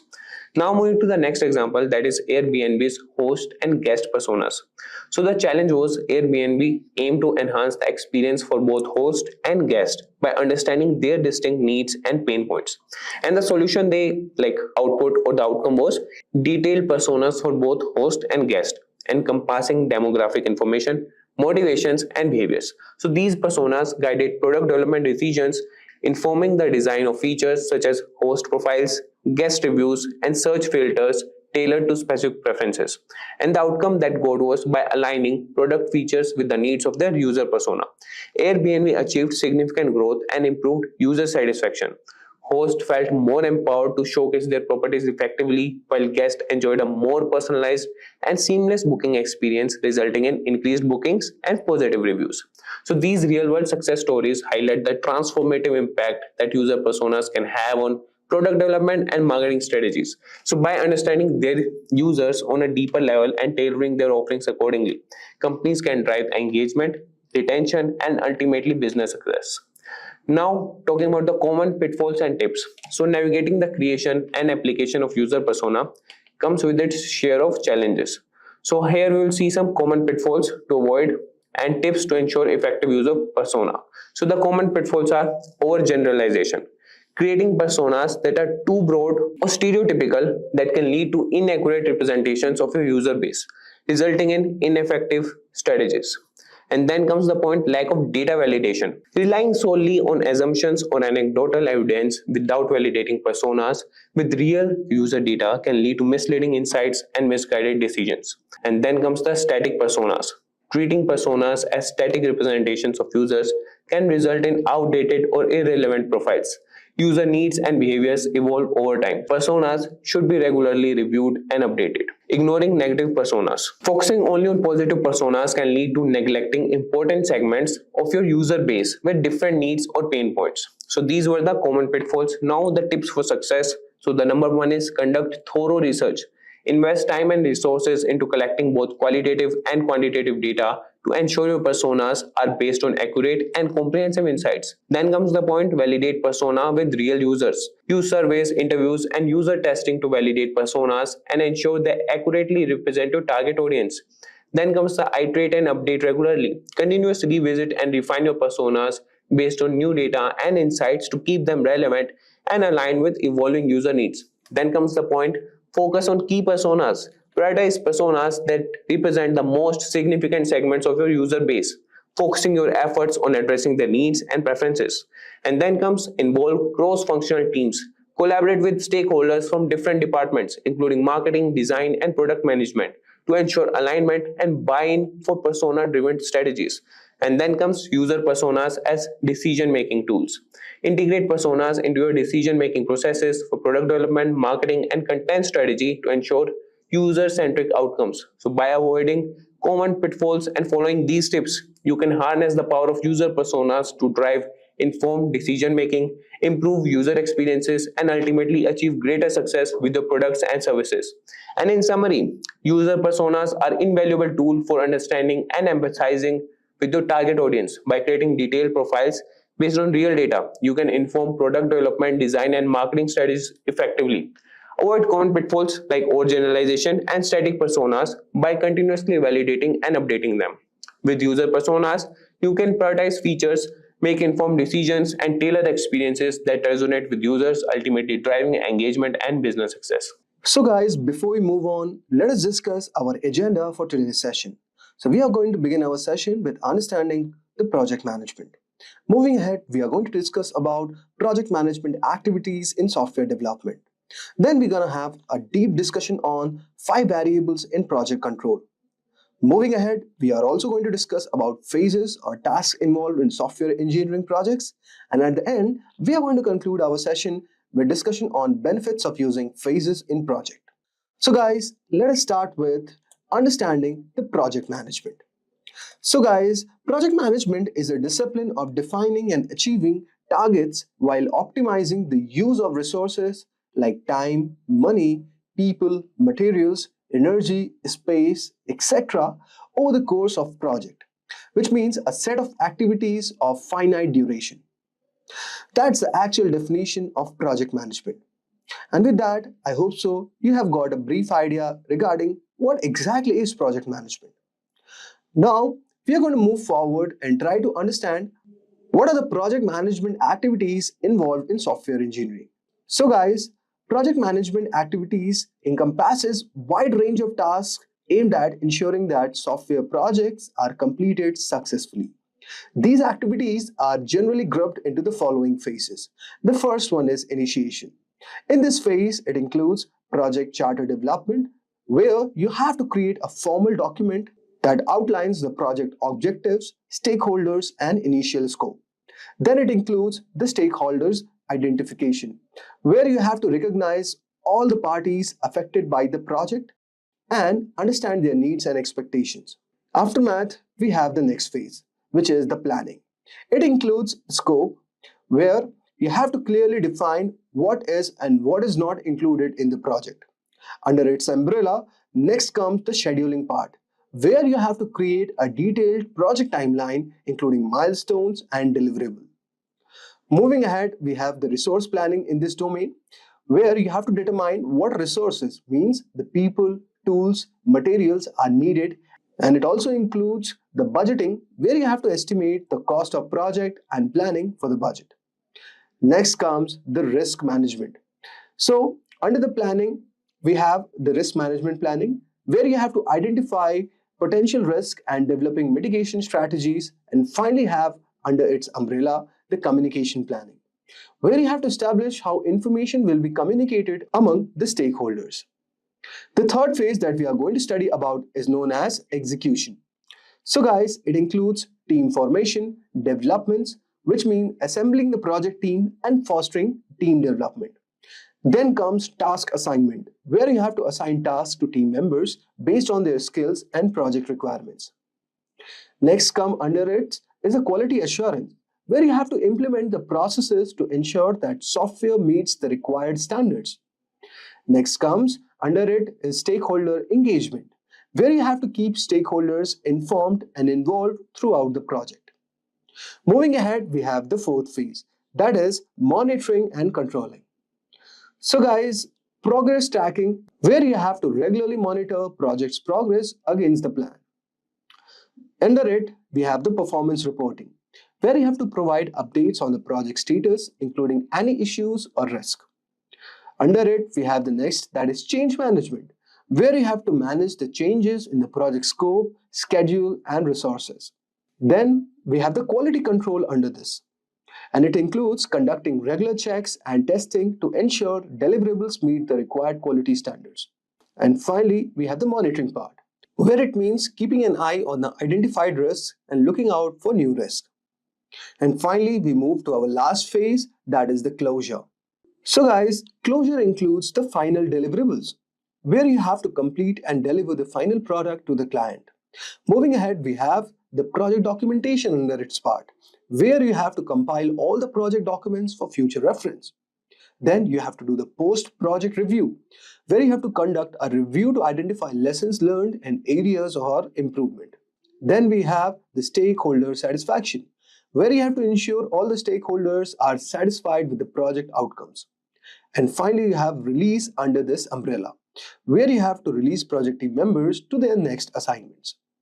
So guys, these activities help structure the work of project managers and teams, ensuring that software projects are completed efficiently and effectively with clear documentation and communication at every stage.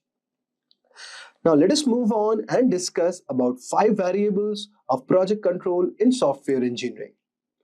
Project control in software engineering revolves around monitoring and managing key variables to ensure that the project stays on track.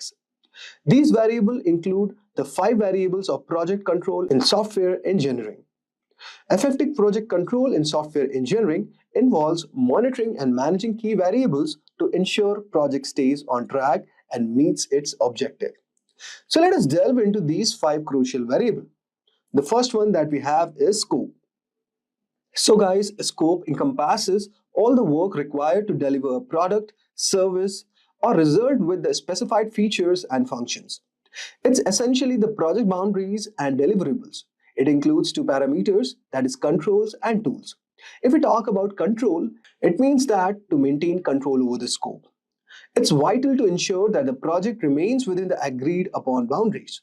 This involves managing any changes through a formal change control process to prevent scope creep, which can derail the project by introducing unplanned tasks.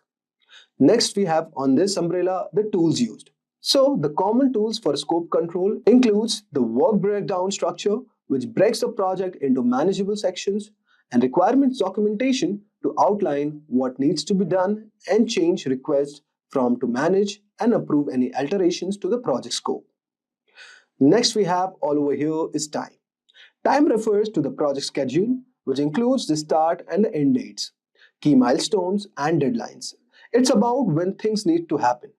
If we talk about control, guys, it means keeping the project on schedule. It requires regular monitoring of progress against timeline. Adjustments to the schedule might be necessary to address delays or to accelerate certain tasks if needed. Here, tools used are such as Gantt Charts, provide a visual timeline of project activities, project schedules, lays out the sequence and timing of tasks, critical path analysis identifies the longest sequence of tasks that must be completed on time for the project to finish on schedule, and project management softwares used are like Jira, Microsoft Project, which helps in planning, executing, monitoring, and scheduling. Now let us move to the third part, that is cost. Cost involves the budget allocated for the project, covering all the expenses such as labor, materials, equipments, and overhead. If we talk about the control parameter in this, it includes tracking project expenditures against budget and making adjustments as necessary. This might involve implementing the cost-saving measures or managing changes to the budget. Here, tools used are cost estimation models, which helps to predict expenses, budget tracking spreadsheets, and provide a way to monitor costs and earned value management, which also integrates project scope, cost, and schedule measures to help assess the project performance and progress. The fourth one that we are going to talk about is quality. Quality refers to the degree to which the project deliverables meet the required standards and satisfy the customer needs. It's about delivering a product that performs as expected as the needs of stakeholders and expectations. It involves adhering to the established quality standards through systematic testing, reviews, and inspections. You have to also address any defects or issues promptly, which is very crucial for maintaining the quality. Tools used are such as quality assurance plans, which outlines the activities required to ensure quality, testing frameworks, which provide a structure for systematic testing, inspection checklist, which helps in verifying that all the quality requirements are met, and quality control charts also monitor quality performance. And finally, we move to our last, that is the risk. Risk encompasses the potential events or conditions that could negatively impact the project. This could range from technical failures to resource shortages. Effective risk controls involves identifying, analyzing, and prioritizing risk. Developing and implementing mitigation strategies is very crucial to manage these risks proactively. If we talk about tools for risk control, it includes risk registers to document and track risk.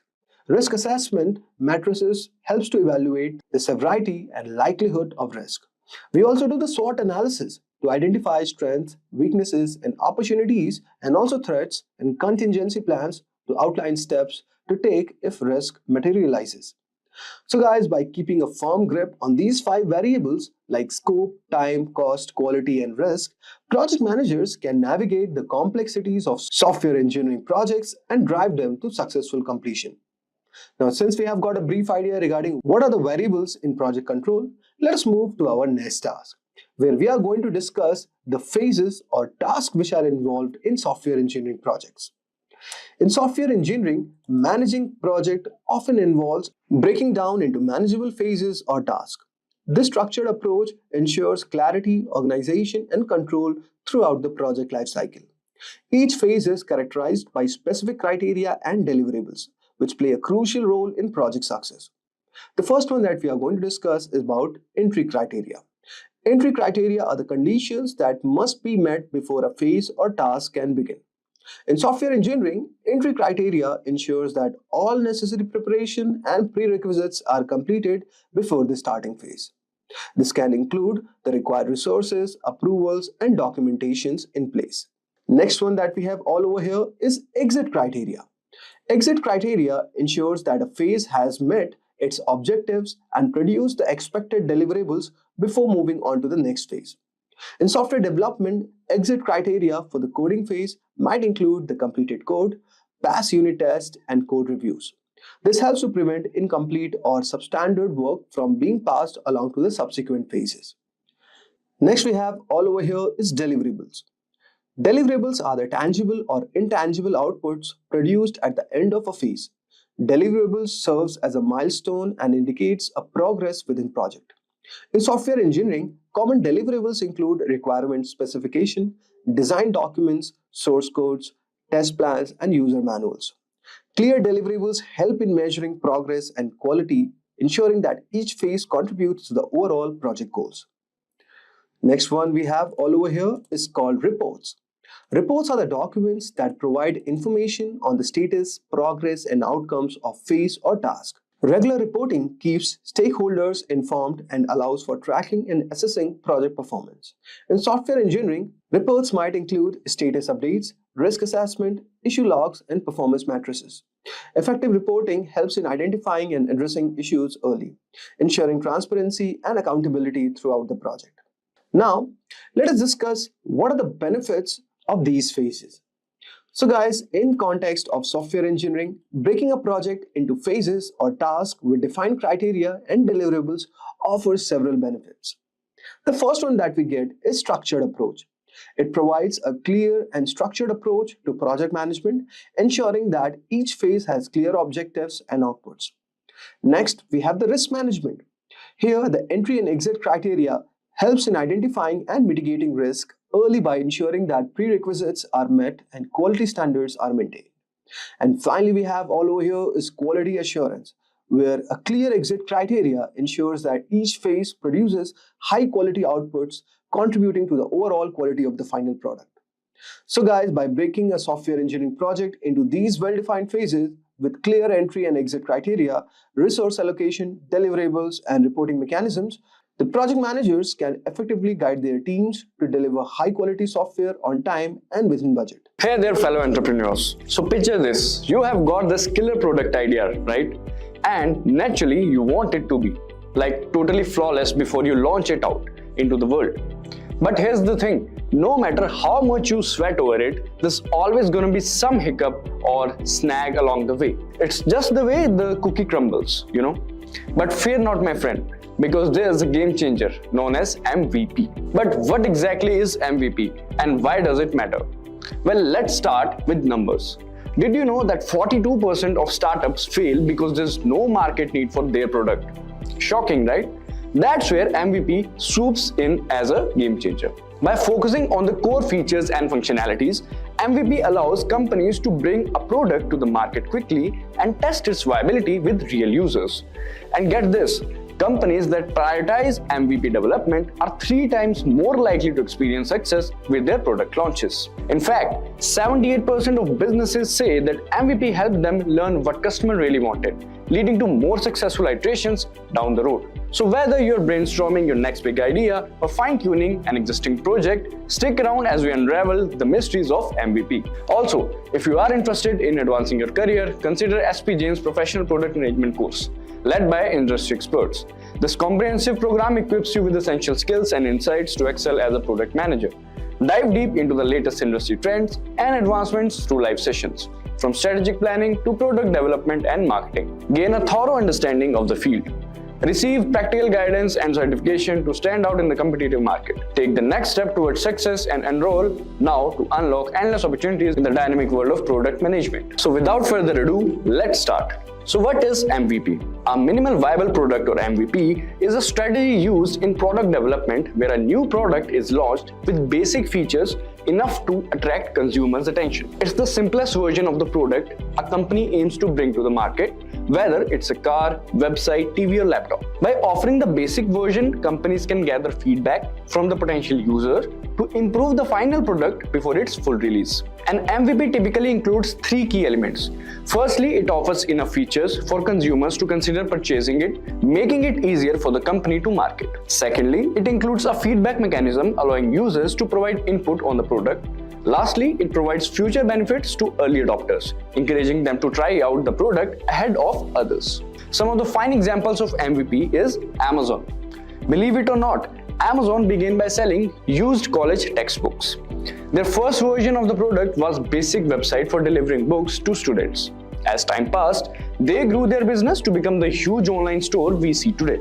Similarly, another fine example is Airbnb. Airbnb's journey began with a bold idea: renting out air mattresses. Yes, you heard it right. They kicked off with a simple website connecting travelers with hosts offering makeshift accommodations. This quirky start was their MVP, that is minimal viable product. Slowly but surely, they listened to user feedback, fine-tuned their problem, and expanded their horizons. It's a tale of humble beginnings turned into a global phenomenon. Who knew an air mattress could spark a revolution in travel? And there are many more examples like that. But implementing the minimal viable product approach requires more than just having an idea, doing the basics and launching it. It involves strategic planning to ensure its effectiveness and value. Now let's understand the benefits that companies get from MVPs. Creating a minimal viable product can assist you in avoiding many potential mistakes that you might overlook when deeply passionate about your product. Understand the preferences of your target audience. When a company builds a minimal viable product, they make a basic version of their product to see what people like. By doing this, they can learn what features or things their consumers prefer. It's like trying out different flavors of ice cream to see which one people like the most. Helps create a better product. Yes, making an MVP lets companies test their ideas quickly and see what works and what does not. This helps them make improvements and build a better final product.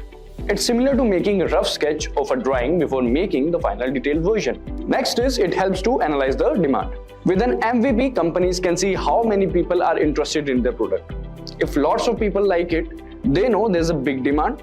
If not many people are interested, they might need to change their plans. It's a bit like testing the waters to see if people want what you're offering. Next is ensures quick release. Instead of spending a long time making a perfect product, an MVP lets companies release something quickly. This means they can start getting feedback and making improvements sooner. It's like serving a simple version of a dish at a restaurant first and then making it fancier based on the customer's say. So this was about the benefits. Now let's talk about how to develop a minimal viable product. So first is understand your goals. Before starting to develop your minimal viable product, it's important to know what you want to achieve. Think about what problem your product will solve or what benefit it will provide to the people. Understanding your goals helps you stay focused and build a product that meets your objectives. The next is study your market. Take some time to reach and understand the market where your product will compete. Look at similar products already available and see what makes them successful or what could be improved. By studying the market, you can identify opportunities and challenges, helping you tailor your MVP to better meet the needs of your target audience. Next is consider the product features. Think about essential features your product needs to have in order to address the problem or provide the benefit you identified. Keep the features simple, focused on solving the core problem or delivering the main benefit. Avoid adding too many features at this stage, as the goal of an MVP is to create something basic that you can test and iterate upon based on the user feedback. The next is gather feedback early and often. Once you have developed your MVP, don't wait too long before sharing it with the potential customers. Gather feedback as early as possible by letting people try out your product and asking for their thoughts. This feedback will help you understand the aspects of your MVP and are working well what areas need improvement, allowing you to make adjustments and iterate quickly. The next is iterate based on feedback. Use the feedback you receive to make improvements to your MVP. This might involve adding new features, refining existing ones, or even pivoting in a different direction based on what you learn from the users. The key is to be flexible and open to making changes based on the feedback you receive, as this will help you create a better final product that meets the needs of your target audience. By following these steps, you can develop a minimal viable product that efficiently addresses a specific problem or need in the market, while also allowing you to gather valuable feedback and iterate towards a more refined and more successful product over time. It's a pleasure to welcome you to our new video discussing the top 10 tools for product management. In this video, we will discuss what considerations should be taken before choosing a tool for product management, and then we will look out at the top tools for product management. But before we start, let's brush up on your knowledge. So here's a question for you all. What does a tool stand for? Do let us know in the comments below. Software for product management is an administrative tool used to produce and enhance a company's goods rapidly and effectively, along with successfully enhancing business profits. These tools allow product managers and their teams to gather fresh concepts and develop detailed strategies to turn them into actual products. Although these technologies are typically utilized by product managers and product teams, they also give other departments, such as marketing and sales, additional clarity and insight into product development. Product management is used for product analysis, development tracking, and road mapping. Whenever we concern tools for product managers, we often mean the basic handful of tools that the majority of us use daily. These product management tools typically consist of software for product analytics, development tracking, and road mapping. However, a product manager's duties go beyond simply gathering product perspicuity, surveying the backlog, and evaluating the product plan. Whether you are a beginner or an experienced product manager, you should utilize the right tool to ensure you are not overlooking a crucial aspect of your job. Product managers are frequently in charge of organizing the examination, choice, and purchase of product management solutions for usage inside their company. It might be challenging to choose the best product management solution, though. Now let's move ahead in our session and know what considerations should be taken before choosing tools for product management. Depending on the requirements of the business, each product firm will have a unique collection of tools in its accumulation. The set of tools that the product team employs to manage their operations is known as product management tool accumulation. These tools are frequently integrated, where they perform well together and complement one another. The product development efforts may succeed or fail greatly depending on the choice of product management tools. So, to have a successful product, there should be some considerations to follow up on before choosing a management tool. So, let's take a look at the concerns one must heed before choosing a product management tool. The very first consideration that should be taken is to recognize the demands of your product management staff. Making a charter with a list of questions for your new product management tool is an intelligent method to assess the requirements of your product management team. The charter will aid in outlining particular demands and may be used as a benchmark for assessing items. The next consideration that should be considered is to do some product research. It's time to research the various product possibilities after you have a clearer idea of your demands and criteria for a product. Reading product reviews and seeing product demonstrations are the most significant ways to accomplish this. You'll have a deeper grasp of the features and how each product functions by doing the research for the product. Moving on, we have to consider items depending on product needs. Following your research, it's time to analyze the items in light of your unique needs. Start by grading each item according to how effectively it satisfies your needs. To rank the various items, you may add a column to each need to rank the various items. This stage will enable you to evaluate and contrast several solutions and decide which product management suite is best for your team. The next consideration is to aim to stay within your budget. When looking at product management solutions, budget is always an important consideration. But if you work for a startup or a smaller firm, it's much more crucial. Keep in mind that some of the top goods could have steep asking prices as well as ongoing costs. The simplest method to achieve this is to set a predetermined budget for your product tool and use it as a guide when weighing various possibilities. Then we have to make sure that the tool is with effortless use. Make sure the tool you use is simple to use before you buy it. Although it should be obvious, certain technologies are quite complex and need users to undergo many days of training. The technology that works best for you and your team will be the one that you find simple to use. Many tools allow you to try them out for free, so you may decide whether to buy them before you use them. The next consideration is reporting in real time. Find a product tool that offers real-time reporting to save time. Creating reports that reflect the product's current condition will gather data from many parts of the product management systems. Moving on, we have a reputable interface. Although there are a lot of tools available, some of them appear somewhat dated. Expandability needs to be your main criterion when selecting a tool. Opting for something attractive looking doesn't hurt either. The last consideration that should be taken is security. Scalability is great, but if your data isn't secure, neither is the integrity of your product. Examine the security features that your desired tool supplier offers. To keep your client data private and isolated from everyone else's, choose a different dedicated hosting platform. Let's proceed in our session and know what top tools are used for product management. How do you assess and determine which tools are best for your team? Consider your firm and product size and development stage as a starting point. A tiny firm with one product manager, for instance, probably won't require or have the funds for numerous tools. You could pick a few applications that provide a wide range of integrations and features. A huge organization, on the other hand, would require specific tools created for complex work streams and several teams. The very first functioning of product management is user tracking and analysis. User tracking enables you to follow online visitors while they browse your website anonymously and via a variety of methods. A product manager's research creation process includes user tracking in terms of analysis.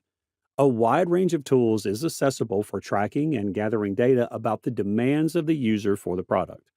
These tools may be quite useful for gathering information and understanding how users of your software or visitors to your website interact with your offerings and content. Platforms for product analytics collect and assist you in analyzing what those customers do, but merely what they say and think.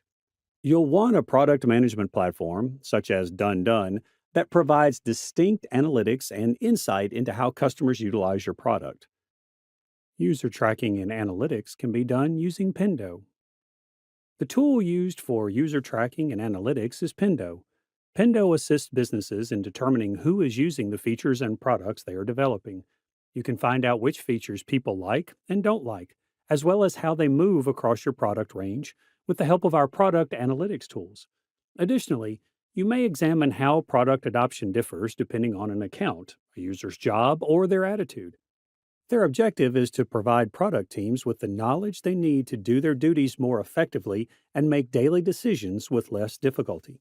Although in-app messaging provides our customers a method to quickly and simply put these insights into action, product analytics are fascinating and powerful. In the end, Your capacity to experiment and influence behavior change within your product is what will help you grow your company and give your consumers better experiences. Apart from Pendo, the other tools that can be used for user tracking and analytics are Amplitude, Gainsight, and Google Analytics.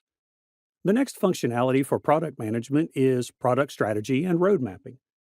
So, product strategy and road mapping is a basic exercise in product management. Even though PMs are renowned for their adaptability, mapping out your course reveals the type of stakeholder negotiating abilities and data driven planning that make product management so successful. Our knowledge of PM's experiences indicates that product board goes toward the making things easier side. AHA is also practical and founded on reliable theoretical understandings of how product managers operate.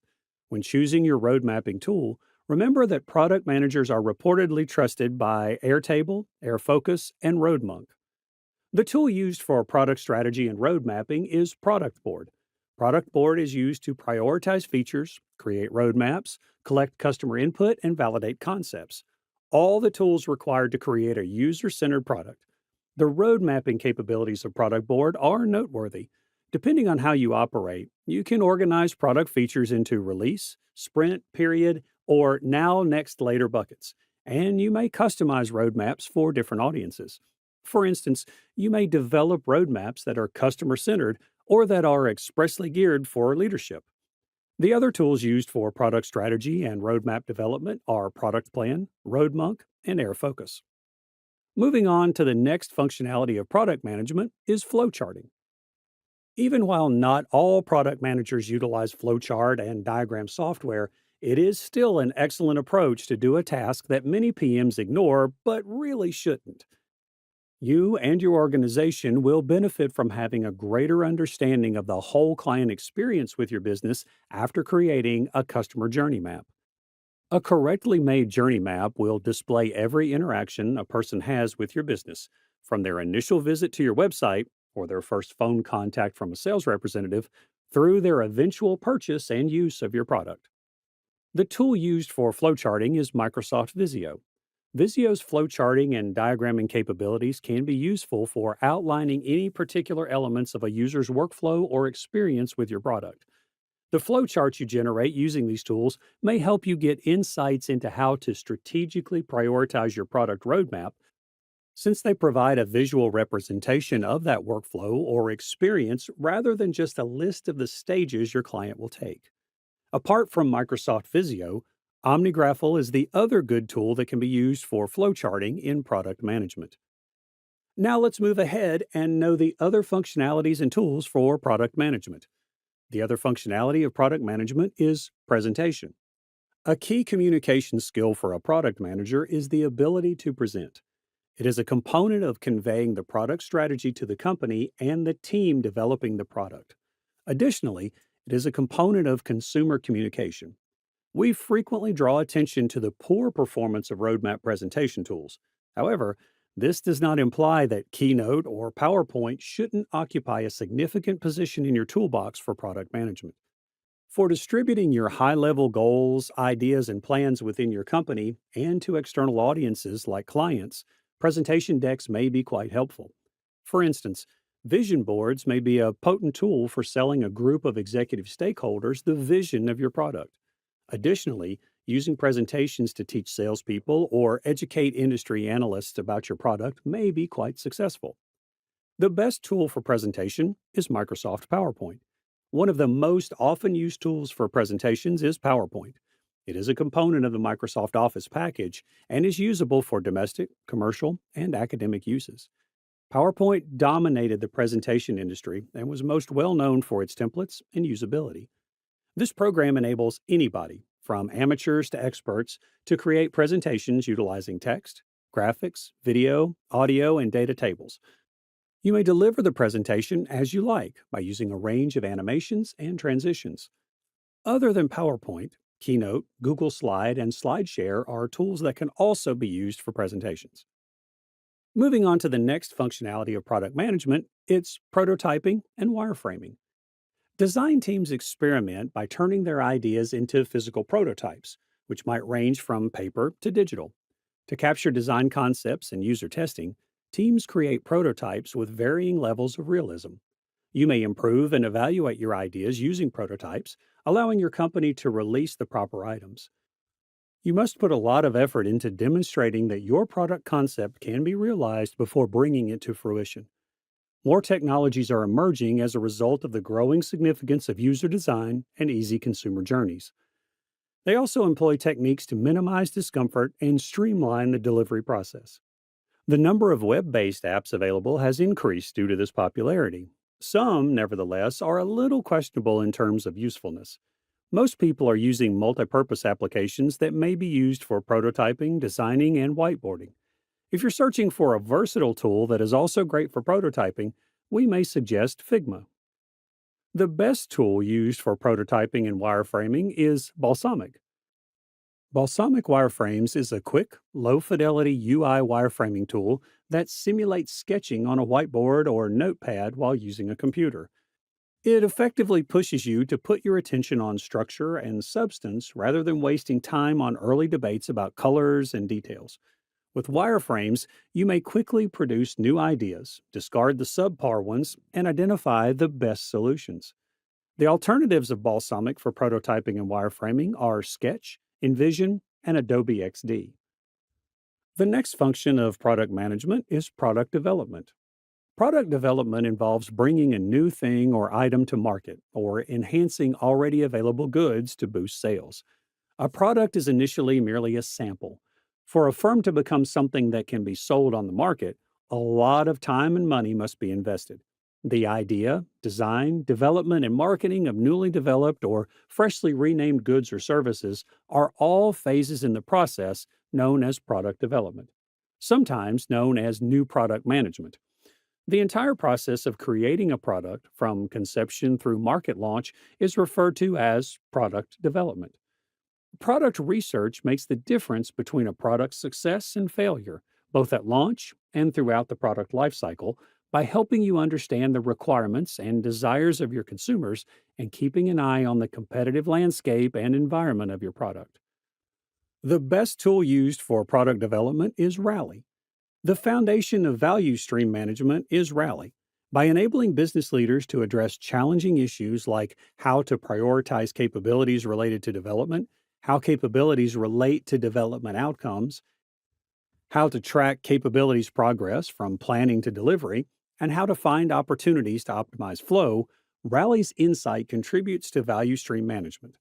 Rally is used by value streams to make complicated processes transparent and enable swift business pivots based on data-driven choices. The alternative to Rally for product development is Azure. Moving on, we have project management as the next functionality of product management. A project manager oversees several projects that are necessary to achieve the various goals that a product manager sets for it in terms of vision, goals, and business trajectory. The project manager is therefore more of a man of action, whereas the product manager is more of a master strategist. Making a distinction between projects and products might be helpful. Though product management and project management are two different jobs, still there would be some interactive work. No product manager can operate without zero work support of a project manager. The tool used for project management is Jira. Jira brings teams together for everything from agile software development and customer service to startups and companies. Jira assists teams in planning, assigning, tracking, reporting, and managing work. Jira software, the top solution for agile teams, helps software teams develop better. A workflow is the first step in managing projects and tasks in project management software. Workflows outline your procedure and make task tracking possible for your team. Visualize your process so that your team is aware of the status of tasks and projects. Projects frequently contain checkpoints or milestones that must be met to maintain the overall project's direction. Versions are milestones in Jira Work Management. After creating versions, you may group work into several versions. Other than Jira, Pivotal, Monday.com, and Diagrams.net are the tools that are used for project management. So moving on from project management, collaboration is the next functionality of product management. Working in the product sector offers some of the most intriguing opportunities for cross-functional collaboration. Although there are difficulties, which we'll discuss momentarily, it exposes everyone engaged to every step of the product development and launch process. UX designers have the chance to learn more about marketing, and engineers have the chance to learn more about UX design. The tool used for collaboration for product management is Trello. Trello is one of the more powerful project management applications that aims to improve teamwork inside and between departments.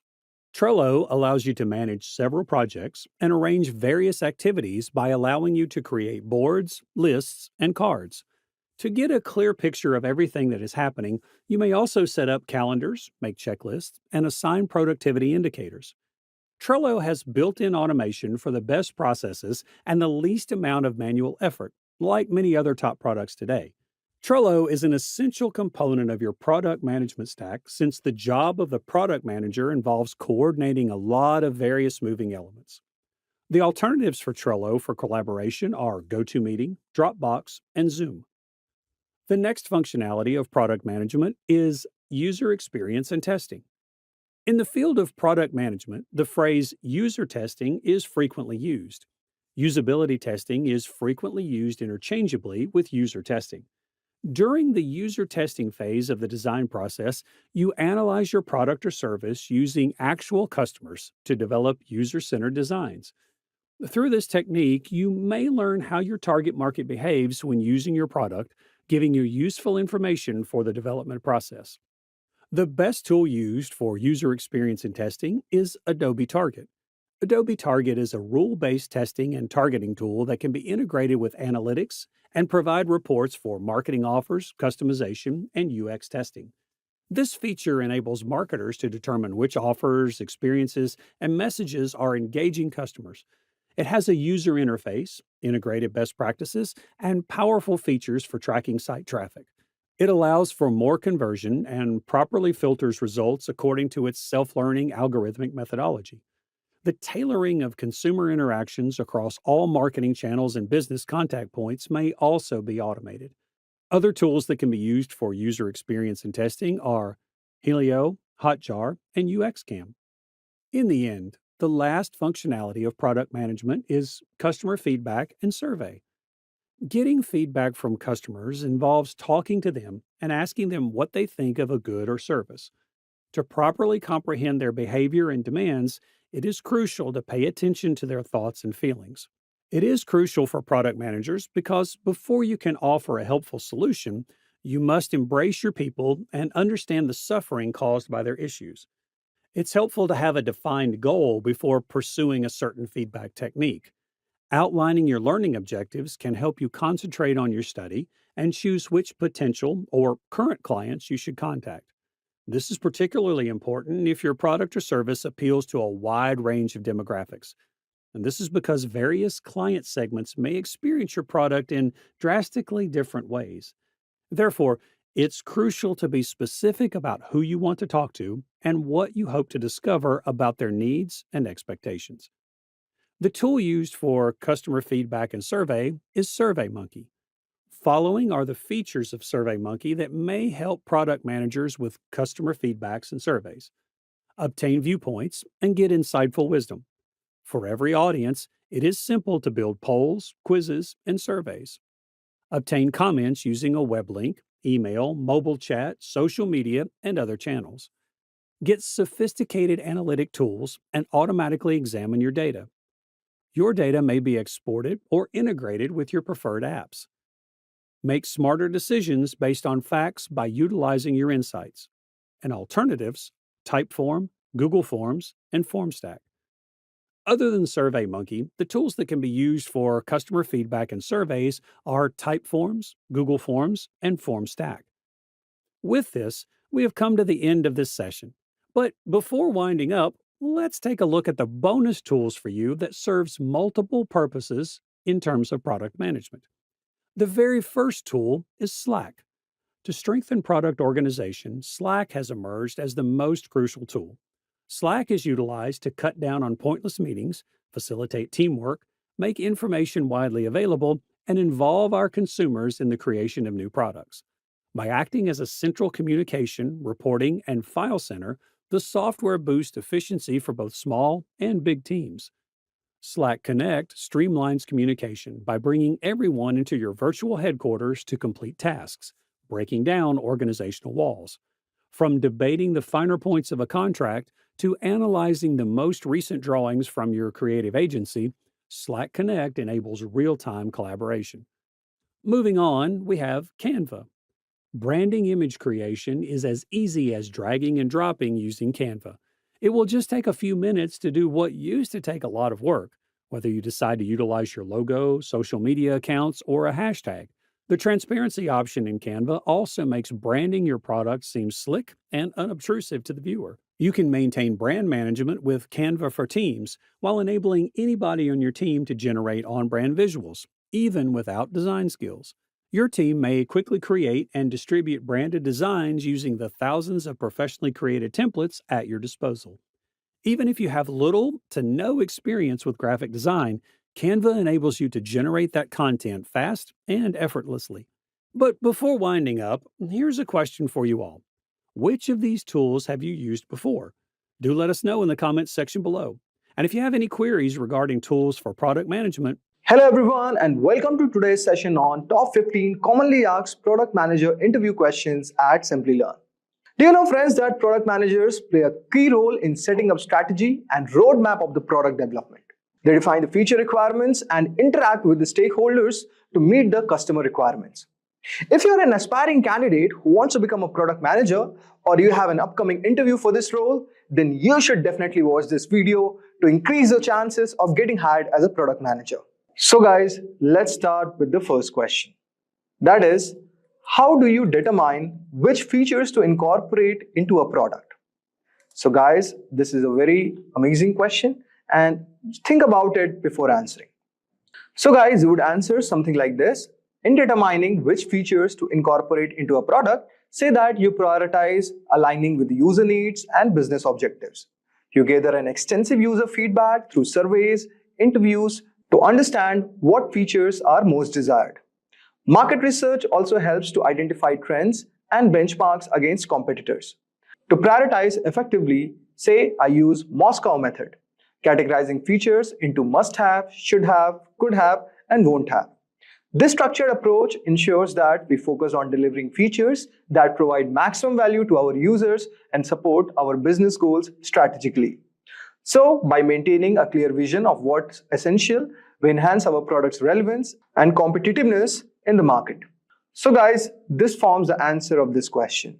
So you can answer something like this. Now let us move on to our next question. That is, how do you strike a balance between qualitative and quantitative metrics? So guys, the solution is, say like striking a balance between qualitative and quantitative metrics is crucial for comprehensive understanding of the product's impact.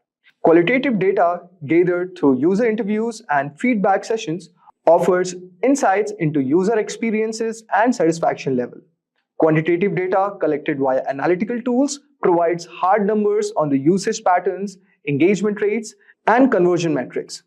Say that you employ A/B testing to compare different user experiences quantitatively, while also incorporating qualitative insights to understand why certain features perform better. This dual approach also ensures that your decisions are not only data-driven, but also deeply informed by actual user sentiments, leading to more user-centric product developments. So guys, this is the answer of this question. Now let us move to our third question. The third question is, can you explain your process of leading a product development team from initial concept to the launch? So guys, this is an experience-based question. So you can answer something like this. Say that leading a product development team from concept to launch involves several structured phases. Initially, say that you start with a concept validation phase where you brainstorm ideas, conduct market research, and gather initial feedback. Then you move into the design and prototyping phase, where you develop mock-ups and prototypes that are tested both internally and with a selected group of users. Development follows with an agile methodology, allowing for iterative testing and refinement based on ongoing feedback. Say that before launch, the product undergoes rigorous QA testing to ensure functionality and reliability. And post-launch, you monitor user feedback and performance metrics closely to prepare for the next iteration. Throughout this process, regular communication, stakeholder updates, and adaptive planning are key to navigating challenges and ensuring alignment with the project goals. Now let us move on to our next question. That is, how do you balance user feedback with business objectives during product development? So you can answer something like this, that balancing user feedback with business objective involves a careful assessment of how features align with our strategic goals while fulfilling user needs. During development process, say that you conduct a frequent user testing sessions to gather actionable insights. This feedback is analyzed in the context of our business objectives to determine feature prioritization.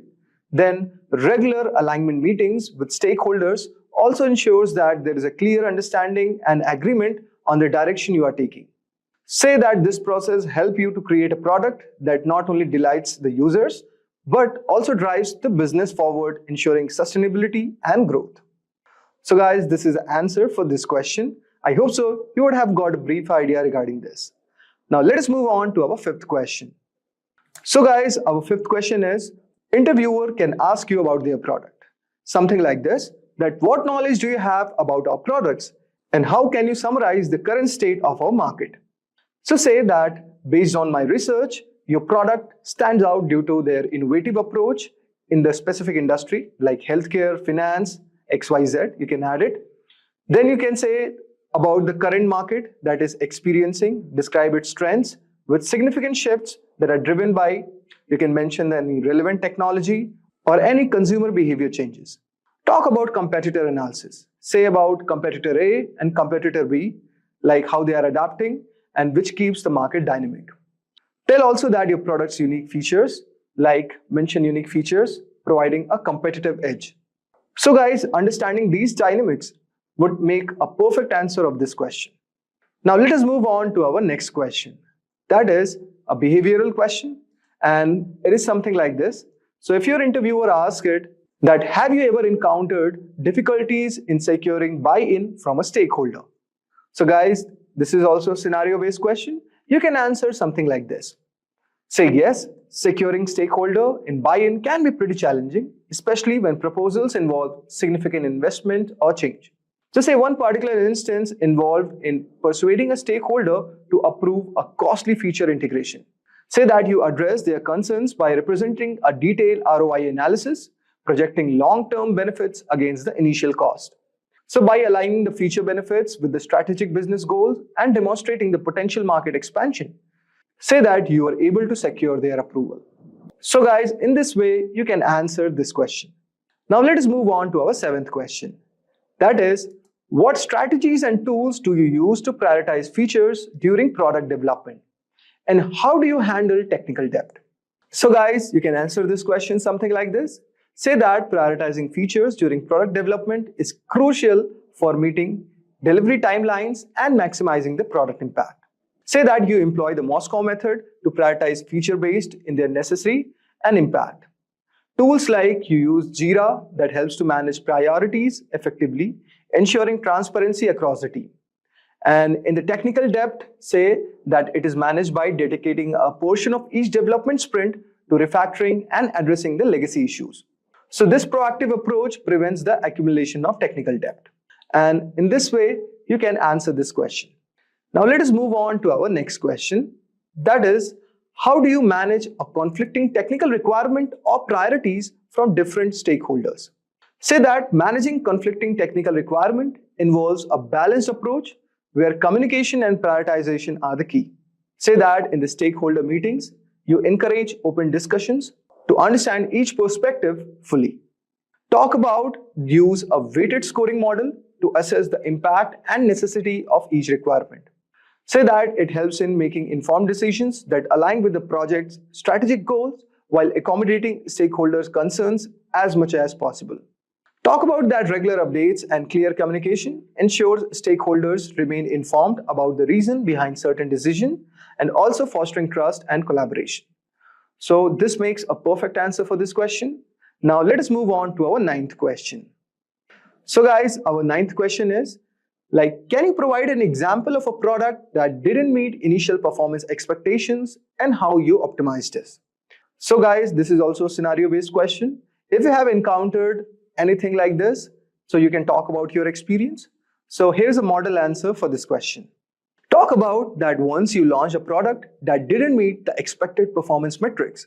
Initial user feedback indicated issues with the user interface and overall responsiveness. Say that you quickly gathered a task force team to address these issues, using performance profiling tools to identify and resolve bottlenecks. Say that you also reevaluated the user interface based on specific feedback, making it more intuitive. So after optimizations, you conducted a relaunch campaign which significantly improved user engagement and satisfaction. So guys, this experience basically highlighted the importance of agility and responsiveness in product management. And it makes a perfect answer to this question.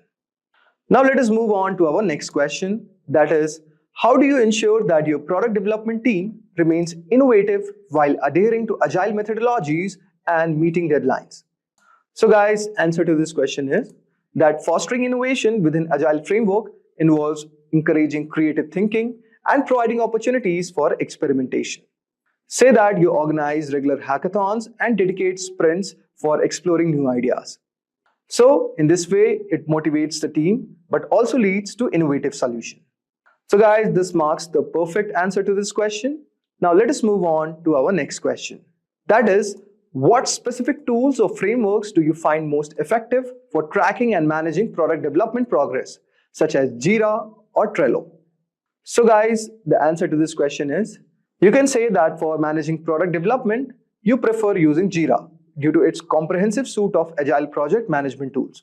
Then you can talk about its effectiveness for tracking sprint progress, managing backlogs, and distributing tasks across teams. For less complex project, when working, say that you use Trello, which provides a visually intuitive platform that simplifies task management. So guys, in this way, it marks the perfect answer to this question. Now let us move on to our next question. That is, can you discuss a time when you had to pivot a product strategy based on technical limitations or market feedback? So guys, you can talk about something like this, that during one project, you initially planned to integrate an advanced AI feature. However, technical assessments and early user feedback highlighted performance issues and steep learning curve for our target audience. Realizing these challenges said that you decided to pivot the strategy. Instead of complex AI solution, you implemented a more user-friendly, rule-based automation feature that achieved similar result but with greater acceptance and less technical risk. So this strategic pivot not only addressed the technical limitation, but also aligned better with the market needs that ultimately enhance the product success and user satisfaction. So you can tell your answer something like this. Now let us move on to our 13th question. So guys, our 13th question is, what methods do you use to validate product idea from technical perspective before the development begins, like such as prototyping or user testing? So guys, you can answer this question something like this, that validating a product idea technically starts with prototyping, which allows us to visualize and test functionality of the core features. Say that you often employ tools like Sketch or Figma for UI UX prototypes, and then use platforms like InVision for interactive simulation. Following prototyping, you conduct feasibility studies and proof of concept tests to ensure the technical viability of the proposed solution. Then you do user testing, utilize both focus groups and A/B testing setups, which provides feedback on the user experience and interface. It is also very crucial for making iterative improvements before full-scale development begins. So guys, you can answer this question something like this. Now let us move on to our 14th question. That is, how do you maintain effective communication and collaboration with cross-functional teams, including developers and designers during product development? So guys, this is also an experience-based question. So if you have worked in an industry where you have came across these scenarios, so guys, you can answer this question something like this. Say that effective communication and collaborations are maintained by establishing clear communication channels and regular interaction routines. Say that you use agile methodologies which facilitate in daily stand-ups, sprint planning, reviews, and retrospectives that ensures continuous dialogue and timely updates across all teams. Say that you also use Jira and Confluence for tracking tasks and sharing documentation. Also, you say that you use joint design and development sprints to to encourage a collaborative environment where developers and designers can align their work closely, which also fosters a holistic approach to product development. Now let us move to our final question. That is, what is your approach for managing technical risk and ensure code quality in product development? It is also a very important question. So guys, you can pause this video and think about it. You can answer this question something like this. Say that managing technical risks start with a proactive approach to identifying potential issues in the early development process. Say that you implement robust testing strategies, including unit tests, integration tests, and end-to-end tests, which facilitates automated testing frameworks like Selenium and Jest. Then say that you do regular code reviews and pair programming sessions, which you can say that are part of your routine to maintain high code standards and foster knowledge sharing within the team. To ensure that ongoing code quality, you use continuous integration and continuous deployment pipelines, which automates the testing and deployment processes. It also allows you to detect and resolve issues swiftly. Say that you do regular audits and adopt the latest security practices that are kind of integral to your product strategy. You also ensure the product is not only functional, but is also secure and reliable. So guys, that was all for today's video. I hope so. You would have enjoyed our today's video on commonly asked product interview questions at Simplilearn. That's a wrap on our full course, guys. If you have any doubts or questions, ask them in the comment section below. Our team of experts will reply you as soon as possible. Thank you and keep learning with Simplilearn. Staying ahead in your career requires continuous learning and upskilling. Whether you're a student aiming to learn today's top skills or a working professional looking to advance your career, we've got you covered. Explore our impressive catalog of certification programs in cutting-edge domains, including data science, cloud computing, cybersecurity, AI, machine learning, or digital marketing. Designed in collaboration with leading universities and top corporations, and delivered by industry experts, choose any of our programs and set yourself on the path to career success. Click the link in the description to know more.